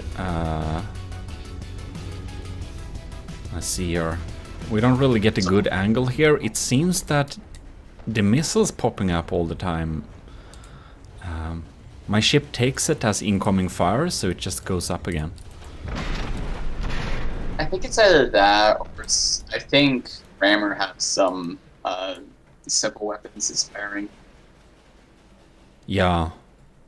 The Filke's evasion system is very simple. It's basically incoming missile, activate custom jet engines. That's it. Gotcha. So yeah. Yeah, seems that nothing is happening here really. I don't think... No. Does he have any torpedoes? Let's just check. Let's just double check, because if he can't get flip around here, it's... It doesn't seem like anything more will happen, actually. I think the only non-ram weapon is the flat cannon or two he had on the top. Yeah, that's true. So this battle basically won't go anywhere, so I think we can actually proclaim the Filke's victory, because I don't see this flipping anytime soon. No. I think your repair bots are just gonna mend a couple beams. Yeah, I'm actually thinking that the damage I have towards my ship, I think it's partly self-inflicted. Alright. Right, so Rammer is out of materials and down to 79% and has done absolutely no damage. So I will congratulate my own Filka and its evasion system for winning this battle, and it was unfortunately for Philip Ross of flipping upside down, but that happens.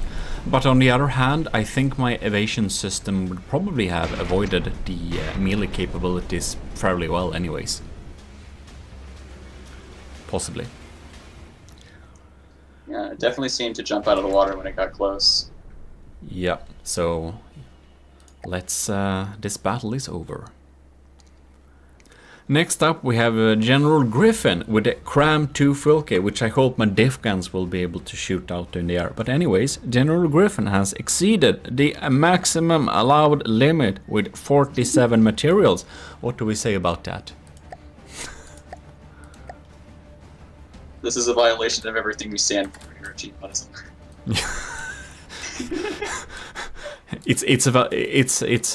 It's definitely a violation, and the win may be taken. My. Oh god. I'm kind of curious. No, I can't do the... Ooh. Unfortunately, the main construct 3x3 is intact, which means that it's not Doom crams we're looking at, but it's a lot of crams.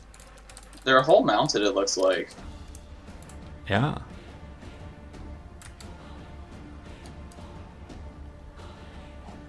No, they're turrets, all right. For sure. They might be, yeah. Because it's the default 3x3 well inside it. Oh like yeah, a you trench. can just. So Yeah. it's 3x3 crams. Anyways, Oh, this should be interesting. battle start. Oh lord! Whoa. It shot itself. It killed itself. No. Why? Oh dear. General I think some Griff, mistakes were made. why did you do? Oh no. I'm not Well, confident the front crayons are gone. that General Oh. Griffin battle tested this design very much, but ooh lord! Those crams do a lot of damage though. Those Yeah. back crams just.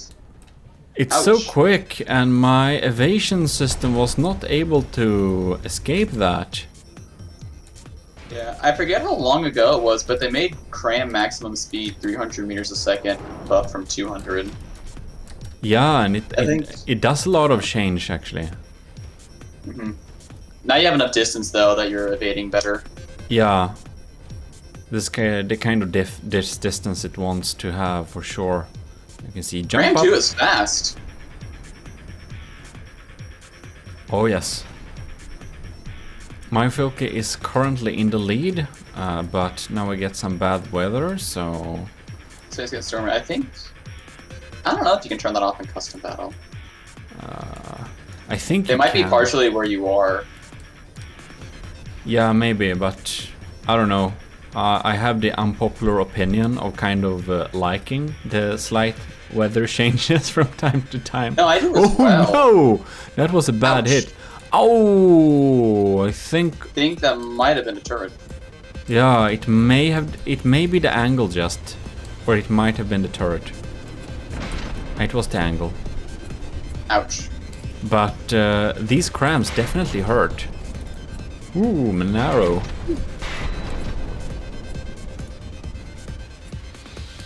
And I'm not sure. Oh no. Is my diff gun is dead? Okay. My other diff gun is alive, but it missed. Oh god, that's a bad miss. So the small diff guns are Civ's diff. These are designed that to means- shoot down incoming crams. Alright.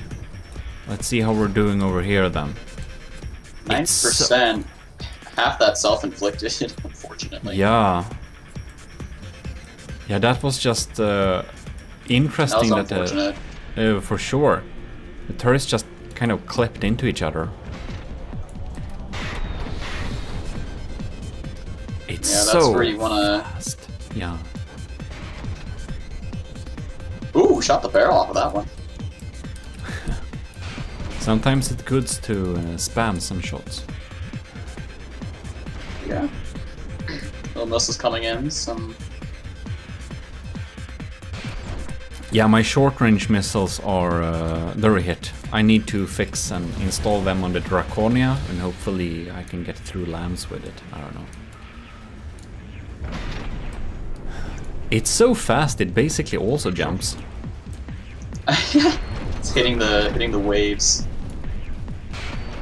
Yeah, it gets evasion from the waves. Alright. Back to clear weather. Oof. Ouch. Oh! Right on the mast. Superstructure, sorry. Yeah, that's in the superstructure. It didn't hit the civs, however. The custom jet engines are fine too, so the evasion is online. General Griffin is coming back despite the initial early damage. It's an almost even match right now. Yeah, General Griffin is definitely coming back here. These are some like efficient cram designs, and it's so fast with the jet engine it has too. Yeah, and then being so built in the hole as well. Yeah. It's super quick. Oh wait, Oh dear. Oh dear. Well. AI died somewhere. Indeed. That has to have been a fatal AI hit. Wow. That's a win for General Griffin. Despite the self-inflicting wound in the start. 47 materials over, doesn't count. Yeah, we'll have to debate if that counts. The board is going to decide. We need Saberco's opinion. We can do a poll later. Okay, polling comments. Who is the winner of this? I don't think 50 materials was going to change it very much, unfortunately. No, but rules are rules. True. Right, next up we have Kevin Try, HMS Canoe Viking. This looks interesting. See some Ooh. those lambs notes. This is pretty chungus. Look at that. It's just so wide. Alright, we kept the original deck, but we added this kind of shield walls here. We have Extra smoke. thick. You know, they'll let it load in a bit more, see when Oh yes, the barrels load in. that's sure. Okay, now we're properly loaded in. That's an advanced cannon. But why did the barrel start backwards? Did he get the front and back mixed up? You might have gotten the front and back mixed up on the turret. Maybe. That's probably the only sensible reason. There is no other... Ooh, is it some weird trick maybe? You know, the first shot always misses, but if you spawn your turret backwards, it has to turn, maybe? Ooh, that's interesting. Maybe. Maybe the comment section can explain that while we continue this battle. Alright. It made no sound when firing. Oh man, There it is. That sounds like 500 millimeter. that sounds like 500 millimeters, and half a percentage is instantly gone. I don't think my evasion system will save Doesn't me. trigger on. Might not trigger on advanced cannon shots. It might trigger, but I don't know if it has time to do much. Doesn't look like much bam! happening. No, it doesn't look like it. And my Darn. civs will not be able to do anything. Bam! It's a tanky boy. For sure, it's in the lead so far here. It only has one weapon, so if I'm really lucky, it's of course possible that... Yeah, there's already... Looks like there's already a hole in the top armor there. The turret. Yeah. See if it gets repaired. This is a cool design. It's super tanky. for sure. And we got the 30mm cannon set on top as both anti-air and damage, so they got both. Is your evasion system a little bit? Yeah, I think it might get triggered by the missiles. Ah, that makes sense. The flares are triggering it. Yeah. The scary flares. Oh, I think I evaded that one. Down to 90% on the Filky, the Canoe Viking's still at 96. Yeah. The metal shielding doing a really good job now. Yeah, Ooh! Taking out the top cannon. That's interesting. Whoa, look there. I almost got no turrets left here. It's not Yikes. looking too good for the Filk at this moment. One diff gun is off, the other one is basically offline. The missiles, they're here, but I think my detection is bad enough.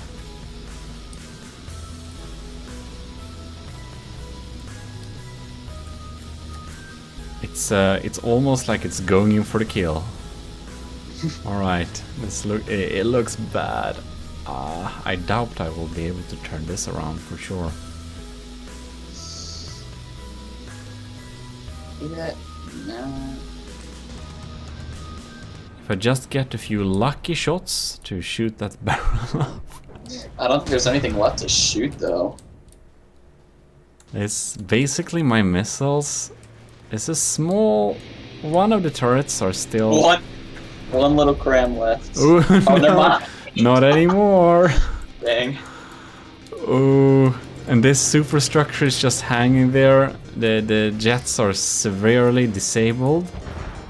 The only thing I got left is one double 60mm cannon. Or is it 60 or 40? I don't remember. No, I got one here. 30, no? I think those are the 60 mils. Yeah. I don't think it's going to be able to outdamage his repair bots though. I don't know how many he has. No, that's we don't got too many restrictions on that. Let's see if the missiles can do anything. Ugh. One of them hit. Yeah. It's still 96%, so yeah, here we got this little. Got some holes. Oh, spaced armor as well. Yep. Those little outside areas are just for spreading out damage, and the detection of the Filke is bad enough for the remote guided missiles to not hit very reliably.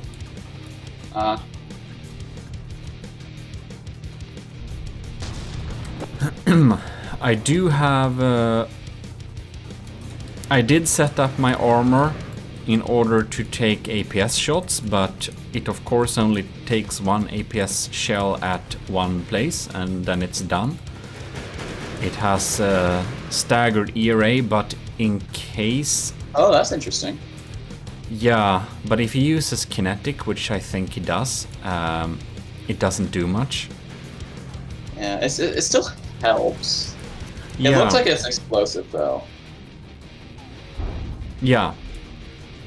It looks like APHE, honestly. Yeah, and I think this is the reason my ship is still alive. It's the armoring. Oh, I think he just jinxed it.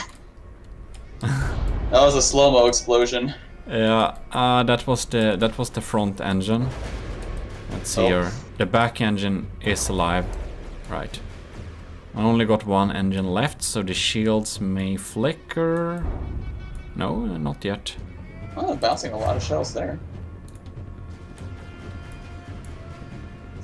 But ooh, I only have 1,200 materials left, and Kevin got like more than 10 times as much. So Let's go resource storage somewhere. yeah.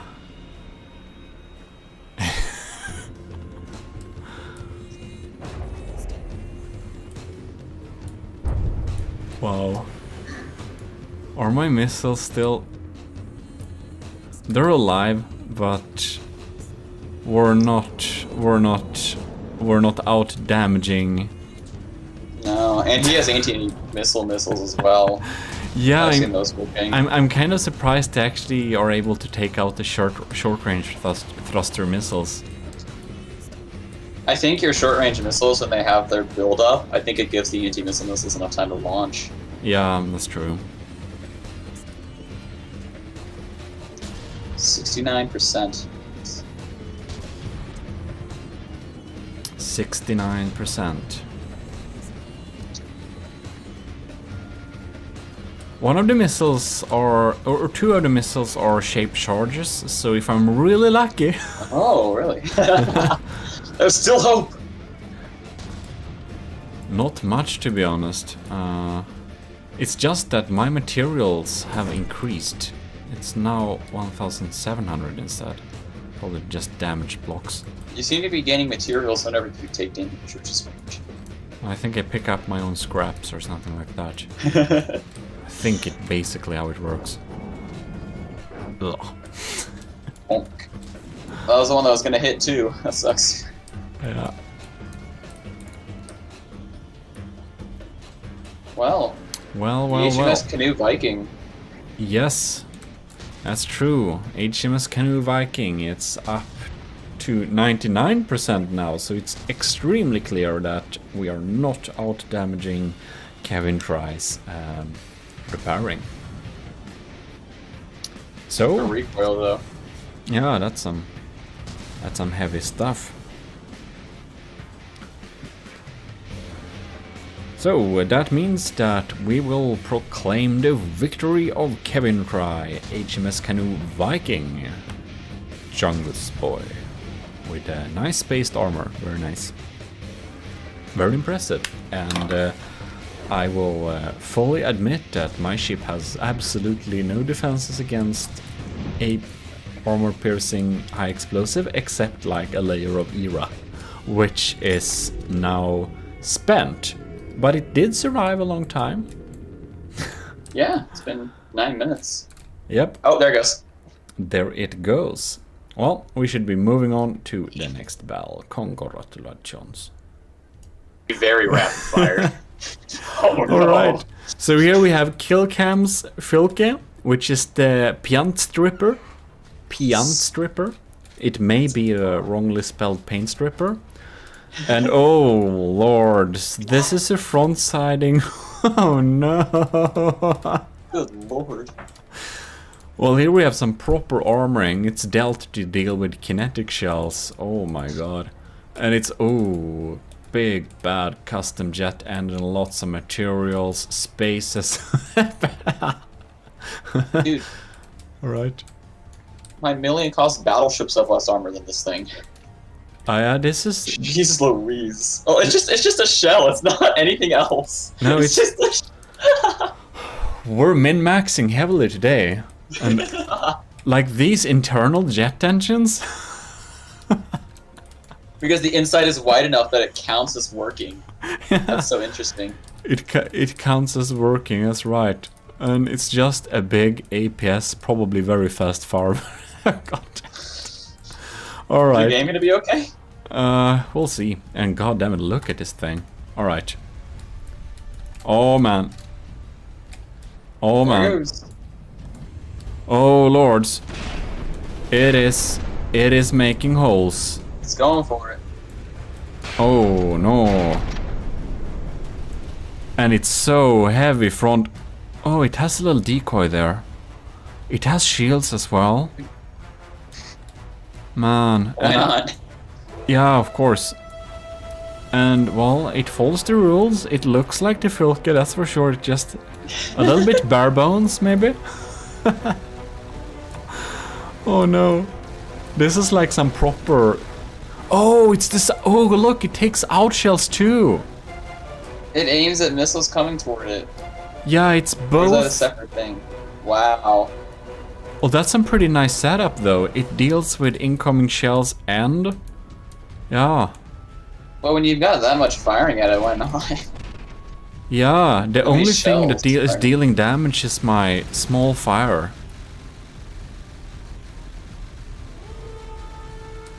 I guess my diff guns could I take think it only out. goes for missiles. Yeah, no, it takes out my crams. Whoops. Is it? Yeah. I don't know. Oh, it does. Wow. Yeah, it's anti-cram and anti-missile for sure, so it's both.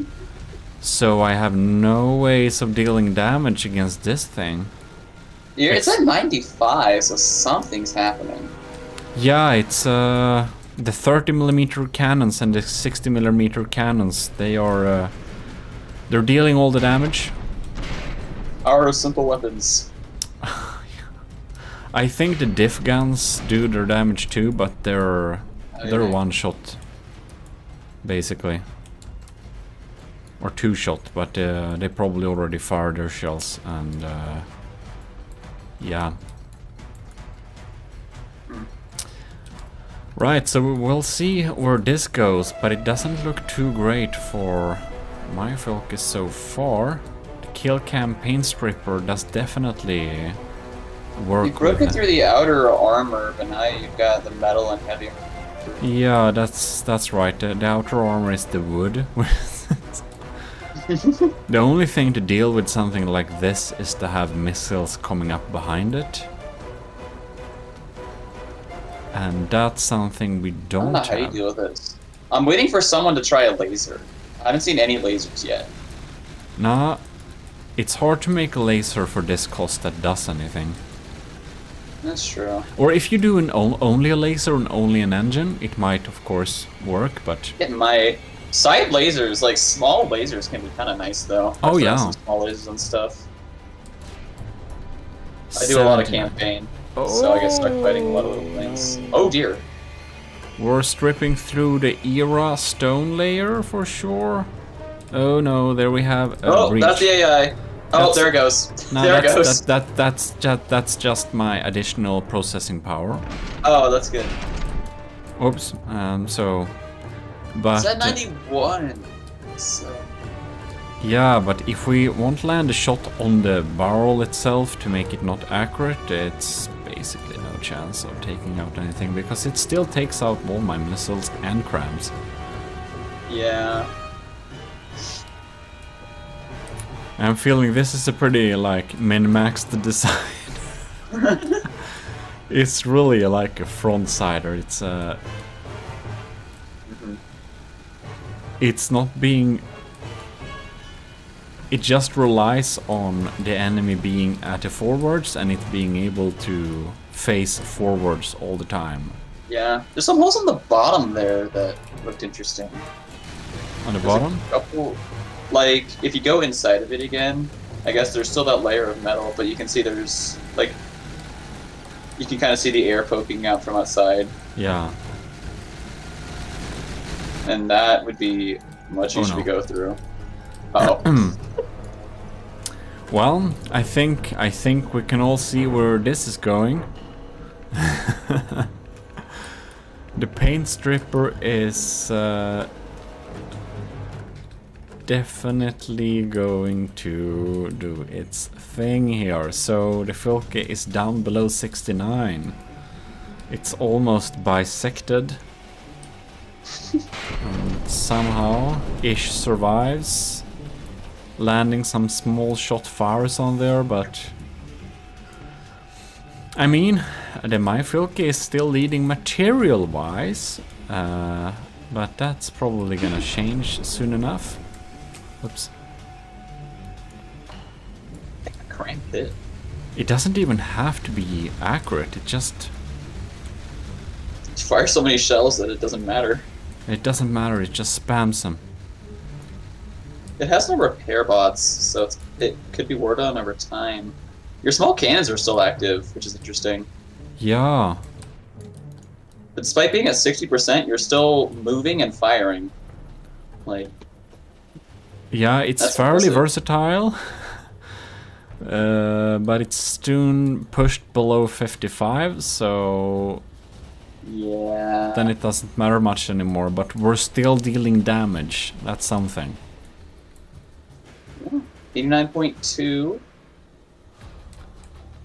Yeah. And there it goes. Oh yeah.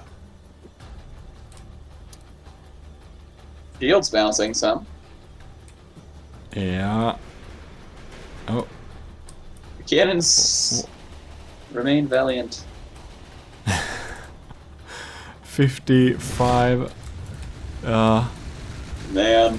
Yeah, well, I was almost hoping we could run out of its materials, but it was conservative enough, so it didn't matter much. There's the 55% mark, and There we go. There we go. So congratulations, Killcam. The paint stripper did indeed strip the paint and more. Yep.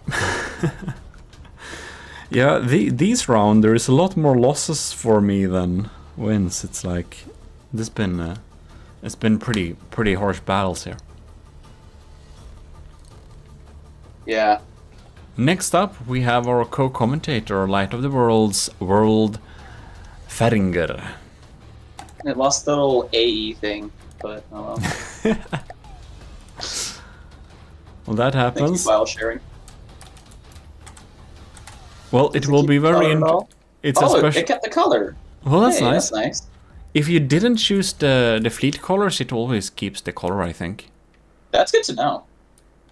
But if you choose the fleet colors, it won't. Gotcha. Maybe. Okay, there we got barrels. Yeah.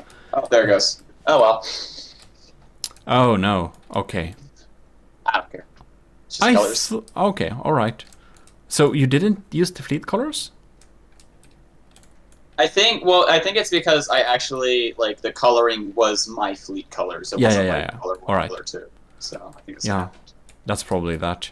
Because if you use the other colors and not your fleet colors, other people will see it. Well, anyways, let's see how this goes then. Ooh. I was evading. My diff guns suck at shooting down incoming shells. I like this little house here. That's claustrophobic. That's my superstructure. It is a structure. Crams are overwhelming my lambs. I was worried about that. It doesn't have time to take out missiles either. No, the lambs doesn't refill super well. Nah. I'm not getting in range. There we go. Now my advanced scanning can do something. Yeah, you did some damage. You're technically not in the lead anymore. You hit some. This is a much closer battle. It's 99 to 99. Yep. Ah. That's a tiny shield, though. It's supposed to broadside right, but spawned a little further away than I was expecting. Yeah, I've seen some troubles with the AI recently, like the recent months, basically. The recent months. That's from the depths for you. Yeah, so it doesn't seem to be go. fixed. Yeah, you took out the missiles this time, yeah. Now that it's not stormy, I can go a little better. Is my cram down already? Man. Yeah, it sucks. Oh, it is! That's my main weapon! Oh no! How did it... I think you shot through the turret, maybe. I think when your hardener cram shot through the turret. I wonder if my repair bots... I think I only have like 5 repair bots, so I don't have a ton. I always try to keep it under 8. Yeah. Yeah. The sea is now messing up both of our abilities to shoot. Yeah. One cram did big hit, waves. though. How is the Filka doing? It's 98 to actually 95. below. Yeah, you're in the lead so far. I have no missiles at all, so... Ooh, that was everything- bad. Okay, no, it wasn't. Never mind. Oh, you become an airship again. Yep, it detects incoming shells. Pretty proud of my casemates so far. Yeah. Doing a lot of good suppressing. My lamp's trying its best. It's hard to make a LAM system at this cost for sure. Yeah. It But was it's- doing alright against other missiles. I made a missile version of this that was literally just like, I think it was like 20 medium missiles in the center of it. And Yeah. my goal was to make this Filky beat that one. And it did, Yeah. so I'm happy. My Folk is down 10 percentages and you're only down like 3 percentages, which is interesting. Yeah. I don't have very many repair bots. I think I have like 5 also, or 3, but I think it's 5. There's a trick once. with repair bots. Bam! Oh! There's a trick with repair bots where if like the top of the repair bot is covered with something, it will actually repair faster because it won't spawn the bug to go physically fly, so it repairs faster, which is really weird. It's a weird quirk of the game. Yeah, that's weird. Avoid the lag a little bit. We're down 88. Ooh. Your APS is doing some good damage, that's for sure. What shell did you load it with? So, the APS and the casemates actually use the same shells. It's pure HE. And then the cram is like 80% hardener, 20% AP, and it sorry, I said that backwards. 80% AP, 20% HE, and it detonates 6 meters in. But my cram got disconnected really early. Yeah, and that's the only thing that makes this battle kind of exciting so far, because you're in the lead and it's going that direction, but you don't have your main weapon. Not have my main weapon, which is very sad. It's very happy for me, because then I have a chance to win. Otherwise, I think you already would have won. Yeah, I remember testing it. Assuming the armor wasn't changed, it could penetrate from a full health hole to the internal. Yeah. But that's a lot of shots coming though. I'm down to 98, 97.5. I took a lot of damage there. Yeah, we gotta look at that then. Do you have? Is it just? Oh, there's a hole in the side there. There is.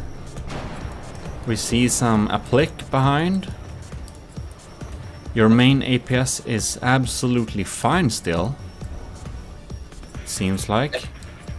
I tried to change the actual hole as little as possible, so I think all of the armor you set up is still there. Yeah. I have slightly less armor on the left side. Yeah, it's intact. For cost. Where is my ship? Okay, there it is. Keeping distance. It's set to circle at distance 1000 meters, but I think the evasion system might have helped it a little bit. Yeah. We're down. You have done a lot of surface damage, but honestly you haven't done so much serious damage yet. You took out one engine, so one engine is dead. Yay. But I got 2 for that reason. I don't build redundant systems very often. Alright. Gets me killed a lot. I've started to try and rely on redundancy for the most part. What happened with those missiles there? That was really weird. Oh, my lambs! Look at that. Oh yeah. They've refilled. They have indeed. And each of my barrels reload every 30 seconds. Oh, there's that cram. Oh, Cram's the back cram is online. back online. I missed. That's sad. You're at 98% again, though. That's bad news for me. I want to see that cram hit. Come on. I'm hoping my diff guns will do something for once. For the next incoming cram shells. Because in testing, they did shoot down incoming crams occasionally. That makes sense. During the battles, I haven't seen my Civ's diff guns actually doing much. I think a lot of crams we've seen have been a lot of AP, like hardener pellets, so it makes it a lot harder to shoot down. My cram died again. Gosh dang it. Oh, but your lamps are stronger than one would have expected for this small system. How much did you spend on? I think actually that entire middle section, if you fly into it, I think a majority of that middle section is just laser. Oh. It's a pretty strong land system. I think the APS turret was about 10 to 13k, and I think the Cram was about 15k. And then the casemates were obviously kind of expensive, and then just about everything else went to the land system. I have one torpedo decoy and one flare that you saw fire up. Yep, your LAM system is really saving your ass here. You successfully take out the incoming shots. 70 to 99. I think your heat guns were able to snipe my Cram really early. That's sad. Yeah. Must have hit right in the turret, because I armored the inside pretty well. I've seen my diff guns miss sometime too, so they're... But... if they hit, they pack some punch. They shoot very rarely, of course, but... Yeah. they're a good, like, first strike weapon. Alpha Strike is really important in a game like this. Yeah, especially for, like, tournaments.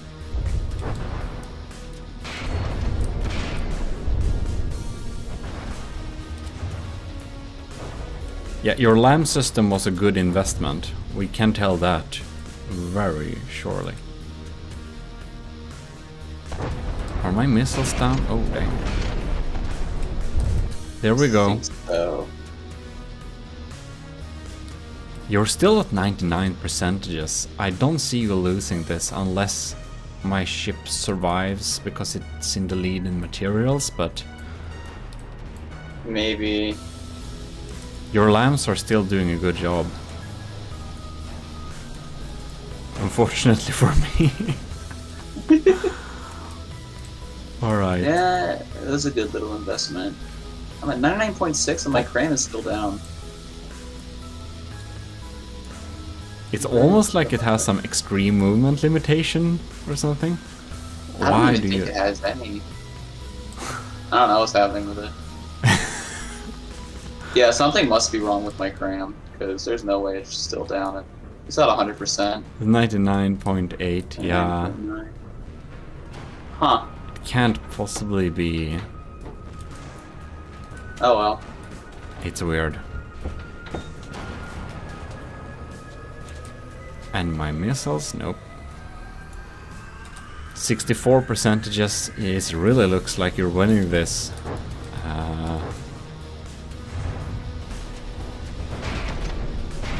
You're taking out those cram shells every time. Now that half the cram cannons are gone, it's like they can't overwhelm your lamps anymore. Yeah. There you go. Okay, I'm literally at 100%. It's not firing. I'll have to check that later. Yep. Something is not quite right with it, that's for sure. 8,000 materials. Am I gonna kill you in time? Hope so. Even if I run out of materials, the AP, because of how APS works, I'll still be able to fire for a little bit. Yeah, exactly. So that's... And now that you're down to the more metal armor, my HE is having a problem.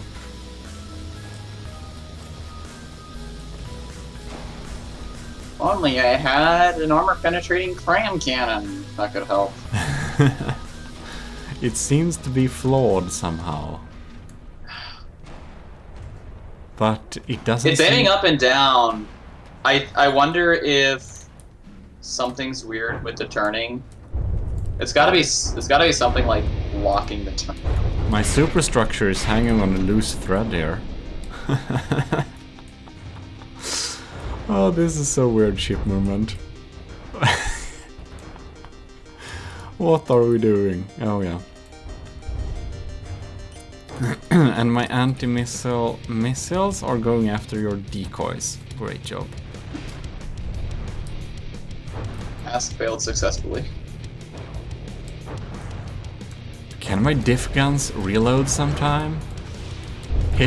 Land a nice hit or something like that? Seems like... I'm kind of surprised both the diff guns are still alive at this point. Yeah, I figured my HE would deal a lot more surface damage, but we just kind of caved through. It's Did you set it up to... No, you didn't set it to aim at hot blocks, you just set it... No, I don't even think I think I did cluster. Basically half the ship is like gone. It's like... It slowly has been eating through. My ship is hungry. Obviously, yeah. I'm kinda surprised these cram cannons are still on it. Oh. 5.3. Oh yeah. Will the diff cans fire one last round? No, we're down under 55. Yeah. This is indeed a win for you. So congratulations. Thank you. I'll have to go figure out what the heck happened with my stupid crane cannon. Wow. So I basically only won one of the battles during this during this session, so that was interesting because and we are back for some more Filky battles, and we will start off with Nova Galaxy's coastal defense barge, which definitely has the same shape and feeling as the original, and it uses fast fire APS, I believe. No? What lasers? Is this? No, that's APS. Okay. Yeah, it's just mimic. Yeah. I was like, these are... I haven't seen tiny lasers like that. Alright. So, from experience, Nova Galaxy usually tends to be good at min-maxing stuff, so I would be very happy if I managed to win this battle. Those are strong. Probably. I was about to say, is this one turret stuck? Or... Yeah, maybe. No? No, it's fine now. They're not stuck. Right. So where do we have? Well, he's only down 1%. My Filk is at 97, so it's like 3 percentages. I wonder if my diff guns hit or not. Well, let's... Oops. No. So, the constant stream... at least I'm very happy about my short-range thrusters missiles. They are very...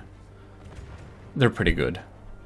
They're hard to shoot down as well, but, well, not impossible, of course. Well, so far, it's not too uneven. No, it's pretty even now. Yeah. So that's highly interesting. So we got some kinetic cramps incoming too, and they do deal some damage, indeed. But because Nova Galaxy uses only APS for the coastal defense barge, my evasion system does not activate. So my evasion system is completely, basically, wasted materials. Oh, it does! It does activate. It just doesn't have time to go up very high. Oh, incoming. Okay, better go. Oh. It's like, is there a bullet? No, is it? No, no. Maybe. Oh, that was a shell. Oh no, it wasn't. And then it's like too late. Yeah, it can't decide if it's a shell or not. It's like, okay, no, yes, no, yes, no, Maybe. yes. Oh, ouch. Oh, ouch. But damn, it's still pretty close. It's like 94-94. Yeah. Yeah, it seems that this might be the time where my short-range thruster vertical launch missiles do the difference. Perhaps. Possible, yeah. I mean, percentage-wise, it's pretty even. It's pretty even. He is though in the lead still, Nova Galaxy, but that is to be expected. Let's just follow one of these. They're just so scary. So fast. Boof. And it seems that for the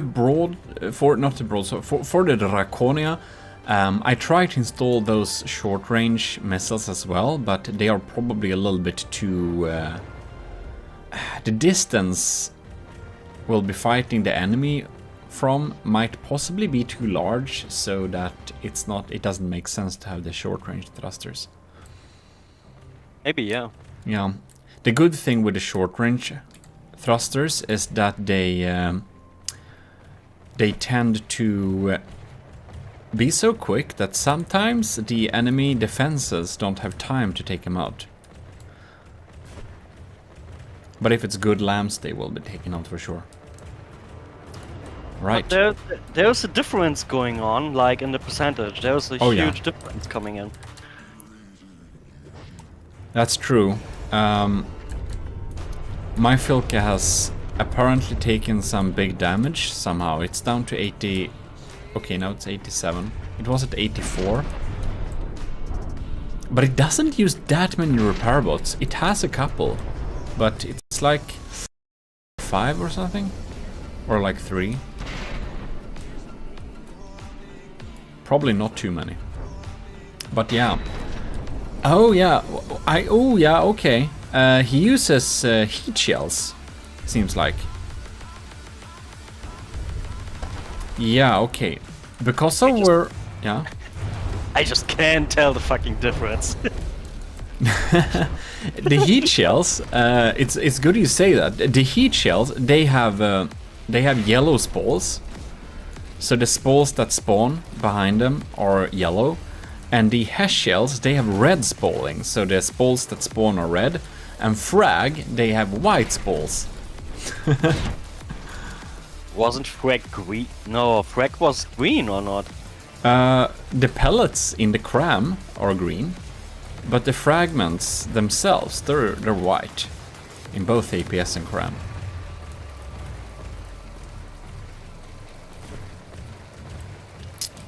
Ah. Right, so Nova Galaxy down to 90, my focus down to 84. I'm thinking that the engine inside of here is probably taken out. Yes, the front engine is very damaged, yeah. Okay.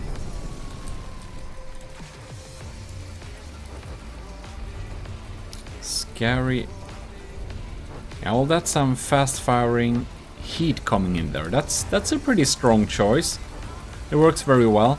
Of course, I have a layer of ERA inside of there, staggered ERA, but they of course only save us from one hit at the same spot. And since we are getting a constant incoming barrage of shots, we are not very safe. Hell no. 2 cram cannons are already gone. 1 diff gun is alive but stopped from firing because of failsafe. And I have my diff civs gun, and they won't do jack in this time because we don't have anything that they can shoot down. Right. Oh, look here. We have some nice armoring here.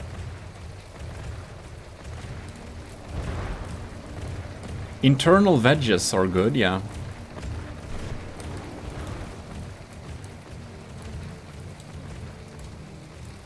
Right.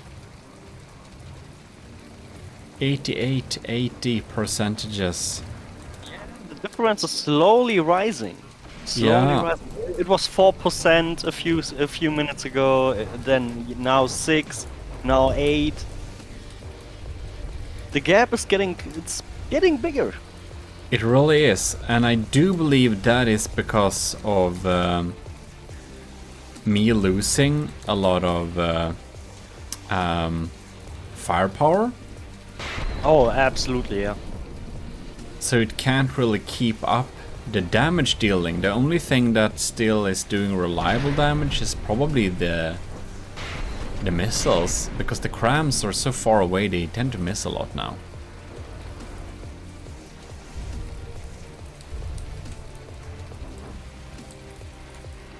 I mean, the entire back section seems dead. Like, there's nothing going on. It's just dead. Yeah, this little gun just targets incoming shells, and the shells are too quick for us to fire at, so... And this one seems to be properly dead, and that's because its weapon computer is gone. And it's also a diff gun, so it isn't really designed to shoot more than 2 shots per barrel, because it has so slow reload time. We reached the 10% difference. Oh yeah, 76 versus 87. So even though my ship doesn't really use any type of cheating shenanigans, it is pretty resilient, so it can almost fight until like 55%. It holds up pretty well, even though it won't be able to win. Because here we have some good armoring. We have ERA inside of there. Yeah, there's a lot of armor going on. Yeah.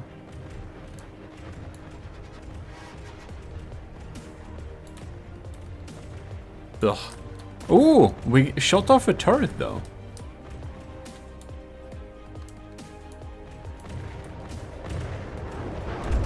Yeah, well...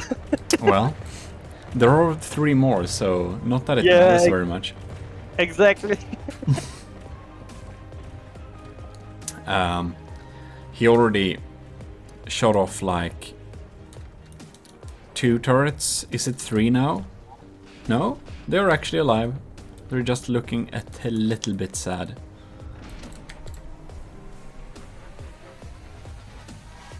Oh. But you know, this is why this is why now recently I install on everything that I build a system that it changes the broadside. So you have two behaviors. One is left broadside, the other one is right broadside. Yeah. And whenever it is switching, the repair bots have a few seconds, or let's say like 30 seconds, to repair the facing side, like that was facing the enemy. And in the meantime, the left side, let's say the right side was the start, takes the damage while the other side gets repaired a bit. That's why I keep making the same system on every build, like recently on everything basically, because it spreads the damage so much. That's true. I did that for the broadsword, and that really helped, and I should really have done that for my Filk as well, because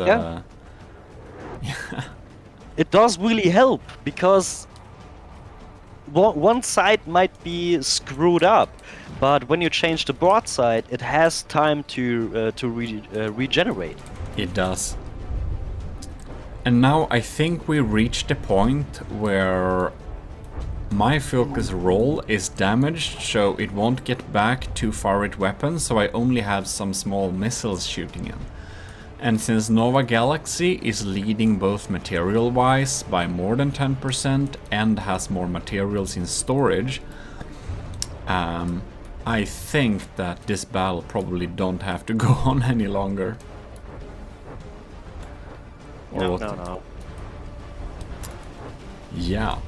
See, we could play it longer. It's just you suffering. That's true. Well, anyways, we will declare this a win for Nova Galaxy. Congratulations, it is indeed a stronger ship. APS is pretty useful. Alright, and here we are back with Alyssa's Filke finished. So, here we have like a little sailboat feeling on it. We have APS going on there. It looks like it's gonna fire some APSs. Ooh, that sounds like 500 millimeters. Oh man. Yes. Ooh, That has some punch! it does indeed. Funny enough, I'm slightly leading material-wise, and that's probably because are we getting HESH shells again, and they are probably bouncing. Who knows? Ooh, nasty EMP. Fortunately. Oh, that's really some nasty EMP. Yeah, but fortunately I thought about EMP securing my ship, so that's nice. And looks like the evasion is actually helping with dodging some of the shots this time. It's like jumping up and down. Alright, so how are he doing over there? We have some holes in here. Oh, we got the same type of armor scheme here. Wedges. The wedging. Yeah, wedging on, it's good. But these wedges are probably in a little... They're other directions, so they're probably more adapted against cram in that case. It just looks so funny when it bounces, doesn't it? Yeah. Oof. I mean, you can't really tell if this is a battle or the crew on your ship just having the time of their life. Yeah, I think the crew is having a party. Yeah, they're just having a wave on there. Yeah. And somehow we're able to land many of those cram shots as well. Pyong. Which... Oh! Wow. So I wonder, do we have any... Do we have any missiles as well, or is it only... It's probably just only APS again, yeah? Yeah. It's like, I mean, I haven't seen really cram flying on your ship. Oh, what's happening now? Did the AI die? Oh, so much to EMP protection. Wow. I think he hit at a spot that was very, very valuable. Yeah, possibly, but it is pretty, like, it's a dead. rubber. It's a rubber. It really is, but, and it has surges, but perhaps it's just overwhelmed by now. No, that one is online. The What? surgeons gave up. They were like, hell no, too much. We give no. Just pay us already. We are leaving. Yeah, may it be so that, like, yeah. Oh man, he must hit a spot where it was very valuable. I think there might be, like, no detection left at all. Wow. Yeah, we're just completely overwhelmed by EMP, so each and every detector at the detector spot seems to be fried. And I thought those detectors that were in the tower, they should have been EMP protected. I'm kind of surprised they're taken out, because they shouldn't be connected to... Yeah, so maybe it's so that they have more connection points than it looks like in that case. Yeah. Because I connected them on a side that shouldn't have a physical connection, so they really shouldn't, like, get fried, but yeah, they are obviously fried. Oh man, I don't know. I don't think so. You can return from that. Well, recover. I mean, not return. Yeah. I mean recover. I mean, he's keep frying you basically. Yeah, it doesn't regenerate its detection like quick enough, so it just stands here. Yeah, it's basically just a KFC chicken wing on the sea. It's getting fried over and over again. That's very true. We're getting fried over and over, as Xaver says. So yeah, Yeah, a little bit uneventful, but this battle is concluded by EMP overwhelm frying. So congratulations, Alyssa. Your Folke also won. I wonder if we'll win a single, like, battle. Anyways, let's move on. Oh yes. Here we are back, and here we have Saito Shepard's GMS Shakawana 2020. So that will be highly interesting to see. Oh, we got simple weapons. We got a lot of cannons. We got some of those. And here we have some detection. Alright, do we have... What do we have? This is just simple weapons. It might be, yeah. I don't see anything else. Maybe there are some missiles here. Yeah, well anyways, let's start the battle and we'll see. There we have a decoy. Ah, the good old floating decoys. Yeah. Decoys on a string. Wait, I think it... Does it pull it out and drag it in again? No? Ooh! It was looking like it. I didn't know you could do that. Well, it's pretty even so far.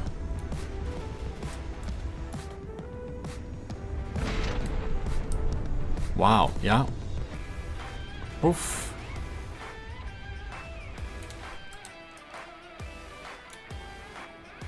What do we have here then? We have a lot of...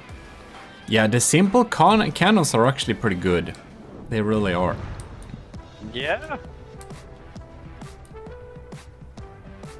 God.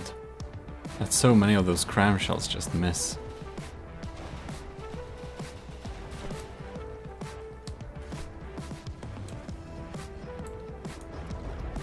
$69, $69, $96 I mean.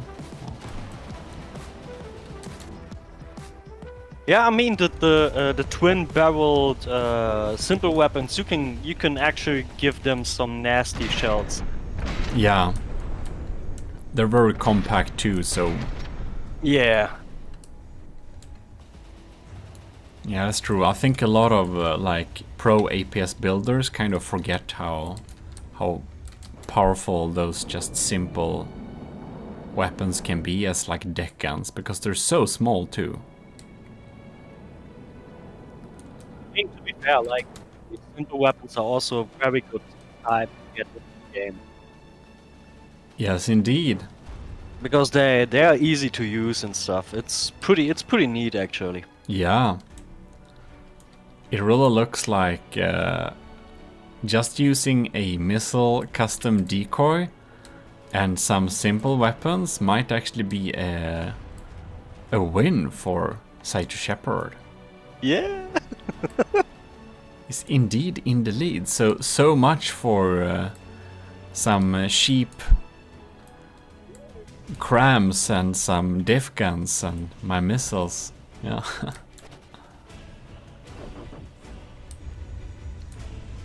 Well, it jumps up and down, that's for sure. You sure? Oh, I mean, no. for me, it looks like it keeps jumping. It more or less decided to just constantly fly. I mean, I hope your ship knows that it is a ship and the spaceship tournament is just coming up, right? And that ship isn't in it.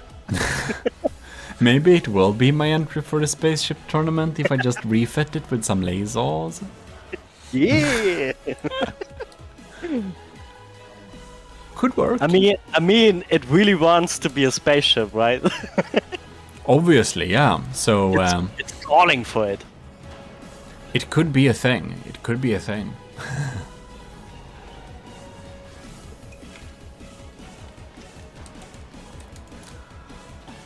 Man, it feels like more than 3 minutes this battle. absolutely. There's like no major hit.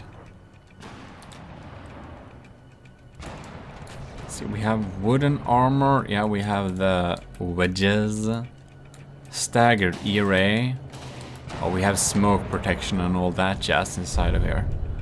I've seen some poles too. Were there some poles? Yeah, I've seen some poles. Oh, yeah. Poles. Yeah, yeah. We have stacked poles too, okay. Interesting. Yeah. Whoa. Ooh. There we go. Maybe we... Yeah. It's pretty well protected against my heat missiles, so...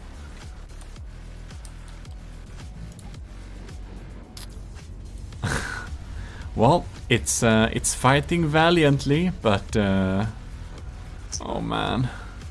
It doesn't look good. Oh no, god, I think it's... Oh no, is this a flip? Come on, rollers. Don't make this a flip. Oh, no!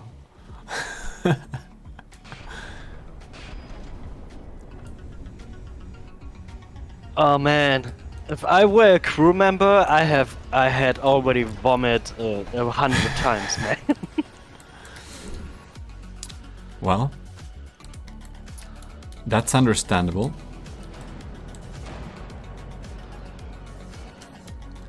Ew.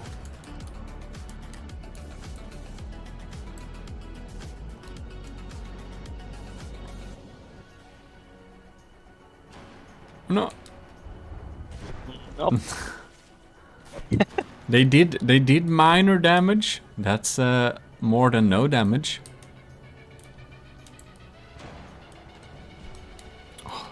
No! Just jumping, missing cram shots. And how about these two? Come on, hit something important. Oh, railing and wooden box. Okay, that's nothing important.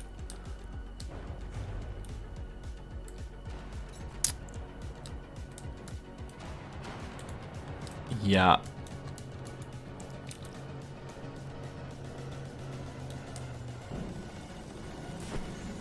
Yeah, dang. This is You know, here you are shooting big ass cram shells, doing nothing, and he's just showing you with smaller shells. That's how you do it. just shooting mini missiles at me. Like mini projectiles via simple weapons. That's all. And it's dealing the damage. Yeah, do not underestimate the simple weapons.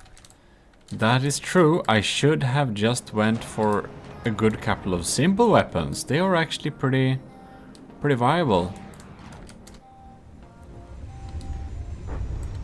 Like they do a lot of damage. That's for sure. I mean, we've seen this on the steampunk tournament as well. Like, damn, our cram protection to it, they had no freaking sense. Yeah. Because everyone was spamming simple weapons. It was like, god damn it. Yep. We did so-called doom crams with only kinetic, and they did absolutely nothing but like miss the target. Oh, hell yeah. And that's all they did, so that's nice. Well, I will say this, however, my folk is still alive and Saito Shepherd is down to 9,000 materials. Oh, god damn it. The cram shells are missing every shot now.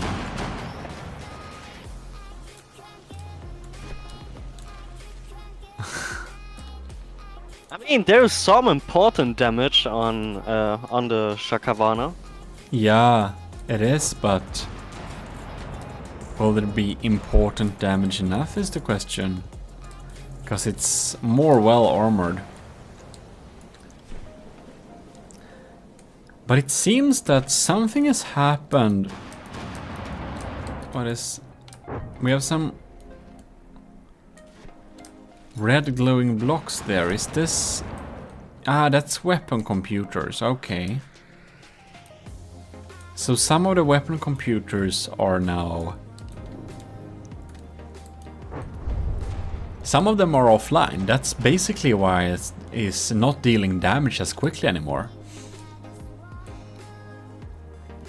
Like you can see, there is few shots that are actually shooting at us now. Yeah. And my crams tend to miss, yeah. So I'm also relying on my simple weapons and my smart missiles. I'm glad I put them on there. I kind of feel that I should have gone with only missiles. Just seeing this. Oh, hell no. I'm so happy. I mean, yeah, like every time there was a tournament, like everyone was just spamming missiles. I'm so glad that they nerf missiles like to a point where it doesn't make sense to just spam them, because they also are expensive as fuck. Yeah, they're super expensive. They're still good, but they were the only option of weapons before. Yeah, basically, yeah. It was like, do missiles, and if you have to use something else, you can use APS, because APS, you can have good shells, and if you think it's cool with cannons. And then it was like, use cram if you're a moron. And now they boosted crams, so they actually shoot a little bit faster, so like 300 meters per second, so it's more likely to hit.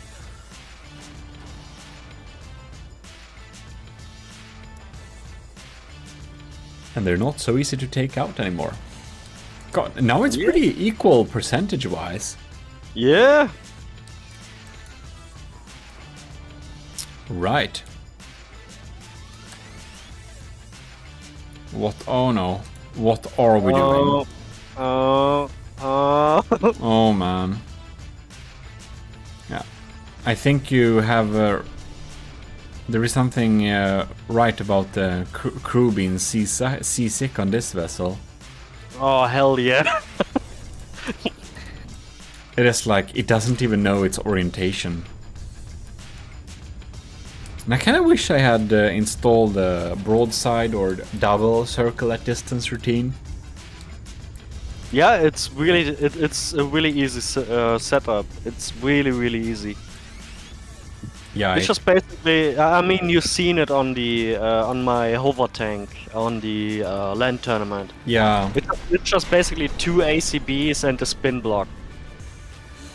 yeah. You can actually do it with just 2 ACBs too. Set it to switch, like maneuvering routine if the damage is below a certain percentage. That works too. It almost looked like my Filka was about to win there, but now we are probably not looking at that scenario. Yeah, these are definitely 2 ships that have a quite equal strength going on there. Oh, absolutely, yeah. Oof. Come on. Come on. Come on, Devagan. Fire!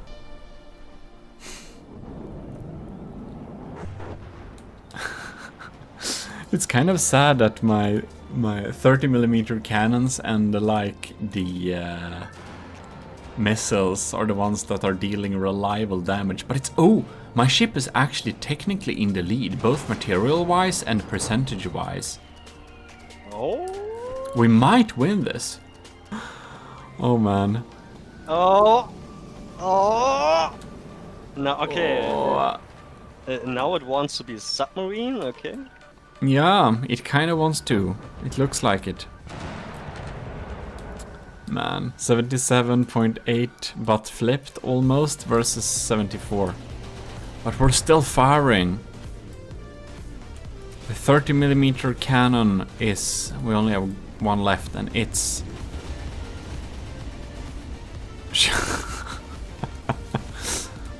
I don't know what we should call these tactics. It's very much not giving up. And now it managed to fire away a cram barrage in that state? Wow. It's pretty impressive. Oh, it went back up? Ish? Nope. Not really. Yeah, to be honest, it's pretty good that it doesn't try to use the other side to face the enemy now, because if it did that, it wouldn't be able to fire anything.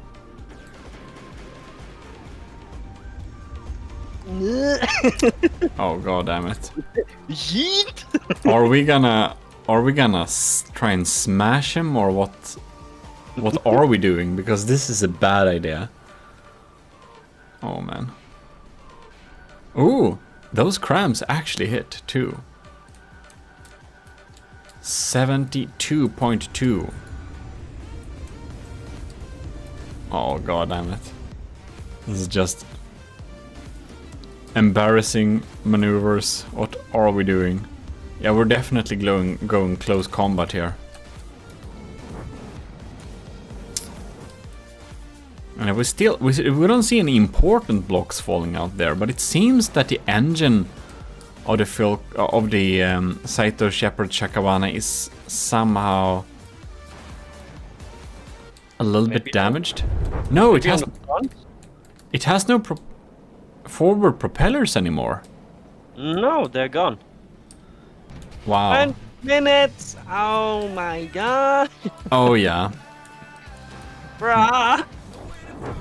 This battle is, but it's so even. It's so hard to just, you know, break it off in the middle, because it's like. I mean, even 77%, 69. 69. So you're saying that that's a good number to end on? Oh yeah, absolutely. I think this is our first draw. We don't usually do draws, but if it's really warranted, we have to do a draw.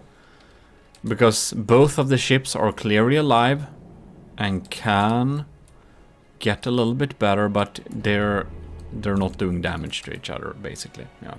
It's a draw, so good build, Saito Shepherd. We might need to look at the rematch some later time. Alright, we're back with the last battle for this time, and it is Fylke's Side Sweep by Setup. No, it's actually Setup. That's just wrongly spelled. Yeah. And this looks very nice. It looks like a tavern or something. Ooh. What do you think about this design, Xaver? It's a wooden city thing. Oh, it's more like some Japanese or Chinese people decided to make a ship restaurant and then turning it into a battleship. Oh holy shit! Oh that's, shit! Oh, holy shit! Man. Oh damn! I think we're looking at and we're going down here. Whoa, that's like, it's hard to see where they go because we're in like this battle mode. But that looks like it's like diff broadside. It's a broadside. Oh, I think we know how this battle is gonna go, because I've seen the Turtle Lord by Setup, and that build is powerful and big. Oh my god, it's quick! Man, oh, darn! Holy sh! Yeah, this battle is decided, dude. He whipped 10% instantly. Bam! That's an insane broadside. Dude, this broadside had your name on it. This broadside was. Oh, look at this. What That's is a it sign. Oh man, that's another one. Damn! Dude, this broadside is saying to you, screw you. This is how you cram. Man, that's like dangerous. I tried to do what you recommended, but ended up still using Alt-N. It was still fun to make this though. Alt plus N, what does that do? Is it a... Oh yeah, it's... oh shit, You are what? gone? How did that... Did you see that? No! You're just gone! He took you out of existence! I'm sorry, I just need to see what happened. I don't think we'll get a different result this time. But man, just look at the recoil. Alright, there we go. Woo! And there we have 10% instantly gone. Yeah. Man. Oh my god. That's some power. Yee, 30mm shell that missed. And that kind of tells. No, it hit, but it bounced. Yeah. Oh, there's another one, 85%. God, this is a nasty broadside. Wow. This is one hell of a nasty broadside. Yeah, that's some true broadsiding power. Wow, and it just looks like a couple of wooden houses, as you say. Damn, and I'm gonna say that's what people want to see. They just want to see instantly whipping 10%. Woof, woof, gone. Some damage. Yeah. That's what I want to see. Oh, look at this. Oh, 2 turrets. It's valiantly firing, but that setup has made a really powerful thing. And Alt-N, that's the center symmetry plane, so I think ooh, damn it, that's a frag. I think I said something about trying to build asymmetrically or something, but not this time. This is a symmetrical broadsider, and it's quite powerful. But went through like that. And it's gone. It is. That was the most clear win of this tournament. Oh, absolutely. That it has like style points as well for executing this battle extremely quickly. And I haven't seen many APS broadsiders before either, so that's cool. Aye. Alright, so just to look a little bit here. Here we have Sean Reed's county Filke. And it is a missile spammer. Yep, it only has missiles. Cool. So that will be highly interesting to see where this goes. Ooh. Ah! I'm happy I have my decoys. Oh, I see, yeah. The decoys totally saved my ass with combined with evasion. Let's see if it does it again. Oh yeah. They absolutely did, yeah. They absolutely, yeah. Ladies and gentlemen, this is why we use decoys. And they're pretty like powerful missiles, I think, if they would have hit. Then I have my missile. No, that was my anti-missile missiles. What did they do? Oh no. Here are my missiles. And that missed too. Well, it's too bad. Right, so my Filke is at 99.9 and Sean Reed's county Filke is at 95. So it will be highly interesting to see. And we're very happy that this battle can be an absolute maximum of 10 minutes. It's a little bit sad like that, but we have to make... I have to be better at making like solid rules that actually won't change anything, that will always be the same. So we can have more consistency and not too long battles. What? Why? What? Why did... Was that my anti-missile missiles? Or was it... Or why did they do that anyways? Like... I don't know, they were scared or something. Yeah, they seemed a little bit scared. Next missile volley incoming. Ooh. Well, The missiles actually had my attitude from the Satisfactory stream, you know. I also just wanted to run away. run away and and like build your safe space. Yes. Yeah, something like that. And you all should absolutely tune in to our next Satisfactory stream, because we did a poll if people wanted that, and 270% of them wanted to have like, which means that everyone needs to tune in to our streams. Anyways, it looks pretty solid for my Filka so far. The evasion system really pays for itself. Those missiles, those custom jets that I use, they were not cheap by any means, but they really pay off. Oh yeah, custom jets are expensive. They're expensive, but we did manage to not get hit by most of the missiles with that and the decoy.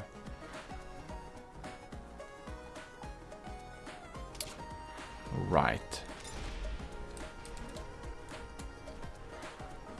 God damn it. These are just grazing like the surface. Because it's more like a submarine, man. It's just the upper deck that's over the sea. Yeah, that's true. It's like it's wood, so it will be real hard to sink, like entirely. That's a bit cheesy. Yeah, I didn't think it. You know, it's not built to be so destroyed. Oh, it's because we have Oh. It's because half of the budget seems to be invested in heavy armor beams. But the top of this craft is not so well armored, so I'm sure that a lot of the damage is just coming from my missiles just diving down like that from above and doing some heat damage, or like shaped charges. Ew, oh my. It seems that my decoy has finally been taken out, so the missiles that still survive from Sean Reed are now actually hitting my craft, which of course is bad news, but my Filke is in the lead here a little bit, and that's good, because I think I didn't win a single battle during the last fights, which was a little bit sad. The last battle was the best. Yeah, the last battle of the previous battle was best. Yeah, that's for sure. Just started just a few seconds in, and it's gone. Yeah, that was some real power from setup. Damn, that broadside. Wanna see that again for some rematches and stuff like that. Could be real cool. Oh yeah. This is like not strictly double elimination, it will be somewhat like double elimination or whatever. Well, it will be weird.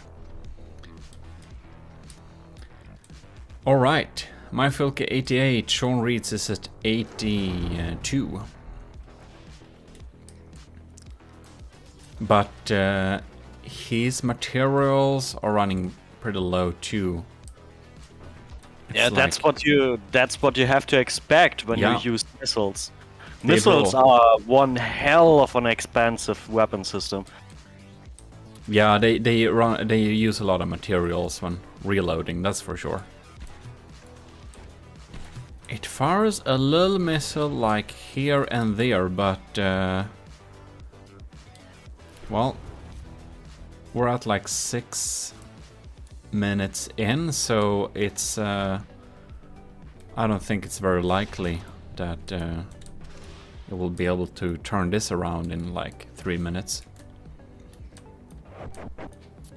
Ladies and gentlemen, I think we reached the point where GMODIST can't read the clock anymore. He said 6 minutes, but we are already over 7. Yes, that's because I it. was rambling for like 1 minute straight. God dang it!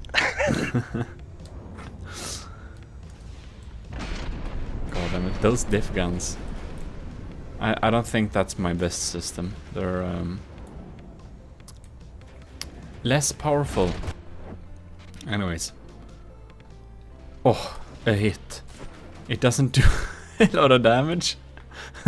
Like, these cram shells are pretty weak. They're more designed to not be taken out easily by lambs. Has anyone used lambs so far? I don't think so, huh? Because... Yeah. Oh. Yeah. Light of the World used a really heavy lamb system. Oh, I see. And that was able to take out all my cram shells incoming, actually. It was, yeah, even though they're kinetic, he spent so much materials on investing in that lamb system too, so it was basically most of that craft's budget. Alright. Well, it sure is resilient, but it's not dealing damage very quickly. It's losing materials faster than it's gaining, even though it gets 20% of the materials of the successful damage it does. And that is possible because my craft is pretty hard to hit with missiles. Especially when it's a little bit damaged like this. Uh-oh. Uh-oh. It's flipping up. That's not very good. I wonder though, it's like this is from the depth though, so it's not a big deal. It can still fire from here. Oh. But have we reached a point where it's now changing to a losing battle for you? It really looks like it, but we have decided for a hard time limit. It's like last time my ship did like this, we ended up in a draw, and if we would have stopped at that point during the last battle, I think it was against Saito Shepherd, we ended up with a draw, but at this point I would have actually won the tournament. So this is a close one, but we really have to have a hard time limit because it won't work. And what? We already... Ew, I think I forgot to check the box on the time limit. God damn it. Oh. Professional. Just once. I set the time limit, but I forgot to check the damn box. Come on, just once. At least once at a year. Be professional. I don't think I can do that. You know what? Huh? I think we end up with another draw. Because it's like Yeah. yeah, this is another draw because and this was the second time my pretty terrible double checking made it so we end up with a draw instead of 2 battles that I could have won. But I have officially chosen draws, thank you. Alright, we're back for the next battle. This time we have Scovimation's Goblin, which is this one. We're looking at a broadsider, it seems like. Cram broadsiding ship. It's looking pretty cool, actually, this thing. Yeah, it's solid. It's very solid. Solid and simple, basically. Yeah. It's like some pretty, classic, but nice classic design. We have a little chimney thing there, too.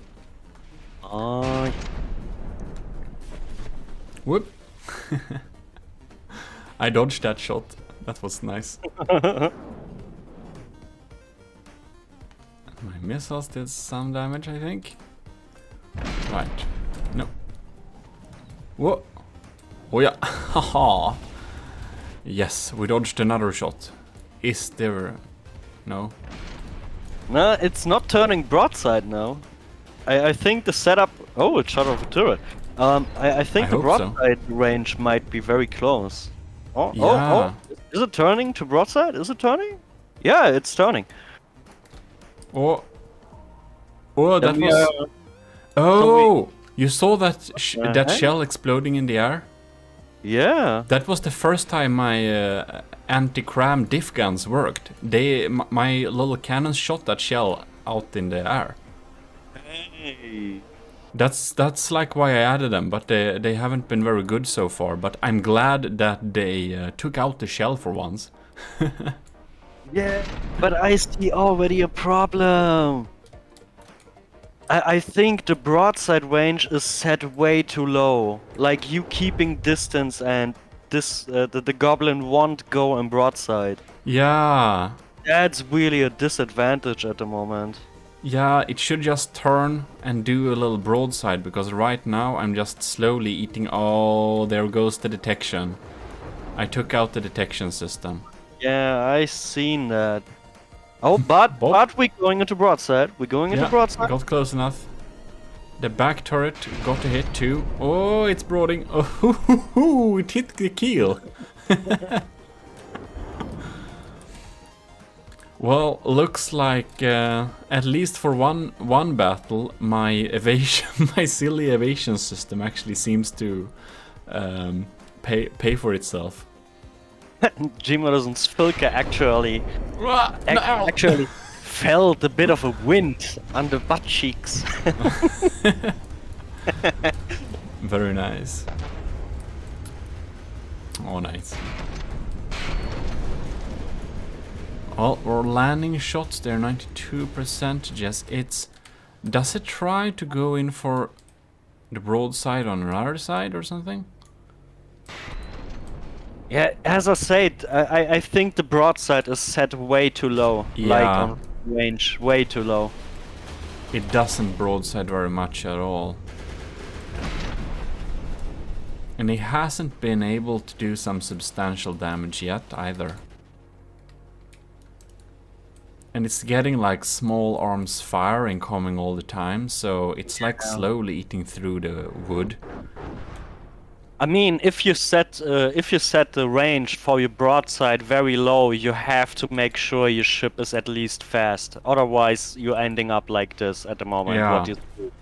That's really bad, actually. Yeah, a good example is Setup's APS Death Broadside. It just speeded so quickly and just turned and just smash. Battle ended 1 minute, bam. That's like how you do it. Oh yeah, No. that was actually nuts, though. Yeah, that was very nice. Seems that my shaped charges are doing a pretty good job when popping up from above here too. 97% versus 87. So I'm like 10% in the lead. I don't know what happened, why my ship keeps running away. Because it's... yeah, it can turn fine. It's just the AI being weird then. Maybe, possible, yeah. Oof. And we're like eating in here. God, my crams are so weak, but they do hit, so they do something. And they're not that easy to take out in the air, unless you spend all your materials on a big LAM system like Light of the World. Rams without greatly beautiful explosions ain't crams. Oh yes. Oh, some not too long ago, I tried to make an anti-cram cannon, and it works. Ah, okay. You can shoot down incoming cram shells with explosive flak. It's pretty cool. All right. I think that's probably what I should have gone with for this battle instead of the diff guns. I mean, they do work, but my diff gun took a cram hit. So sad. Oh, there goes the missile, the heat seeker. Oh, you mean yeah, The the decoy. decoys. I thought you said my missiles. That would make me very sad because they're actually my most competent system on my Filke. Short range thruster overhead missiles. It works in like a short range setting like this, and they're really fast too.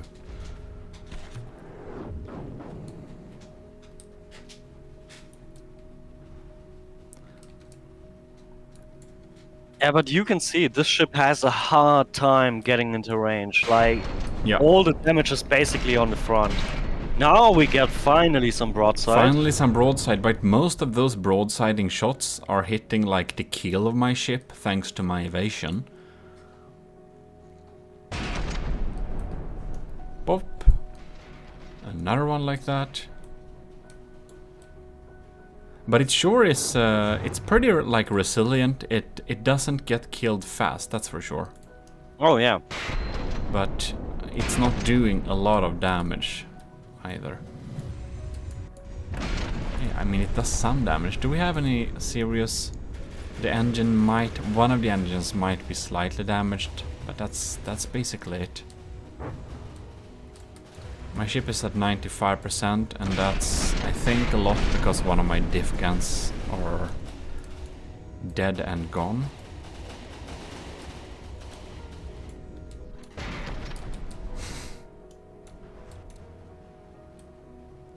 Oh, Yeah. and we are back and straight to the enemy. Yeah, and it's just not the best move from Scovimation here. The goblin should... Oh, that's a turret. Yeah. The Scovimation's goblin is looking pretty disabled at this time. It's only like Yeah. 2 minutes left to the time limit, which is actually a hard time limit this time. So we won't have to end up with any more draws. Oh man. Yeah, but this battle, I don't want to say it this like early, but I This mean, battle is pretty decided, yeah. yeah, for 8 minutes, it was basically the same move, and That's sure. there's like no chance, like 0.001% or so, that it might get into broadside again. Yeah, Scovimation's goblin might be an efficient design against others, but thanks to my evasion and yeah, thanks to the evasion and the speed, it doesn't work against my ship. It really doesn't. So it's 1 minute left. We can declare this a win for my Filke, which makes me really happy because that means that I've actually won a battle this session, which is not something I always do. And next up, we will actually be having Snivelord, which is one of our oldest contestants. Anyway, still great design though. Yeah, still. It was resilient. It was very resilient. And now we're so close to the 10-minute mark, so yeah. Let us just move on with the next battle. Valiantly fought, you will get another little chance in a little quick loser bracket. Another battle time. So, see you then.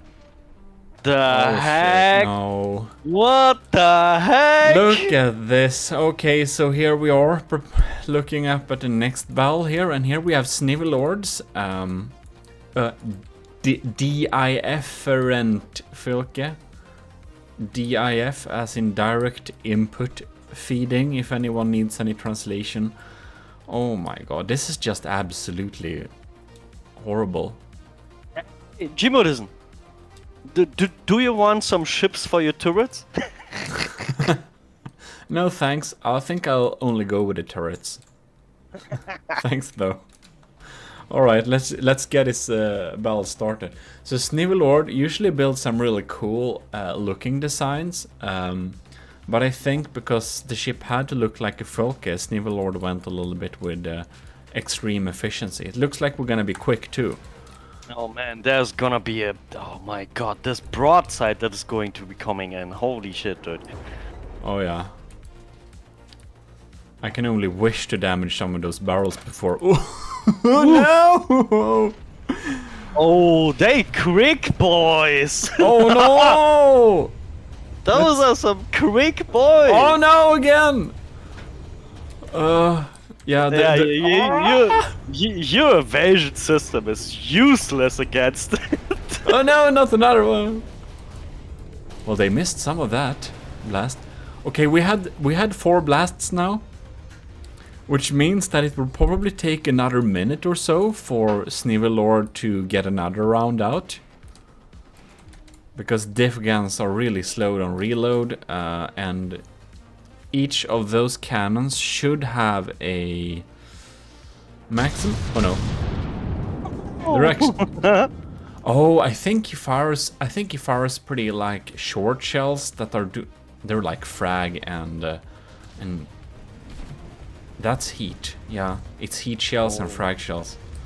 Oh man! Oh no! Oh, yeah, your evasion system has no sense. Oh at no! all.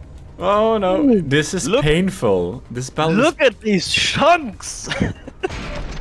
Oh no! This battle is very painful to watch. You know, everyone else, every other participator just took a small bite.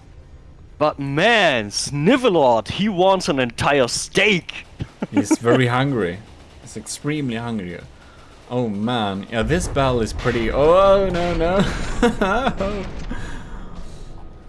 I have Oh, you done, bro. You done. I have 3 tiny cram cannons online. Ouch! 68%. Look at these chunks! Look at this! There's just so many shots. It doesn't even matter that. Oh man, they just do so much internal damage. I absolutely have no chance. We're 2 minutes in, and I'm absolutely fried. Gosh. Ooh. Well, GG, Snivelord. We don't even have to pretend that this battle can switch in any direction. No, there's no way. He's gonna melt you. He takes another steak. He takes the world pick, dude. He takes the world pick. Yeah, he eats everything to the single bone. Oh, he even eats the bones, dude. Yeah, it's just very hungry. Here, have some small fire. And it's like, I don't care, 96%. Oh man, that's pretty extreme. Oh hell. We're just waiting for the single blast. Here it comes! It comes! Does it come? Come on! Come on, reload! God, it's so slow. And reloading, like diff guns. It should fire in a few, like maybe soonish, like in a few, in 1-2 seconds maybe. There we fired 1 shot there. I think the rest should come now. The turrets can't decide. Oh, where are we gonna bite now? Do we get some neck or do we get another leg? Yeah, it's a little bit like that. Oh, you done for, man. You done. Yeah, for. it's like waiting. It's like I'm starting to wonder, like, will they fire Oh yeah, there another one. 1 shot. Oh, There was that... mostly wood. But why? It feels like one of the cannons in the back are firing, but the other ones are just waiting. What's happening? I don't know, man. What are we doing? They're dying firing. It's weird. What's the matter? Not hungry anymore? He has some mercy. It must be. Is it like some important block is missing or whatever? I don't know. I don't think so. No, it's just. Is it just reload speed? No, they seem to be active here. Okay, they're aiming, and they're doing nothing. Well, this is kind of a little bit. What the hell? Yeah. Come on, take the Do it. damn steak. Just do it. Yeah, that's exactly how I feel. It's like I'm popping off some barrels there, and that's like... Will it end like this? God damn it. What is it? I have no idea what's happening. Is it maybe like something with the diff guns that they were kind of synced up and they fired the shots and... What if one turret is disabled and he set them up with syncing, and the first turret that all the others are synced to don't shoot because the disabled turret isn't shooting? Yeah, but then they should wait for the next one. There should be a maximum time. Yeah. That's like max 10 seconds or whatever, or 20 or 1 minute. I don't know what the max setting is, but there should be a max timeout. Yeah. So I'm Absolutely. wondering, because the diff guns, they can have... Oh, there we go. Oh. The diff guns can have a really long reload time too. Like 220 seconds or something like that. So basically like a couple of minutes. Oh. They get like 1 shot per ammo intake, and so if they have like 4 ammo intakes per barrel, they have like 4 shots, and then after those 4 shots, it will just be so slow in terms of reloading. But this is a little bit strange. Yeah. Absolutely. Come on, just do it. Yeah, this is absolutely silly. It's like... Oh. Oh yeah, that's big damage. It's like it's 3 minutes left. There is no way my Fulker will be able to deal enough damage to turn this around. With what turrets? That one. One single 30mm and some real sad crams. Yeah. Come on, shoot one more time. What are we doing? Yeah. As said, I don't have any EMP or stuff like that, so there is absolutely no chance I would be able to do some kind of alpha strike to turn this around, and my diff guns, that in any case would have such a capability, they're already gone. So I think we can still give Snivelord a win on this right away, because this is a little bit slow, to say the least. Yo. All right. What Oh, look at the front! Look at the front! Oh, that Oh is... no! Oh, nasty tops! Oh, is this... This is shaped charges. That's heat torpedoes. That are some nasty torpedoes.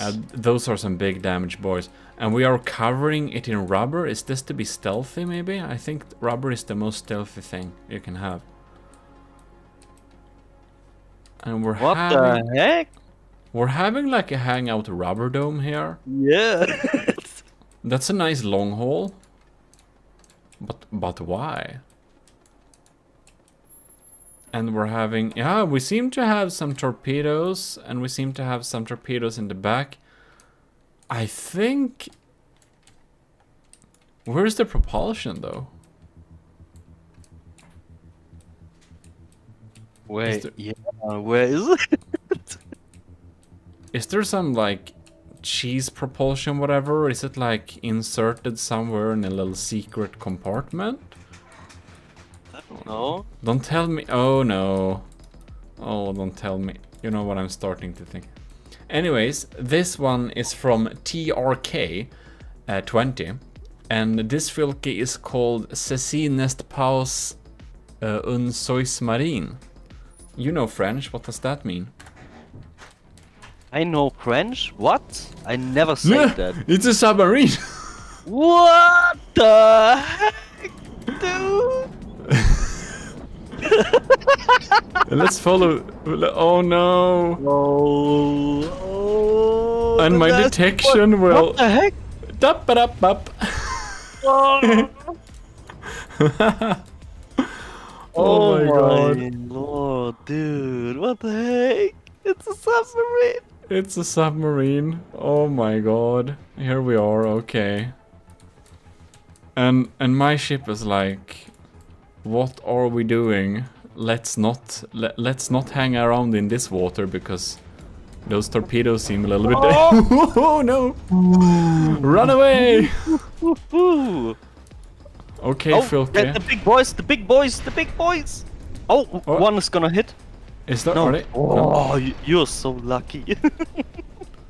I'm very thankful for my evasion. Unfortunately, I don't have much to do damage to this thing. Absolutely not. Oh damn it! And my missiles, they're like floating in the water, like. Blah. Nope, floating up. Oh boy. Wow, this isn't looking like it's going to be a very interesting battle. I mean, he can't reach you. You're basically staying in the air. Yeah, I'm staying in the air as long as there is something incoming, and I'm like slowly sometimes landing some just spray shots there. Big boys again.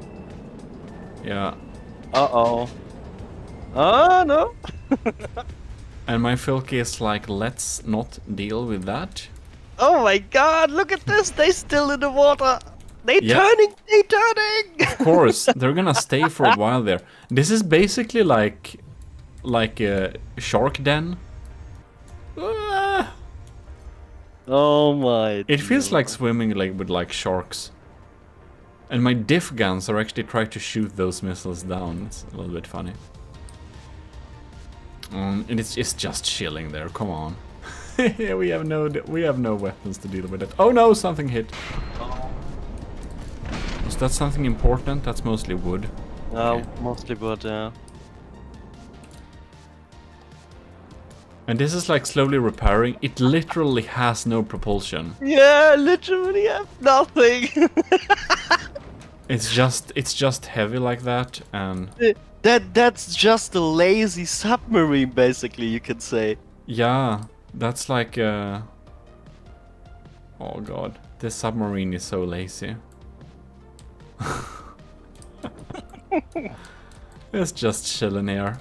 At least it's standing still, so perhaps it will be easier to hit it. It's like literally not moving. The problem is that since I can't stay in the water, my sonars aren't working. And without sonars, I don't really know exactly where we are. And when I come down to the water, Uh-oh. Uh-oh.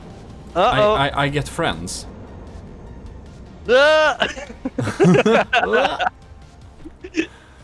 No! Get away from me! Oh my god, this is such a lazy fight, man. Oh man, oh yeah. Oh, we got some hits.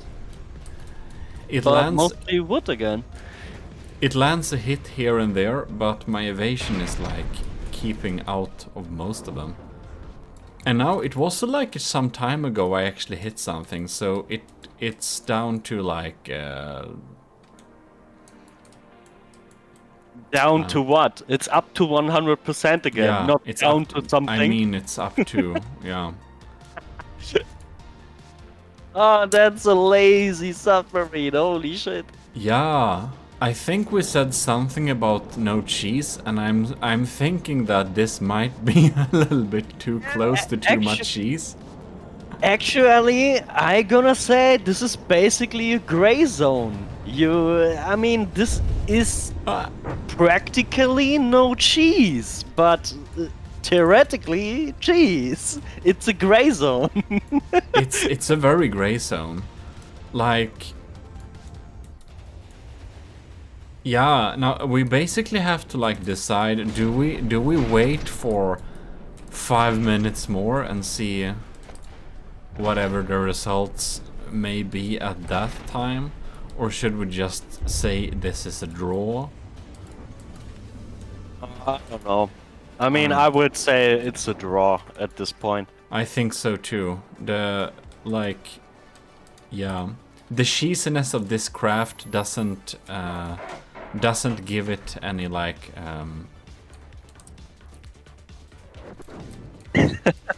any advantages in terms of like rule deciding, because it's a fun thing to see, but it's a damn boring strategy. Like, this is barely a vehicle. That Filk is barely a vehicle and more like a rock with torpedoes. Yeah, whatever. My evasion evades much of it, and that rock is just sitting there, so it's barely a vehicle. Let's call this a draw so we can move on to the next battle.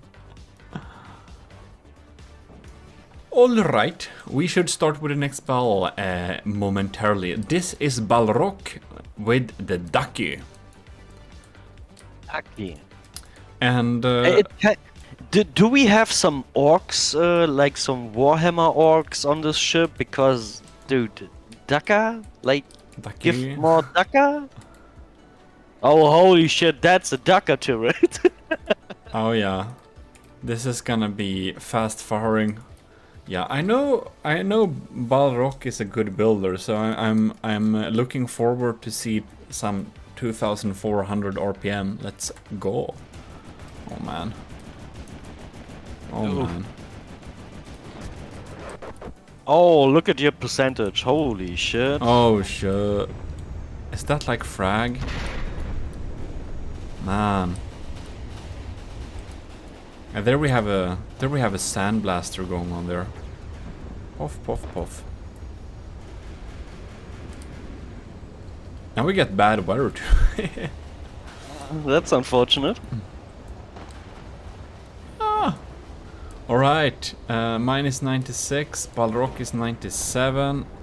It keeps its distance. I don't think I can land any shots, and with this sandblasting, I'm thinking that my cannons will slowly get eaten up.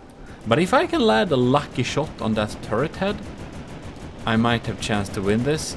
If I can't, I don't think I have much chance to win anything. Just needs this one lucky shot. Yeah, if I have time to do that. I'm already now down to 90%. It's a real sandblaster. Oh man. Oh man, he's taking the rust on you, rust out of your ship. Yeah, that's for sure. Now this is definitely looking like a win for Balrog. It's like, man, they just keep, those shells just keep coming. That wasn't very accurate. At least my missiles should do anything, shouldn't they? Oh, the wave's gonna kill its motion. Yeah. Yeah. Well. I think both of us has a little bit problem with detection, and I think that Balrog has a little problem with his failsafe.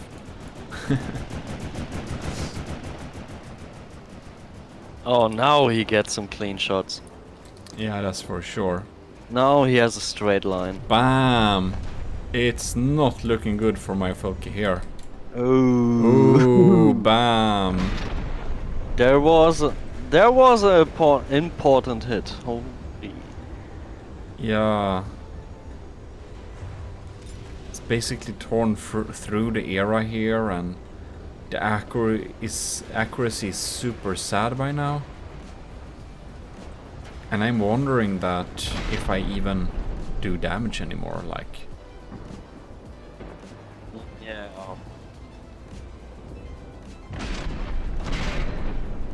Those shots just keep coming. It's like the only. But I would have more enjoyed if the Ducky had some little bit more Ducka, you know, maybe a little bit larger caliber and maybe a little bit more close range. Yeah, true. Should we do a orc-themed tournament sometime? Have fun. Like max range, 300 meters.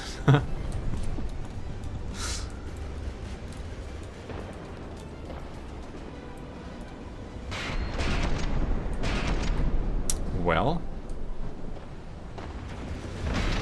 They keep coming. they keep coming. Just like little insects. Just like that. It feels like this battle honestly feels pretty decided already. It's like... Does. I mean, he keeps eating you away, like... Yeah, and he keeps a distance so that not enough of my turrets hit like very well. And the armor scheme is like divided and stuff, so it's pretty competent. I don't think this will change in any way in 6 more minutes. Because I can't get close enough to actually start doing damage. Nope. So we'll say congratulations to Balrog. A very good damage. That Sandblaster is really blasting away. Slowly but surely. So this side of the ship is basically cut away. Oh well. Let's move on. Congratulations. That's a win for Balrog. Right, so there we are for the last of the battles. First turn here. What? This is What? Xenodragon's Filke Pack Boat. What the? What? What the? What? Power converter. Do not pour gasoline over. Oh no. Somebody's been pouring... And there is a nuke here and like all sorts of stuff. Oh my god. I mean, who cares about that? There's a big ass turret on it. Like a big... What the... What the heck? Oh no! No! Gmod, do me a favor. Kill this thing. Let this fury stuff don't live on. Kill it. Kill it with fire. Kill it with a laser. Kill it with a nuclear weapon. I don't care. Just kill it.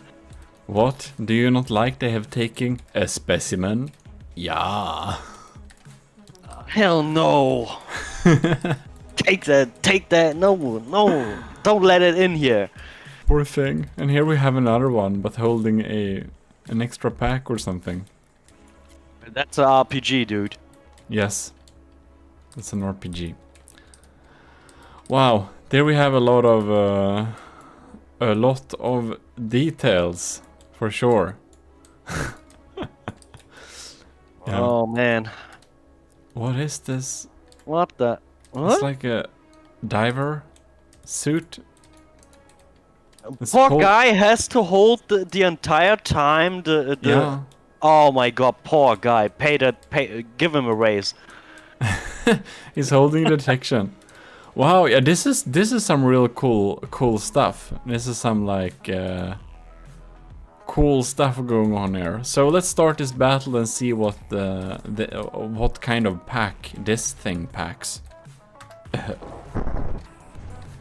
Both it said.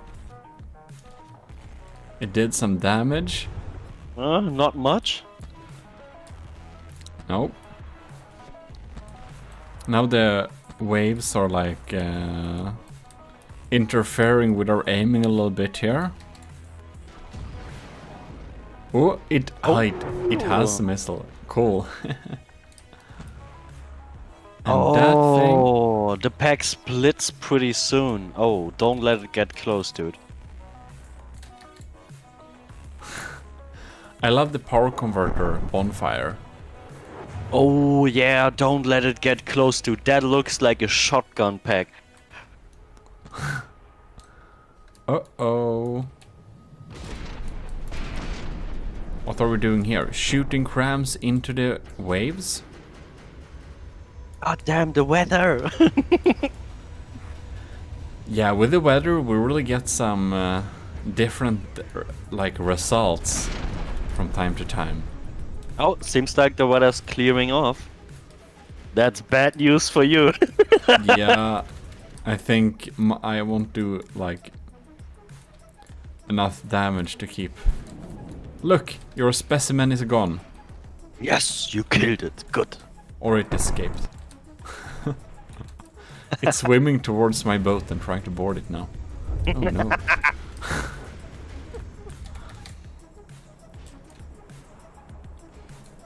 All right. It's like coming on board and then like saying, "I did not hit her. I did not hit her." Oh, hi Gmod. Exactly like that. classic. Classic. Quality movie. And here we have All right. That's a pretty even battle so far. It is 95 versus 94. The pack says boom, kill some wood. That's a pack gun. No, that's a, yeah. That's one of my diff guns.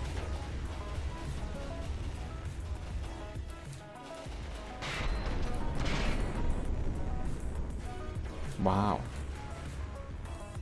It really looks like a bonfire in the distance. This looks like a barbecue party is incoming. Oh yeah. Oh, that's Ooh, bad. yes. Oh. I'm wondering if this thing is trying to do some melee capabilities. Let's see. We got a I- pack. No, I don't think so. I think it's just trying to get close in because Yeah. I think this is a shotgun pack. I think I'm trying to run away too. Yeah, No, of course. Have you seen the specimens on it? Of course you're running away. Yeah, you don't want to end up in the collection.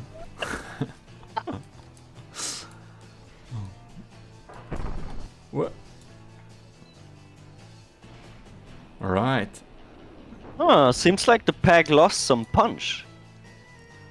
Yeah, maybe it did. It's like, I don't know, yeah.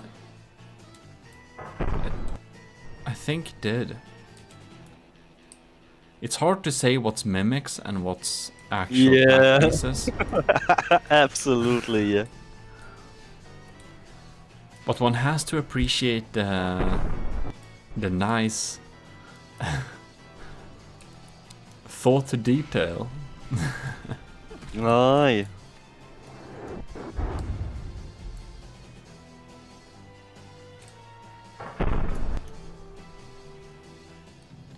Yeah, the pack absolutely lost punch. Absolutely. Yeah, for sure. My Folke is at 92 and Xenodragons is at 85.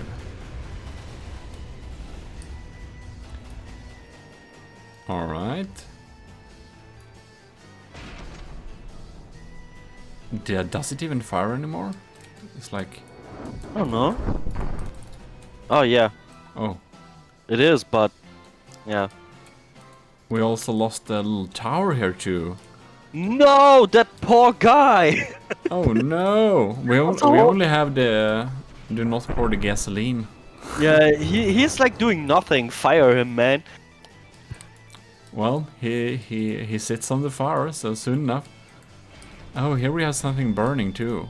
Oh no. Oh, I get. Yeah, you disabled the pack. You disabled I think it. so too. Yeah, the pack is dead now. Yeah, that's true. So, does it actually... Is it quick enough? Maybe.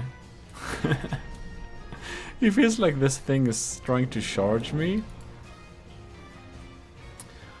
Well, we shall see. I think that it's pretty certain where this bell will go. I think I'm quick enough to run away and it's completely disabled.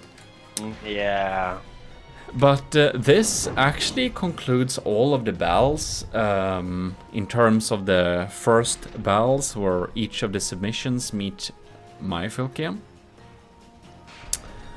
So that's cool. Next up, I think we're gonna do a little losers round thing.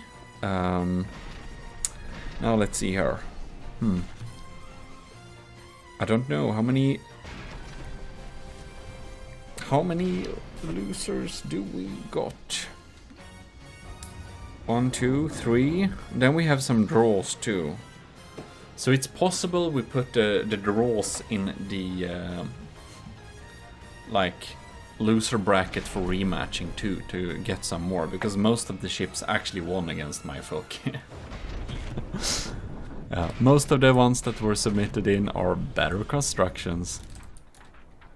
It is kinda closing in, but at that speed is not gonna do much damage. Yeah. I mean, this battle is over. This battle is over.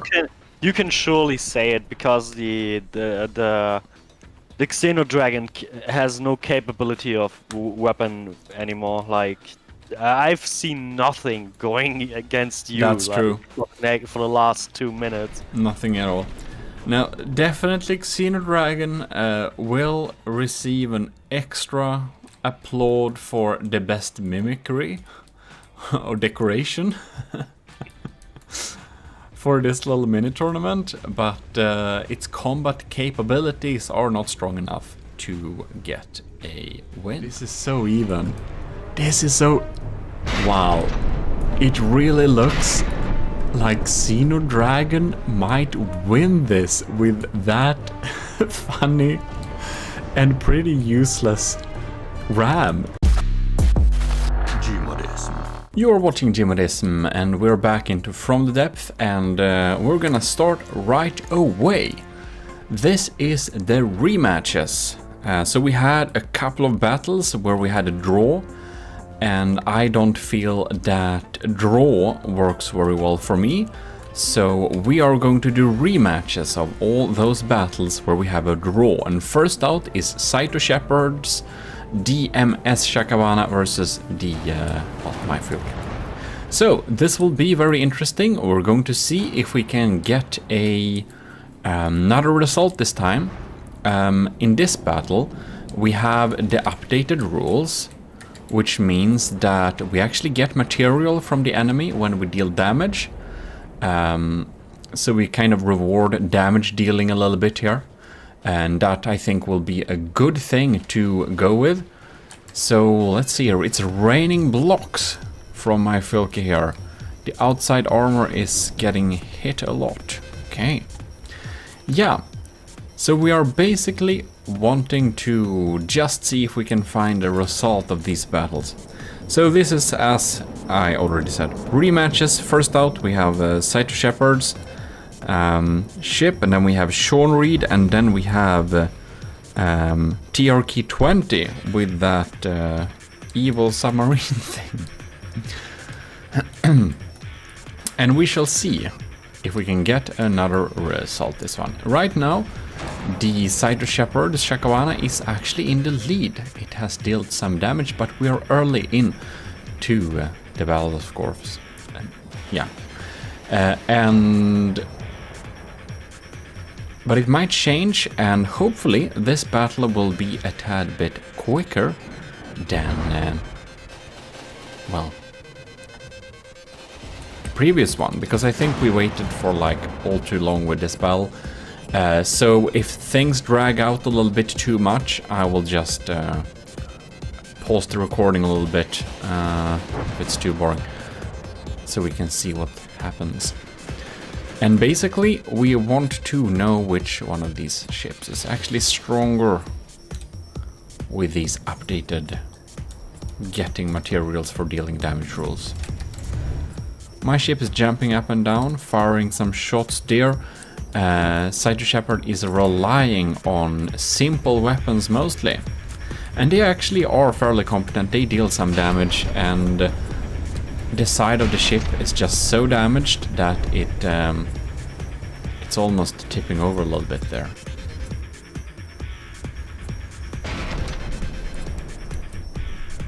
Right. Ooh. We got some incoming shots there. It looks like this Diff gun is very sad. We're landing some good cram shots there. When you're using simple weapons, you get a lot of redundancy, which can be quite useful. And what happened? Oh, we have some problems with running the engines. Just like last time, it's tipping over because too much damage to one of the sides there. Alright.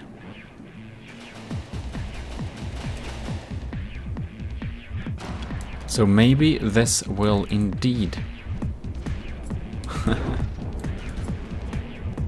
this will indeed be concluded.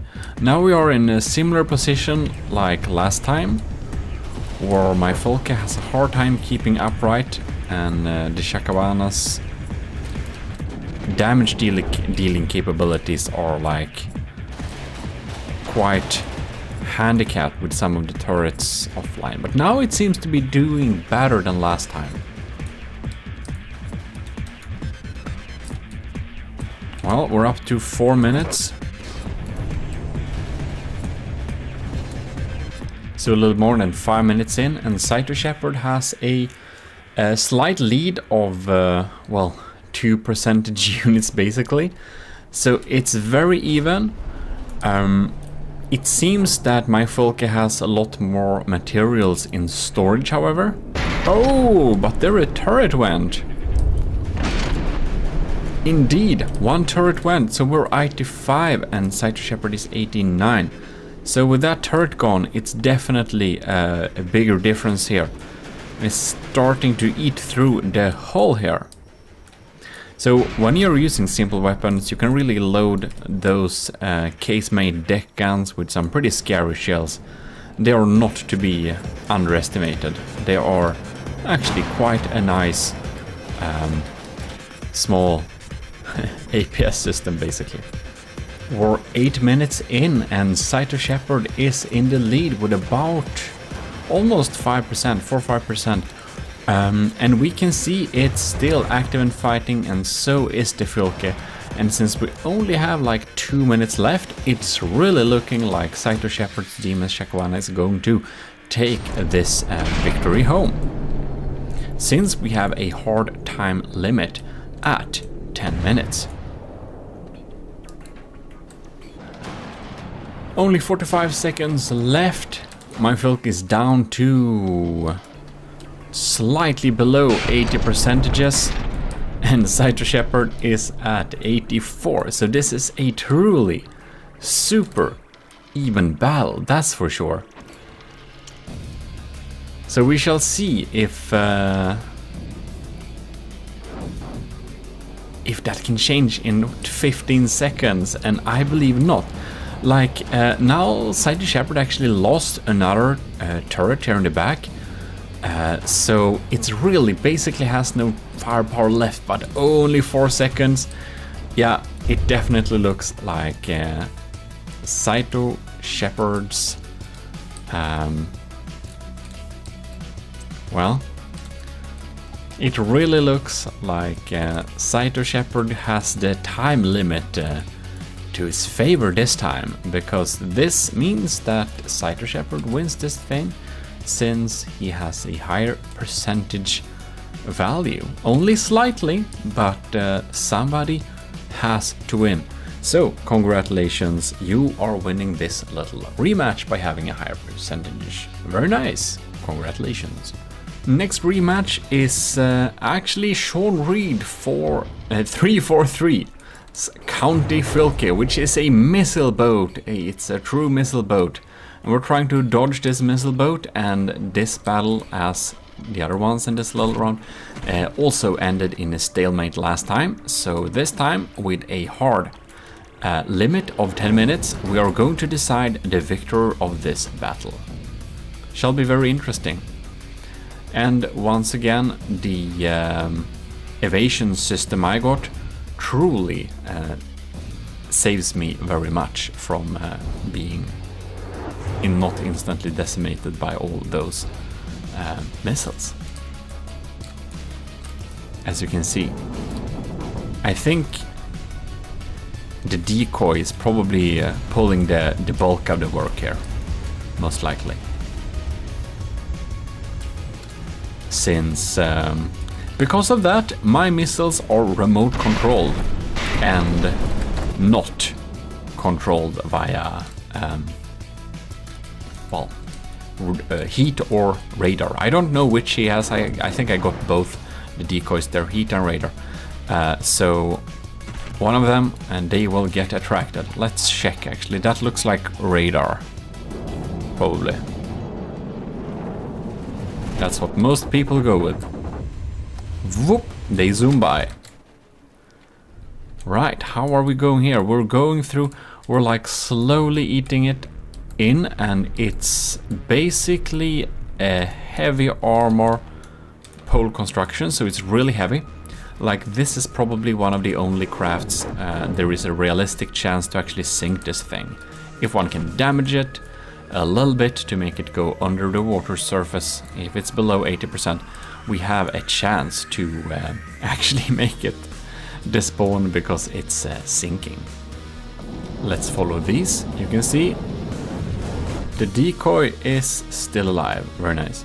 Wonder if these will go around for an AP. Ah, okay, and then they lose thrust. That's very lucky for me, and then they just detonate like that. How convenient.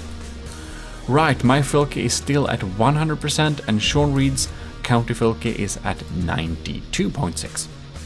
Cramps are coming in, and they are just missing. Do I have damage detection? What's happening here? If he doesn't take... Oh, just when I said it, I jinxed myself. I just was about to say if it doesn't take out that radar, that decoy tower, he has no chance. And now he just did. So now we shall see. Now his missiles will actually start hitting us, which can turn the tide of this battle pretty quickly. Even though I'm 6% in the lead, that can change pretty quickly now, since we don't know what is going to happen now. At least my missiles is doing a terrific job. The terror. They are now incoming, and oof, they're dealing a lot of damage. Wow, now we're actually at an even level. And now, 5-6 minutes in, Sean Reed is actually in the lead. Due to the missiles starting to hit, I don't have the decoy working anymore, so that's very problematic for me. And right now it's looking like we're moving in the direction of a win for Sean Reed here. And how are we looking over here? Well, it's taking fire, like, slowly, but it's not enough. It's not enough stuff that's like actually dealing substantial damage. If I'm going to upgrade this Filky, I definitely need to opt more for some damage dealing missiles. I don't think my diff guns actually pull their weight at all, so they will probably have to be well, removed. And we're almost 8 minutes in, and the battle continues as it is. And now my Filky has 70% and Sean Reed has 86%, and it really looks like Sean Reed is going to win this thing. That heavy armored core of heavy armor is definitely enough to take us out, I believe. Well, oh, 60. Yeah, that was a bad hit. That was a real bad hit. Yeah. I'm kind of surprised my cram cannons is still even remotely alive. It's pretty impressive. And another swarm is coming in. And ooh, this thing is really falling apart. I think probably if I'm upgrading the Filky, I should probably make the decoy a little bit better. like, I should probably armor my decoy. Ooh, 59%. Yeah, ooh, this battle is definitely decided. Its fate is sealed. So it really looked like I was about to win due to my very useful little decoy, but this is not the case, because here we see we're so close. This can't end in any other way. This is a win for Seanbreed, so congratulations on clearing up that draw. So we shall be moving on to the next battle.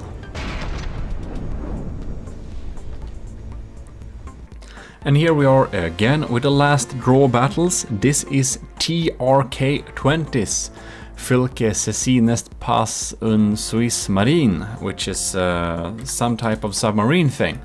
And this is definitely a very cheese design.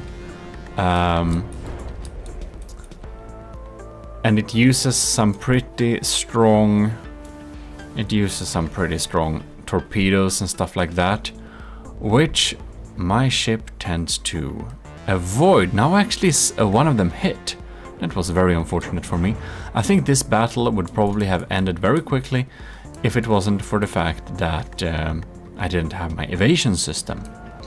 But I must also say that the TRK-20's way to go about with this battle is very like borderline cheesy. We have very loose rules when it comes to the Fylke battles, so it doesn't mean it's an instant disqualification, but it might well damn have been. It's barely a vehicle, it's more like a rock, and it's slowly sinking like that. Yeah. And just, it doesn't have propulsion, it doesn't have engines. It's just a slowly sinking rock with torpedoes, and it has like heavy armor and stuff, and yeah.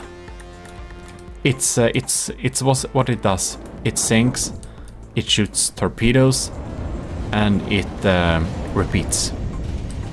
And my ship is just jumping up and down in hope of, well, not getting hit by torpedoes.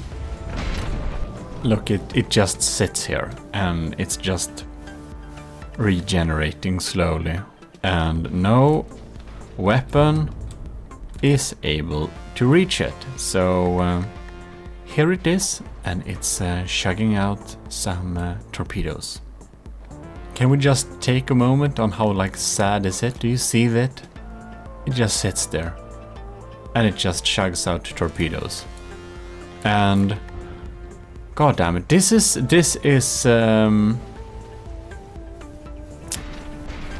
you know what we're gonna do?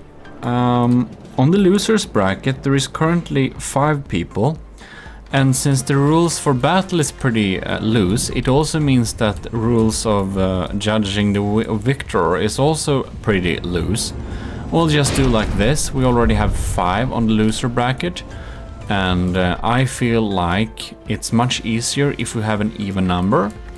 So we're just going to say that TRK will lose this battle because of building a ship that's a fun concept, but the concept is fun, but it's boring. It's a rock. It just sits here, and it gets so little damage done to it because it's so few vehicles, so few shots that actually are managed to hit it. And oh, something actually hit it, I think. Wow. Yeah, well, that's the thing. And it's barely a vehicle because it doesn't have propulsion. So it's more like an intelligent rock with torpedoes, which will make this thing deserve a losing point.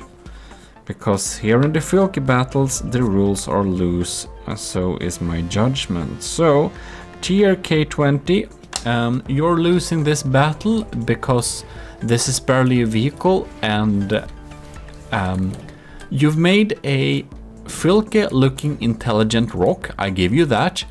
But yeah, you'll get some disqualification points almost, just so that I can get 6 losers on the loser bracket. So the loser brackets ends up nice and round. Fantastic. With that out of the way, we can definitely jump into the losers bracket. First out, we're going to pitch Belkent, which actually sent the wrong version of ECCLESIARCHY before. So now we got the right version, so it wasn't a joke. And we're going to actually pitch that against TRK20's submarine thing. So as we suspected before, we actually got we got the wrong version of Belkent's ship. So here we can see, here we have TRK20's intelligent torpedo rock, and here we got Belkent's Filke funny renamed to avoid confusion. Thank you very much for avoiding the confusion. And this thing has 4 sub-object thing. Fish that lurks, fish that is fast. So that sounds scary, and we're gonna see what that is. And I thought that that can be a good thing, since TRK is a floating or a sinking rock. We probably want something that has marine capabilities to not make a boring battle. And here we have the scary fishes. So let's follow one of these and see what they do, because I'm slightly worried. I'm thinking these are not only kinetic. We shall see indeed what this fish is, what fishy business this fish has with TRKs. Ceci n'est pas un Suisse marine. I don't know French, which I think you know. I don't know how to make. This is real. Oh god damn it! Yeah, as expected, that was pretty nuclear. Oh god. Bam. And has the torpedoes. Because I do know that TRK20 has some pretty powerful torpedoes. They seem to not have reached. No, indeed. They haven't reached the target. And this thing is... oh, it is despawning. Well... thanks, the TRK20, your idea was funny, but I'm happy that you're dead, because intelligent rocks wasn't really what I was looking for. But now you are out. However, we'll see you again in the Battle Royale, which is a tradition by now, I think. I didn't think we should have a Battle Royale, but I think we need to, since the Filkes are small enough for me to spawn them all in, and be able to do that. Anyways, that's decide that, and we're going to go over to the next loser bracket battle. Now I accidentally let it go 2 seconds, but this time we're going to pitch EC8, Le Charles de Mini, which we were successfully winning against there. Oh god, and we got the packing coming here. That's pretty cool. Anyways, Le Charles de Mini. We're gonna pitch against the Xeno Dragons Filke pack boat, which is definitely our favorite mimic craft of this little thing. So this is like Xeno Dragon is already winning the aesthetic prize. I think we're gonna have well, first, second, third place, and then an aesthetic prize, which is I think we should say this is probably as good as the first. Should we do the aesthetic prize to be the same level as the first prize, so we can actually encourage some people to build some really cool designs that look nice? I think we shall.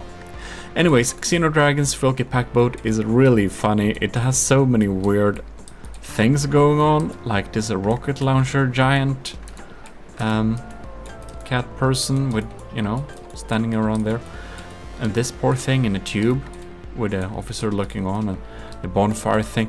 Yeah, this is the winner of the aesthetical builds.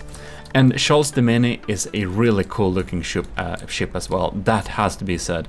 It's just that Xeno Dragon has just made such a funny boat. Oh no, the first Kremmy volley is really missing there. Well, we got some EMP incoming from the Xenodragon. Got some cramps going on here. And they're doing some explosive damage for sure. That's an EMP rocket. Will that fry anything? We got some impact pack going on there. So Xenodragon is technically below in terms of points, but it's very close. And this thing can switch any time for sure. Don't pour gasoline on the power converter, it says. Pack is going on there. Okay, only 1 minute so far. Ooh, look like that EMP missile is actually frying some of the weapon computers on those turrets. Well, that can turn out to be an expensive miss to not insulate them properly. Oh, and the detection goes there. Even though ECH Charles de Mene is in the lead, I can definitely see this turning around with a lower detection now that ECH has. Go around this direction, see what are we doing here. The main pack is still alive. Is it still? We have some small arms fire. Xenodragon is down to 90%, while EC8 is at 94%, so it's actually technically in the lead, and those crime cannons are still going strong. Well, wonder... This rocket launcher person is so cool. And he's still well and strong. Let's see here. Nah, that went into the surge protector, I believe. Nothing important seemed to have been fried. And now it's really starting to be hollowed out a little bit there. Going on another EMP missile. It hits there. I didn't see that going any further. EC8 is at 93, while Xenodragon here is at 86. So it's not looking like a combat performance win for Xenodragon right now. But oh, what happened with those crams? Does this mean that the detection of the Lechards de Mini is so bad it basically can't hit with the crams anymore? Who knows? That, ooh, it's really inaccurate. And that pack from Xenodragon is very inaccurate too. I think it's because it's very powerful, it just lacks accuracy. Well, right now this can go either way, to be honest. Oh. And a new EMP missile is incoming. It went down there. Does we still have surge protectors there? But those crams are really shooting off. The main pack is still online though, yeah. It is. It actually looks like Xenodragon has a good chance of turning this around in its favor during this battle. Surprisingly, as it might seem. Wow! Right now, Lechards de Mene, the crams are like shooting worse than Chance. It must have like no detection left. It must only be the AI doing its best guesses from a dark room. And we're not even halfway through in terms of time. Oh, it actually landed a hit there. And the specimen is still in the tube. There we go, some EMP. I wonder where that EMP is ending up. It probably already fried most of the detection going on there.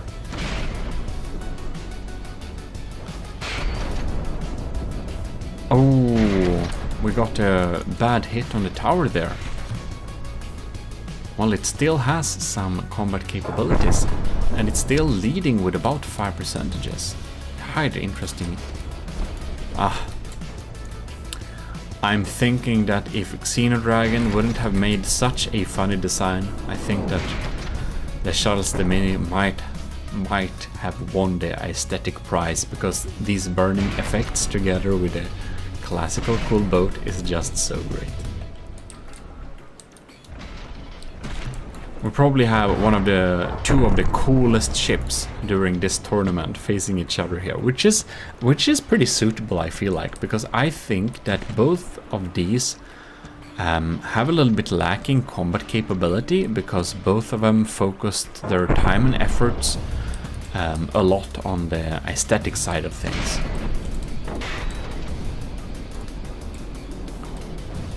Ooh, that is a... Didn't know it had heat missiles. I thought it was EMP only.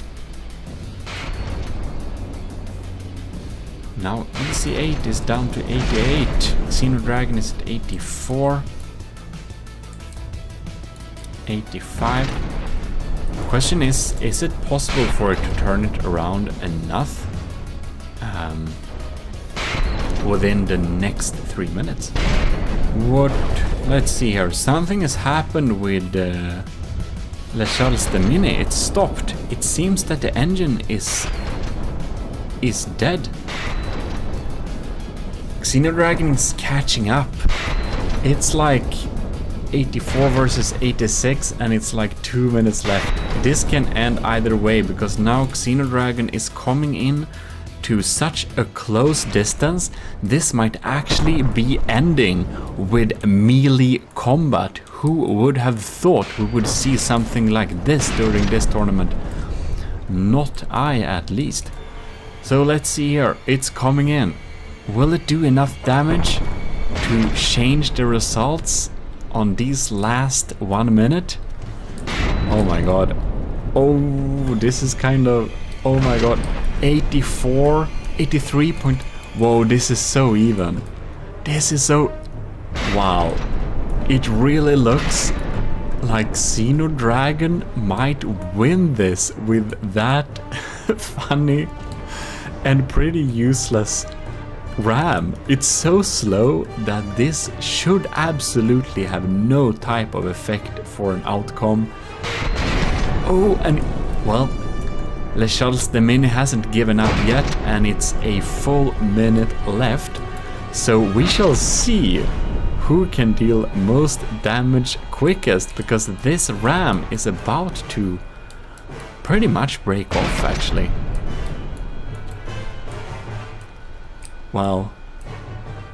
This is kind of funny. I think we have 40 seconds left. It's like 1% unit that has them apart. It's so extremely even. It's so extremely even. I'm almost a little bit sad we have this hard limit. Oh, EC8 is 0.2%. It's a difference of... Wow, Les Charles the Mini is technically in the lead now. During the last 10 seconds? Will you be able to win during the last 10 seconds? What happened? It doesn't do any damage anymore. The melee is out. Wow. Congratulations. Les Charles the Mini. You were able to win this thing with a margin of 0.3%. That's pretty insane. Congratulations nonetheless. You were able to stave off a really brutal melee attack there. And, well, you also kept the specimen safe. Good for you. In any case, pretty exciting. Let's move on to the next battle. For our last loser brackets rematch, we have the Scooby-Mation's Goblin which is a pretty cool broadside thing that has too long range, versus Philip Ross 1 rammer, which is a scary ramming thing. So it will be highly interesting to see where this battle goes. It also got some decoys, okay. It's going in, and will it have the toppling over problem again, or will it keep straight is the question. Oof. Will Scovimation's Goblin be able to shoot down those ramming things before they come in too close? Will Scovimation finally get into a nice broadsiding angle to fire those? Oh yes, he got a nice broadside there. Will it be enough to get saved from the blades is the question. Oh no! Philip Ross Rammer missed its mark, and now it's toppling over. Yeah, so Philip Ross has some really lacking roll control, and that is its absolute demise. It should have had some nice roll control and probably use some lead down there instead of heavy armor, which is just so expensive. You know, I think that Philip Ross Rammer is not going to move a single millimeter from here, and he has absolutely no combat capabilities left at all. So this is definitely a win for Scovimation's Goblin. We can tell that already, because unfortunately Philip Ross does not have any propellers that can be used to roll it back to position. I think if one would upgrade the Philip Ross rammers, it would definitely have some roll control to keep straight with some roll propellers, and it would have been a much more resilient rammer. So congratulations, Scovimation. The Goblin is indeed a winner from the loser bracket, and we'll be seeing you further on. I just had to spawn it in there again because I wanted to see if it would have another outcome, but it was the same.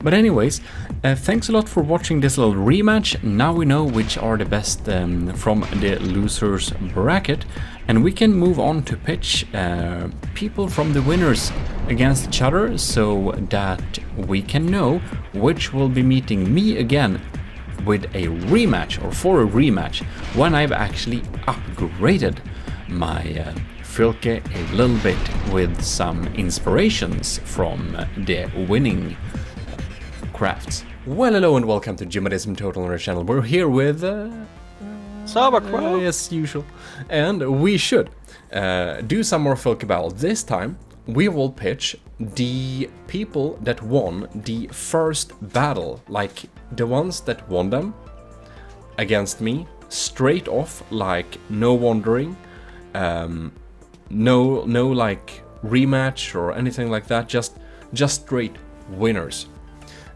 They are going to be pitched against each other, so I paired them up kind of in order. So first up we have Adnikrias versus General Griffin. So we'll start off. Alright. So here we have a cute little craft. This is very much more golden than I seem to remember it looking. And they have a slightly similar design, so I'm trying to remember which one was which. Do you remember, Xaber? No. No? No. I think this is Adnikrias' design. But don't. I'm not sure. Not sure, indeed not sure. But it's 90 versus 97, so Adnikrias is the stronger craft here. I think I remember Adnikrias having some kind of missiles going on there, which he does, if that was right. like those. Very dangerous things. Actually, I think we're going to pause and just look at what this is. What? Huh? Alright. It looks like a thumper head, I guess. What? Are all like this? I think this is kinetic missiles with steering thrusters. Yeah, maybe? I'm not sure. Looks like it. It could be a shaped charge, but there are no explosives behind the shaped charge. So I think that would make very, like, little damage. We can see. Man. Oof. They are doing a lot of damage, that's for sure. General Griffin is down to 87 percentages. And we have another cram volley. And we see the new cold cram textures as well. Have you seen the updated textures, Xaber? They came a few days ago. No, I didn't. No, you didn't. The last time I started FTD is actually quite a long time ago. Yes, that may so be it. Oh, that we got a good hit there. Bam. Well, both crafts are pretty strong, which is very much expected since these are both kind of winning designs. I kinda want to just go and take this in slow motion. Bam. That's definitely kinetic. Yeah, that's kinetic missiles, okay. Just wanted to make sure. So kinetic missiles, they are of course very good at stripping applique and wood. So that's cool.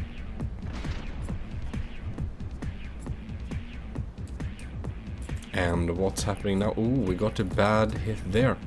How are we doing over here, I wonder? That's some damage going on here. Most of the turrets are disabled. We have 2 online. Yeah, the third one just got shot off. Yeah. Woof. And they are exploding very much. No one is using torpedoes. No, I don't remember anything like that. Bam. And now it's so equal again. I'm very unsure which is which, but we will see momentarily when the winner is announced. Yeah. And that's kind of one of the hard parts when we have a like tournament of like that the craft has to look like the original Filtgate. Just it has to be recognizable. So if 2 people decide to make a cram ship each, there is a high likelibility they will end up similar. Damn, this ship is kind of, yeah. And another big chunk. Indeed.